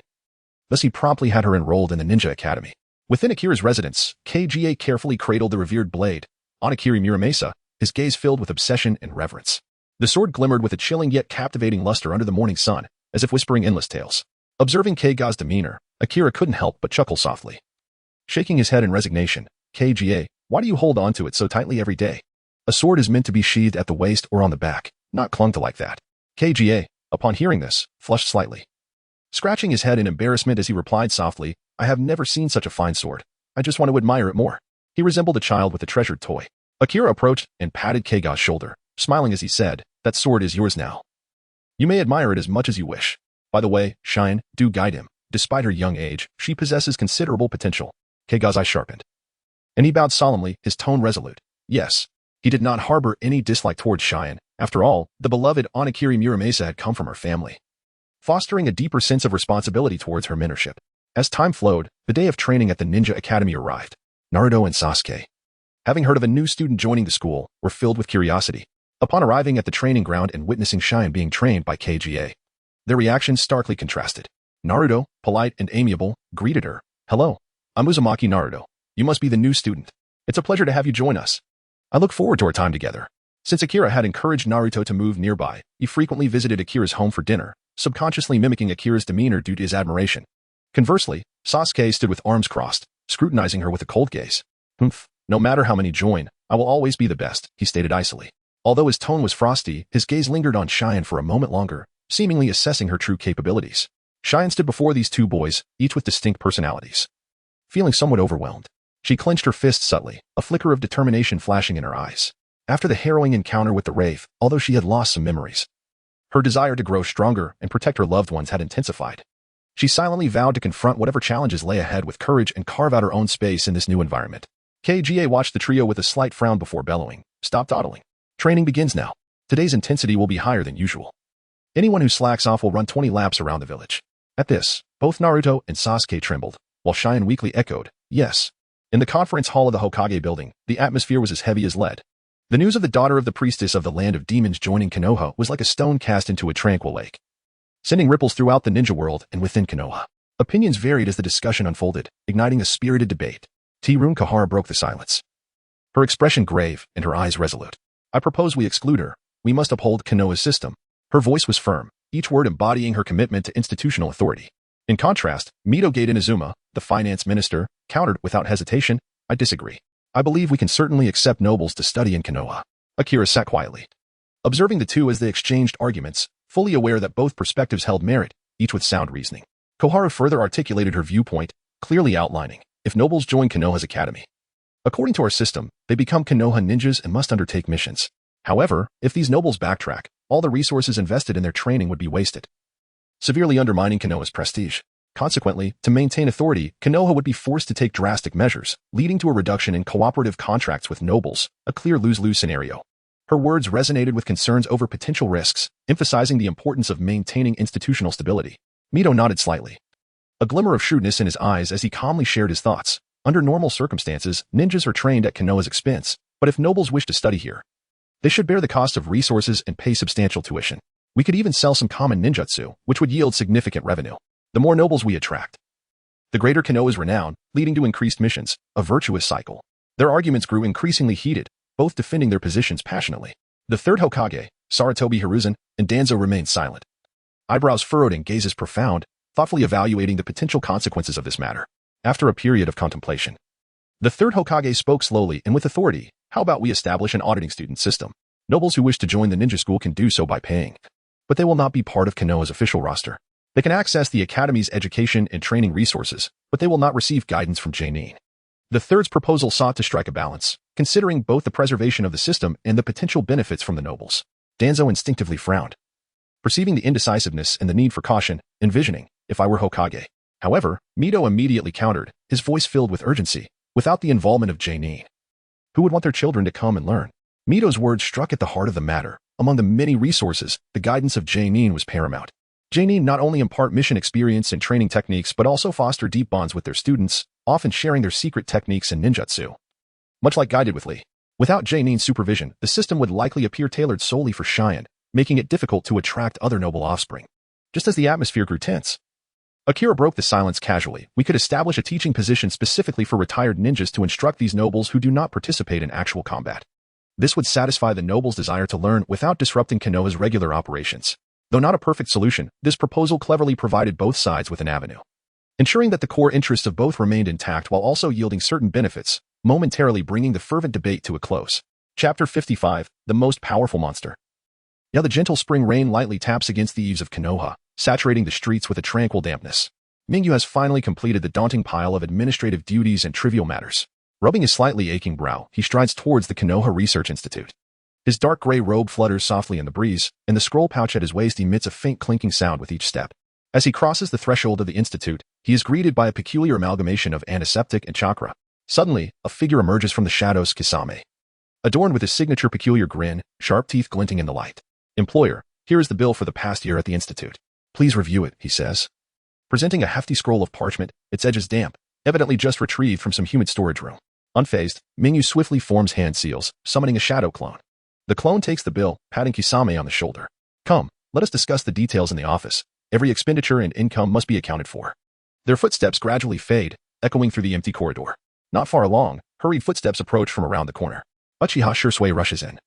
A large stack of mission scrolls in his arms, beads of sweat dotting his forehead, his black hair tousled. Mingyu, he gasps. These are the mission records executed by the Uchiha clan over the past year. We plan to apply for a collective vacation. Mingyu raises an eyebrow, once more summoning another shadow clone. The clone accepts the scrolls, its gaze steady and resolute. A vacation is permissible, but the security duties of the institute must not wane.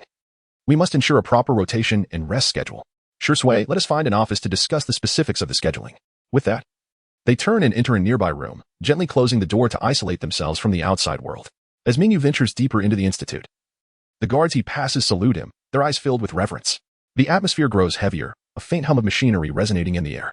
Pushing open the heavy metallic door to the cultivation chamber, cold white light floods the room, illuminating its entirety. At the center, a massive glass incubation chamber hovers, filled with a pale blue liquid, within which a strange creature rides slowly.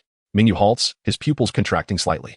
The creature is cloaked in glossy black fur, a sharp horn protruding from its forehead, glistening under the light. Its arms are remarkably muscular, nearly equal in length to its legs, covered in irregular patches of shell-like armor of varying hues, evidently derived from different organisms. Strangely, the black fur coexists with the shells, and a tail covered in serpentine scales extends from its base, currently thrashing powerfully, creating ripples in the liquid. Quite astonishing, isn't it? Orochimaru's voice emerges from the shadows. Clad in a white lab coat, an electronic data pad in his hands flashing with various readings. He steps into the light, his pale face adorned with an ecstatic smile, excitement gleaming in his serpent-like pupils. Mingyu gazes at the incubation chamber, a hint of surprise in his tone. Its aura has strengthened significantly. He reaches for the data pad, rapidly scanning the dense information. Beyond imagination and its power, Orochimaru licks his lips, his voice brimming with barely contained exhilaration. The energy harmonic array you designed for the summoning beast is truly a stroke of genius. Once implanted within this creature, it becomes a voracious machine, assimilating and integrating the genes of dozens of summoning beasts into its own abilities within a remarkably short time. Mingyu's gaze suddenly fixes on a particular data line. Looking up at Orochimaru, it has already mastered Sage Mode? Indeed, Orochimaru exclaims, waving the data pad excitedly. I had Shursui use Jinjutsu to embed the Sage Art training methods from the Dragon Cave into its consciousness, and to my astonishment, it instantly entered Sage Mode, adapting flawlessly. He approaches the incubation chamber, placing his hand against the cold glass, his gaze almost entranced by the creature within. Observe its current form. Every alteration harbors immense power. This will be an unprecedented breakthrough in the ninja world. Mingyu remains silent, his eyes scanning the creature in the chamber. He knows that the success of this experiment could potentially alter the landscape of Konoha and the entire ninja world, yet it may also bring unforeseen risks. Nevertheless, a smile creeps upon his face. For him, the stronger this entity becomes, the better. He steps forward slowly, the metallic floor resonating softly beneath his feet. The creature, enveloped in a pale blue nutrient solution, glows eerily under the cold white light. Mingyu's gaze meticulously traverses its scaly body until it locks onto its suddenly opened eyes. The golden red slitted pupils pierce through the darkness, a thick resentment swirling within. A violent aura emanates from the rippling nutrient solution, sending chills down Mingyu's spine. This is the gaze of a predator at the top of the food chain. Chakra surges beneath his skin, azure wind patterns creeping up his neck to his face, instinctively propelling him into wind sage mode. Delicate wind blades hum at his fingertips as he fixates on those murderous eyes, the overwhelming pressure from a moment ago instilling a sense of danger within him. Orochimaru's breath quickens, his gaze greedily sweeping over the swirling sage chakra around Mingyu. A new form signifies greater power, and this growth excites and frustrates him simultaneously. Yet soon, his attention returns to the incubation chamber, a knowing smile curling at the corners of his lips, once this monster truly takes shape. Even Mingyu may find himself retreating. Do not be alarmed, Orochimaru reassures, adjusting his glasses, the metallic frame glinting in the light. The entire incubator is inscribed with triple seals, its heart, bones, and even soul are bound by cursed seals, suppressing its chakra output to merely 1%. Even if Hashirama Senju himself were to come, he could not step beyond this threshold. Mingyu's tensed muscles relax slightly. He understands all too well the power of these seals. His fingertips trace the uneven surface of the incantations on the chamber. Suddenly, he inquires, what is its name? Experiment number 79. How utterly uninspired, Mingyu chuckles softly, his gaze returning to the eyes filled with hatred. From now on, it shall be called Yao. The creature within the chamber suddenly begins to thrash violently, the nutrient solution swirling into a tempest. Mingyu watches its contorted visage. Recalling the dense experimental records, high-voltage currents breaching its heart, tailed beast chakra forcibly injected, endless torment created by illusions. Any one of these could obliterate the will of an ordinary ninja. Hatred is a natural response. Orochimaru taps the data pad with a pencil. Dried bloodstains still visible on the paper. Yet it is this very animosity that drives it to surpass its physical limits time and again. During the last injection of the Seven Tails chakra, its bones shattered and reassembled, but it returned to its former state in less than 3 days. Mingyu remains silent. He comprehends the fervor reflected in Orochimaru and Appo's eyes. This creature, nurtured by hatred, has long transcended being merely an experiment. It embodies the ambitions of a madman. Yet Mingyu is unconcerned by this. As he has stated before, the stronger Yao becomes, the better. With a soft click, the lights in the incubation chamber suddenly dim. In that instant of darkness, Mingyu distinctly perceives the crimson-killing intent flickering within those slitted pupils. Yao slowly closes its eyes, burying its overwhelming hatred deep within. A cold thought burgeoning in the depths of its consciousness. One day, it shall shatter this cage that confines it, along with those who inflict suffering, into countless pieces. Kill. Kill. Kill. Chapter 56. The further evolution of the Yukai. As dusk descended upon the bustling streets of Konoha, the air was infused with the enticing aroma of roasted chestnuts. Mingyu savored the golden, crispy red bean dumplings, the molten sweet paste melting delightfully on his tongue. Beside him, Orochimaru, draped in a deep gray cloak, obscured his pale, redefined visage beneath a deliberately lowered hood. Leaning against the wooden railing of the corridor, they observed the hurried passers-by, their bamboo baskets in tow, engaging in seemingly mundane conversations. Several experimental subjects had completed their third growth phase. Orochimaru's voice, mingling with the calls of candied fruit vendors, rasped like sandpaper, revealing the effects of a thristos growth agent and chakra catalysis. These young specimens had matured 6 months ahead of expectations. Orochimaru idly pinched a glutinous rice dumpling, his fingers unconsciously kneading its soft, sticky exterior. Mingyu chuckled softly, his amber eyes reflecting the twilight hues. Has it truly only been a year? Time has flown by faster than I anticipated. Mingyu tossed his bamboo skewer into a roadside basket, his gaze drifting to the carp streamers fluttering from shop fronts. I can't shake the feeling that the yokai we are cultivating possess even greater potential. The familiar curve of Orochimaru's lips hinted at a wicked amusement. A disquieting expression on his otherwise unfamiliar face. It seems our insights align. Suddenly, he reached out to intercept a passing tea merchant, procuring ink and paper. What if we engaged in a little game? The yellowed rice paper soon absorbed the ink, and they promptly flipped their strips. Bloodline limit. Bloodline ninja. As the dust cast interwoven shadows upon the paper, their eyes met, and an unspoken, perilous understanding hung in the air. Orochimaru folded the paper into a slender crane, watching it twirl and descend in the evening breeze. But this is an unprecedented endeavor. Orochimaru's fingertip grazed the crane's wing, reflecting on past genetic modifications that had focused on selecting species compatible with Yukai, while human genes, clones. Mingyu's voice was as cold as ice, his hand unconsciously rubbing the railing at his side. Only living beings capable of autonomously generating a chakra cycle could qualify as vessels for the next stage. He turned to Orochimaru, his pupils swirling with an abyss-like indifference. I never waste sympathy on failed specimens. How delightfully cruel. Orochimaru hissed with laughter, wiping the sugar from the corner of his mouth with his sleeve. But the choice of materials is a dilemma. The chakra of the Seven Tails could only sustain the existing experimental subjects in 2 complete forms. To infuse the bloodline limit, the death god mask. Mingyu's response left Orochimaru momentarily breathless. The young monarch tilted his head to gaze at the darkening sky, birds skimming past his sharply defined jawline. That forbidden technique, sealing half of the 9 tails, would suffice to uphold our bloodline yokai project. Orochimaru's serpentine pupils contracted sharply, then quickly relaxed into a satisfied arc. He lightly tapped the railing, startling the sparrows resting beneath the eaves. I truly did not misjudge you. The setting sun bathed the streets of Konoha in warm gold, the fragrance of roasted chestnuts intertwining with the cheerful banter of the townsfolk, creating a harmonious daily symphony. Mingyu, with a bamboo skewer still in his mouth, suddenly caught sight of a familiar crimson conical hat at the street corner. The third Hokage, Sarutobi Hiruzen, was approaching leisurely, his aged visage radiating a gentle smile as he paused to converse with street vendors, creating a scene of warmth and camaraderie. What a coincidence, sensei. Mingyu nudged the cloaked Orochimaru with his elbow, a glint of mischief flashing in his amber eyes. Shall we reminisce? Orochimaru's fingers, concealed beneath his hood, curled slightly as he regarded the approaching familiar figure. Beneath the facade crafted by the transformation technique, his heart inexplicably quickened. This was the closest he had been to the third since before his defection. Now, that kindly face was mere inches away. Yet it felt as if an insurmountable chasm lay between them.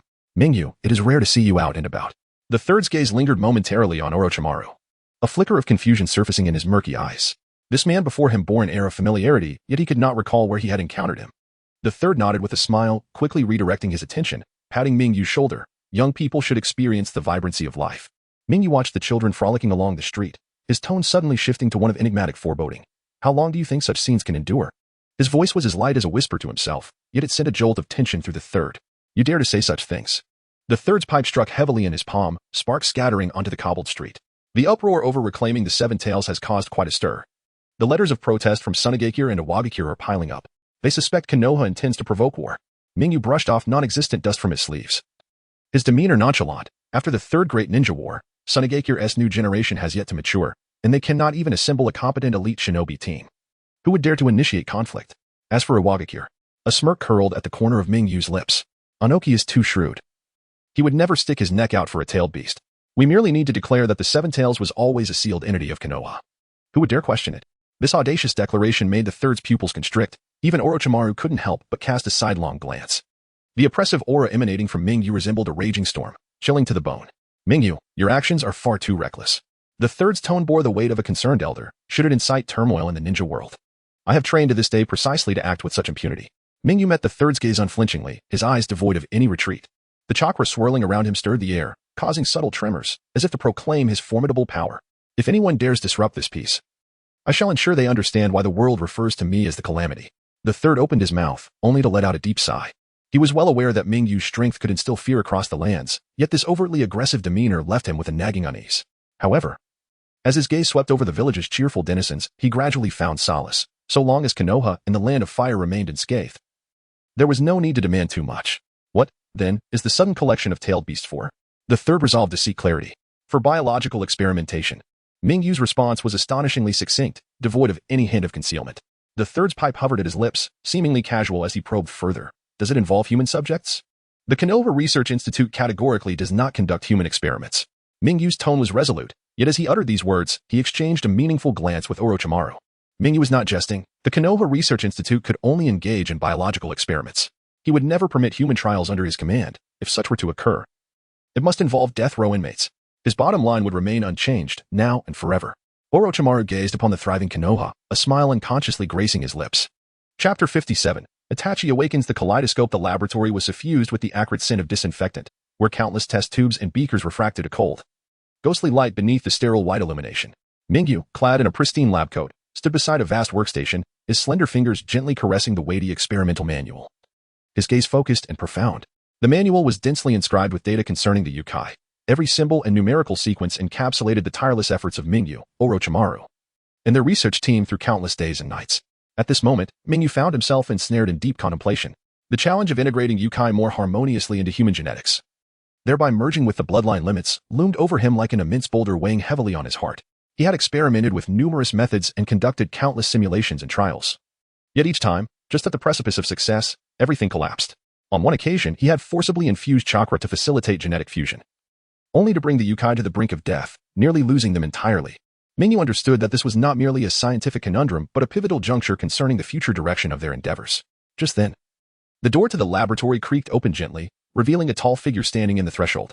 It was Itachi, clad in black ninja attire, his posture as straight as a pine tree, exuding a calm and restrained aura. Though fatigue flickered in his eyes, they were predominantly filled with determination and tenacity. Lord Mingyu, Itachi stepped into the laboratory and bowed respectfully, his voice low and resonant, echoing in the spacious room. Mingyu set the manual aside and raised his gaze to Itachi, curiosity stirring within him. Itachi, what brings you here? He inquired, noting the unusual expression on Itachi's face. Please allow me to recount my recent experiences, Itachi replied, nodding slightly and taking a deep breath before beginning his narrative. as he recounted his journey to the Uchiha relics. His tone grew increasingly grave. He explained that the moment he entered the relics, he was ensnared by a mysterious and potent technique, as if invisible shackles bound his chakra, preventing it from flowing freely. Simultaneously, his memory seemed to sink into a quagmire, making it nearly impossible to extract any useful information, no matter how hard he tried. Following that, terrifying illusions surged upon him like a relentless tide, filled with despairing yet vivid scenes that pierced his soul like sharp blades. Even now, reflecting on those moments sent chills down his spine and caused cold sweat to bead on his brow. However, it was within this dire predicament that Itachi's potential was thoroughly awakened. His kaleidoscope Sharingan emerged, a formidable and enigmatic power, alongside this awakening. He unexpectedly acquired the legendary artifacts, the Tenseigan and the Yata Mirror. Ultimately, through sheer will and his newfound strength, he successfully emerged from the relics. Upon hearing this, Mingyu raised an eyebrow, his expression one of confusion. To him, it all seemed too coincidental, akin to a meticulously scripted play, rife with drama. Prompting him to ponder inwardly, a protagonist archetype? Itachi's complexion paled slightly, his voice trembling imperceptibly as he continued, in that illusion. Shursui had his eyes plucked out by Danzo.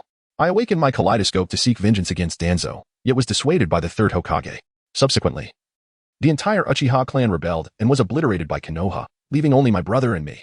Konoha, having suffered greatly from the conflict with the Uchiha, was besieged by the four great nations and ultimately met its demise. Those individuals scoured the shinobi world for the remnants of the Uchiha bloodline. I was slain before Sasuke, who awakened his kaleidoscope and fought to the death. Mingyu nodded thoughtfully, pressing further, and then Itachi fidgeted nervously with his hands. I'm aware there are many illogical aspects to my account. I was wondering if it would be possible for Shursui to visit the relics as well. Perhaps he too could attain some unexpected gains.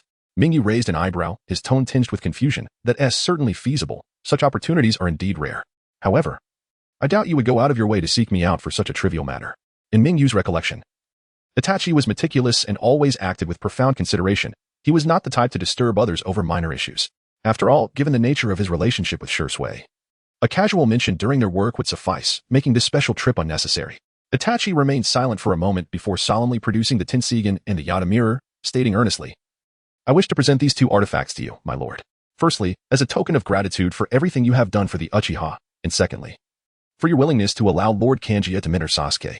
Mingyu gently shook his head, a knowing look in his eyes. He realized that Itachi's unimpeded access to the research facility indicated he had received the third Hokage's approval. With keen insight, Mingyu deduced that the third had sent him to seek a solution while also ensuring the research's compliance.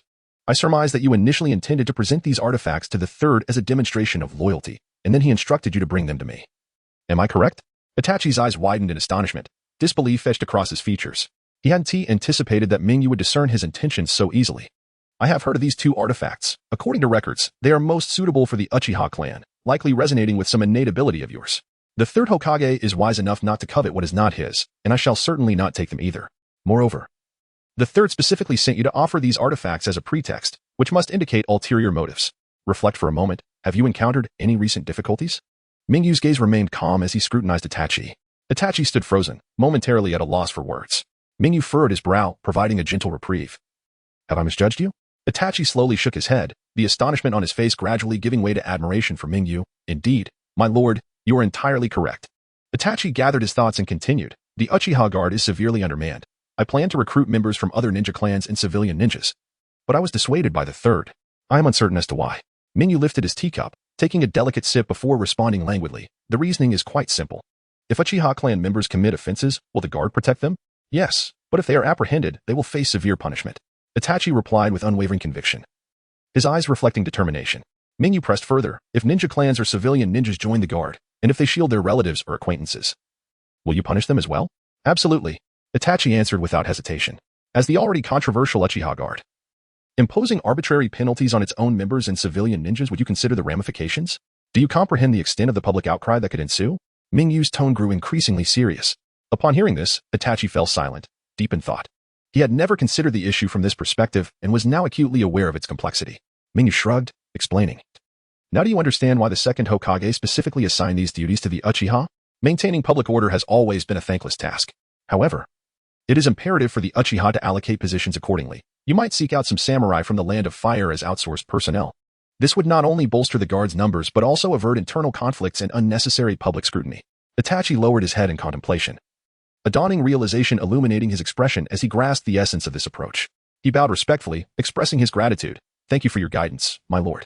Subsequently, Itachi turned to leave, his footsteps gradually fading in the corridor of the laboratory.